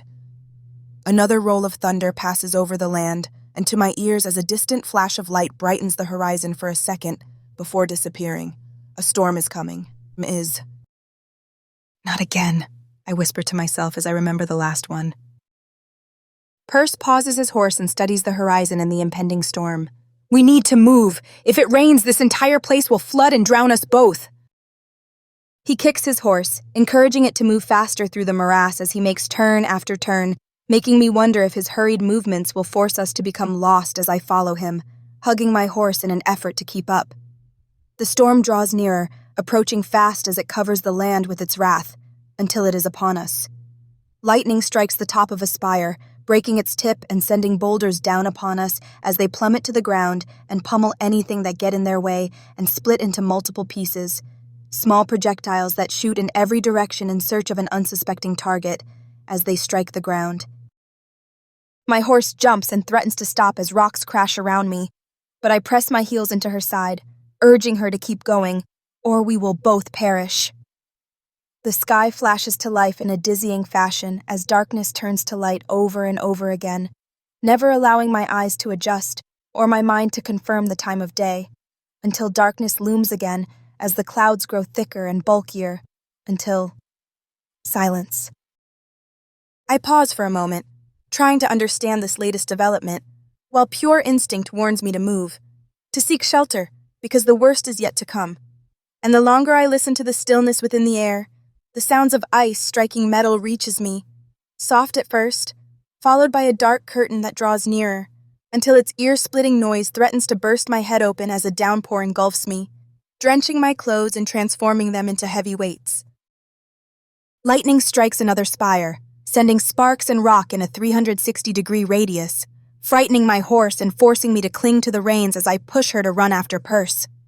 Blinding rain stings my face as we hurry through the labyrinth of rock, twisting and turning and hoping that we are not lost, as I can no longer see Perse through the rain's thick curtain as it continues to pummel the ground, causing water to pool around the horse's ankles and panic to settle in. 2 bolts of lightning strike the spire next to us, showering us with more rock and electricity, causing my horse to rear up on her hind legs in fear, and despite my efforts to calm her, she flings me off her back, and I crash onto the ground, wincing as the sharp edges of rock dig through my jacket and into my skin. By the time I regain my sense, my horse is gone. "Bessie!" I yell, though I know it is pointless. Fear dictates her movements and she has run off, seeking safety. Water covers my legs as I sit on the ground with lightning stretching across the sky above me. Knowing that I cannot stay here, I jump to my feet and run in the direction I last saw Perse, hoping to find him. But as I charge through the maze in a frantic search for my only salvation in this desolate place, I realize that he is nowhere to be found, and I am lost. "Perse!" I scream but receive no response.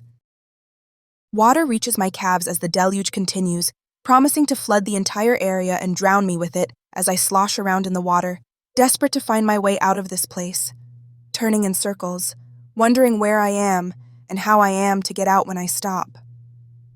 A few yards away from me is a small patch of green, revealed when the water washed away some of the soil. Water splashes around me as I hurry toward it and reach down to touch its semi-silky texture. Moss. What was it Perse had said about the moss? It grows where the river flows beneath.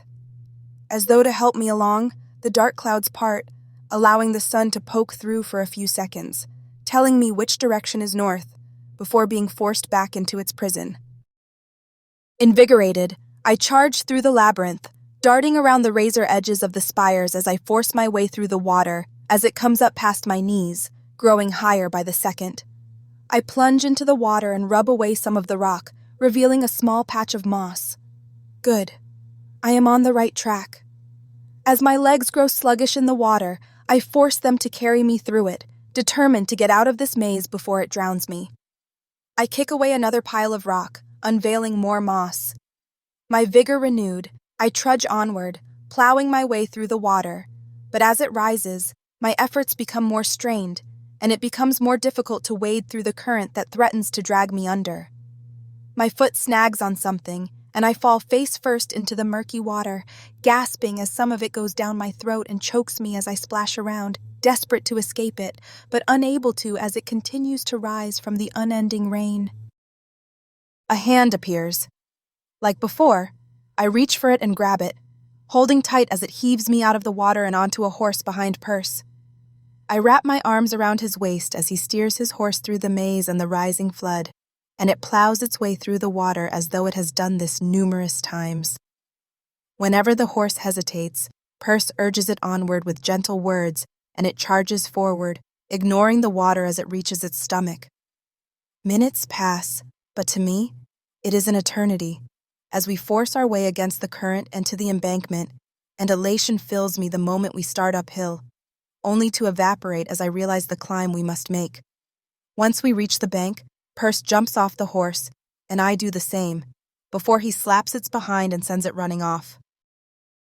"What are you—" "The horse will take care of itself," he shouts back at me. "Climb!" I dig my heels into the sludge around me as I push my way up the steep hill, forced to crawl on all fours as the mud turns into oozing slime that is slicker than ice and buries my legs beneath its obscurity, threatening to swallow me whole and make me part of its domain. My knees sink further into the muck, but I ignore it and reach into it with my hands, pulling myself upward as tiny rivers of mucilaginous water flow past me and into the raging floodwater below. A quick glance at Perse tells me that he struggles as much as I do, but refuses to quit, just like me. My foot slips and my leg shoots out from underneath me, causing me to drop into the slippery mud and slide downward as I try to grab something, anything, to stop my descent. And before I plunge into the water below, I manage to grasp the edge of a boulder, stopping my fall. Rain pelts my dangling legs as I hang in the air, catching my breath, while the swirling water below me conceals the tops of the spires and beckons me to let go and allow it to feast.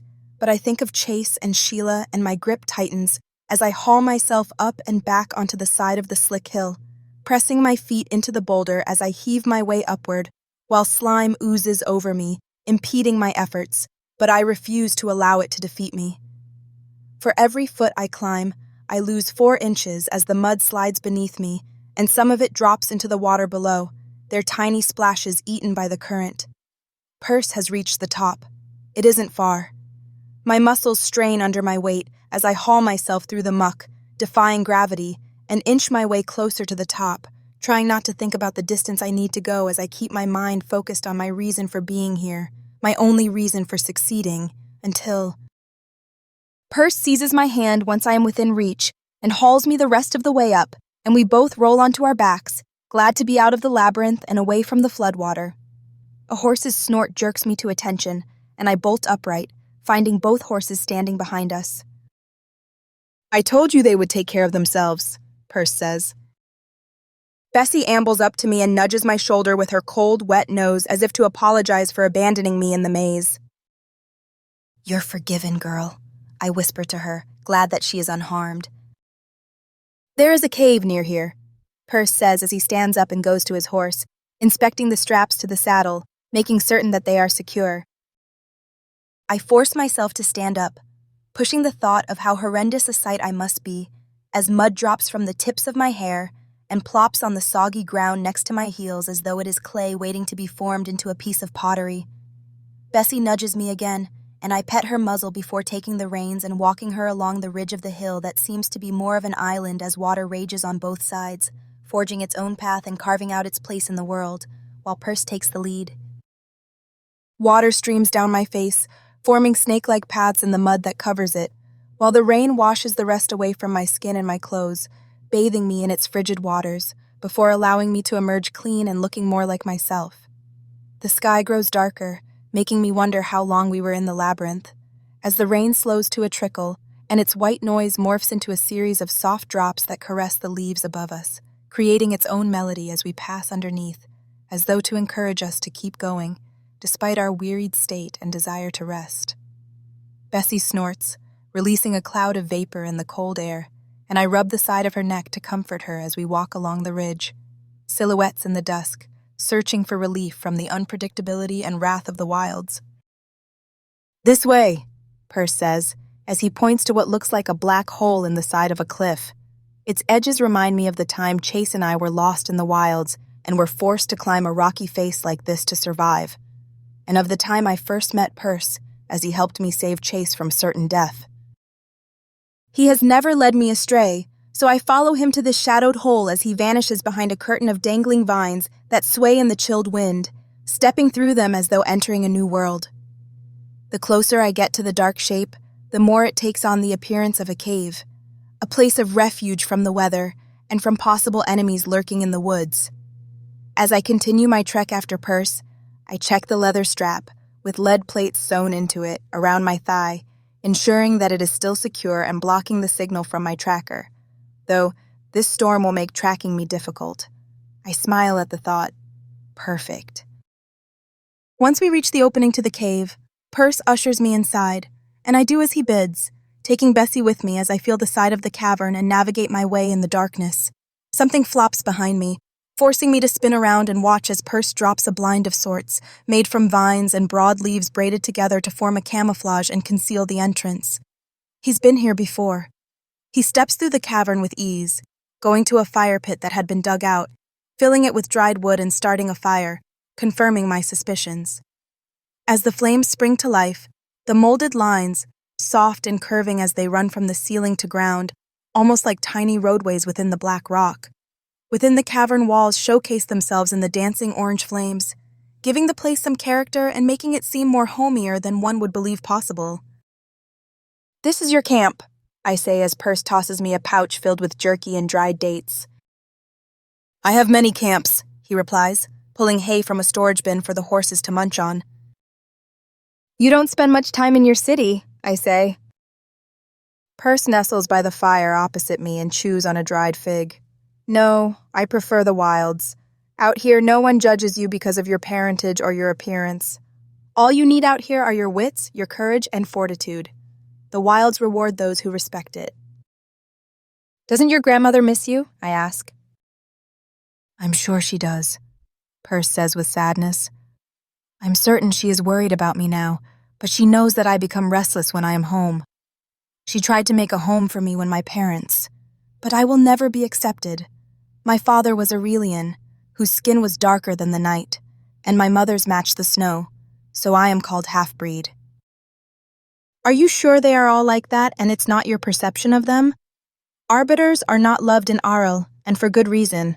And though most treat me as though I am nothing more than a machine trained to kill, a few have seen me for more than that. Not as the arbiter, but as Noni." I think back to Segal. He never treated me as some mindless drone trained to execute any who challenge Arel's rule, but as an individual. Perse laughs. "My father used to say the same. He never cared about the whispers behind his back. He loved my mother and he loved me. We were world enough for him." "What happened?" I ask, sensing a note of sadness when Perse talks about his family. "He died protecting me." "You said he died of grief." "In a way that's true, but it's not the whole truth." "You don't need to," I begin, wishing I could take my question back, knowing that I should not have pried, but Perse cuts me off. "During me 16th year, we had all gone out of the city to enjoy a beautiful day.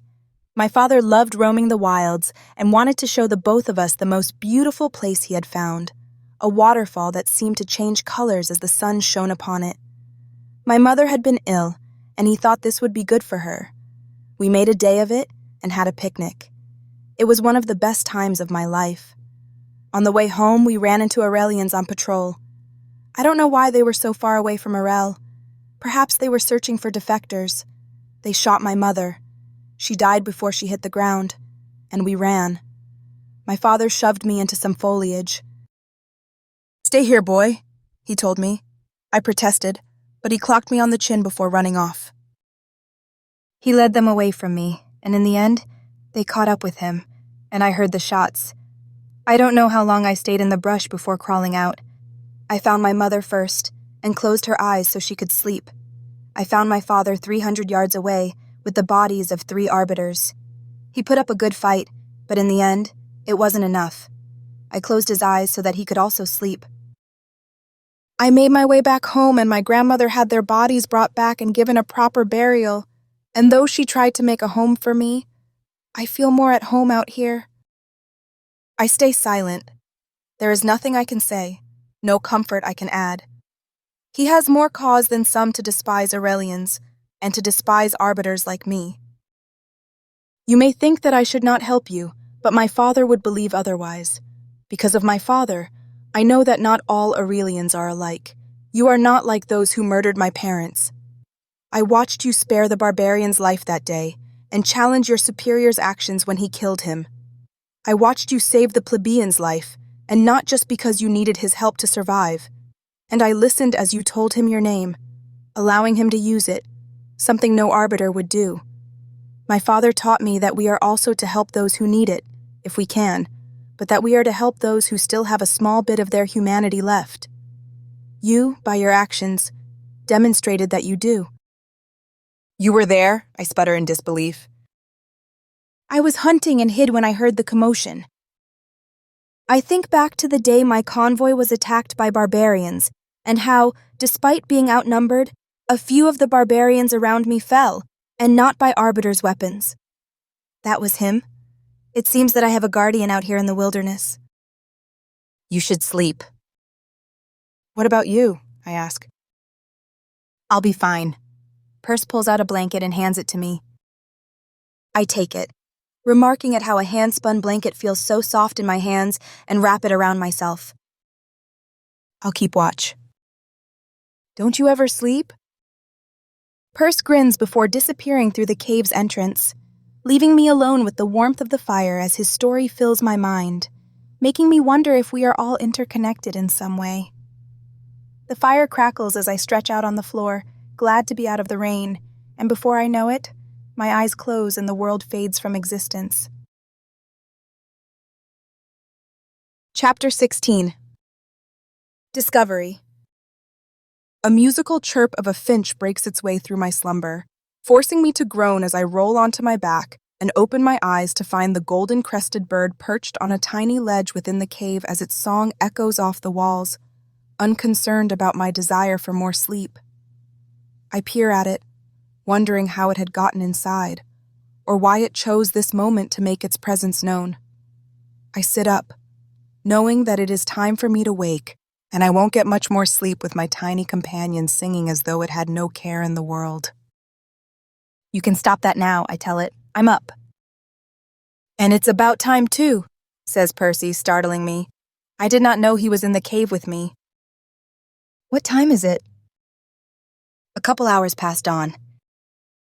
The bird's chirps continue, adding background music to our conversation. Incessant little guy, isn't he? I say. Perce chuckles and walks over to the tiny finch, placing his hand out for the bird to jump into, and it does. Sometimes, the world wants to remind you that there is still some beauty left in it, despite the ugliness you suffer. He kneels next to me and holds his hand with the bird in it out, allowing me to pet it, and I do, until the finch jumps onto my finger before giving one last chirp and flying off, disappearing outside the entrance and into the sunlight. I stand up, folding the blanket and placing it aside in a neat pile before stepping outside where Bessie stands saddled and ready to go. I packed your horse for you, Perce says, with enough provisions to get you through the next 2 days. This is where I leave you. I check the saddlebags and notice something familiar within them. A hatchet, the same one that had been tossed to me when I faced Commandant Pack. I pull it out and hold it up. Take it. You need it more than me. I can't. It's... I promise that I will help you save them, Perce interrupts, and I hold to that.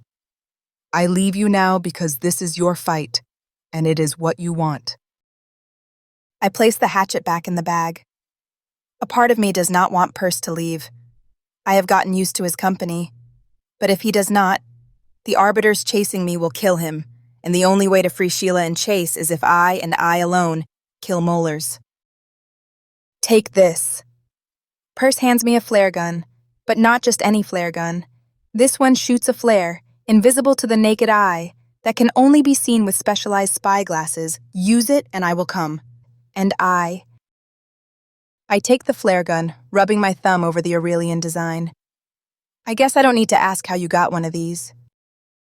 You know the eastern side of the reservoir of Arel. If you need me, use it there.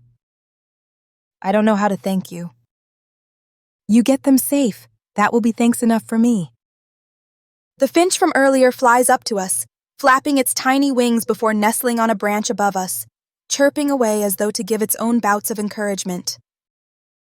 With nothing else to say, I place my foot in the stirrup and lift myself onto my horse, setting her into a soft gallop as I steer her northward and we disappear through the brush and the trees, leaving Perce behind. But deep within the crevasses of my mind, I know I will see him again, and something tells me that I will not be alone out here. The day passes as we amble through the forested wilds, with Bessie sliding on the soft earth a few times, as I keep an eye on the position of the sun, ensuring that we head north as Renal commanded, with me retightening the leather breastplate around my thigh to keep it in place, until the time is right for removing it. Quiet passes as we navigate our way. The only noise comes from small critters as they disappear behind brush in an effort to remain unseen as we wander through their territory. But I welcome the calmness as a much-needed respite from all the chaos the wilds and Arel have thrown at me. Planning and strategy fill my mind as the sun passes over us. Even when I find Molars, he will not be alone. Of that I am certain. As night falls, we stop. It is not wise to move through the wilderness in the dark. I refuse to make a fire as I do not wish to attract attention, knowing that I will have to brave the chill of the night air, something I have been forced to do on countless occasions at the training facility as a way to build toughness. As I grab blankets from one of the saddlebags, I spot something that I hadn't noticed before. A bow with a quiver of arrows and a rifle. Parting gifts from Purse. Amused and thankful, I leave them be as I place a blanket over Bessie and wrap the other around myself before glancing up at the moon and the wisps of clouds that drift in front of it, waiting for the dawn to come. Golden light warms my face. I must have fallen asleep. And I open my eyes to a peaceful morning, oblivious to the challenges I have faced and what I am about to do. Bessie nuzzles her nose into my shoulder as though to ensure I am awake, and I pet her muzzle, reassuring her before getting up to fold the blankets and stuff them back into the saddlebag and climb into the saddle. As she trots along, content to be on the move, I munch on some dried apricot from one the pouch's Purse had left me with, lost in my own musings about what I will do next when Bessie stops on the edges of the trees, overlooking a compound of charred and ruined structures that appear to have suffered a terrible attack, but one long ago, as vines wrap themselves around the exposed beams and the trunks of trees that sprung up within what used to be a human dwelling, claiming it for their own. I have found the abandoned outpost. Wondering why Renal would send me here, I guide my horse down the small hill and into the clearing leading us to the former Arelian outpost, unsure of what I will find. Like in the labyrinth, silence greets me, and the closer I get, the more unnerved I am by it, as the feeling that I am about to walk into a graveyard wafts over me, filling me with dread. I enter through what is left of the gate. A single sheet of metal hangs from loose hinges, swaying in the breeze with a soft creak, and Bessie's hooves stomp on the rusted metallic shards, now covered in coarse dirt, that remain as the only evidence that a gate had once been here. Passing through the gate is more of a formality, as the wall surrounding the compounds has portions of it missing, looking more like a slice of Swiss cheese than a wall, providing little protection from anything. Chunks of plaster fall away from the exterior of the wall, as though to emphasize its continuing decay as I ride past. I pause. Human remains litter the compound as a sea of skulls, femurs, and rib cages still clothed in their arbiter uniforms cover the ground, each one having suffered a terrible death, and each posed as though they had tried to make a valiant last stand. Death. It seems to follow me, and I think back to Kidian and the horrors that greeted me there. I try to be careful as I urge Bessie to continue, not wanting to desecrate what is the final resting place of people who died for their city, even if their own city chose to erase their existence and their deeds. Or perhaps they were trying to survive, but fate denied them that.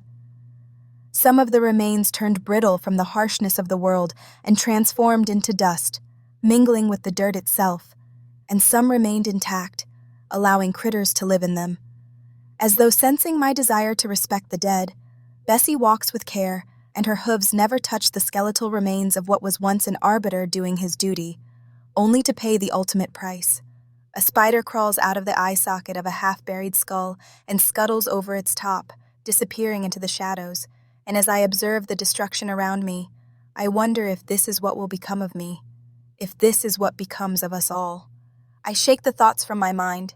I have a mission, and failure is not an option.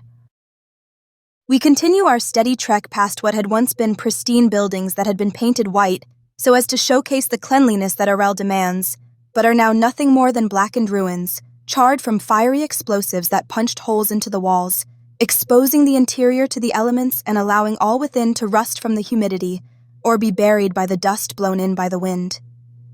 I steer my horse onward, stomping through fallen plaster that now mixes with the brown soil, though it is more of a pace due to the recent rain, passing another structure that has a tree forcing its way through the wall until it becomes a part of it as its giant leaves stretch out, covering the crumbling roof as though to shield it from the sun. A frond drapes downward, forming an arching overhang as its tip points toward the ground, its vibrant green the only sign of life in this desolate place. A tattered tarp billows in the breeze, catching my attention, and I dismount in order to inspect it further. The moment I touch it, it disintegrates, allowing the particles to be carried by the wind and exposing its secret treasure. Steel spikes with razor-sharp barbs along its side. There are not many left, so the barbarians that attacked this outpost had the foresight to take some of them, but there is enough for my purposes. I pick one up, being careful not to pierce my skin from the sharp edges, studying it. Rust has settled in, but they will still work. What do you think, girl? I say to Bessie. She snorts in response. I agree. The time has come for me to determine the meeting between me and Molars. I place the spike back with the others and stroll through the remains of the outpost for the arbiter's quarters, only they have numbers on the rooms. Every outpost is arranged the same way with the same layout. I find the quarters and grasp the sliding doors. They hang ajar but appear to be stuck in their position. Ignoring the yellow fungus that squishes beneath my fingers as I force it open so that I can squeeze through.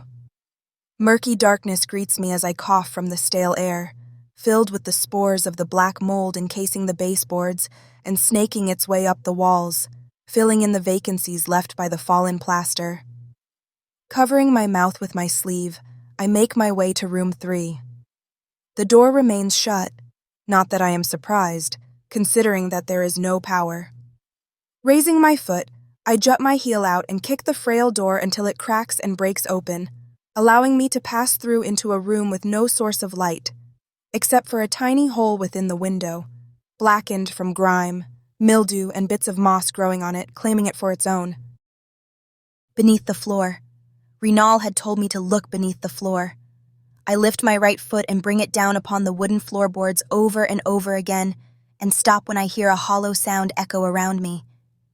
The thrill of curiosity takes over, and I smash my boot into the hollow spot, using my weight for added force, until I hear a crack. Dropping to my knees, I force my fingers into the cracked wood and pry one of the rotted boards up, revealing a hidden cache. But it is not the cache that excites me, but what it contains. 3 black fire explosives. Stealing from the armory is not allowed, and black fire explosives are not standard issue. I have only seen 1 or 2 in my lifetime, but have never been allowed to handle them, and for them to be here in what I assume used to be Renal's former quarters makes me wonder what he had done to get these. I pull them out of the cache with care, knowing that old explosives of any kind can be volatile, but also useful. I yank the blanket off the cot in the room, coughing as clouds of dust fill the air, and wrap the black fire explosives in it before carrying them out of the room with care as I head for the outdoors and for Bessie, knowing what to do with these. As I stand outside, looking at what is left of this place, I consider my options. Molars will not come alone, of that I am certain, but there are enough materials here for me to even the odds, and that is what I intend to do. Time to get to work, I tell Bessie, who nods her head in agreement while blowing a tuft of air through her nostrils. The afternoon passes as I plan where to set my traps, and I tear away the sides of the dilapidated buildings, carving the ends into spikes and setting them in a platform to hoist up high, with Bessie's help, and secure them with a rope that, when cut, will deliver a fatal surprise. One of the crates of supplies still holds wire, half-filled canisters of oil and gasoline, a belt with smoke bombs, and nails, all of which are useful, and I discover an exposed pipe near the entrance that still has water running through it from the well. As I work through the day, I glance at the trees beyond the gates of the outpost, knowing that I will need the advantage out there as well. The sun snakes across the sky.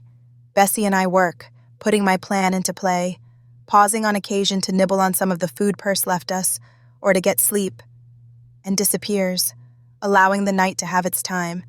And when daylight appears the next morning, marred by low-hanging clouds filled with rain, I know the time has come. Bessie nudges me with her nose as though to say that she is pleased with what we have done, and I pet her muzzle with affection, knowing that I need to send her away. I do not want her to get hurt. "You need to go, girl," I whisper to her. She snorts in protest, but I cannot have her here when Molars arrives. He will kill her. "Go!" I turn her toward the entrance of the compound and urge her to go through it. Go home! I slap her rump to make her leave.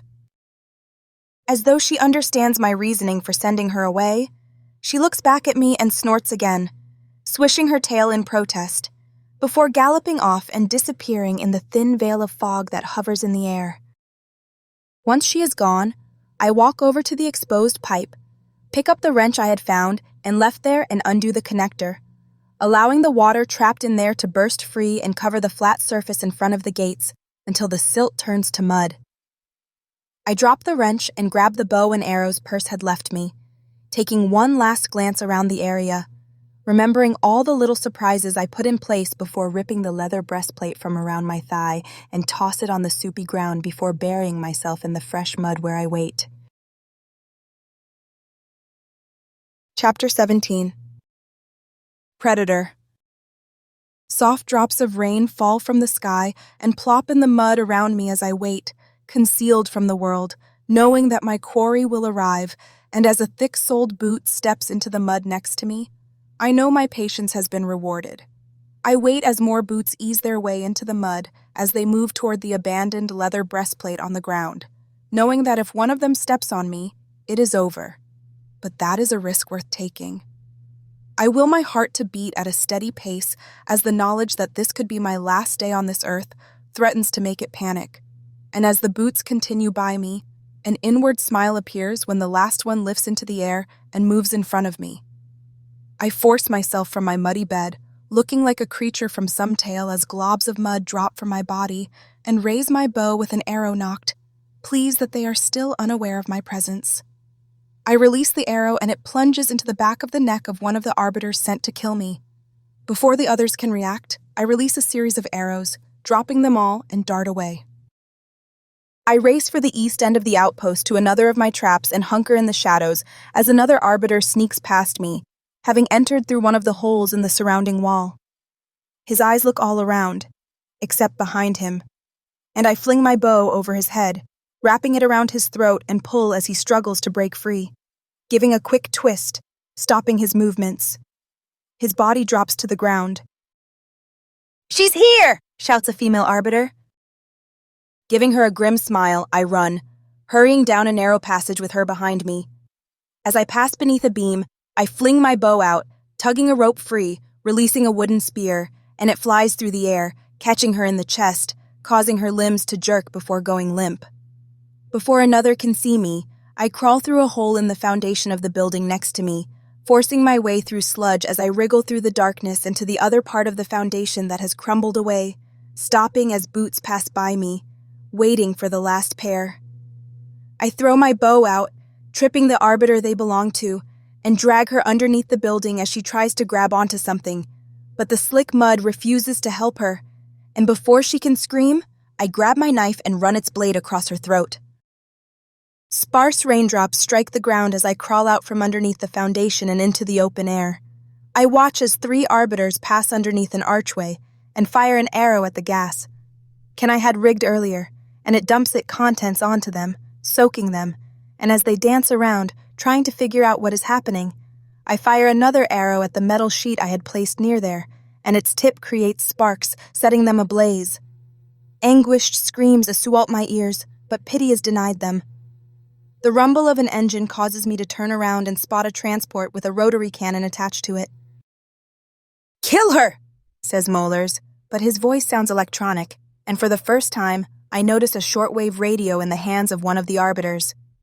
Of course, leave it to Molars to put the odds in his favor by bringing a unit of arbiters with him and using an archaic form of communication to avoid being heard by Arel.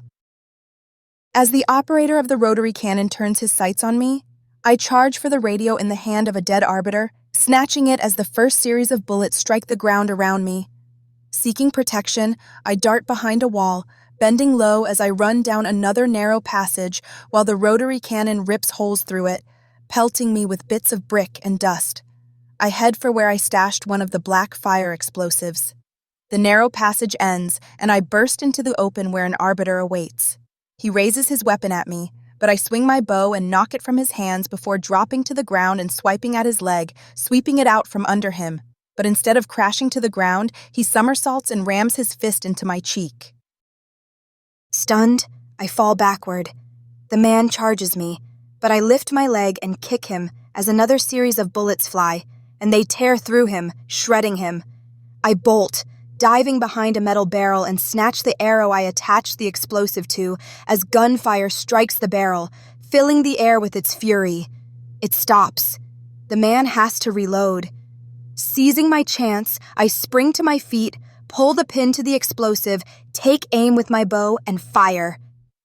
The loaded arrow soars through the air, and as it reaches the transport with the rotary cannon, the explosive detonates, spewing black fire in every direction, covering the transport with its wrath. A door flings open as the driver jumps out, flailing his arms in a vain attempt to extinguish the flames, but black fire is almost impossible to put out, and the man drops to the ground, succumbing to a painful death, while the rotary cannon operator succumbs to the same fate. Someone strikes me from behind, and I sprawl across the ground, losing my bow. An arbiter, more muscular than most, leers over me. He lifts his foot and I roll to the side as he brings it down, missing its crushing blow. He grabs one of my legs and drags me across the ground on my stomach. I throw mud at him, and he releases my leg. Rolling onto my back, I kick at him as he lunges for me, but it does not faze him. He lunges for me again, and I dodge out of the way, staying on my hands and knees as I wait for his next move. Again he charges for me, and I dodge to the side, staying out of reach, knowing I cannot win through brute strength. I spot my bow, and I still have an arrow in the quiver on my back. Preparing to make my move, I spring across the ground as he lurches for me, seize my bow, and fire an arrow, striking him in the neck, unmerciful as blood seeps between his fingers while he clutches the wound and drops to the ground. I stalk over to him and rip the arrow out, allowing him to bleed to death. A single shot pierces the air, and a thump behind me forces me to whirl around in time to watch another arbiter, his weapon ready to fire at me, drop to the ground. Once again, Perse has saved me, and it seems he never left, but chose to hide where he could observe and lend a hand. "East side of the compound," comes a crackled voice over the radio. I ditch my bow and the empty quiver and dart through an open doorway and into what had been the mess hall, heading for where I stashed my rifle, the belt with smoke bombs, and the remaining black fire explosives, before hurrying back outside and to where a ladder leans against the side of a building missing half its roof, and climb up it. The rumble of engines resonates around me as more transports approach the outpost, causing the roof to vibrate as I race across it, jumping to the neighboring roof and speeding along it before stopping and hunkering next to another of my stashes as more arbiters step into the outpost through an opening I had made the day before. I watch as they sneak inside, holding their weapons up, ready to unleash hell should they see me, and I ease the hatchet out of the hole I had made for it on the side of the roof, just a little bit closer. With each step, they delve deeper into my trap as I watch and wait, before raising the hatchet and slicing a rope that causes the boarded windows to burst open, releasing a hailstorm of rusted nails. Painful screams echo around me as the nails dig deep into their skin, making them look more like pincushions than people. But I hurry off, knowing that I need to get away from this outpost, as the engines of the transports grow louder. Parts of the roof sink beneath my weight, creaking as I race along it to where I fashioned a zip line, but I dare not think about it. I need to get away from here. Mortar shells strike the building behind me, sending shock waves that cause me to stumble and fall to the side, rolling over the edge of the roof. But I manage to grab hold of it, stopping my descent as bits of tile crash onto the broken pavement below, shattering to pieces. My exhausted body rebels as I try to heave myself back onto the roof, and I pause for a moment, allowing my feet to dangle as I order my arms to obey me or I shall perish, and I have no desire to die before facing molars. A surge of energy courses through me as my arms agree to hoist me back onto the roof, and I crawl back to the center beam before charging down its length, ignoring the chaos around me as I head for the zipline, jumping on it as the roof collapses, creating a cloud of debris and particles that swirl around me before being carried off by the wind. Air flaps my braid behind me as I slide down the zipline over the outpost wall and to the ground below, letting go before I hit the rocky dirt, rolling across the ground when I land. The barrel of a weapon greets me as I look up and find an arbiter. I remain still, weighing my options, knowing that the slightest move will be the end of me. The sound of hooves reaches my ears, and before I can comprehend what is happening, Bessie charges up behind the arbiter, rearing up on her hind legs, and she brings her front hooves down upon him, allowing me to scramble out of the way. The arbiter tries to flee, but Bessie is too fast, and her powerful hooves stomp on him until all movement ceases. Another arbiter appears, taking aim at the horse, but I spring to my feet and run for him while I unsling the rifle from my shoulder, take aim, and fire. He drops to the ground. Another arbiter charges from behind with a knife, and I whirl around, raising my rifle to block the attack before hitting her in the face with it, aiming and shooting her in the chest. Mercy escapes me as she drops to the ground with blood spurting from her wound. Bessie walks up to me, snorting, and nudges me with her nose. Though worried about her safety, I am glad she came back, and I pet her muzzle, whispering, "Thank you." She shakes her head in response as though to say that I am welcome. More transports approach the compound, standing between me and the tree line, causing me to chuckle. This looks familiar. Slinging my rifle back over my shoulder, I lift myself onto the horse, sitting in the saddle as I watch the line of armed transports approaching, wondering why all this is for me as a drone hovers nearby. Annoyed, I glance at it, but before I can do anything, Moeller's voice comes over the radio. "I want her dead!" Unable to contain myself, and tiring of this cat and mouse game, I bring the radio up to my lips and say, "Come and get me yourself, or are you not arbiter enough to do it?" I check the remaining 2 black fire grenades and glance one last time at the drone, deciding to leave it be before galloping away, heading for the transports, shoving all doubt and fear aside. Bessie breathes hard as she runs for the approaching transports, their heavy engines vibrating the air around me, causing my own body to resonate in tune with them the closer I get, as my heart beats against my ribcage, warning me that this may be my last act and begging me to turn away. But I steel myself against its pleas, determined to end it here and now. The gun atop one of the transports takes aim at me, and I swerve to the side, dropping a smoke bomb, and hide in the cloud of smoke its detonation releases as it fills the air around me, knowing that my horse is more nimble than the clunky vehicles racing for me. I dodge around another transport as I unsling my rifle, take aim, and fire, taking out the operator of the mounted machine gun upon it, pleased when he drops to the ground below and is run over. Again, I rear back on the reins and veer around another transport while throwing another smoke bomb, staying on the move, hoping that it makes me a more difficult target as I scan the vehicles surrounding me, determining the best place to set my secret weapons. A transport comes too close and Bessie darts to the right, avoiding it, while I take a shot at its driver. Amidst the smoke and the chaos, drowned by the noise of the transports, I move around them like a waltz, making them turn and follow me as I veer in every direction, using the clouds of smoke to my advantage, forcing the vehicles where I want them. I feel Bessie tire beneath me and know that she cannot keep this up for much longer. Grabbing one of the black fire explosives, I charge for a transport, pull the pin, and place it on there. Knowing I haven't much time, I pull the pin of the other and toss it inside another before kicking Bessie in the side and charging away for the trees, speeding away from the mass of transports as they try to turn around and chase after me. The explosives detonate, their blasts dulled by the roar of the transports, but the screams pleading for relief as flailing creatures covered in black fire drop to the ground and wander in circles pierce my ears, but I refuse to turn back, keeping my focus on the wilderness in front of me. Once I reach the tree line, I stop and face the carnage littering the open field as a lone transport drives up and stops on its edge, allowing the driver to get out. Intuition tells me that it is Moeller's.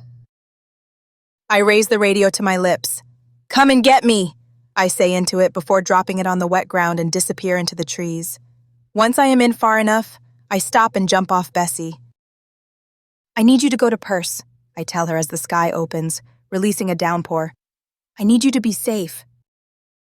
Bessie stares at me with her big brown eyes, as if to say she does not want to leave, but I know what Moeller's will do to her if he finds her. "Please," I plead. She nuzzles her wet nose into my chest before galloping off, leaving me alone in the wilderness to wait for Moeller's. I run deeper into the wilderness to where my traps are set, aware that Moeller's will not come alone. He always did get others to do his dirty work. A strange calm settles over the jungle as I place my back against the soggy trunk of a tree, listening for any breakage in the rhythmic repetition of the rain falling on the overbearing leaves as it picks up, drenching any unfortunate enough to be caught outside, listening for any telltale sign of not being alone. Nothing. Unsettled silence envelops me, broken only by my heart letting me know its nerves are on edge as it awaits another confrontation and prepares to fight. Where is he? Anger rises within me as the thought of Molars having given up fills my mind. He has cheated throughout this entire challenge. The least he can do is fight me in person. The coward. A twig snaps.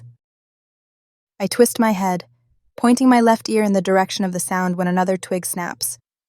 An unsurprised smile spreads across my lips. Of course, Molars did not come alone. He never does. I remain still as drops of water stream down my face, waiting for one of the arbiters to get closer, glad for the reduced visibility the rain provides. The unsure step of one searching for prey settles next to me, unaware that here I am, the predator.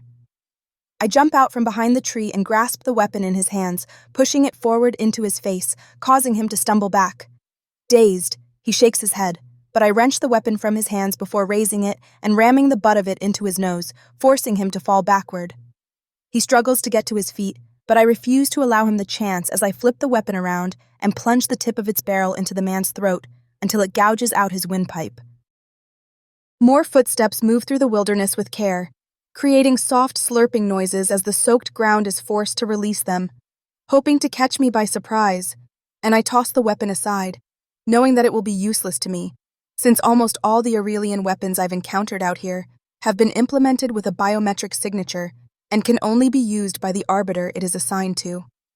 I slip into a tangled mesh of foliage, ignoring the splinters that tear into my clothing in an effort to impede my movements as I wait for another arbiter to wander too close to my position.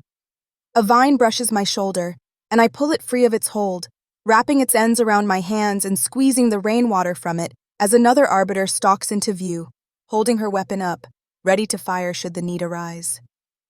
I burst from the bushes and wrap the vine around the arbiter's neck, pulling as hard as I can as she drops her weapon and reaches for the makeshift cord in an effort to free it from her throat, but the more she struggles, the tighter it becomes. I kick the back of her knee, forcing her to the ground, before giving the vine a final twist, ending her life and dropping her into the soiled water pooling around us, without bothering to remove the vine, leaving her body as a warning to any who find it. Whispering catches my attention, and I find 3 arbiters standing a few yards away from me, unaware of my presence. I whistle at them. They all turn, looking at me with dumbfounded expressions before chasing after me. I sprint through the wilderness, jumping over rocks buried underneath rotted leaves and brush as I lead them deeper into another of my traps, while pulling out the hatchet, readying it, and swiping it through the air as I run, cutting a rope. As I dive to the ground, a pole with spikes on it swings downward away from the branches of the trees and skewers the 3 arbiters, allowing them to hang in the air for a moment as they succumb to their mortal wounds. Before leaving, I pause in front of them, noting the spikes protruding from their bodies and the blood dripping on the ground, lamenting having to kill them in such a manner, but what choice do I have? They would have killed me. Molar's voice comes through one of their shortwave radios, demanding to know where everyone is, causing me to smirk. It seems that he is now alone. Good. I take my rifle and check it, noting that only a single round is left, before pointing it in the air and firing a single shot, hoping that not only will Molars hear it, but that he will come to investigate. I toss the empty weapon aside. Looking around, I spot a tree, perfect for climbing, and hurry over to it and shimmy up the trunk to one of the lower branches where I crouch and wait. Time eludes me as I sit poised in the tree with the rain drumming on the leaves above me, before seeping down to strike me with their damp chill, but I ignore the discomfort as I wait for my enemy to appear. The gloomy day turns darker, and I imagine the sun sinking lower in the sky to rest, even though the clouds prevent me from viewing it, while at the same time imagining how I will make Molars pay for all that he has done. My knees threaten to spasm as they cramp and demand that I stretch, but I command them to remain still, knowing that any sort of movement will be my demise. so I remain still with rain dripping from the ends of my hair as it continues to saturate me all the way down to the bone. A soft rustling sound catches my attention, but it is so slight that my mind passes it off as nothing more than a small animal, until another similar bit of rustling reaches my ears, causing me to glance in its direction in time to see the shape of a man skulk through the trees, heading toward me. I reach behind me and pull out the hatchet, waiting for him to come closer as he kneels on the ground, investigating one of my footprints, and I hold my breath in anticipation, hoping that he does not figure out my location. The rain picks up. Molars inches his way closer, studying the ground the entire time while also looking around him, wondering where I am. He is almost there. As Molars positions himself beneath me, a drone appears, its high-pitched whine distracting both of us for a moment, but to avoid my plan being ruined, I jump from the tree and land on Molars' back, grabbing hold of his rifle and ripping it away from him and tossing it far away. Venom spews from his eyes as he glares at me. "Where's your posse?" I taunt. Enraged, he charges me, but I dive to the ground, roll on my back, and nick him in the shin with the edge of my hatchet. He howls in anger as I jump to my feet. Again, we eye one another, waiting for the other to move, but my desire to beat him gets the better of me, and I attack, swinging my hatchet. Molars grabs my arm, wrenching it behind him, almost pulling my shoulder from its socket, as he rams the heel of his hand into my sternum, causing me to gasp and stumble backward. Once separated, I shift my shoulder, making certain it is okay, but spasms of sharp pain strike it with each movement, and I force myself to ignore it while keeping my eyes on him. Molars rushes for me with a fist raised. I block it and swing the hatchet at him, but he manages to avoid my blow and ram his heel into the back of my knee, forcing me to the ground, where I receive a kick to the stomach. My hatchet flies from my hand, as another kick sends it skittering across the ground a few yards away. Molars' left foot rises into the air, and I roll out of the way, avoiding its blow, but before I can stand up, his other foot slams into my back, stopping me. I jut my foot out, catching him in the ankle, but he ignores what little discomfort I cause him and grabs my leg, lifting me off the soggy ground and throws me into the trunk of a tree. I try to cover my face as bark approaches, but the impact causes my head to spin as confusion takes hold after I crash into the soaked earth. Mud encases me as I crawl across the ground, trying to regain my senses while Molars approaches, convinced of his victory. He raises his foot again, but I scramble out of the way, causing him to strike the base of the tree as I get behind him and pull his other leg out from under him. Once he's on the ground, I leap for him, fist raised, but he rams his foot into my chest and forces me away from him, and I crash into the ground, wincing as a rock digs into my side. Lying still for a moment, I watch as Molars approaches, sneering, assured of his conquest, before rolling onto my hands and knees. I lunge for him. Molars expects my attack and sidesteps, causing me to miss. Unable to regain my balance, I fall to the ground and sink into the mud. But before it can bury me, Molars lifts me up and smashes my face into the base of a tree, and sparks fly before my eyes for a split second from the impact, as blood dribbles down my face and onto my shirt. Molars digs his fingers into my hair and yanks my head back so he can look into my eyes as he relishes his moment of victory before ramming his fist into my face and dropping me to the ground. My head flops as my mind struggles to remain focused, while warm liquid oozes past my lips and chin, pooling in the black slime that clings to me.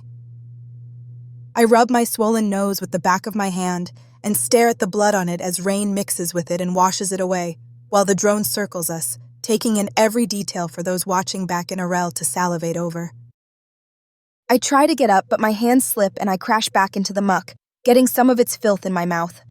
Pain grips my stomach as Molars rams the steel toe of his boot into it, causing me to gasp for air, and before I have time to react, he kicks me again and again, moving me across the ground as though I am nothing more than a toy. Coughing, I spit up blood, and the fear that I have lost overwhelms me as bloodied saliva drips from the corners of my cracked lips, forming a silky line from my mouth to the ground.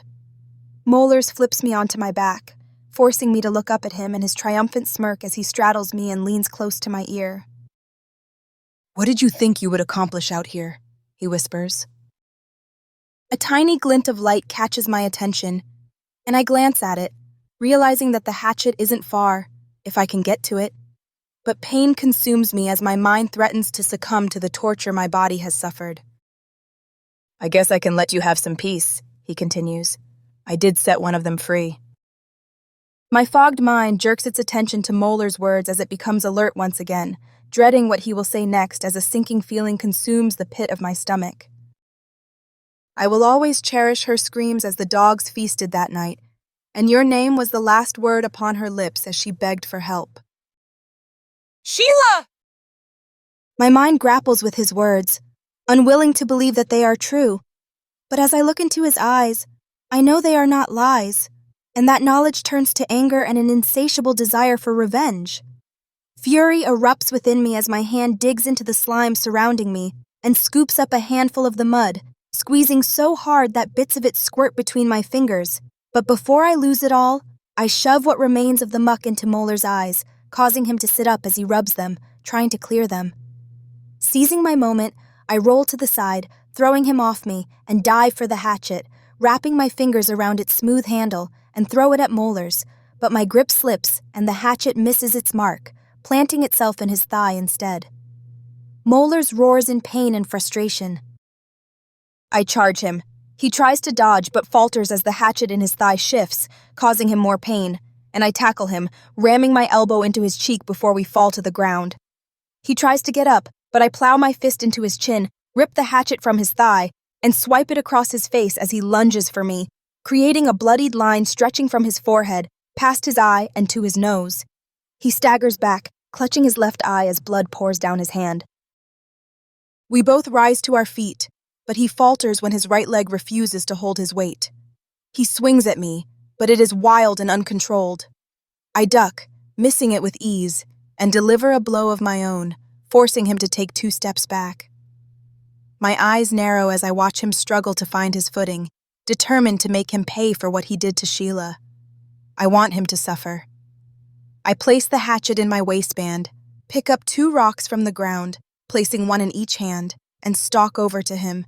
And before he has a chance to realize what I plan, I ram my fists into his face, one after the other, in a repeated fashion, glad as his blood covers my hands, while the whine of the drone intensifies as it moves closer.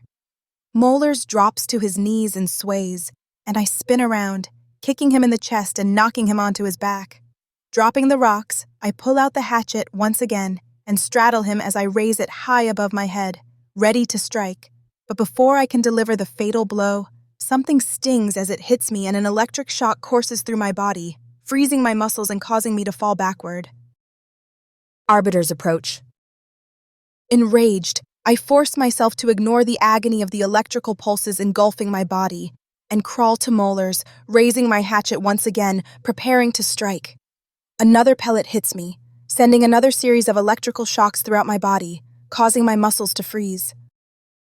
No! I scream, furious at being stopped. As my body convulses, I force it to obey my command, determined to not let Moeller's escape my wrath, and I crawl through the mud, not caring as it seeps down my shirt as I force my way toward Moeller's, raising my hatchet a 3rd time, receiving a 3rd pellet in response, and another series of electrical shocks rack my body, causing me to go into a mini seizure. Enough! A familiar voice screams at the arbiter surrounding me. Renal? Ignoring the orders, an arbiter stands over me and raises his weapon, but Renal appears from behind him, rips the weapon from his hands, and slams it into the arbiter's throat, causing him to choke and foam at the mouth until he stops breathing. He rounds on another arbiter that opens his mouth to speak. Are you challenging me? He demands, and the arbiter backs down. As my body convulses on the ground, I notice the flare gun that Perse had given me, laying not too far away. It must have fallen from its holster during the fight. I hope no one else sees it. Come to witness my victory, Moeller says. Renal stalks over to him, speaking in a low voice that is still loud enough for the rest of us to hear. Victory? All of Arel just saw you get your ass handed to you by one of your students, and you would be dead if it wasn't for your little arrangement. He snatches a stun gun from one of the surrounding arbiters, shoots Molars with it, and stands over him as the electrical shocks force Molars' muscles to seize, causing him to collapse on the ground in a series of convulsions. "Get her out of here!" Renal shouts at the arbiters. Hands pick me off the ground and place me on a stretcher. "If anything happens to her," Renal says to the arbiters in a low growl, "you'll answer to me." The arbiters carry me to a helicopter. I wonder why I did not hear it. And as we disappear behind the brush, I notice Renal pick the flare gun up and shove it underneath his jacket when the others are not looking. But before I can ponder his actions, remembering the way he had hidden my makeshift wristband the night Commander Vi caught me out of bed after hours, I am shoved into the helicopter, and it lifts off the ground. Wind brushes the tangled mess called my hair as my eyes glaze over and unconsciousness threatens to overtake me. But before it does, I crane my neck and look out in time to see Perce galloping away on his horse with Bessie trailing behind. And I smile, pleased that they are safe, before the bitter reminder of Sheila's fate overwhelms me, and I pass out.